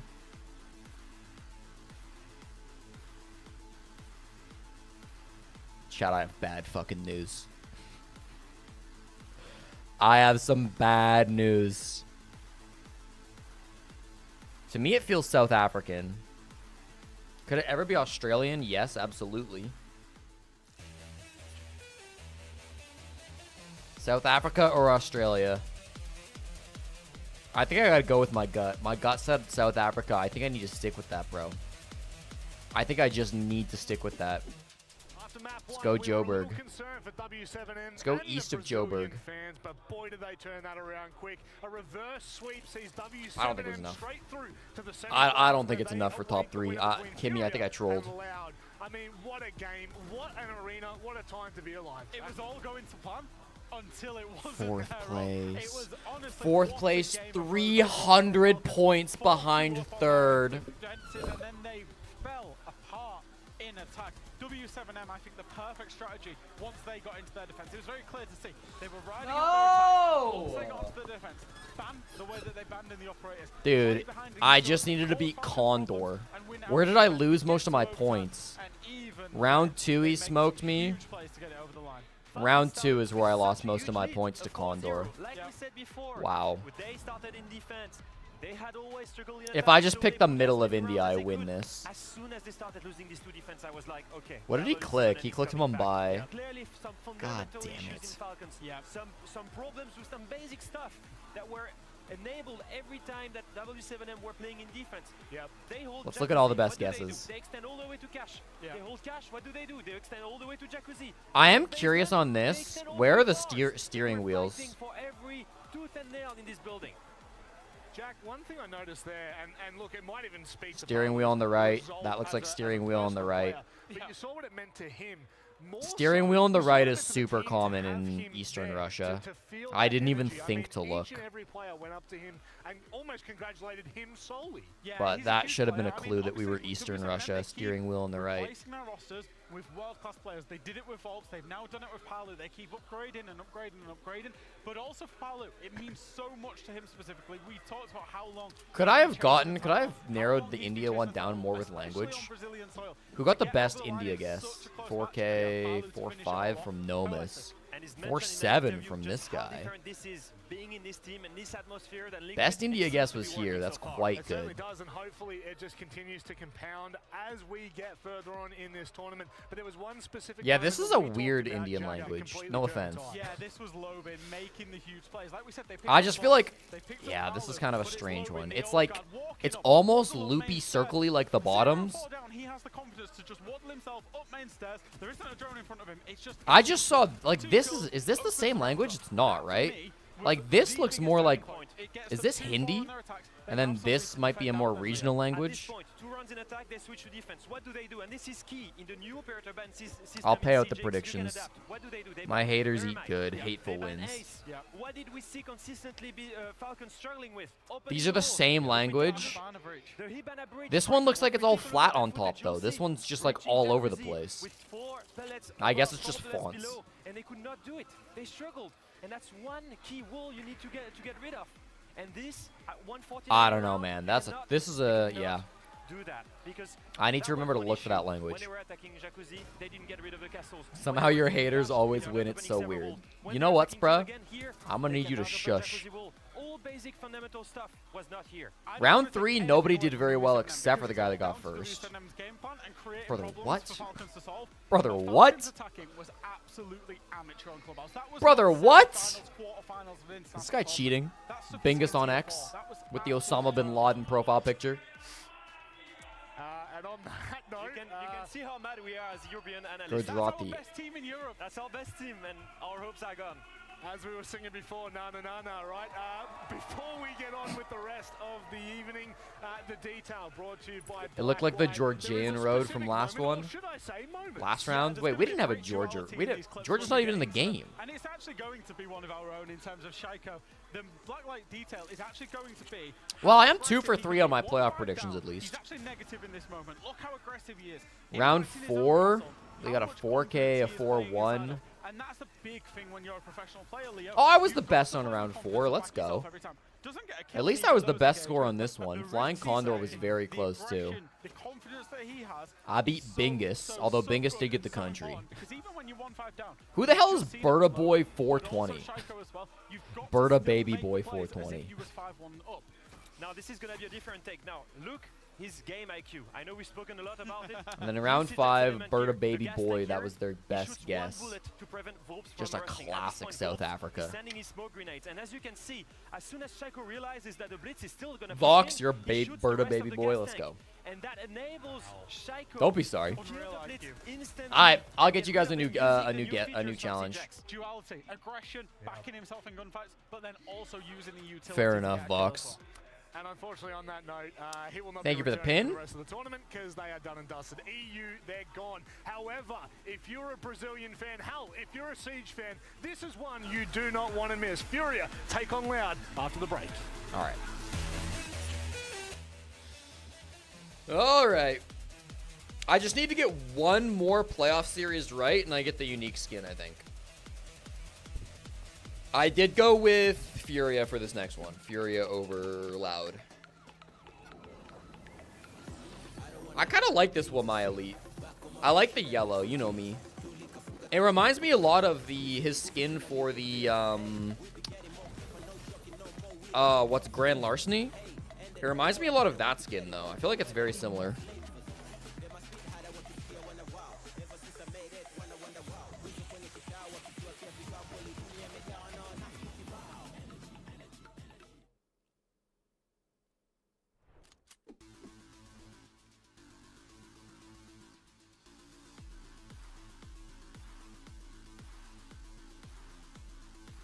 I'm dumb, Dagestan. Bingus, the fact that you know what Dagestan is makes me trust you. Because I have no idea where that is. I assume it's one of the places in Russia.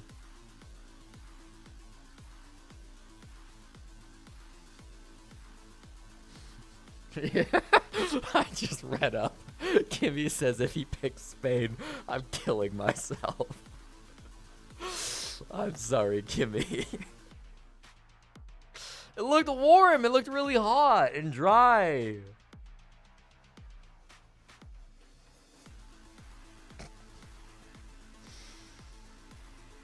God damn.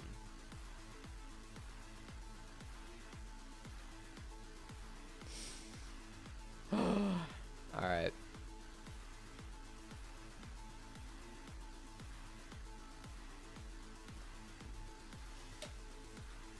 How did Loud do in the group stage? Let's go over what they did again, because I kind of forget.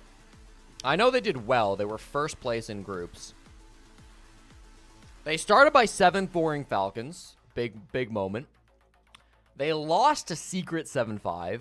Awkward. But they only reloaded 1 bullet. They shit on Fnatic. And then they shit on BDS. They played some bad teams, let's be honest. BDS and Fnatic are quite bad. But their earlier games were tougher. Falcons they beat. That's probably their most impressive win. I don't know about Loud. I'm still not sure if Loud are the real deal or if they're fraudulent. I kind of still think they're fraudulent. But if they beat Fury here today and they look really good while doing so, I'll clean my hands and say I was wrong.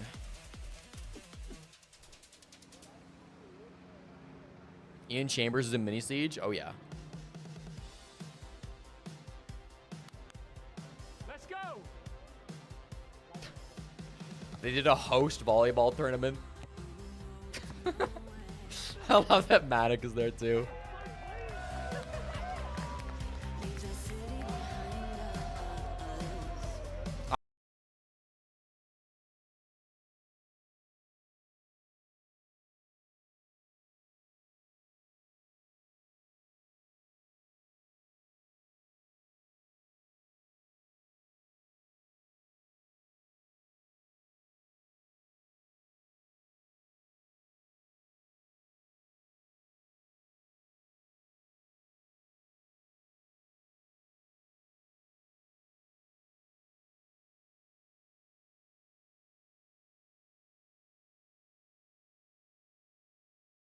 Falcons are also a bad team. It's not like they beat KAG. Let's go practice. No, what do you mean? Ian, practice for what? For what? For what? Vamos para Barullo! Tell you what, some top tier acting there. I don't know. You can't pay for that. Like, I wish if they had gone for a beach theme, I wish they'd gone all out. Like, imagine if they were all just, like, in beach gear and there was, like, umbrellas and there was, like, sand all over the arena. Okay, I don't know how you would do that, but, like, I wish we had more themed events. If you ever watch, like, Dota, they do some really cool shit on their event set building.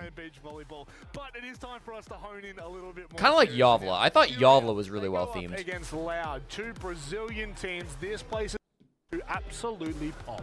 No, really. I mean, these guys we've been following for, I don't know, 2-3 years. Incredible year towards 2023, and they've stepped up massively in this tournament. They came back in a really good shape. They've had a really rough path all the way to qualify to this main stage. They've played against some of the best teams at this tournament, and they've actually only dropped 1 map against Dark Zero, but they had to beat the world champions to come here. Jack, do you think they're back to their shape that made them win multiple majors on NSI? I think they do. There's a great energy around the team of Fury at this event. Also, the absolute conviction to pick the world champions, to send yourselves through.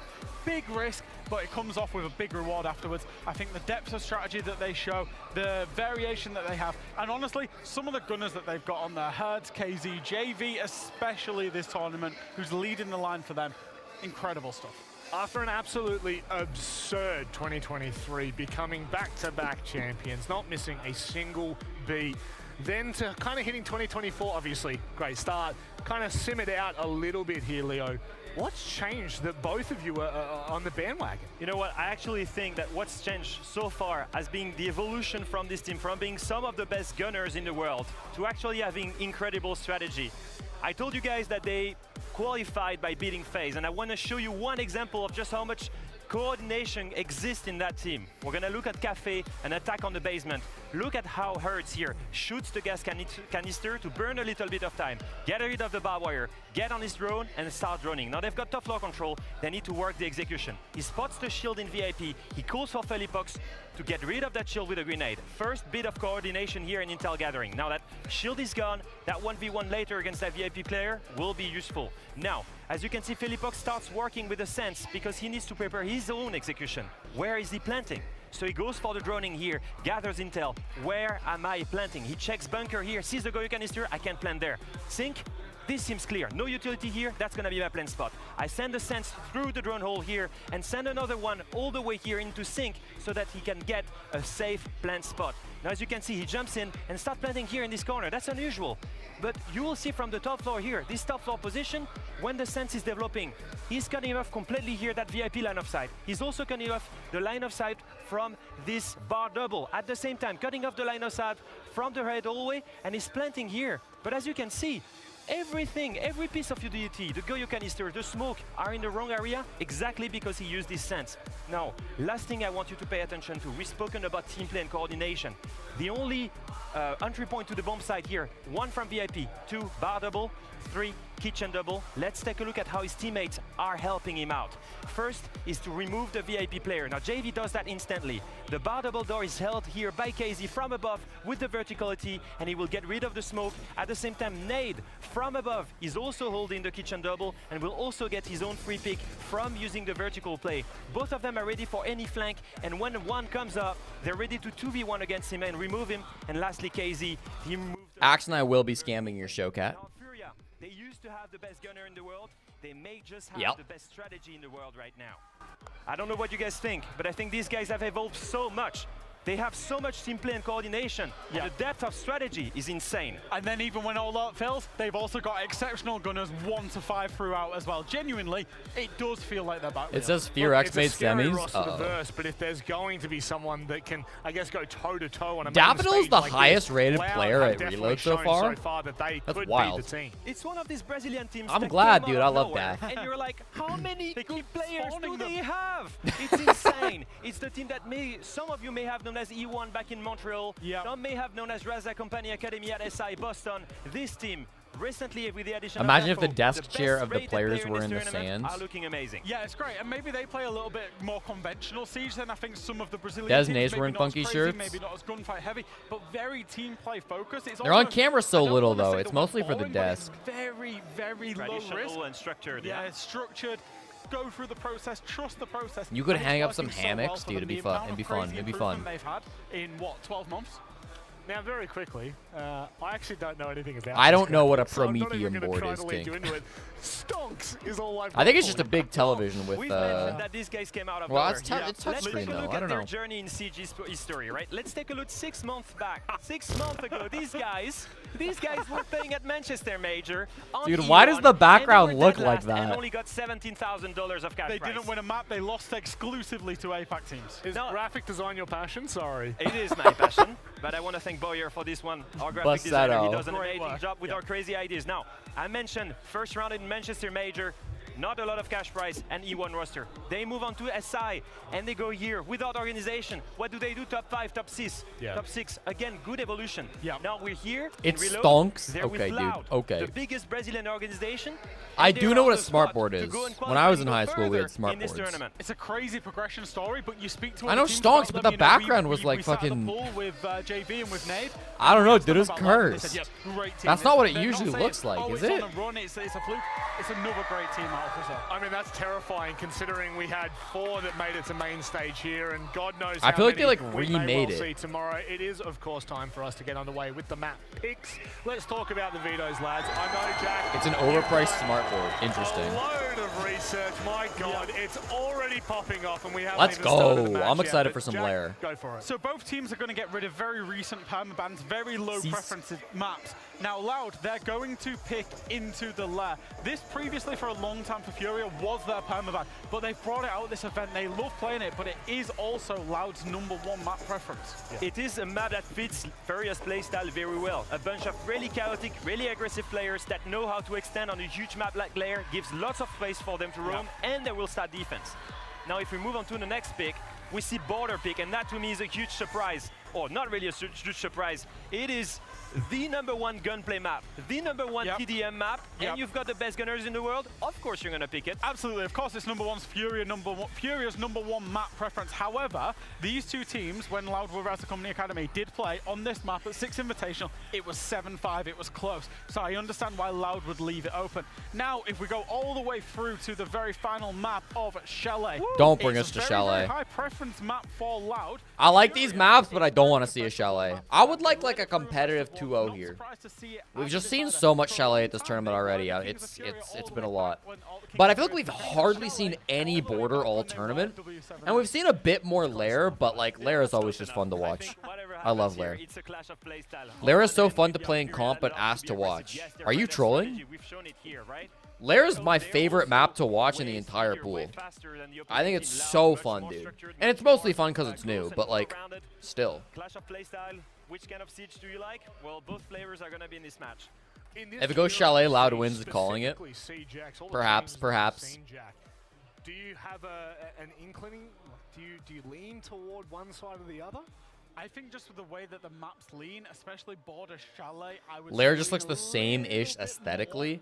Towards the side of I guess. I feel like once you know the map, it's not too bad. A great pick for Loud. I see a world where we go to 3 maps. There are parts of it for sure that look similar, though. Probably the one that's still, you know, the run and gun meta is still What's up, very Cohen? much there. Why do I pretend to know how to speak English? They can slow it down if they need. Je m'appelle Jesse, je know français, je know anglais. I personally think that Furia should take Messi? the shape that they've been on. I know that Loud is the first seed, but Furia clearly right now, in my opinion, they're back to the form that had them won 2 majors and 1 SI. I want to see them in semi-final with W7M. I agree. Riding that high from beating FaZe as well, they're going to be feeling tip-top mentally. So they've got everything going for them. Everything going for them, Furia beating FaZe, now they get to play Loud. If Loud win this, they're the real deal of the team. If not, they're fraudulent. Today we find out, dude. It's time for us to get underway with Furia as they take on Loud. Furia W7M will be such a good semifinal. The last quarterfinal of the day will blow the roof off the Olympic arena. We're here to win no matter what. We're gonna smash Furia. No team has turned up the volume at reload as this squad. But he takes Savage's head clean off. Loud blasted through the tournament and locked the #1 seed. And the roar of a Brazilian crowd might even lift their performance, except for one thing. They face the very team that captured the hearts of this country at the 6 Invitational 2024 in the greatest final ever played. Damn, true though. Furia seemed determined to once again win an event on their home turf after reloading bullet after bullet through phase 1. We made it to the finals, and now the shield is ours.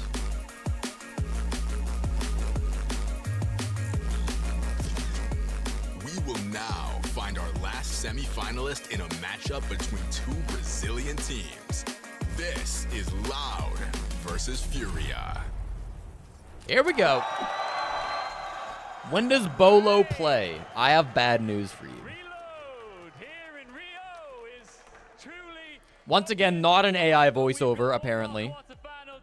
I have that backed up by official sources, that it is not AI. I am having the time of my life out here with you. Yeah, me too. É chegada a hora, galera. Hora de definir o nosso último semifinalista. Quem vai se juntar a Kage Osaka, Wildcard, W7M? Vamos perguntar. Let's ask them. So they are Why do I pretend to be 25 when I'm 12? I'm 26. I had a birthday, hateful. I appreciate you knowing what my birthday was, though. Or what my age was, I should say.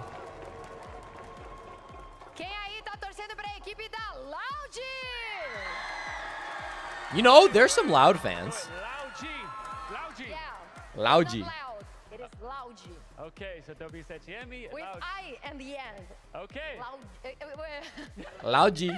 W7M, Loudgy. Okay, should we bring these guys out? Yeah. This crowd's gonna go crazy. This country is sacred ground for them. They have already lived out their dreams, but now they want more. Why am I shaped like Shaco and soil. Doki? It's Furia! If my hair's down, I do look scarily like Doki. We may be twins. When does JJ Ballsack play? June 12th. I assume every NA team will play on the same day. I actually don't know. Probably.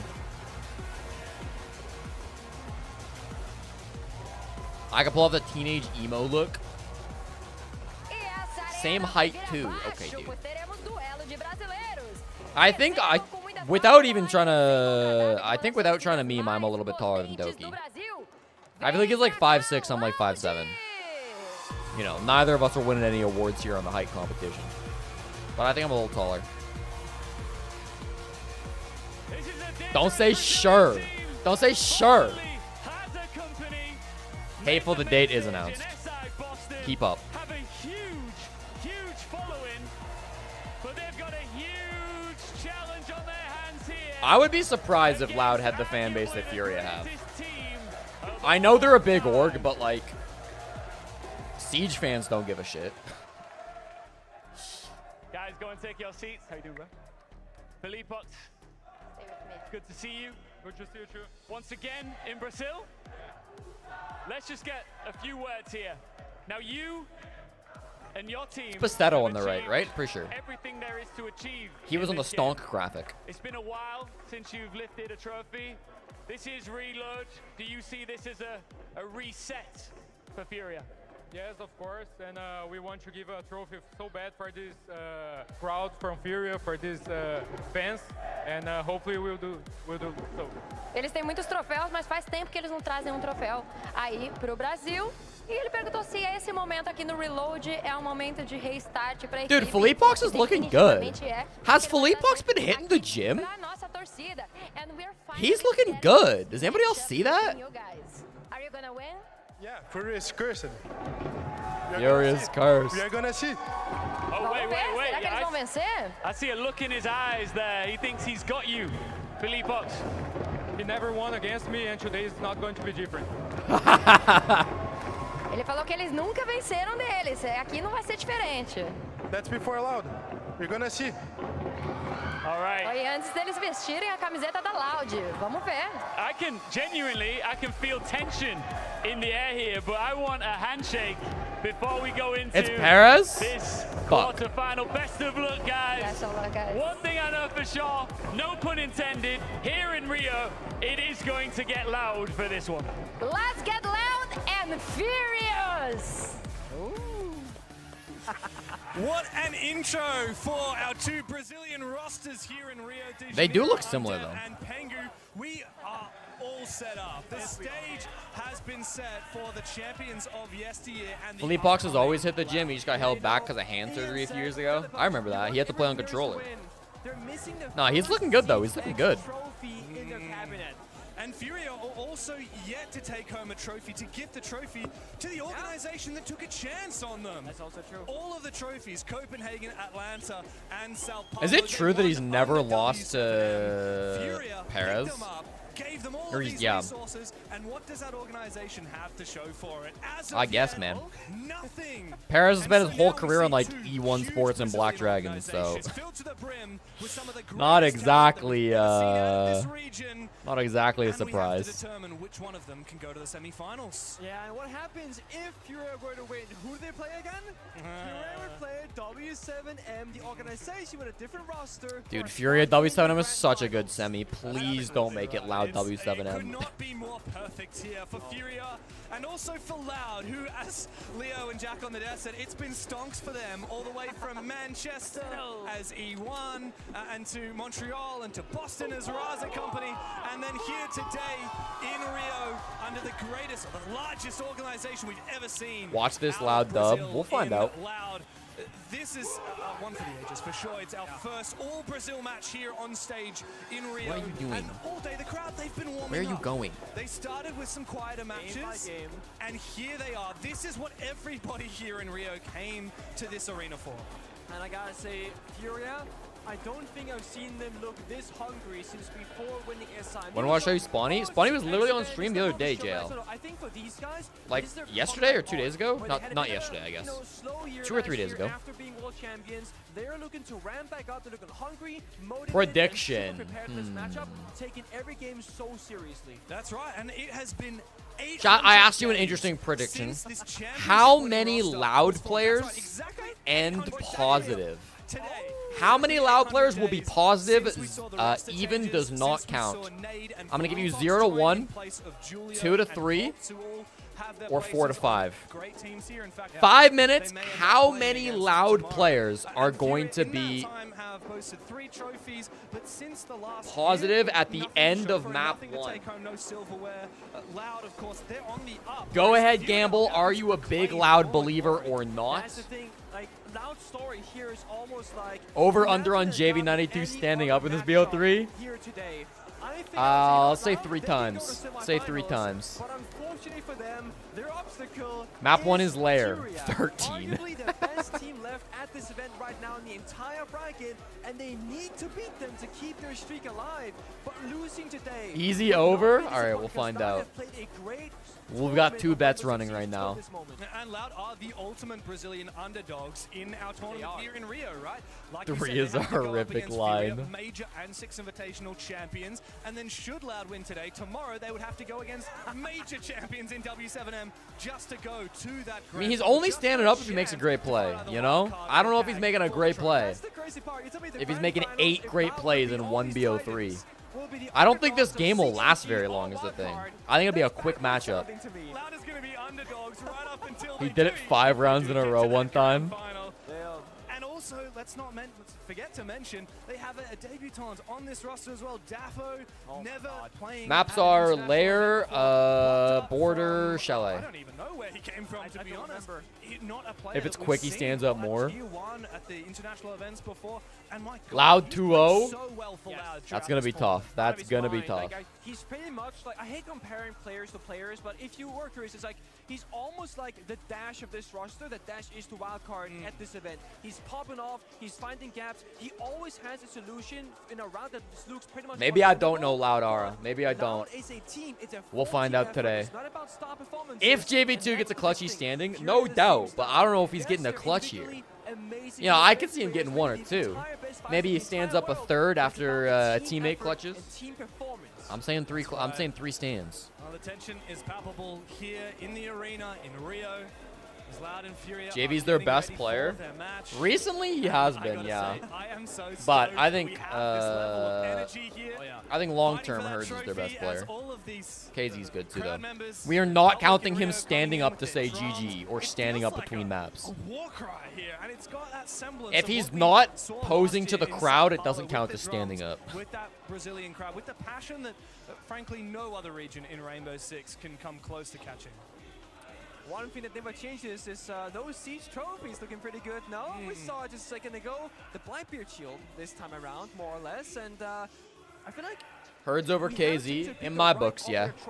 But I mean, pick your poison, dude. They're both so fucking good. And it's very relevant operators. Blackbeard for this event either banned or played at a very Last round, if he stand up and does the Jesus pose, it counts. If he does the Jesus pose, I count it. Yeah. If he does this, which he loves to do, he'll do it. Yeah, I agree, Cohen. I agree. We see a hell of a lot of it. Teams have taken to it, like petrol on the fire. We've seen Sounds so good, many Beetle. Thanks for prolific hanging out. Blackbeard players out of every team at this level, and Loud and Fury are no exceptions. 2-1 Loud, 7-5, 7-3, 8-7. Maku wants to be watching Siege for the next 7 hours. But they weren't quite in the server. They're joining up right now. Of course, the coach, the players. Another tech pause before it starts. Yeah, I don't know why we haven't started yet.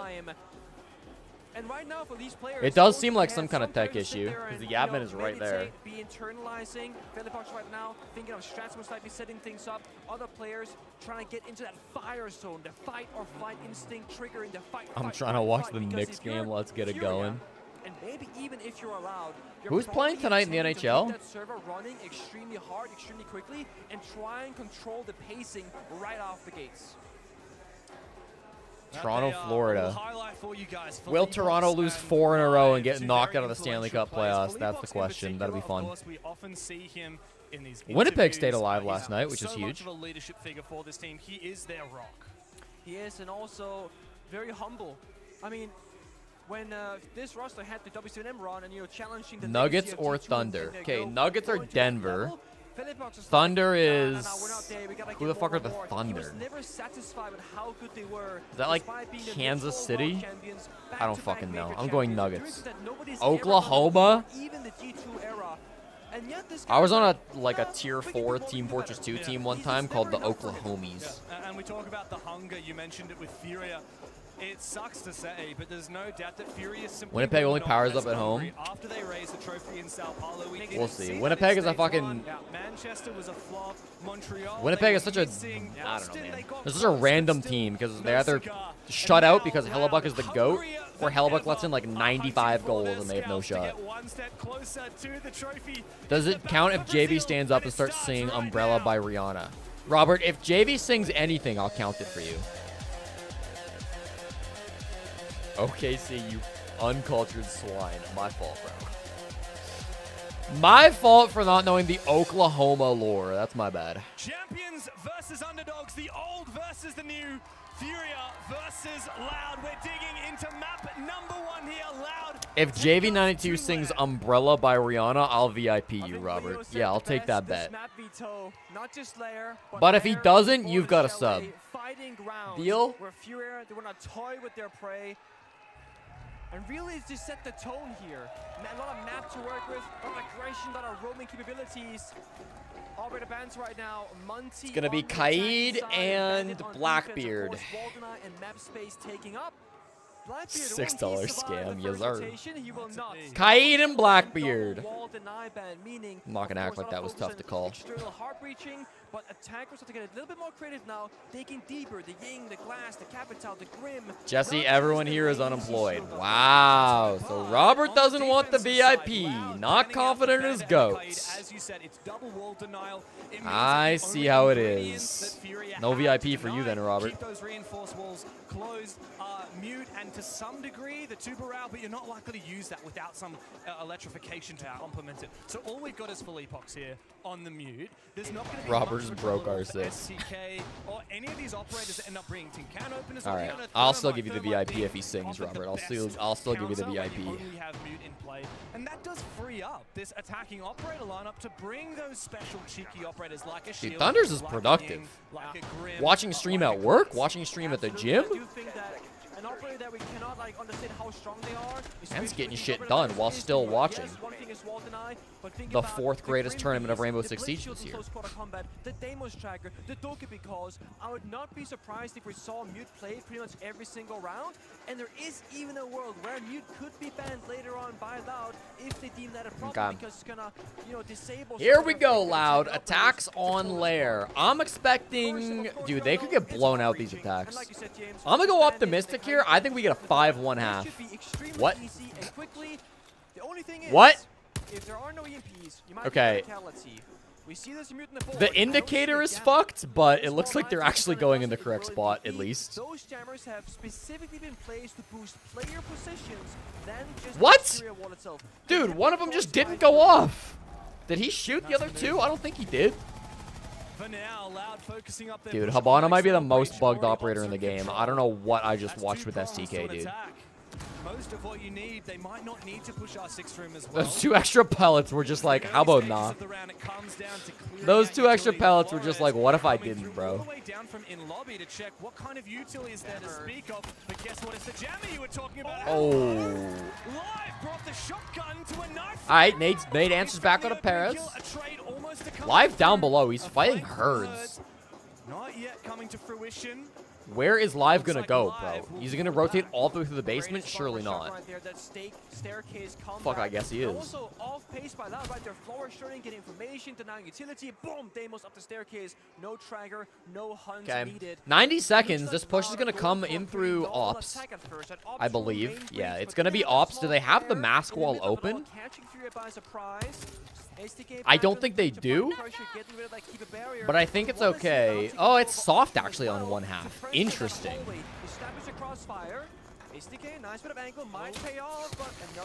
Oh, he shot the Kiba.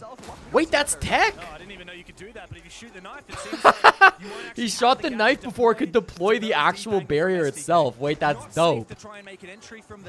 I've never seen that in Pro Siege before. That's pretty sick. Setting up for a turtle plant on the blitz. This final nade could go out from Live on Deimos and walking with the blitz, try and get a plant established. There's not a lot of plant deny right now. Once he found pocket and right before that, dude, he knew the tech. Oh oh god, Herds finally gets cleaned. There's only 35 seconds, though. Fleetbox has 1 Nitro Cell, otherwise there's no plant denial. And you're going to go up against a Blitz and a Smoke Plant. Good luck, dude. Whoa! Nate doesn't lose those. Hold on. JV92. Nate doesn't lose those, dude! 3 was a horrible line. 3 was a horrible line. Blitz is not a problem. You're playing a Summer, not the Lord, yet the comfortability in the blind zone was perfect. How was he already standing up? He got 1 kill. Oh, why didn't Loud just plant? They had the Blitz, they had the cover. No ADS, full blind headshot? No, dude. Ain't no such thing as luck in Rainbow Six Siege. He's taking his bets and they're paying off. It just clears it all. Incredible, and again, that's the gun skill. That's 1 pickup. The decision making in the server and the ability to believe in yourself, the confidence to just take those fights that way. Blitz's best friend. I don't know about my bet. Look at this. I mean, I didn't think he'd be standing up after he got a 1K. Shield back, and then he hip fires through it. Did he get 2? He did not panic for a second. No, he literally got 1 kill halfway through the round. Oh no. Absolutely killer start here, a round that they should have surely lost already on their side. Yeah. Alright, hey, good start by Furia. Good start. Was it the cleanest round of all time? No. But it's nice to see Nade popping off. Nade's usually thought of as like the quietest player on Furia. I don't like to say Nade is the worst player on Furia because I don't think there is a bad player on Furia. And I think all 5 players do such different things that it's not even really fair to compare them. But Nate is usually the guy with the worst stats on this team. Good to see him standing up. I think great execute, it just didn't work out. Yeah, he usually has the lowest stats. I wouldn't say that he's the worst, though. I wouldn't say anybody's the worst. I know it's a cop-out, but that's my take. How long is Felipox going to try and loiter here? As long as it takes, James. He knows there's a Blitz. Blitz knows there's a Lesion. Question is, who wants to go in that door and who wants to go elsewhere? 14 rounds for JV standing up is not a bad bet. Because that would mean he stands up every time his team wins a round. Which is super possible. Pace here on the roam clear. Goalkeeper call goes out as well. We know somewhat, top 4 might be clear. See a yellow ping coming out. Deimos downstairs. No contesting yet. Furia mostly falling back towards the side.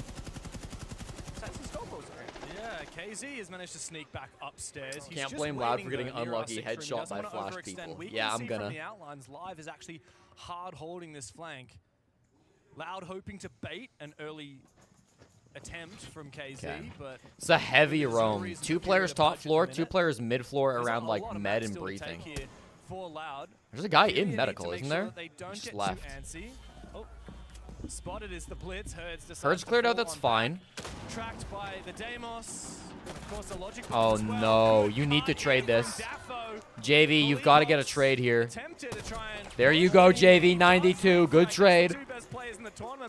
And now he's holding up above. Are there any more attackers up there that's trying to clear him? There are, okay. That's crazy. Where is he going? Oh my god, he makes it all the way back in? They know he's there, though. There was a guy there, was there not? Yeah, it's this Dokkaebi. It's STK. I'm kind of baffled. STK is not hard committing to that fight. He does not want this 1v1 against Herds. Flank is there though. Does he know he hears him? Another standoff. STK is kind of pinched. STK does not like his position. And he shouldn't. Herds is better. Good night, STK. Furia once again in control. Loud. Dude, KZ's still top floor, by the way. You got that Blitz still. You got those smoke. JV is as well. But he does need some assistance. It's the death wish to drop down that hatch without support. Like, they could kill Bassetto before Bassetto even drops. Yeah, they literally killed Bassetto before he even dropped. Dude, KZ just grabbed the defuse kit inside of Armory. It's GG's. KZ's holding kit top floor. GG. Dude, they didn't roam clear anything. They just assumed it was going to be clear after they cleared out like 2 guys. Is JV standing up? I don't see him standing up. Brilliant play by KZ. Just comes through a flank, makes it look easy. Makes it look easy. And you can tell just how accurately they're trying. JV stood up. We just didn't see it. Whenever Loud were leaving the top floor, Furia, they go top floor. When they're hitting the bomb site, they contest the first floor by the hatch, the flank, and the verticality. So it's always about what is relevant in the round in every given moment. And whenever the most important area of the map was, Furia, they were there to answer every single time. Yeah, and both of these rounds so far, Pengu, we've seen Loud find the opening pick, but then Furia win the war. That's impressive. I mean, this shot from Hertz, the frag from JV upstairs as well. I mean, this flank was just His free name is because they have Stroker? What? What? It's hard. You know, my favorite saying that I learned last year from Fabian himself, it's not easy when it's hard. And it could not be more true. That round is exactly that. Yeah, credit to Furia. They're playing a lot of time All wasting. right, They're bro. making it so Loud can't just expedite this roam clear and then set up for a plant. Furia want these late rounds to be 3v3s, 4v4s. STK's first name is Stroker. And the reason for That's that wild. Is Loud, they like to play for executes, right? Get those like 5-4 taggers, cover the angles perfectly, go for a Cohen, plan. he stood up round 1. Round 2, we didn't see his POV. Revolutionized the modern way of playing. Back on their WCNM, they shaped Chalet into what it is today, how every team plays it. They want to fight. Oh, so it's not even his name. That's what it stands for? Moving around the map, playing fluid, always making it hard for Loud to know what they actually want to play around. They're just playing the map. They're everywhere. Once upon a time, Siege was played like a chess game. You have your strategies, you have your openings. Yeah. And these days, it's played like blitz chess. It's really so is. much more active. It's so much Okay. more reactive. It's testing the With just a mute jammer, that wall easy to open. challenge, even if it's not I wonder if it's ever worth putting 2 mute jammers on that wall. introduced into Siege. And we're seeing it here with the new iteration with Siege. Because you can't repel on that wall to go up above. Oh my God. So you'd have to bring EMPs. That was a beauty shot from Perez. You'd have to bring EMPs of some kind, and like on this lineup, no EMPs were brought. So how do you ever open that wall if there's 2 mute jammers? Off the wall, there wasn't mute jam to get that breach opened up without a need for EMPs of verticality. Again, saving on the very, I don't very think you useful can. utility. You have to The question full clear is, above what will it do first. about the upstairs hold? Do we see a warden, put with cameras, and a ton of verticality? Loud will surely have to respond upstairs. We see the blitz, the rotations, 3 attackers working together, and they have to be successful to attack the Dude, I love the drums in the background. It makes it feel so fucking tense. Reinforcements to change that up. We need to get drums into the crowd at other continents, bro. They have fewer crossfires. A breach on the side SI and Paris, I want to see fucking drums, dude. and initiate an attack onto the objective. Toxic Babe going out. This is the second, so only 1 left remaining with a full minute to go. JV's got a big round coming up. JV, he's due. He's 2-0 right now. He's going to go to at least 4-0 this round. But they're going to be big, impactful kills from JV92. He's holding up top. There are some players above that are going to try to pressure him, but Live is not going to have success. 45 seconds left. This gunfight right here can change everything. Perez, he's got him. Okay, Live had success. Louder knocking. I called the gunfight. Did not go the way I hoped. All right, this is probably 2-1 then. Tertiary site, not a problem. Tertiary site, not an issue. He actually could deny. Nah. He was in position to deny plant, but he was too distracted by the blitz. He also might have been behind pillar, actually, so maybe he wasn't.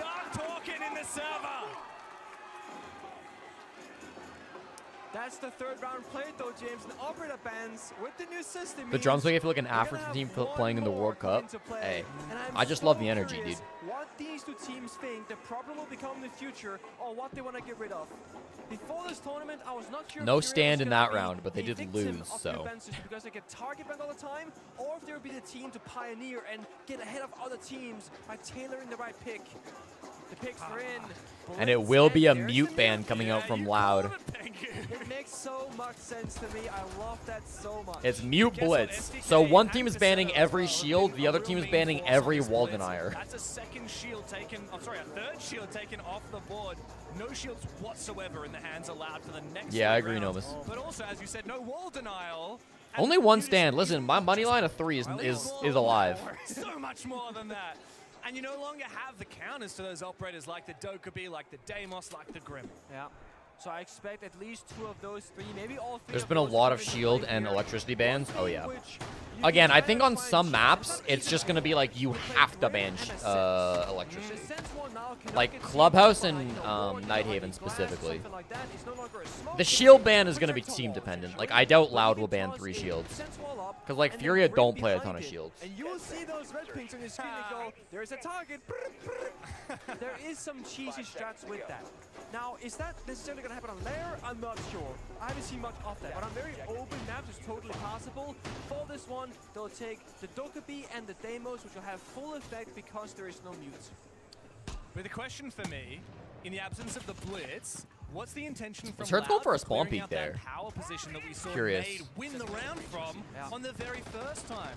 It was a defensive Didn't get R6 anything, room though. and what's We it go called? back up top. The one with all the Deimos masks. Is it called Mask Room? I think people call it Mask. Sure, Yeah. there you go, Mask. We have different calls for different regions, Sure. right? The one with the little desk there that everyone loves playing as army on. That's the key position. Loud need a new That room by the compass is called Master, or it's called Mask, where the masks are. Oh yeah. And Furia are going to have a lot Master less ingredients Office. to hold That on would the be side. Master Thank you, our Office according to the beautiful compass. server team. The beautiful Deimos mask above the desk here. It's called Master Office. There you go. A chassis in my ranked games. Just my A chassis, but that's laying down. I think there's a chessboard there as well. I wonder what position they're playing.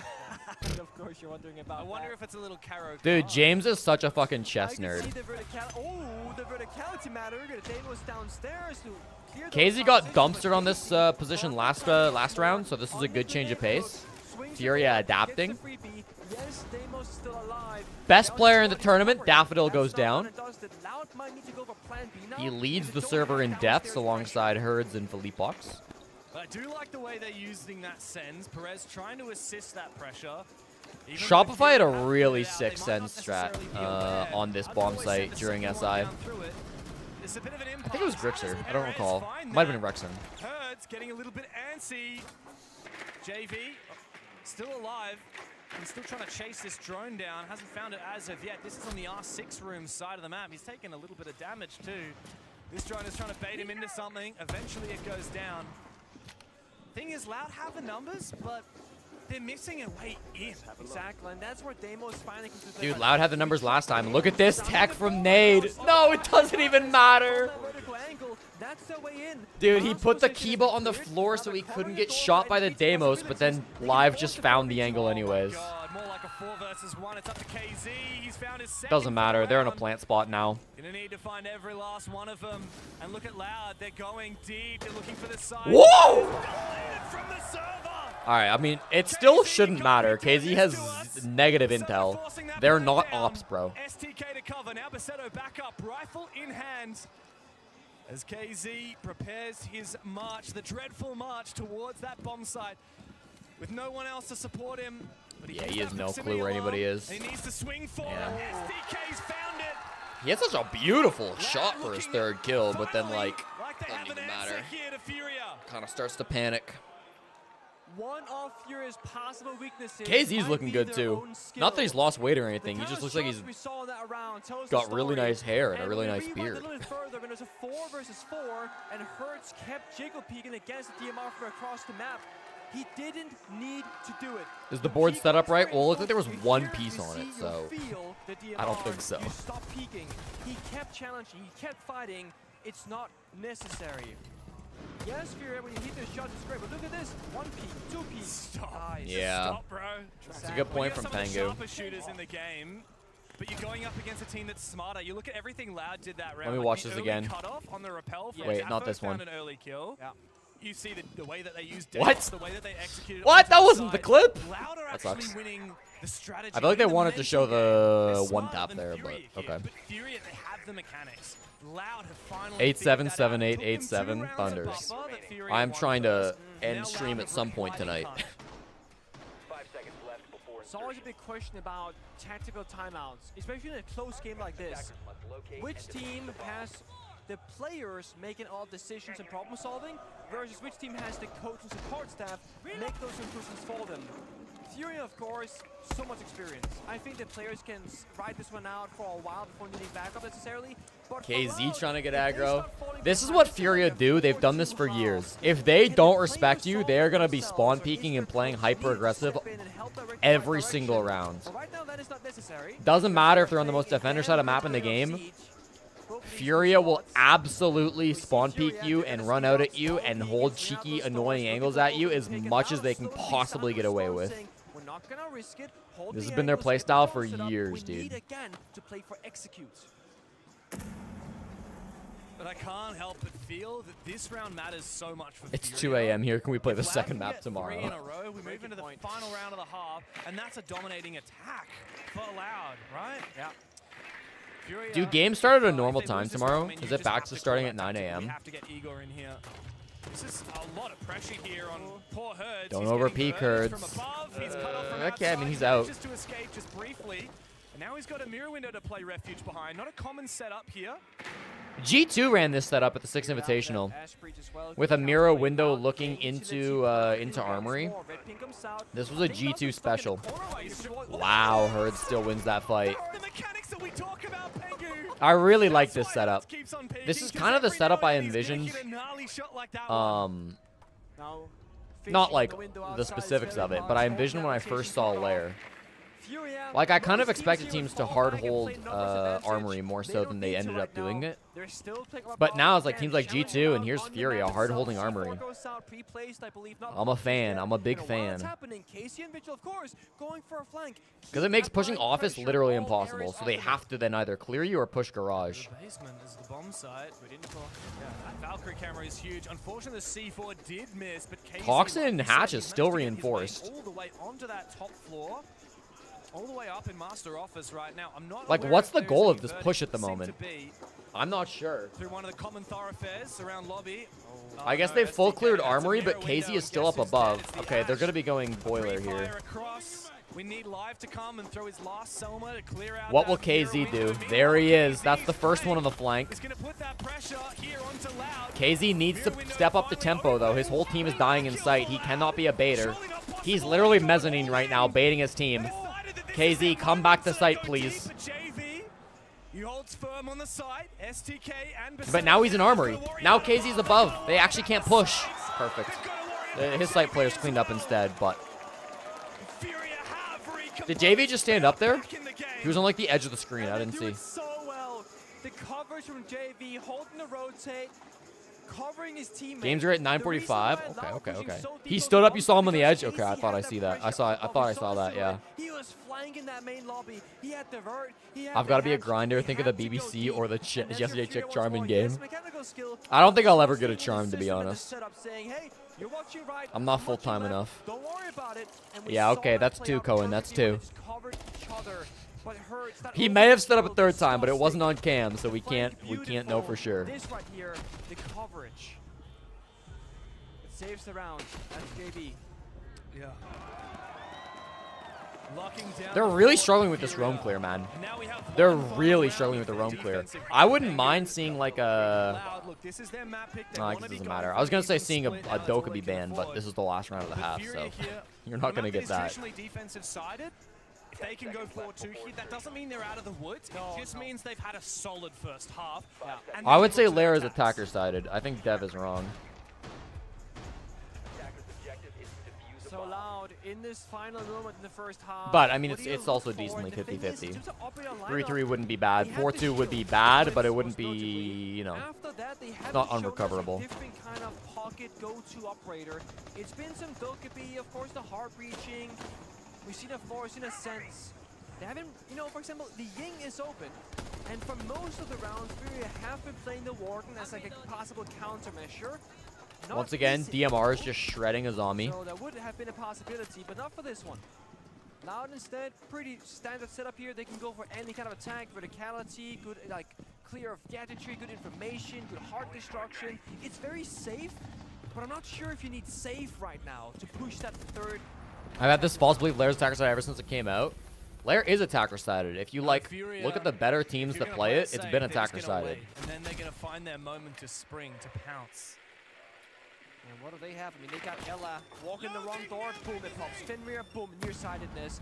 Goyo fire, smoke if time is Because it's low. only really top Furia floor that's like a playing great not so site. much an aggressive round Basement start. has I'm not got sure the pretty one bad needs to fight as much stats. as before. And then this It's site not is yet. like, We've I been don't know, so this site's aggressive, we weird. gotta take a very slow attack around, but guess what? We are playing for time tonight. That's right. I mean, the more that Furia peaks aggressively, the more that Loud have to play slowly. But when you've got Goyo and Smoke and a lot of traps like Ella and Fenrir, it forces a team to have a lot of time in the bank come that execute, come that end of the round, because there's so much util to burn. And I don't know at this pace if Loud will have that time that they need, so it might be one of those, hey, you have to go for broke. Power breach upstairs. Again, no wall deny. That will go off for sure. No impact. Oh, that's so sad for Herds. Goes for a reswing. It's Dude, he's risky. not going to stop peeking. The disrespect is ridiculous. This is what they do, though, on Furia. They believe in themselves more than anything. They're going to keep on swinging. Nade was like 5-2 at one point. He's been struggling a bit. Guess who's active? It's KZ. He's gone for one. It's KZ playing the same spot he plays every single round. Comes out. What can he achieve now with the Scorpion? He loves lobby stairs, man. The Grismot mine, but amidst the distraction, amidst the chaos, Loud do have The problem a is KZ's response. dead to rights here. SDK baiting If out. they breach We that need to wall see some somehow, he's support. dead. But he's got help! It's stand up McGee up the lobby stairs. Ah, that's a 4-2 half. That's a 4-2 half. I think it's going to be the ear. I think it's going to be the ear. That's my prediction. On just about 1 HP. Hand by the ear, that's my pick. STK do? 15 seconds in the bank. Grab that This is diffuser, actually son. over. There's no But I shot for don't think STK you're gonna here. need it. JV and Well, Birds waiting, falling on back, whoop, but dup, guess dup, what? JV. Here's JV. Vector in hands. Stand up, baby. Never mind, it's the slug shot. He's going to get a 4K and he's not standing up from that? 4K? 3K. 3K MVP, bro, doesn't stand up. All right. All right, that's insane. The bait and switch, the flank. That is not the multiple JV92 I know indications, and love. you said it. Where is the help? In comes JV up that staircase. The Fenrir mine near side of the first player. The Ella mine definitely the second. What do you mean, They what's had wrong with no me? clue what was about to happen. Both JV. Lyra's and exactly Birds, 50-50 they in reload. survived There you that go. Incredible engagement upstairs. Every one of these Furia players is an A-class cannon. We know that, but they're not loose cannons. They play together. KZ makes his opening, and then he distracts, and then he baits, and then JV comes to life. A huge 3 for I him. can't stand And up. it That was was the offensive. TCS I'm not Same telling as the you to Vector. stand That's up, Will. I'm usually telling the weapon that JV. you would want. When you take I a know for a fight, fact when JV you can go into stand your up. quick I've seen piece, that with my that eyes. slug shotty, look, it's a bit of a thing to wield sometimes. It's not your fast fire rate headshot machine. It takes a lot of skill. This is to Loud's wield pick, it the don't way forget. JV just did. This is Loud's pick. Because DMRs tend Emmy! If you Google Jesse J. Chick, who is it that shows up? Literally 2 bullets from a DMR, and the slug shotgun did get a small readjustment, not that long I spelled my ago. name wrong. Hold I'm on. excited what happened, but essentially I believe it is a little better on closer I don't know range, who a the little fuck worse this on very is. long range. It has a larger drop-off. It's less I don't like know a who this DMR, guy's and at it's more all. like its He's own an class of English weapon. teacher for So it's kids like, in it's a button Thailand. on what the gunfight looks like, but I'm the Furia next two, players, and these Brazil in two, and general, these two, they've though. I'll been take it. loving the TCSG since it was introduced in pro play with Kaid back then. Is that me? Yeah, That's my future life, yeah. Often innovators in After the meta, esports, I'm Furia gonna go can to certainly Thailand. boast that I don't know how for Google themselves. knows, Like we but said, they really I don't defined 2023 I don't question the AI. Absolutely, You know, I just utterly trust they get dominant it right. performance. The only team ever to win every single competition at an international level for a whole season, for a whole year. 2 majors and a 6 invitational as W7M. But they redefined the way that Siege was played at the time. Now Loud might need to do a little bit of reinventing No, on miss- his I- defense because he has 2 I don't know if that has anything to do with anything. terrible, but again, you are up against Furia. It is If Parker is Batman, I am the Riddler. Parker is not Batman. Let's get one thing straight right away. Parker is like... I guess take on how you're gonna pick this apart. Because mute is open, I would be like, okay, play that. It'll be very great in this round, right? The demos Parker's like that. downstairs, et cetera. Parker's like They that get guy. that. Instead, there's a Parker's lead like on the Bob board. from that In monster case of the movie. Whitebeard, that third field, Hertz finds a complete Uh-oh. free kill on SDK dropping down the hatch. I don't even know if Hertz was actively watching this hatch or if he was just strolling past and saw a freebie drop into his lap. Monsters SDK versus is gonna kick aliens. himself There you for that go. one. Also, Yeah, in the Parker Fenrir, is it means you Bob do the have Blue active Blob. Utility. You can't necessarily place new ones, but you can choose which of those dread mines are active. And so now that he's dead, it's whatever's active now. Yeah, they're kind of stuck in their activation points. Furia. Much like What is Loud, the this? Demos downstairs can clear any pop position. JV finds it onto live. There's now leashing going. More active utility. This looks like just kind of easy pick'ems right now for Fury in the attack. That's scary. Parker because cannot they be can flood the Batman. bomb side. Anybody Force else, 2v1s, please, for the love of 3v1s. God. But look, they're not speeding up. They're still Emmy's got a storyboard drawing here. those massive risks. They know they have to respect Loud. It's not a good look for Loud. 2 players down, then he kills one by one, but Herd is going to win his one. Finally, something back for Loud, but it's not going to last, is it? Besetto caught it, but not killed. Not winnable because they're just going to plant our 6 room. He looks to protect himself. They're not going to plant anywhere. Never mind. Death is all around you if you're Loud right now, and Furia have asserted themselves. Dude, remember how good last BO3 was? They're up 5-2 on Lair. Do you guys remember how good W7M versus Falcons was? That was such a good game, wasn't it? Timeout, they ride it out. Because the thing is, Maybe we fight still the have not Demos. seen the final operator ban on the second half. If you're a coach, you really want the full picture before you strategize. Let me look at this They image might not again. get to that point. They might not. This could also be an aspect of mental game. And that's what we said earlier. Does Loud have the player's mindset in the right spot to go down 2-5 against Furia and brace, hold on to the tactical timeout and say, we still have the prep work. We know what bomb services we can play and how to play them. They're gonna give it a second go. No tactical timeout called just yet. We saw his face right there. I don't know Daffo, who's Batman, but very it's not young Parker. Player, 21 years of age, the youngest in the server right now. I think Ian is the closest to Batman we have in talent chat. Parker's Joker? Yeah, Parker's way more Joker than Batman. Because he's got the hair for it. Major and world champions on the Furia side after being statistically the best player in the whole tournament so far. Parker does have All Joker this extra hair. weight is on his shoulders. Loud need their leadership and they need it to come through right now. 3 rounds trailing. The best attacking team at the tournament, statistically, they win 2/3 of their attacking rounds, but they only won 1/3 here, which means they have to come through on their defense, and they're failing to do so. I'm not gonna be a hater, but I'm seeing a Jaeger shotgun right now. Now, there are these narrow hallways and STK Jaeger Shoddy. Let's do it. Fuck it. Let's do it. I'm here for it. Primary shotgun and a good automatic secondary in the SMG-11. If STK Hateful, I need you to think carefully about what you're typing in my chat, for the love of God. Attack happens elsewhere, or he is forced to cover a different position. He's stuck on a pistol and long-range quarter combat, and that's not a good pistol. Not good at all. What is that angle? That's got to be just green stairs, hey? Follow through, clean a bit of utility, or That's an interesting Capitao angle. Oh, that's You need to awkward. survive here because you're the only support for STK, if only you could take a gunfight here. If only you could provide some cover fire. But you were doing 0 damage to JV92 with that thing. Absolutely no way in hell STK wins it. It's not enough pixels of JV are going to be visible for the buckshot. Oh my god. Tempting fade. Daffo elsewhere finds his kill. Like, what is STK doing here? I guess he's just wasting his time. As long as he doesn't die, it's a fine thing to be doing. Yeah. JV's basically straight in 1-for-1. JV's holding 2 defenders stuck by his lonesome, so this is completely working for Furia. They had an attack He is elsewhere, wasting 1-for-1 decent shot, time, but Casey like don't Fury help. are getting You stuff done have to elsewhere on the rotate off map. his ankle or get the Remember, Capitao bomb site is reaction, down but below. there is a buff to Jaeger with Siege X. They need to get their thermite over here. ADS is now Okay, JV's captured actually in the position. It's Capitao fine. Fire and smoke bolt, so you can't just go They will not Capitao have fire, full top bolt. control. That doesn't work anymore. They have no So there's a smokes. genius holder from STK and it works. EMP I don't goes think down this is there. a good push from There it is. Furia. It's a thermite shot. They don't have top floor control. They don't have smokes to plant under. Their shield player doesn't even have defuse kit. They're surely just going to get the 90 from above. A minute to go and no map control to They work need with Herds attack. to get like 1,000,000 kills up top. Herds and KZ, those are their top floor players right now. Otherwise, this push is just like, oh my god, and they misdrone Besetto. Nah, this push is over. This is a 0 chance push. No one moving in as of yet. What are we watching there? Herds caught with his pants down. Finished off. Nice shot by Perez. He's got this SMG-11. He's making magic with it. Eventually traded back as Fury. I don't hate the pivot to now take top floor though. Low key. Now it's a 10% push. Hold on, drones in sight, 25% push. For another moment, 15 seconds left. Furia, you're going to have to drop these hatches. You're going to have to find these last 2 frags. It's not going to be favored, but sometimes you just have to give it a shot.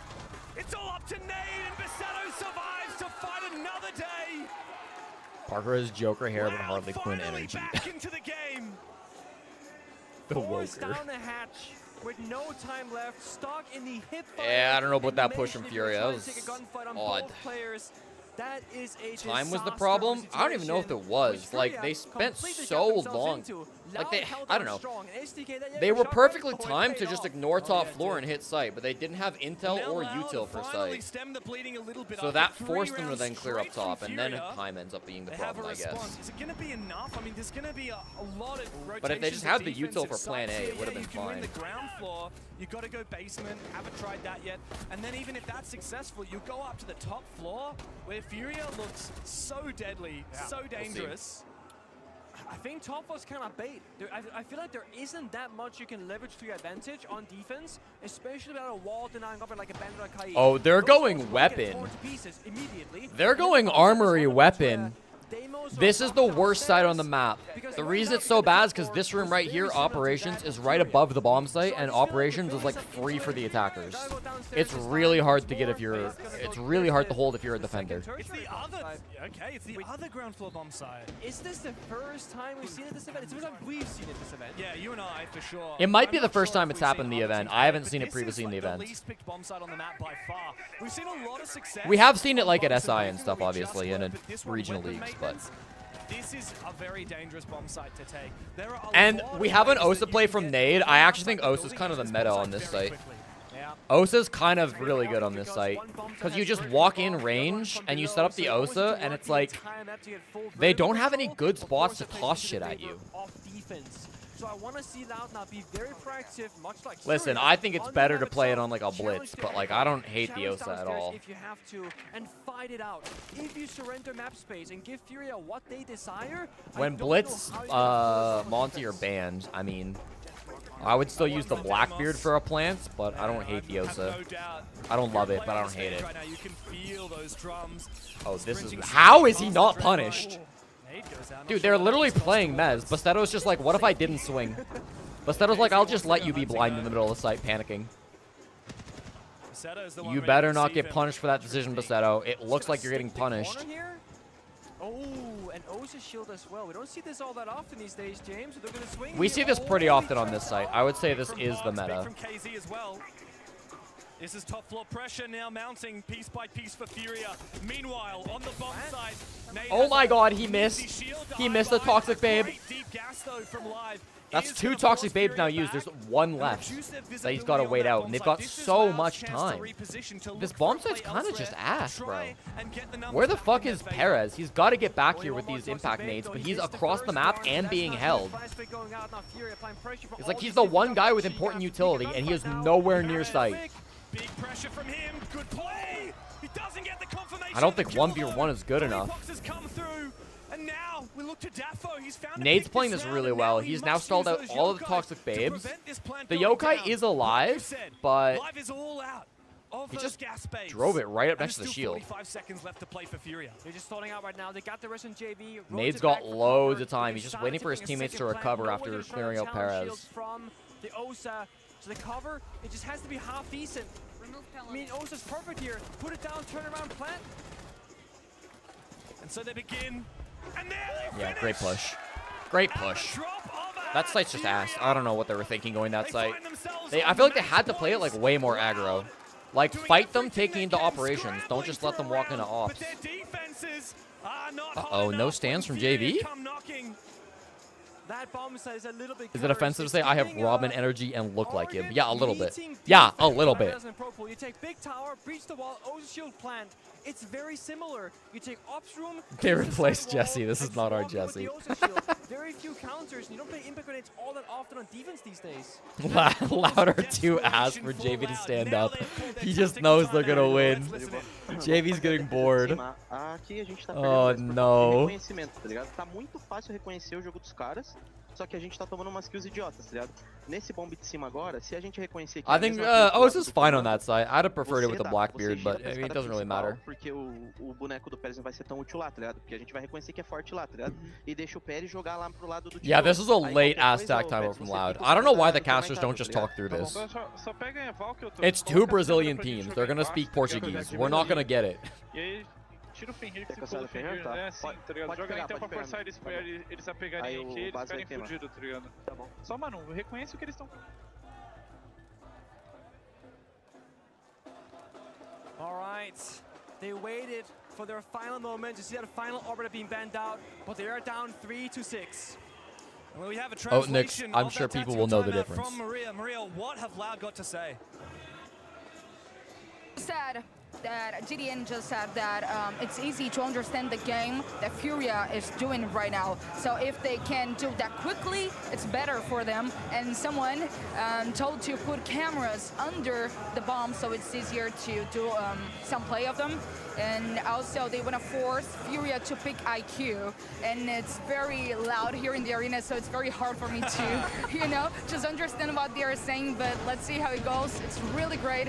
The vibe here is amazing.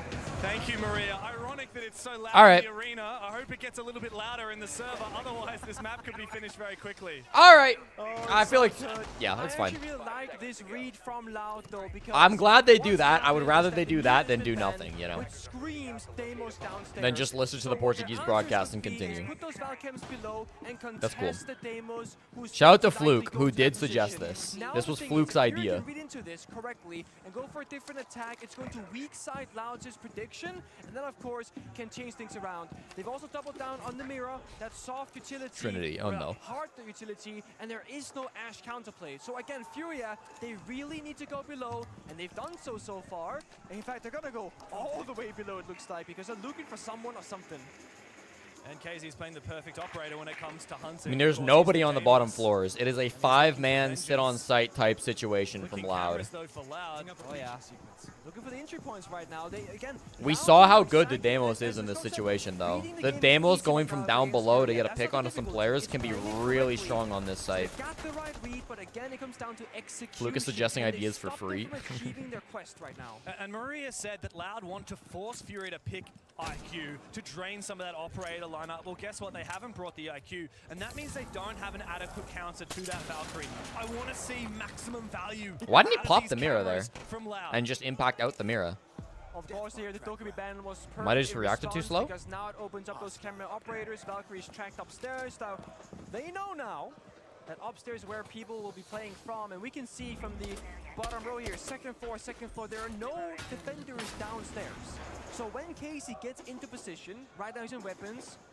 You tweeted your Batman cast? Alright, I want to look at it after the map ends. Doing a ton of damage, whether it's the fire arrows in the staircase, Deimos striking medicality, or just scrimming and shooting. Careful, the floor. SDK. This is good util, but SDK is dodging it. He's got fast foots. Oh my god, he didn't see the Deimos walk right past. The fire made it so he didn't see the Deimos walk right past. Somehow he's alive, though. Uh-oh. Uh-oh. The flank from Perez. They did not expect that. And now Furia are And then he hits a shambles. goo. They're desperately trying to find something back. And tracking mirror, I mean, they might get this mirror kill, but it's going to take so much time. But again, they're gonna fall back, play time, C4 goes south, chicken the door, he is barely taking damage. Casey No shot, KZ! Oh, you commit everything to clearing the mirror and you lose! Alright, 6-4, 6-4. Plenty to play for. And Live keeps Loud alive on Lair. It's 6-4, and the underdogs Plenty to play for. fighting. The tactical timeout proves successful. Feels like a must-win map for Loud, too. I don't know if they're taking map 2. JV will probably stand up if they win. Top floor, the Valk below, baiting out the IQ, playing vertically, but he did say one thing, which of course translated across the board. It's easy to read what they're gonna do, have a plan for it, and counter. They have to counterplay. They cannot play their own game anymore. They have to play against their opponent of Furia. It's a big ask for Loud. We know that coming into games, really good with their preparation. We know that they have the confidence. But can they multitask? How did Perez Can they get focus downstairs? on dealing with some of the best gunners in the game. Did he go down, while like- at the same time adapting to a lot of the Sky Bridge unusual stairs? strategies that Fury are bringing to the table? Furia fans are struggling on the edge of your seat when you're watching your favorite team sit on match point and it inch closer and closer to overtime. 10 seconds to go. Stressful. Yeah, I mean, Furia, we said it, they've been hungry. It doesn't count if he stands up just to, like, leave the stage. He's got to stand up in celebration and strike a pose. Some weaknesses if, you know, they get frustrated with the current situation of not being able to close out this game. I would say the longer this goes on for, the better No are the odds shot. for the second map for now, because Furia definitely will be a momentum-based team. If they feel like they can just run over you, oh, they will run over you. Yeah, Furia love momentum. Nick is right. They go to the basement now. This is the first time they're playing the basement. Is that allowed, hey? Yeah, there's nothing they could do against Furia. Loud have fought back Goyo now, on the door. and Furia might have Not to that go, big of a okay, deal. What can we do to stop this? Is it going to be more strategy? There's a more second aggression? Goyo inside of It's electrical. going to be just tightening up those small details, watching the flank, Or getting the time. supply. For example, last round, the nade and Capital Fire was mistimed. That was the first problem. Second issue, they got flanked afterwards. Those two small issues turn into a round lost for them. It's actually BDS on Cafe. Secret they also beat. That was here on Lair as well. Right. This is a good roam. Is Goyo though. solo? KZ's got an No, inkling not at here. all. There's 4 In goes roamers. JV. He's on that roam clear. Oh, Damage, no JV. kill. And the Jackal, disappointed with that. He won't continue hunting. We've got double hunters. We've got the Jackal and the I don't know Damos, about this for neither of Furia. which I mean, have you've used their brought both gadgets as of Damos yet. and Jackal. It's going to feel really bad if you don't get some picks on the roam clear. Like, you know where SDK is. You're in a good position. You're literally pinching SDK. SDK is dead to rights. No, he's got a way back. There's nobody on the window. Look at Loud fall back. A modification I mean, as well. Furia have the chances. They're in the right positions. They just can't find the actual kills. I guess SDK got a teleported back at any point there, too. Oh, he's been tracked. Oh, this is bad. He's all alone. No way back. I mean, All right, Live is dead to rights. Surely. Surely Live is dead to rights. Oh my god, he gets out too. You're joking, bro. And now we can go play safely. And there's here nobody on the side. window on He's filter either. continuing to bait out. He's actually going hungry for a little bit more. There's a player right around his corner. He's already low HP. He's vulnerable to just one shot. He gets from this drones. revolver. That's just going to force him to fall back again. There it is. Bit out another track. I mean, great value here from Live. He runs away. They're Dude, chasing this right roam behind clear him, has but he's fought not so been much successful. time, burned They so got much the to map team. control, but like, it took them over 2 minutes. They got no picks, and they don't have great site util, execute util. I mean, they have the Capitao, which is nice, but you're going Capitao against smoke. Like, it's not going to be enough to just have the Capitao for you to execute. We know that's not going to happen. In a 5v5 in basement, there Like, are they so still many don't know who crossfires could be for up defenders. top. They JV have is to still break it worried apart about a flank. somewhere. They need the opening kill. Herds is going to go garage side. Look at the clock. How on earth have Furia not got their boots on the bottom floor? I don't know how they stopped Perez from denying the plant. That's my question. Oh my god, Perez just died on the vert angle to JV92, who dropped the Toxin hatch. Everybody but Nade is dead, though. Nade maybe could have just stuck the plant, to be honest. Nice try. Wow, closer than it probably should have been. Good round from Loud. All right, now they're starting to get concerned. Now I would be concerned if I was Furia. That they're not so confident in the server. They are going slow on the roam clear. They didn't have to catch on Live on the Goyo. It's okay to go slow on the roam clear and commit to that, but you've got to walk away with kills, bro. You've got to be walking away with kills. They let all 5 players get back to site with 45 seconds to go. And then you're pushing site against Smoke Goyo. Like, good luck, bro. Screaming for an aggressive roam clear. And again, they might not have seen the Goyo early on, the smoke, and they're thinking, we got time on our side. But come the bomb side, you realize very soon, time was indeed not on their side. They were running through fire. Good side play from Bassetto, for sure. A safe haven. The fact that Nade made this a 1v1 even made it look remotely I mean, Nade doable. had no shot at Is a winning the testament 1v1. to There's nothing he can Furia. do there. No shot at winning the 1v2. One more round, that's all they need. I really think Nade should have just dropped and planted. Like, worst case, it's a 1v2 post plant. I don't think he would have gotten denied after the smoke died. Tertiary bomb side, my friend. I'm not sure. Hindsight's 2020 though, and that might not even work. So To play out. We've seen so many teams on attack get so tunnel vision with the bomb site itself, they forget the vert up above.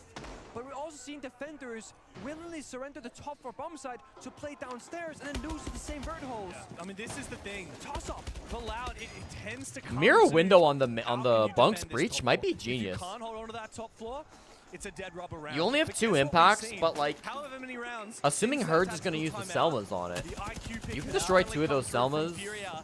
which is exactly what Loud wanted. Maybe he's They a wanted Nitro to for a restrict third or the something. amount of variety in operators so that they couldn't First afford exothermic things goes up top. like, the Grim, which they've actually got anyway. Like the He fell Deadlock, asleep which, at by the way, 5-2. they've got What's anyway. happening? What they're missing here is Vert. There are some ingredients missing to this lineup, but I don't think Fury is going to be that upset. Well, they definitely have the right tools. Now, Loud, they've been used to having a lot of information to make their decisions off of, because we saw the Echo, we've seen the Valkyrie. If the IQ Philippox, and I know he'll do the job good here, if he does his job to perfection, he will blindside Loud's defensive setup, not knowing where the attack is coming from. And what Loud will be missing... Oh, they're just too slow for the Mira. Basetto. Really slow on that Mira window pop from Basetto. That means the wall is free. They still have all 3 Selmas from Herds, and they breached basically everything they could want. They might breach like server or some shit, but... Oh, here comes a good nade and a good C4. Both don't find anything, but it does force back the position of Perez. He's no longer 90 seconds. Furia, don't stall out again. They're taking a long time with these pushes every single time, and it's like they're not getting anything out of their early rounds. Oh, this has been fumbled. This has been fumbled. This was incredibly fumbled. Daffodil's got the timing of a god. KZ is here. He's hunting him. He's found You don't lose this. You don't lose this, KZ. Finally put to rest. A 4v4 again as Furia continue this battle. Again, they've got to get the kills top floor. They've committed a lot of resources to it. They almost look scared, bro. They almost look scared. Live is still top floor, by the way. They have not cleared all the roamers. Live is chilling in storage. Herds and KZ bloodied. Okay, Live is retreating back down, I think. No, he's still here. He's backed off a little bit. Down that clock so there's no chance at a plant. We gotta see the supports come up. Nade and Philippox They have no gotta do idea the where job Live now. is. KZ hurt solo on But the health. defenders have no idea where Looking forward KZ again, is. Checking those corners, but it's barricaded. There is no drones, and there's Doesn't very really matter. little time. Live looking for a flank. Loud, they got multiple win conditions. And that is one of them for Furia. I don't think this matters, right? Having a There's 15 fucking seconds, dude. You're joking. No, still so winnable for Loud, bro. Still so winnable for Loud. Oh my god, he just shot it out of thin air! Nade, are you joking? Nah, nah. He just needs to kill Nade. Oh my god, he got the down! No, and he had to pull off!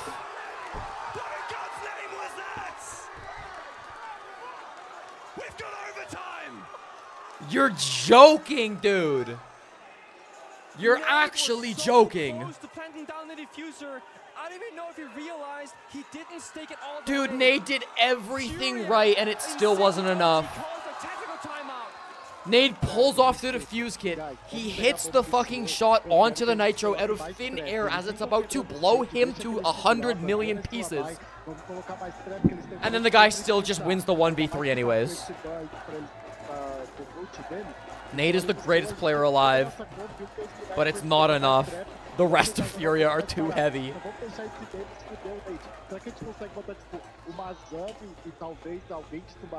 Dude, the loser of this team is getting less prize money than fucking CAG. Mas acho que não.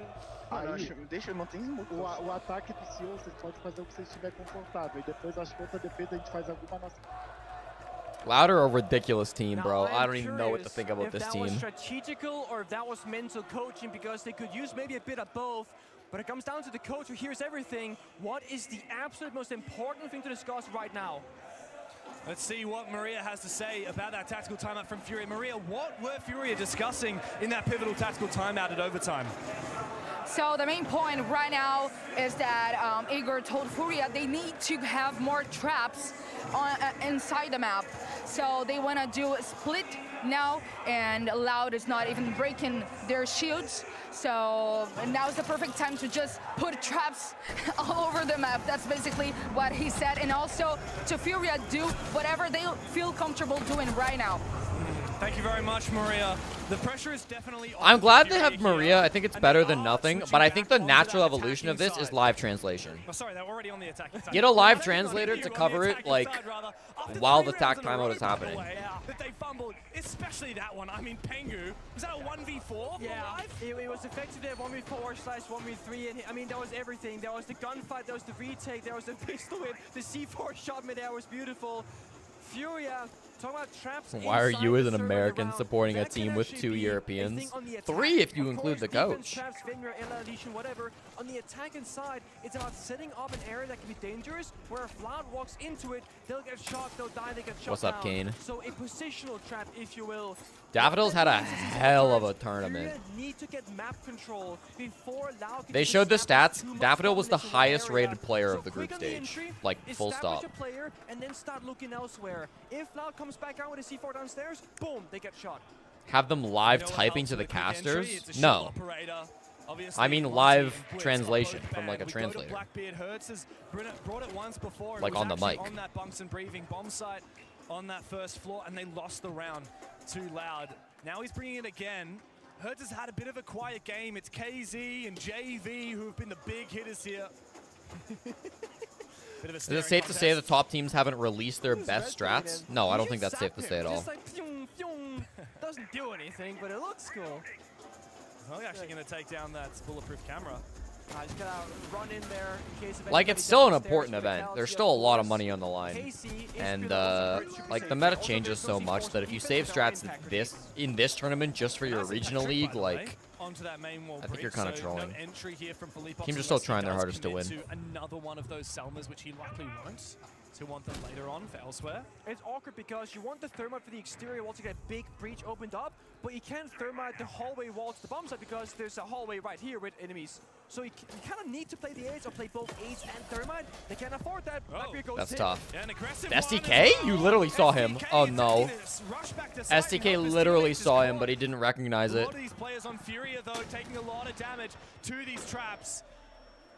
A little visual stutter, but it's fine. They need to be careful. If they get too antsy, if they run around too much, they might fall to one of these players, but they can't afford to stand still when the Deimos. Dude, the time is getting low again. Every single round, Furia are using the whole clock.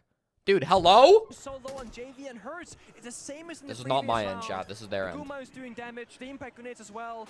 35 seconds. There's one impact. Blast does not want you to see this overtime. What does it mean? What does it mean? Somebody go to Bodega's Twitter. They're playing their corners. They want Fury to walk in first and get shot in the back. Every one of those Loud players is separate. Every one of them in an off angle. Every one of them hoping. This is a loud round. From Furia won't This check is a their loud angles. round. And here it is. Whoa! KZ, right between the eyes from Philippox and Hertz. And Furia, I never doubted. That's the third stand-up. That's the third stand-up. Furia round, never doubted. Have themselves another map point. Oh my god, KZ might be the greatest Deimos in the world. I know I just called Shaiko the greatest Deimos in the world. I actually think it's KZ, bro. He's played so well in this op all day. Does not miss. Side swap the first time in a while. Yeah.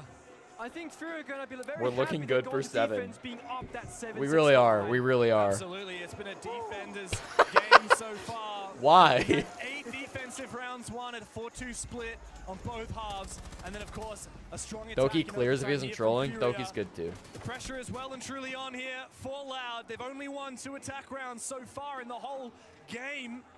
Now they must do so. I don't know again why Shrek is in the order to push crowd. it. They've already staved off 3 match points. Can they do another? Seeing something cheeky here. A 2-brow with 0 wall deny. Now, 2-brow does have more than just one way to play him. Yes, you can deny the hatch, the wall, etc. But also, it'll disable pretty much anybody from using their gadget and droning inside the freezing zone. And you can track footsteps from below, almost like a reverse jackal. You could freeze the ceiling and go for a C4 play for all I care. Probably not the case here. But it is Shrek curious loves how we Brazil. go to Is this overtime. facts? One Is thing this changes, Brazil lore from which Emmy? changes everything else. Risk assessment of players will become less risk-taking. When you play Dude, 0-0, a Shrek you do the Elite skin craziest would feat, feed because what's Ubisoft losing one families, round, right? including mine. Right now, losing one round can make That or might break just save the winning company. or losing for these teams. So you But might instead not they're take gonna that make same a risk anymore, 99th might be fucking a bit Star more Wars safe, game that and nobody that's why having buys. time-denying operators can be so much better once you enter overtime, because teams tend to play just a bit slow on the attack. Yeah, for some reason, I have a feeling that Fury aren't going to play slowly on their defense. No, they have one speed, and it breaks most other teams' gears at the max. Okay, on. so they're using the tube route to give themselves more time to late reinforce, although I'm not sure why they're so insistent on late reinforcing the mask wall, but whatever. In the end, because that wall will get opened up by the time they go into ops room. In fact, the wall is open right now. Only a single 2-round canister was spent, so it's a nice little T section on that wall. It's going to slow them down as they walk in. I think that's the big idea behind the two-brow. If they want to walk in to get a plant, you can slow them down, and then it's like a free gunfight. He wants to clear that Banshee. It's unfortunate. And he does. Successful there. Attempted to protect from KZ. Doesn't find it. A drone is now going to come up. Where'd that C4 come from? Perez is gone. Loud. You're desperate for this one, Loud. The Deimos, you can freeze the ground and it stops it from working. So how many Loud players are positive right now? Just Live. Uh-oh. Live is the only positive Loud player at the moment. Never seen that happen ever before, let alone in a comp game. For now, though, Live, the Deimos is looking to put his focus on this stair. Bassetto could get positive, though. If Bassetto pops off here. It's KZ. Made to come over the top. He doesn't realize that there's actually two players in this position. He goes over, doesn't find anything. Meanwhile, Hertz is taken out. It's a retreat here from these Furia players. Very uncharacteristic of them. And no cutoff as well. Wow, he just caught him. Live peeks him just in time. Loud have the numbers on their side. Furia will not stop fighting. No flank either. Furia all still 2 Zoto canisters from Nade, bro. Once they start to walk in, that's going to be a miserable gunfight. Also, if you get Deimos track, you can fucking 2-brow canister yourself. That's exactly what he'll do. Dude, shoot the canister! Oh my god, Nade. But that doesn't matter. He'll tear open the 4 and 10 Nade apart regardless. 2v4 now. JV misses his opportunity. If you shoot the canister, the drone doesn't come back, does it? An aggressive play now, but he loses. It's JV versus the Worlds. And Loud is starting to force that diffuser on down. And guess what? Live there. Unwinnable. With the Vendetta in hand. He's keen and he's waiting. And now he must retake. JV knows where one is. Bassetto. Where's the last guy? Live and Daffo. There he is. There he is. Loud will not stop fighting. They've pushed us the distance. It's 15 rounds here. Live is now the best Deimos in the world. Just like it should be. And I gotta say, Loud, they have really started thinking differently about this matchup ever since the tactical timeout. Their operator picks, they're pacing in the server, knowing when to go fast and when to go slow. I don't know, dude. I don't know how this ends. I have absolutely no idea how this one ends. I feel like winner of this map wins the series. That's what I'll say. Because whoever loses this is going to feel so deflated on map 2. This is where some players might go, I think this one, because I like playing my operator here. No, actually, statistically in scrims, at that point, take the Deimos track so you can see where he is as well. I mean, I don't mind using the 2-brow to counter the Deimos. I think that's really smart. But, like, you've still got to move, dude. Or, like, get rid of the Frost after you clear out the track. It's Loud's map pick, and they're the ones that get to determine where we play. Loud will get the final defense. Furia, though, they've been fighting so hard. And they've been ahead of the curve for pretty much this entire game. This is the first match point that Loud have conjured up, but the 5th for But what you should do there is use the Zoto canister, get rid of the Deimos track, and then shoot the Zoto canister so you stop being slowed and your feet don't show through the floor. I know, and that's crazy to believe now. Is that, again, tactical timeout, when they saw the final they're going top. And there's just a switch turned on. Furia have had some good top floor attacks, but generally this is the best side on the map. It's the most comfortable side of the map for both teams. Pretty much a debut right now, and if you look at the lineup, Lesion, Fenrir, Furia have been in far more stressful situations than this. Just don't choke now, Furia. They know how to push this site. They're good at it. Droning instead, so you are going to lose a little bit of map presence and gunfight potential in the early stage of this round because of that. Good impact. But you need that value out of the Twitch drone. The value, see? I mean, immediately, that's worth 1 Twitch drone. Take out 1 Dread Mine, take out 1 Vulcan canister. Does open up an avenue. Nade, I don't love this nade. I don't love this. Fight with the Blackbeard. Not the shield, but the rifle to be the main focus. He's been hey, but he distracts for herds. That's what I love. I don't want to see a Blackbeard player like Nade fucking take a 1v1 with his gun out. Just find the information. STK, that's sloppy. That's just sloppy. That might just be enough. KZ down below on the Deimos. There are no counters to him at all. But not this round. It's been all Furia. KZ, widely considered the greatest demos in the world. There's one way right now. As are 9 other players. Fury, they seem to smell this. They're holding angles. They're using the Blackbeard, rotating across the map, and they are not taking these risks. They're on the roof, for God's sake, but Live somehow finds one. He tracks the smoke. Daffodil's super aggro, though. He loses the fight. You gotta wonder, did getting tracked maybe distract Daffodil just enough for him to lose that fight? Because he didn't even shoot back. I think Daffodil might have gotten a little distracted by the fact that he was being tracked. Obviously, not like that information could have been given fast enough to the teammate, but... No, no, no, no, no, no, no, no, no, no, no, not like this, not like this, but he didn't get the Blackbeard. Doesn't matter. Holy shit, dude. Holy shit, that was way too scary.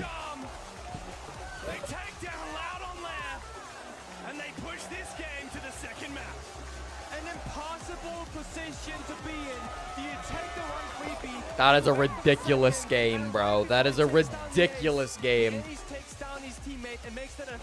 Oh my god, I thought he was about to be iconic 2.0. You're gonna be kicking yourself, but what can you do? I think if he was a second faster, he could have killed the Blackbeard, and that was winnable. We'll break it all down after this, and then we'll go to border. Jesus, dude. That's just map 1. But now, like, I think map 2 might be a quick one. I don't know if Loud can battle back after that. Wow, you know what? Was that Fleetbox or Herds? From that POV, from the attacker POV, I don't think the demos track actively, like, you can make your argument of what the demos track did, but it showed clearly to the attacker where that player was. Like, he kind of saw him before he went for the swing because he saw the little demos drone guy zipping around his head.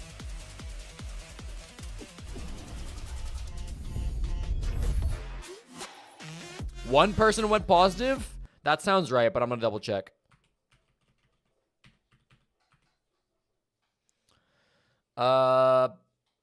Live goes positive, that's it. Yeah, because Bastedo does not get 2. Only one player on Loud went positive. Congratulations to the Loud haters. Cash is our channel point champion. Not sure that's exactly what you expected the final result to be if you voted 0-1, but hey. Bastedo just needed 2 there, because Bastedo died even. Or Bastedo was even before he died. He was 11-11, so if he gets 2 and then dies, he's still over.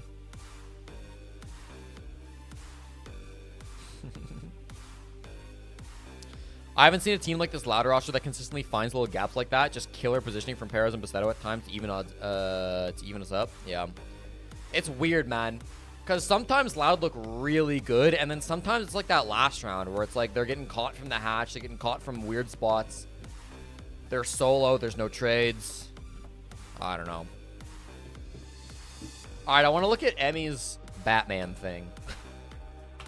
I want to look at Emmy's Batman talent overview.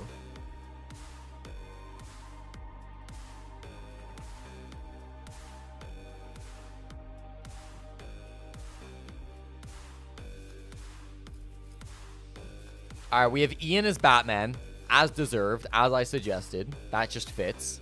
We've got Ace as Alfred. I mean, bald British guy, absolutely. Xenox as Gordon. No, I like that too. Xenox does give Gordon vibes. She's got Kicks as Robin. That checks out. That checks out. Fast Ann as Batgirl makes sense. Interro is the Joker. We called for this.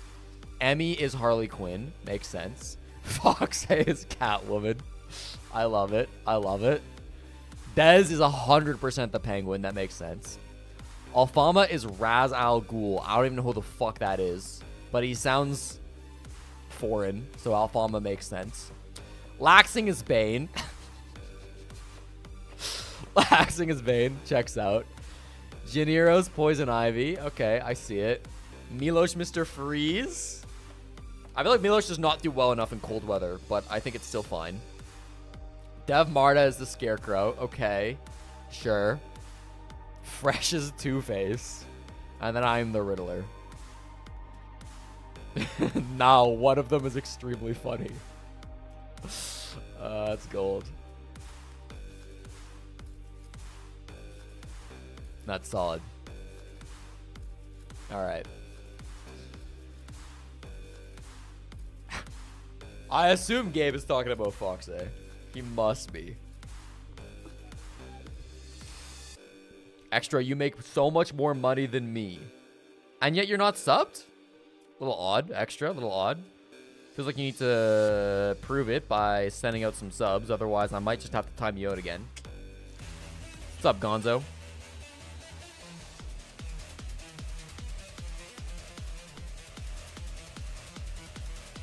Oh no, Extra gets timed out again. What a game from Loud and Furia. Alright, I'll listen to this. I don't know if we'll play the Geo. Called by GDN. He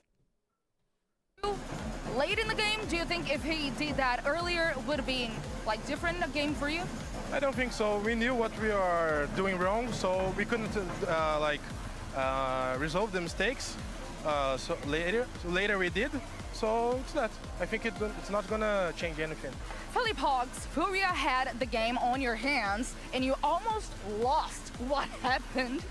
Yeah, we made it more difficult than it should be.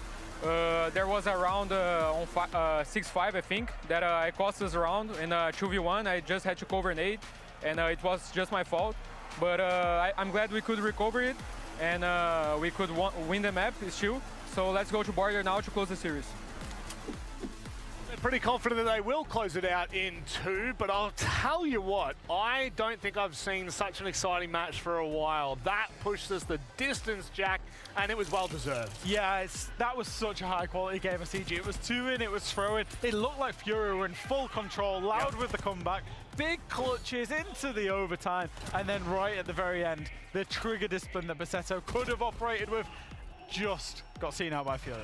Honestly, the control of Loud, of some of the aggression of Furia in defense, when Loud was in attack, was impressive. I know it was a 2-4 split, but I was still impressed by that. But overall, like you said, the clash of playstyle. Yeah. Furia going aggressive all the time, and Loud trying to slow the pace down as much as possible, avoiding the fights, using all kinds of utility, the Goyo, the Legion, the Smoke, the Yokai drones, everything that could slow down the game, especially the Azami, to force Furia to problem solve and go slower. And honestly, it almost worked. Yeah, it was the yin and yang, and genuinely seeing that different style. Furia having to pull, I think, every trick out of their book. It was their opponent's map pick. They wanted to control the pace. They weren't being allowed to, and they were having to try and find ways. Obviously, they played a lot of Blackbeard, a lot of Capitao as well. I guess, look, there are moments in matches that help us define kind of the series as a whole. I know you've got one. So we've mentioned the fact that for so long, Loud has been slowing down the pace, forcing Furia to late round execute. Now, this is a great example of this. As you can see right now, they're already set up and ready to go execute, but there's a Yokai drone facing them. There's an Echo here. So look at the way they're going to split here in 2 different groups. As they go for the diffuser, at the same time, Felipox will send a flash towards the Echo, and at the same time, JV goes to play aggressive against him as they go for the plant. Now, this is a 4v2. Obviously, it's easier to say, right, when you have man advantage, but this is just to give you one example of how coordinated Furia was in this late round situation to take it all the way in overtime, 8-7. I do have to apologize for the terrible observing in that clip. That wasn't any of our observers, that was me on our analyst PC. I think we could tell. That's okay, we could absolutely tell. Look, we'll go to a short break on the other side. You won't want to miss it. We're heading to border. Mid-batch interviews, that's new. Very Valorant-esque. I feel like a lot of things this events are very Valorant-esque. We did like live map vetoes with Maria. We did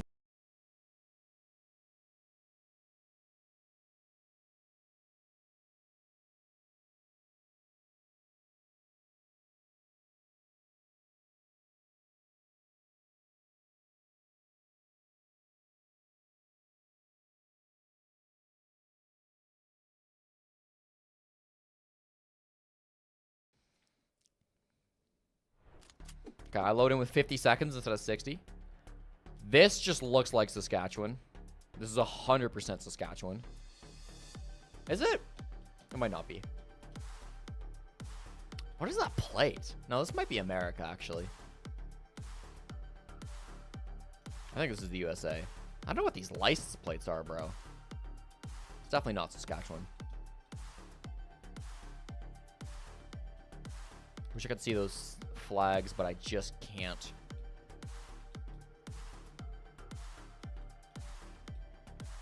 You know what? Last time I thought it was Saskatchewan, it was South Dakota. I'm going to go South Dakota. What is a city in South Dakota? I bet it's Miller, South Dakota. It was North Dakota. All right. Not bad. Still 4K points. Pretty good. Pretty good. I was right on the money with Saskatchewan vibes, but the USA. Hello? Okay, my GeoGuessr is like lagging. That's sick. Sun in the north, southern hemisphere. Where do they do lines like that? Is it Brazil?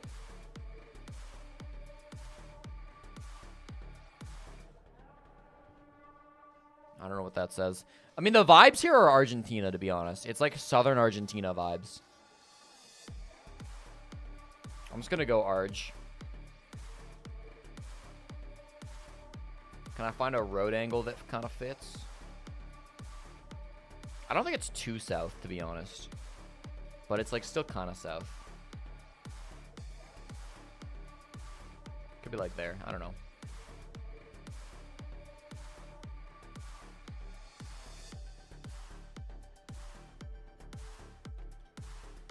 I don't want to talk about it.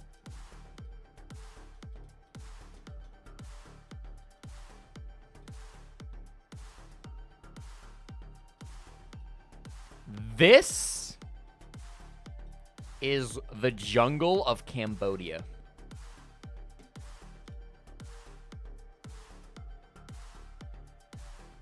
Nasty with it, though. Kinda nasty with it, though. It was a little stupid for me to click, like, right outside the capital city, but sometimes he do know what he talk about. This is Denmark. Veg, V-E-J, is Danish for road. So we're going to be in Skiffard Road in Denmark. Which means I'm probably just going to click the middle of the country and pray. Unless I can see like a Skifford somewhere. But I won't hold my breath for that. Yeah. Nice. There's Skifford. Yeah, that would have taken some serious scanning. Corn. Very European, though. Usually I like my corn in the USA, but this is not going to be an American farmland. Okay, it could be like France. These almost feel more Eastern, though. It's so hilly. And that Loud will have to do. Leo, they've got to start climbing. Yeah, and good luck with that. They're growing canola here, too. Really? They've been playing slow pace the entire time. No, I kind of do like France. Listen, it could easily be like anything east. It could be like Czechia, Hungary, Poland, whatever. But let me just have some fun. Let's go France. It will be all about guns. Let's go right outside of Dijon mustard. Croatia. Yeah, okay. I think that's top 3, chat. I think that's top 3. I fucking crushed that game. Well, I crushed 4/5 of that game. I'll take it. I'll take it, top 3. Where did I beat Cash the most? Yeah, it was my round 1 over Cash. Cash, as a fellow Canadian, you should have realized that that felt very Saskatchewanese. If they falter here, they're done. They're done and dusted. And my biggest issue right now is that I didn't see that switch in momentum, that switch in Bingus is cheating. on there, right? Clearly the game plan was 13 seconds, 12 seconds, 23, 7 seconds, round 4. Yeah, you can't do that on border, so I'm wondering, do they really have that in themselves? Is that a play style they can do? Can they really match the aggression of Furia? And to all of these quite questions possible. Right now, I'm gonna sound biased, but I will say no. I think Furia can take this to 0. Feels like we're at a very defining point. I don't think so, though. Lots of well, top maybe. Brazilian teams can change their playstyle. Well, maybe. We've seen Fury do it time and time again. How do you get the fucking town in North Carolina, bro? Or North Dakota? If they really are one of the top 4, top 5 Brazilian teams, they will have the ability to go from slow, late round, all the way to the fast. You think he's with Googling? very aggressive. If you're Yeah, if Furia you were right now, Googling, this would be you have to super, looking at this super matchup, gettable. Looking at this match in particular, you salivate. It's your moment to put the nail in the coffin. Yeah. Huh? I don't know. Good English, French. Good English. It's not that big of a Good deal. job, you Frenchie. Yeah. But it's basically I still the take my story. top It's the 3. story because they have the momentum. They're fresh off a head start with this map. Yeah. They've just beaten their opponent on a map pick, and they've got all the momentum in the world. Not in Go 12 in and win seconds? those Oh yeah, games you're on not going to border. Google that in Gents, as 12, much 7 as I love seconds. listening to you and hearing your Yeah, it's great probably fake. insight, there's only 2 on the stage that I'd probably prefer to hear more from. All right. The coaches. Chat, I'm giving you one more GeoGuessr link. I can't promise you that we're actually going to play it, because if this goes 2-0, I'm not going to play it. I'm just going to end stream. But if it goes to a third map, I'll play it on stream. Eu acho que eu conversei ali com eles, é mais uma questão de passar tranquilidade para eles. É mais um jogo, dentre outros que a gente já jogou, não vai ser o último que a gente Top vai 4 jogar in top junto. 3. I literally got top 3. Como se fosse Oh, apenas because mais the uma cheater? partida Nah, I don't know. que a gente consegue vencer. Cool. It's just one more game, just stay calm. It's just a normal, casual game, and they will be playing together again. Leave so the game because just boring. take it Came easy. back to watch Geo. And I all the barely chances got you ahead of had you, Cash, to face secure my Cloud, top you 3. just won. So what is Barely. the explanation to this domination from Furia over Loud? Because you are better. Okay. It happened. I don't know how you always get the best out of our coaches and players, Maria, but it is phenomenal. Igor has the quiet confidence, but Fury in the server, they're anything but quiet. They have that confidence, and they're swinging every 2 seconds. Yeah, they are, but they do I'm it glad, together. Cash. They do I'm glad. beautifully, And they, despite having some rounds that didn't really go their Kimmy way, got robbed by a cheater and you let it happen, bad streamer. What am I supposed to do, bro? What am I supposed to do? That's right. Even if it gets robbed, I still get top 3. On Border, it is their map pick, and Border is probably would be described as the most frag chaotic map in the I wish pool GeoGuessr at had the tools to moment. like fight against that shit. There's no doubt Like, what are that you gonna they do? fight like crazy for it. In fact, the last time that these two teams met in a BO3, it was at the 6 Invitational. It was in the playoffs in the upper bracket semi-finals, back when Loud were called Rouser Company Academy. Great team, such a phenomenal performance they had at SI top 6. Pengu looks like Two-Face with the shirt. Destroyed them 2-0. Maybe And Pengu knocked should have them been below Two-Face on the on Emmy's being Siege on graphic. Oh, I mean, we heard it from the desk, Leo specifically. I don't think Pengu was even on that graphic, was he? think I don't Loud has remember. what it takes. I'm on the same similar side, but I think the question is it gonna be a 7-1, a 7-5? What kind of loss? Because Loud clearly have what it takes to go the distance with Furia, but can they go the distance on a map that doesn't speak to Kimmy, their you may combination deserve of reimbursement, playstyle? but you deserve nothing. Furia had an early Unfortunately, you will receive nothing, at least. Pengu would be Shazam. Ooh, I could see Pengu Shazam. Over that edge and put, as Leo said, the nail in the Isn't coffin. Shazam Marvel? Get that 8-7 I don't know. victory. No, Moss for Furia GeoGuessr? themselves, they Literally, came back. dude. They know what it's like to play on a big stage. They know what it's like to face setbacks, and they can deal with that. They can lose 4 match points and say, that's fine. GG, go next. Next round, we're ready for it. Can Loud do the same after such a tense 15 And this looks like a tech battle on the first map? pause. There's 2 things for Shazam Loud. is One, VC. the desk said it, I was never really change big the into strategy in the superheroes. server. And the second one, now they've got that first game jitter off the shoulder. I really liked the Batman Arkham City. That's probably the most superhero thing I ever got into. I played the hell out of that as a kid. That's not a bad loss at all. They need to just go in fast on border and not fall behind the round. If they go Wait, his name is 0-2, Captain 0-3, Marvel? That's where I call mental boom. He's definitely not So DC hard to then. come back from that. Yeah, so for Furia, Prediction? what's the game plan? Is it just same as always? Run them over, baby. Good old How about Border, this? Keep on swinging. We actually haven't seen these guys play I will start a before prediction. since SI. How long does the game last? Doesn't matter who wins. Earlier in Reload, it was So quite answer 1 will be 7 to 9 rounds. Nah, we'll do 7 to 10 But at rounds. least we can say for Loud, look, they know that they play this map. They 11 to 12 rounds. Confidence boosters on this Or 14 to 15 rounds. Those are your 3 options. I give you 5 minutes. How long will this game last? Will we go to overtime? Will it be 7-5, 7-4, or will it be 7-3 or more dominant? That is the question you must answer for all the channel points. Lego Batman is peak. I was big into Lego Star Wars as a kid, but I never really played Lego Batman. I think I might have rented it from the video store like once or twice, but...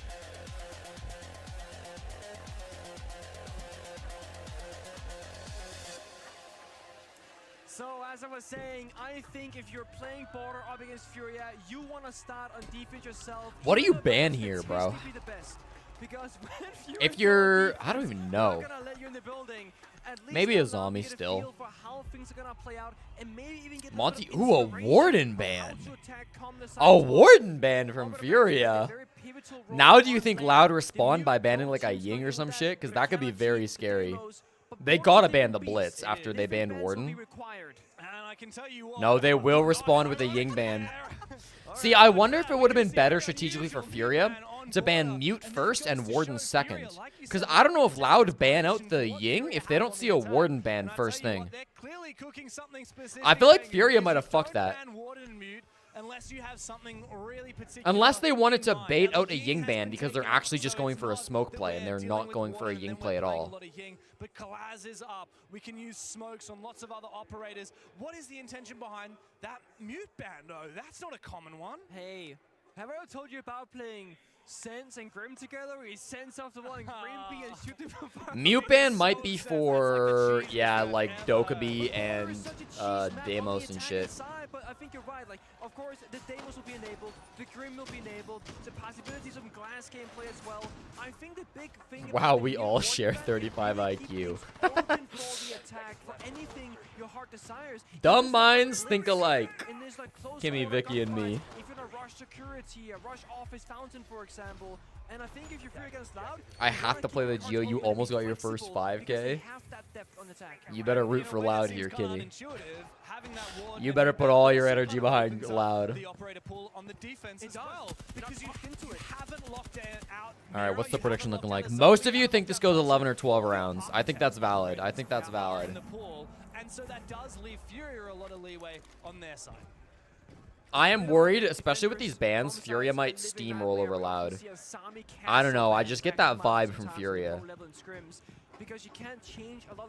They are momentum based, and if you're Loud, like, it's the end of the day. It's been a long day. It's almost, it's past 10 p.m. right now in Brazil. Loud guys might be getting tired, and you don't want to be getting tired in a game like this, but such a young team, too. I don't know if they'll necessarily have the resilience. That's awkward. That's awkward. STK. They at least traded it. Honestly, that's better than they should have gotten. Smart Grismot. And look to try and hold on to break for a little bit longer. Kind of wish there's a Grismot there to begin with. Yeah, me too, Pengu. Kind of wish there was a Grismot there to begin with. Dude, Bassetto literally has 3 Grismots in his pocket before that play happened. I like when pros keep 1 Grismot in their pocket, maybe 2. Bassetto starting this round with all 3. Bassetto literally dying with 2 Grismots in his pocket, and the first one hasn't even gone off yet. Feels fucking bad. Because usually Grismots in pocket are used to either deny plant or more commonly like to fuck over a shield player. There's not even a shield player on the attacking team. This is insane. This is insane. KZ traded though. Yeah, 1-0. They're fine here. Honestly, I don't think a Warden would have changed anything in that, but that's a bit of a chaotic way to push in. It's bedtime for Loud. That's what I'm saying. You can tell I don't gamble because of the way the poll is set. What do you mean, Gonzo? It's always going to be worth it on the attack because you gain crucial map ground. The way border can work, if defenders want to, they can play East Stairs, the entry point of the map. CC, same story, and then Armory Archives. That means attackers have no real way to get a foothold in the map. So by sacrificing Who are the top 5 players right now? I don't fucking know, dude. I don't know, man. It's so tough to say after this, because, like, how much weight do you put behind this tournament? Like, I don't know. That's a very hard question. And now they've gotten a crucial map control, and they trade forward to the round ends, basically. Keep trading. Trade to win. And if there's any team that wants to be given a license to throw bodies at the problem, it would be Furia. That's their MO through and through. I think Volps has made a very strong case for himself this event. I gotta say it, I think Volps is making a strong argument to get in top 5. Not a traditional pick, but in the interest of not being sued, I really think Volps might be it. Loud now changing their bomb site, going downstairs. We see the other architect operator, the castle come in. like this because you can play more Under of the 10, map. over 14. Well, under 10 would be 9 to 7, right? So you'd have to go under 11. I left out 13 because a siege game cannot last 13 rounds.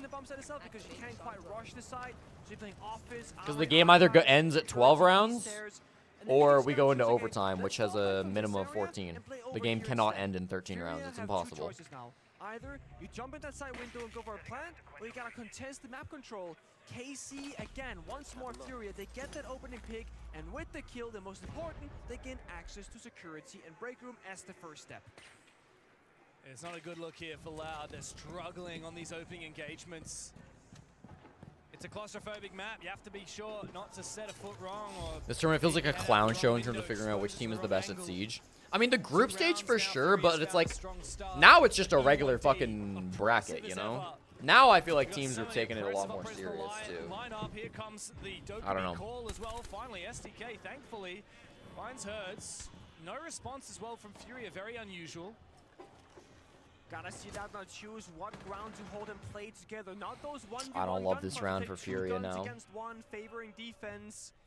Nade is actually, I believe, inside the bomb site right Live and Daff are both top floor. Nade is in sight. Wait, they're just planting. There's Toxic Babes, though. Philippe Hawks is going to die to the Toxic Babes. How is he alive? Oh my god, Nade, what a goat. This is crazy. You do not have time to... Oh my god.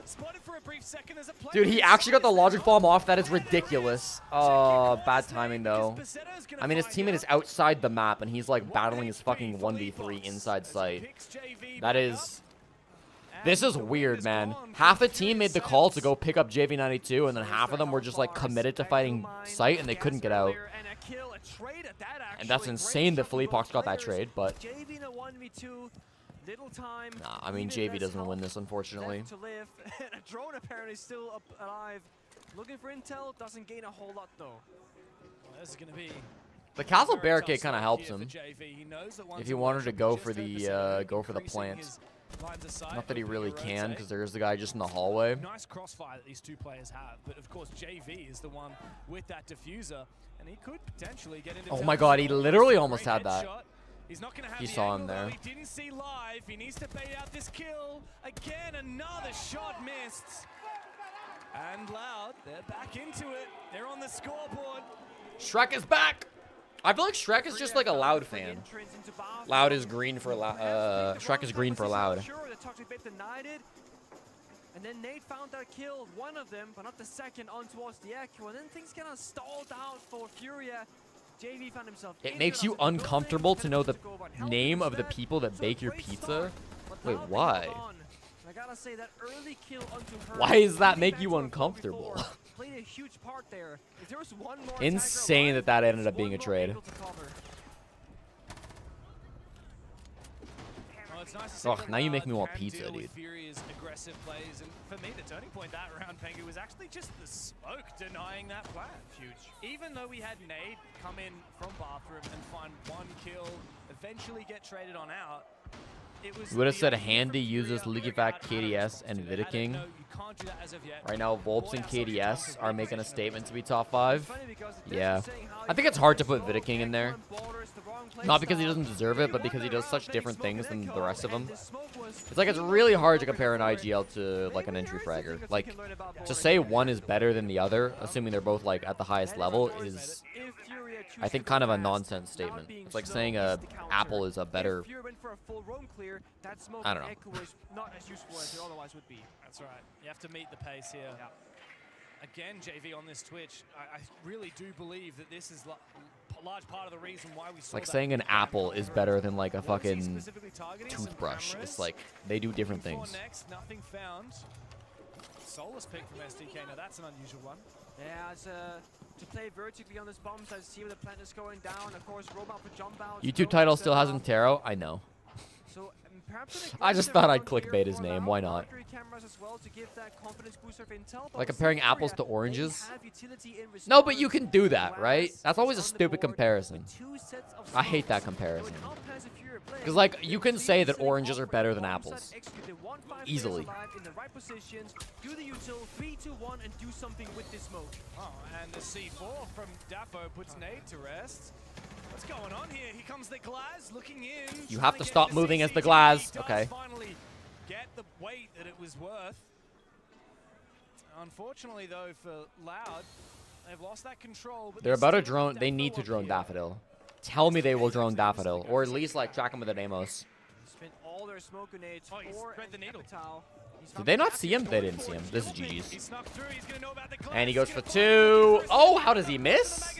Never mind. STK does not miss. He strokes his gun and he gets the frag. JV again in a 1vx. Not that it was really his fault last time because he went down then he got picked up, but... Great round from Loud. STK the hero, no doubt, and they take the lead. I'm better than the North Korean government. Thank you. I pride myself on high standards. They did the right things, playing half full armory, C4 ran down, trading even numbers, and in that 3-3, that's when they outplayed. Welcome back, Furia. Thunders. The intel game, the flank, the backstab, the 2v1 effectively with armory and STK flanking around. They're baiting for each other, and they found success. Final operator bands in the first half. Fenrir and Deimos. Wow. Okay. Two guys I would not want to meet in a dark alley. I like the Deimos ban. Very powerful. We've seen a lot of play from. Wait, that's kind of lore relevant. Deimos and Fenrir. Every single round of this series so far, give or take. Very popular indeed, and again, with the mute being banned on both layer and on border, it only makes the operator stronger because there's less counter options. I thought that was live. I'm like, why is he throwing a nitro out like at the very start of the round? These are highlights. It's been a long day. Okay, give me a break. I didn't even see that highlight reel during the round from STK. Finding that kill onto the player repelling, that's a instrumental one. Is that kamikaze? Have I ever dabbled in program with the math major? How do you think we have mini siege? Yeah, I do a decent bit of programming. He's coaching Rasa against the world team, I believe. I programmed Jesse J Bot, which you can find by typing !my standings. My stats, I guess. What we're talking about, all these infamous Brazilian players. There's a story there. Oh, there's a lot of stories. I mean, Kamikaze himself was a world champion on NRP. I believe he's still on the roster at that point. I believe so. Not Psycho. Who's the guy? I'm getting confused. What's the name? Gohan. He was on Liquid back in the day. Yes, he was. For a little bit at least. There's the infamous nice Kivera play. For those who remember. Shout out to Corey. OGs remember that one. Okay, what's on the menu here for Fury to cook up for us? I like the IQ pick. A lot of Valkyrie cameras spotted. You never understood what mini siege was? It's basically just the Subway Surfers on the side of the stream. Could be a free kill. But a little bit more thematic. You're not really safe on defense very often, so you can't play camera. So I reminds me there's coming pick. Macedo strikes first. Hertz trades back with the pistol on that IQ. It must have been the echo on his camera, I think. So. Yeah, probably was. Myself too much, but I'm pretty sure I called it exactly. All right. Yeah. But now at least we've got dead players on Loud. And Perez could still go big and turn this round around. Yeah, it's a nice man advantage, but if Perez steps up and grabs like 3 kills, I mean, I've seen players inside of security do some ridiculous shit. They got man advantage. That's the bigger thing right now because it's a 2-for-1 trade. Yes, they lost the Heart Breach, but I don't think that's needed in this round. The value here, IQ said, hey, there's an Echo drone. Here is the Valkyrie camera. DevMod is really excited about these Twitch plays, bro. There is giving pivotal information because that is a rotation part of the map. That Yokai in East is going to give constant information. It can't move, though, because Daffodil is dead. Oh, yeah, that's not great. I mean, you even knew where Nade was here from that Yokai drone. It's oh, Basetto. You literally have full pings on these guys. Tough. From start to finish. The new lighting makes offers look smaller, you think? Maybe. Former world champions. And they've once again even the scoreline here, Pengu. We're 2 rounds apiece. That's the funny thing about borders. What jersey is that, chat? I assume it's like a soccer team in Brazil. Nothing makes sense. Then a round like that where nothing really happens, but the round is still over. Yeah. Classic border. I really like the counters here from Fury. I mean, Loud trying to play the Valkyrie, Vasco? to play the Echo. They've got the IQ and the I know twitch Vasco. with mute bans. I mean, there is nothing stopping them from hard countering everything Loud have brought to the table. Vasco of an esports team, right? Is this the same Vasco? I assume.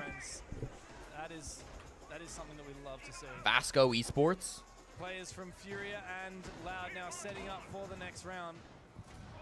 Twitch is actually not going to be present. Yeah, they have an Argentinian team. There is a blitz being shown. Yeah, they had like one of the best teams in I'm a Argentina. huge enjoyer of blitz on border. Cool. You can just control the tempo, aka the pace of a round so well with this particular shield operator going fast. Every single This mirror window was new as of SI. I believe Team Falcons debuted this mirror window. But also, you don't want to go for the rush. The shields are great for just rotating up above. Instead of droning all those corners of top. The old Team Falcons, not the new Team Falcons. Currently known as GK. GK, right? Or Twisted Minds? Twisted Minds, not GK, excuse me. Something specific in mind on the drone hole bathroom. I see something being used. This could be cutting off the side in half, sending blitz in the window, and a 1v1 Can be really, really strong. I think we'll see more and more teams starting to copy it. Not surprised to see Loud copy it. There's a lot of tiny I think that nade probably got the castle. Have to dot all of their I's, cross all of their T's, get everything just right. And we've got a lot of roamers still at large. Perez, here just outside the mezzanine. Here comes the entry. Nade What? straight on down. Well, they know this guy's down here, though. The bottom of the east stairs. Oh, this is free. This is free. Just blind him. But guess what? Nade is continuing to fight him. Still comes Uh-oh. out. He's not Blind him. Oh my god, he didn't blind. Oh my god, it wasn't in range. Nade. the distance on him. Loud Dude, Nade is not the best shield player in Brazil. unsuccessful. Oh no, Nade. I've never rated Nade as a shield player, to be honest. He's not bad, but man, he's no Vita King, I'll tell you that. Up to the mirror window. Nade, the blitz push on in. They get map control once more. They now control the up above. Very much worth it here for Furia. This could be a Loud round too. I don't dislike this. They're completely out of Bs. They have top floor control, but you can play in some weird spots on the side of Loud. There's a lot of time, but there's only a single drone on the side of Furia. They're not going to be able to find you if you play rat spots here. And there's no vert, as Pengu is saying. Like, I think this is better for Loud than it is for Furia. Unless you can do something crazy with these Sens wall that I haven't thought of. But, like, I don't think Philippox knows what he's doing with the Sens wall. Okay. Yeah, that's not going to be good enough. Nade, please flash this guy. Nade, please flash this guy. Okay, okay. I don't know how he's not flashed in that one. KZ is just outside the building. Dude, nice shot. Guess what? There's plenty of time to make this one work. Diffuser firmly in the clutches of Loud. KZ says, I don't care about the clock. I'm sending it right now. Jumped into the crossfire. Desperately sprang through the wall. Dude. Defo's there. Dude. Loud once again. Oh, no. KZ's the new Balu? No. KZ was going up top to play the post plant from above, which I think is fine, but... Or at least to go, like, he might have just dropped the bathroom hatch anyways. But the thing is, Loud are so good at playing the slow style of Siege. We have a Colin with Leo, actually. Is Philippox playing without glasses? Well, the story here for Loud, Maybe. I know we've mentioned before that border would be really tough for them. The story is they've managed to slow down the pace exactly like you were saying, Nick. But the way they've done it is amazing. It's a mix between intel operators like Valkyrie, like Echo, like Solis to gather information on Furia. Yes, Furia is great at aggression, but they're completely spread out around the map. So it's very easy for Loud to go pick them one by one and then revert back to site and play safe. They have one round of defense left here. They could go 4-2. When they revert to attack, they will be able to control the pace because they will be on attack. So they will be able to play slow, step by step and methodical because that map is so small. Effectively, Loud could make Why'd they get rid of him? Thank you so much, Leo. And you're right. And with that, I mean, the worst you can do is a 3-2. I stand by the best tactical, or the best analyst call-ins are done when you can bring new information. I'm not saying anything Leo said there was bad. But as an analyst, or as a previous analyst who used to do a lot of those call-ins, I always felt like if you just give analysis in a call-in, I feel it's a little bit of a waste.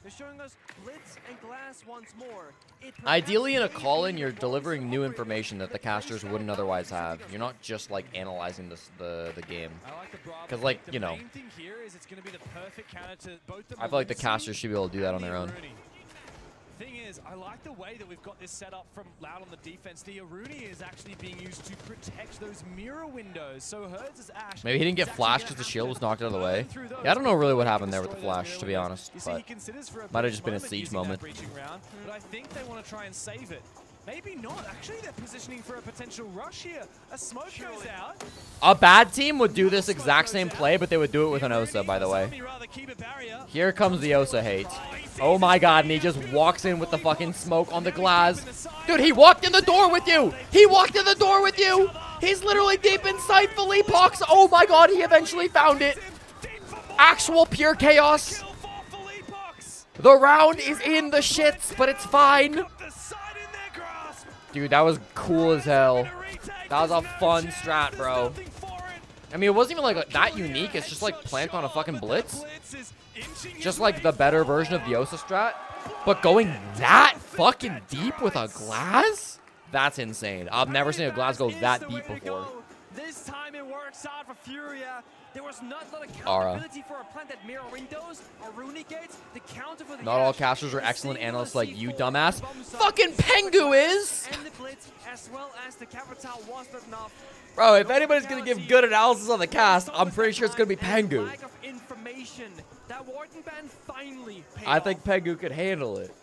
And at the drop of a hat, we switch sides. It's time to get into the second half. Loud move on to the attack.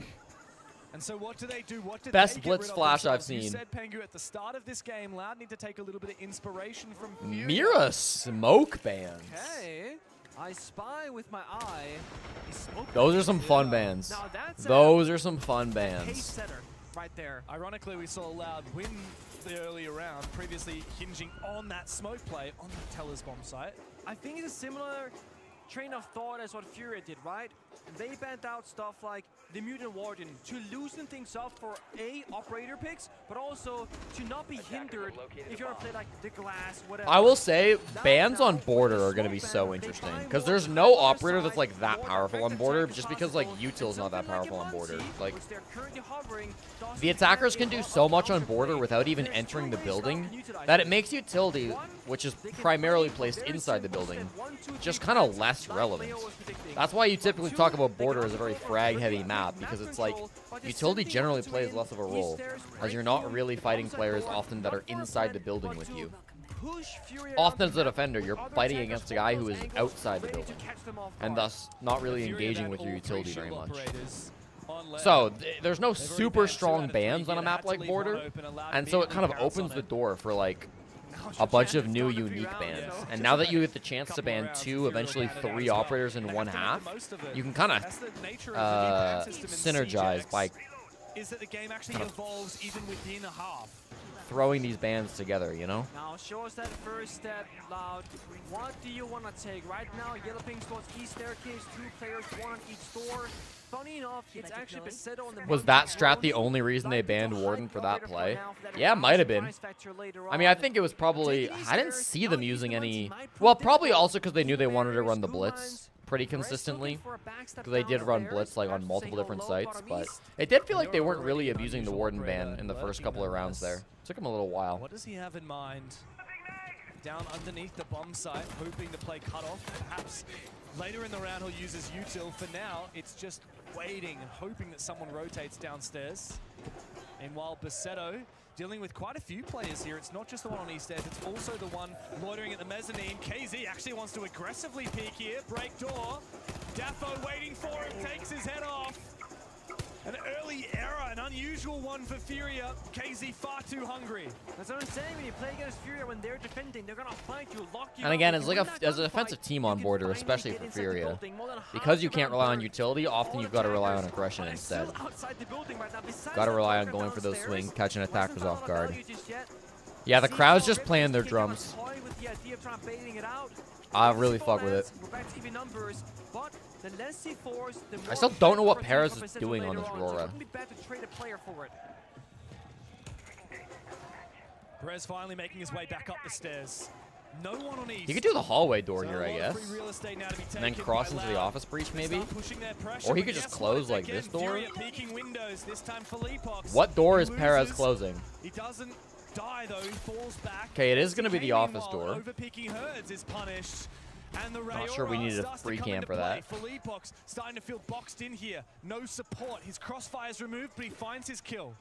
Missing the Monty right now. He's injured somewhere. He's out of security instead. As Decay backstab from the window once more. Gets a second. 30 seconds, dude. He's been everywhere. 30 seconds? Do they know JV is going to push is behind half wall?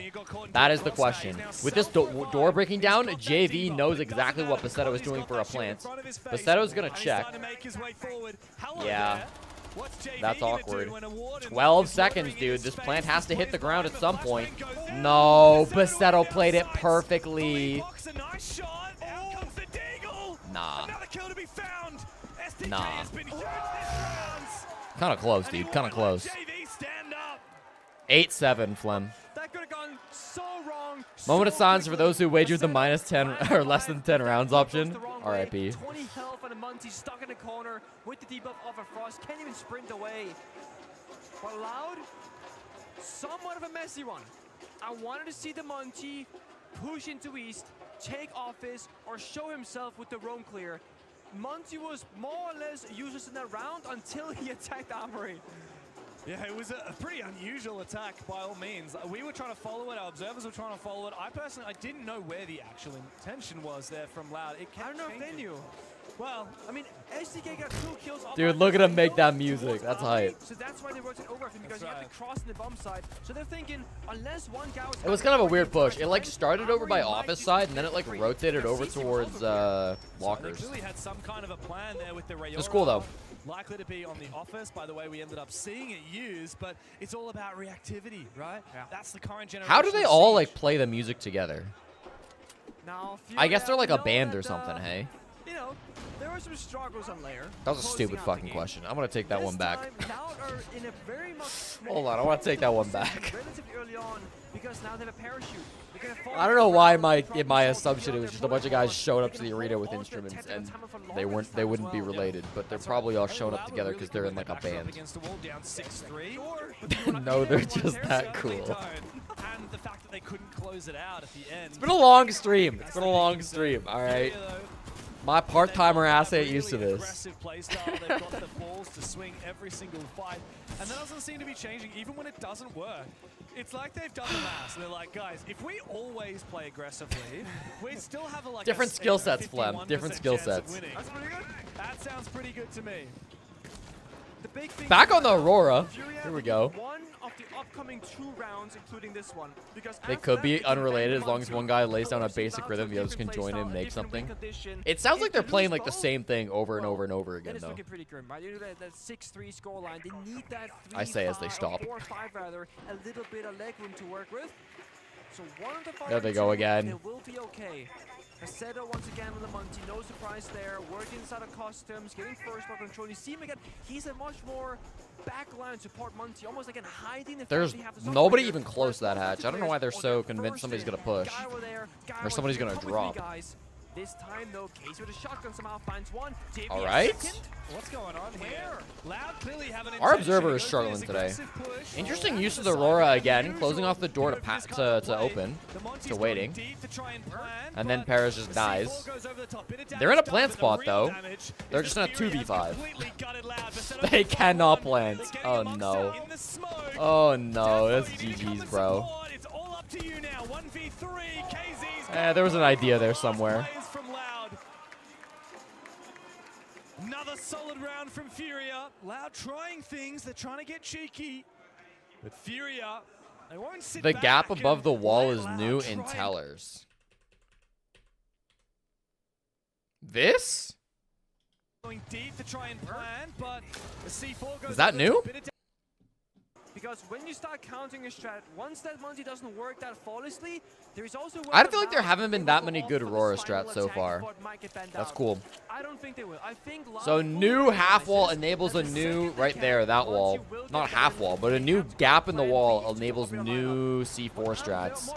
So, I mean, I feel like that's just a straight buff to defenders on Bathroom. Biggest issue, because I haven't really seen one operator. I'm thinking That's not new?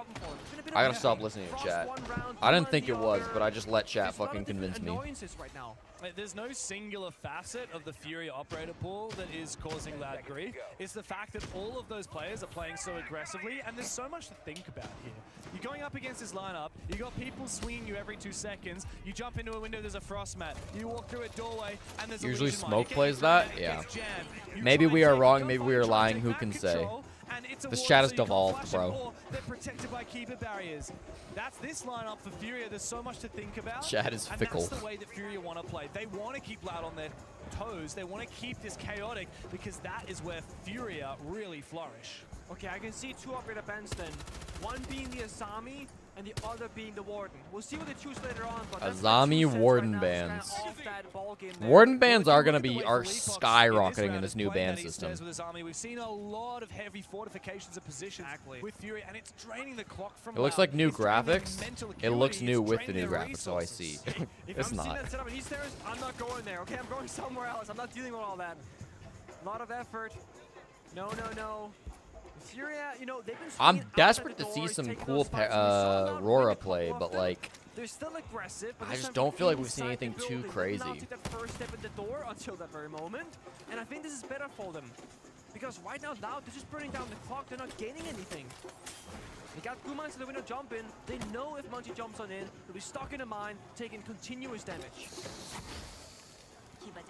Box is continuing to fortify himself. 2 more Keybers as well. Should a nade come through to clear out his current ones, he's got backups. He ain't got any nades. I lied. There's 1 nade in the pocket, actually. I mean, there's all kinds of util that you could try. This Azami position's really strong. I was gonna say what a lurk, but Nate just knows. Nate protecting his teammate, although then he walks into the hallway to die to SDK, so not sure 100% about that one. Oh, KZ. Desperate for more, but Perez will shut him down. Damage dealt though. I still don't know why they're bringing Rora. And we never will. That's gotta be a JV stand-up. No? That guy's standing up. Loud doesn't need a Warden. They can't flash anyways, bro. Nothing that Loud can do. A lot of teams in Furia's position would say, you know what? There's a lot of attackers in each staircase. Let's run back, give it up, play offense instead, fall back that 1 layer. JV's bored. He's not having the best day. He should be having a good day with how the game has gone so far. And they do. It's the Azami and the Montaigne bands that have come through, which probably the most predictable. And we hear a timeout for Loud. You miss Flastry? I don't know, man. Daffodil's been looking really good on this team. I didn't think Flastry was like pivotal to their success at SI or anything. I like the Daffodil pickup. I'm dead like Rora. Flastry was the weak link. He's been inconsistent last SI. Yeah, but as he played barefoot with a sick haircut. Alright, you're right, you're right.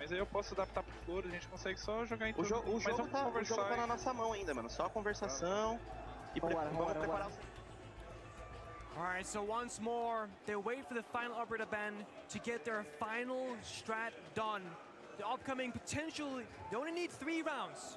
If they can go flawless, and if they don't, they still got a plan ahead of them. We saw it on layer. We'll see if we'll get the Maria attack timeout insights. But this time, they got more room to grow and room to fail, because they're not staring down match point just yet. It's 4-5 in favor of Furia. Yeah, but that's still 3 attack rounds needed when they've only had 1 so far, and even then it was a pretty close one. It took a Are we getting the attack timeout from Maria? That was on that top floor. We're now going downstairs to ventilation and workshop. We do have a little bit of analysis of what happened in that call, and we have Maria on the line to tell us what did GDN say in that.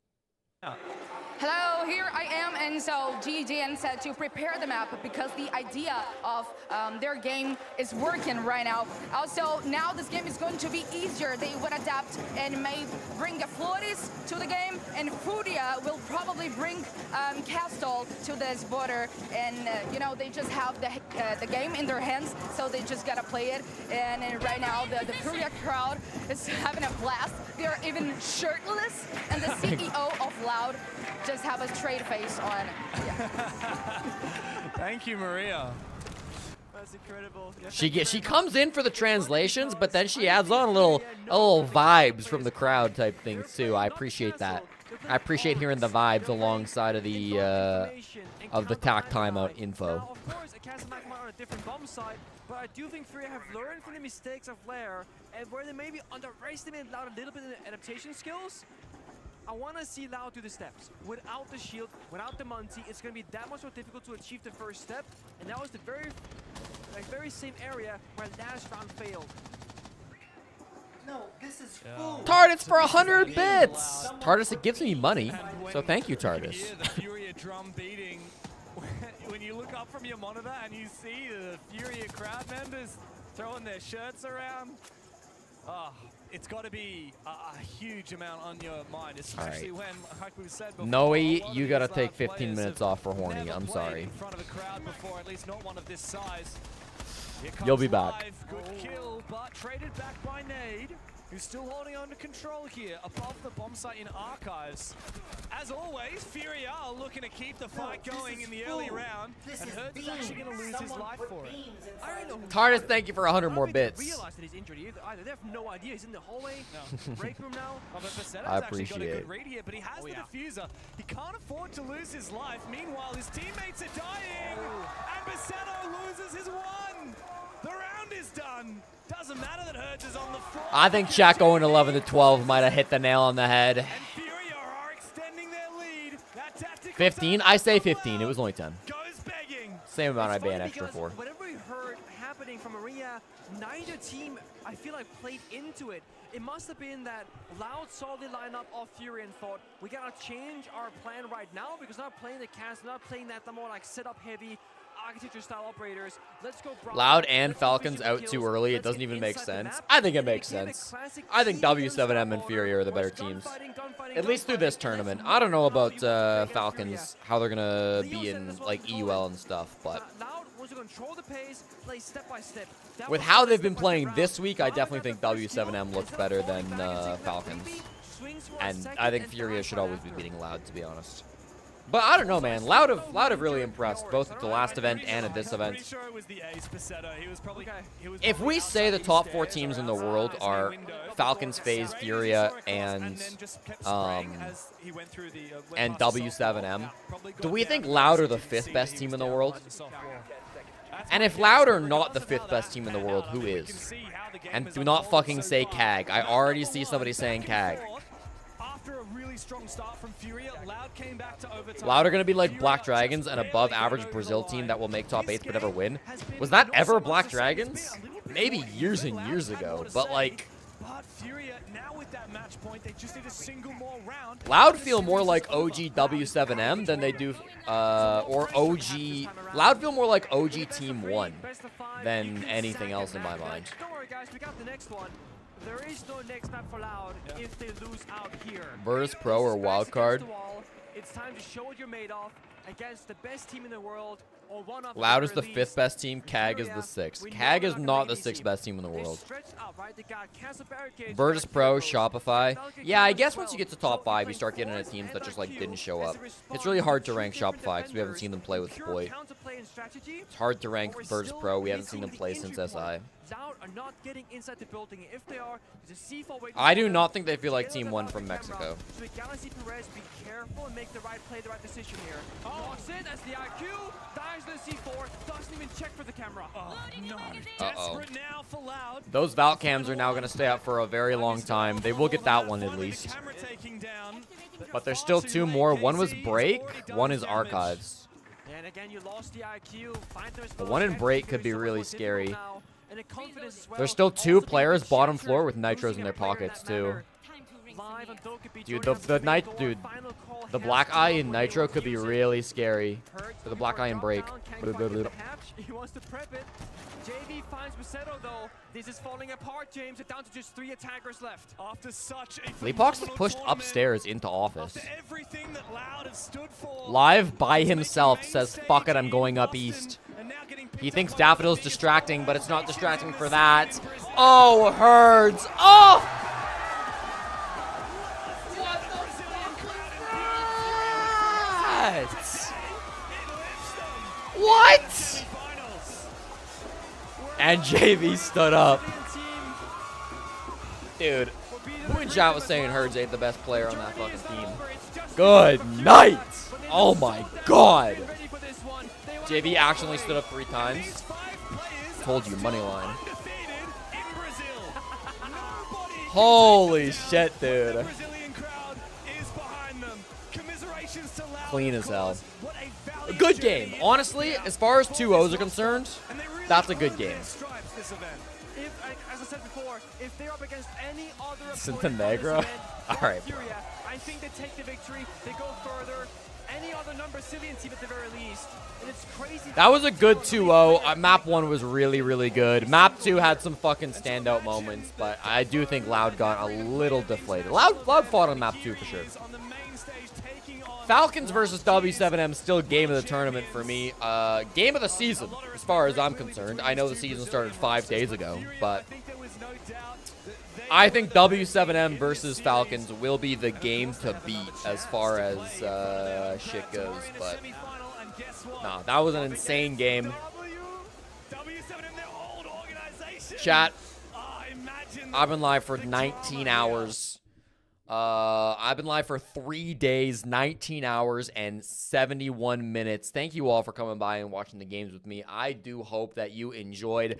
I will be back tomorrow with Parker, Interro, Bang, McKay for the semifinals. That'll be Wildcard versus CAG Osaka. And also, W7M versus Furia, which should be good games, at least the second one.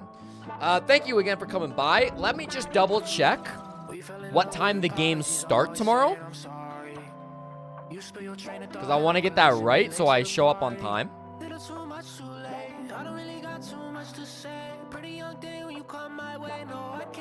The first game is at 9:45 Mountain Time. Probably 10 Mountain Time. So that's like noon Eastern. The rest of you can figure it out. Otherwise, I appreciate everybody coming by today. I appreciate the bits, the subs, everything that came through. Always a pleasure. Good luck on your date, Fireball. Can we do one last poll to see if Parker is late? Nah. I will choose the outcome, though. Congratulations to the 11-12 believers. Gonzo, R6, is our channel point champion. All right. Good night, chat. I'll see you tomorrow.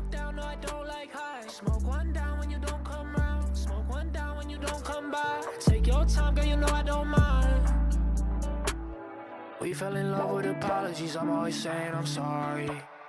You spill your train of thought, head on collision, we late to the party.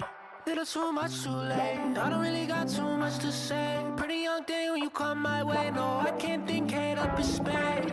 You my rocket girl. They said I'm looking too high when I'm talking to you. It must be true, stars in your eyes, they a beautiful view. You my rocket girl. Every time I see your face, got me feeling confused. Man on the moon, I told her, baby, I'm coming down soon. I flew through Saturn.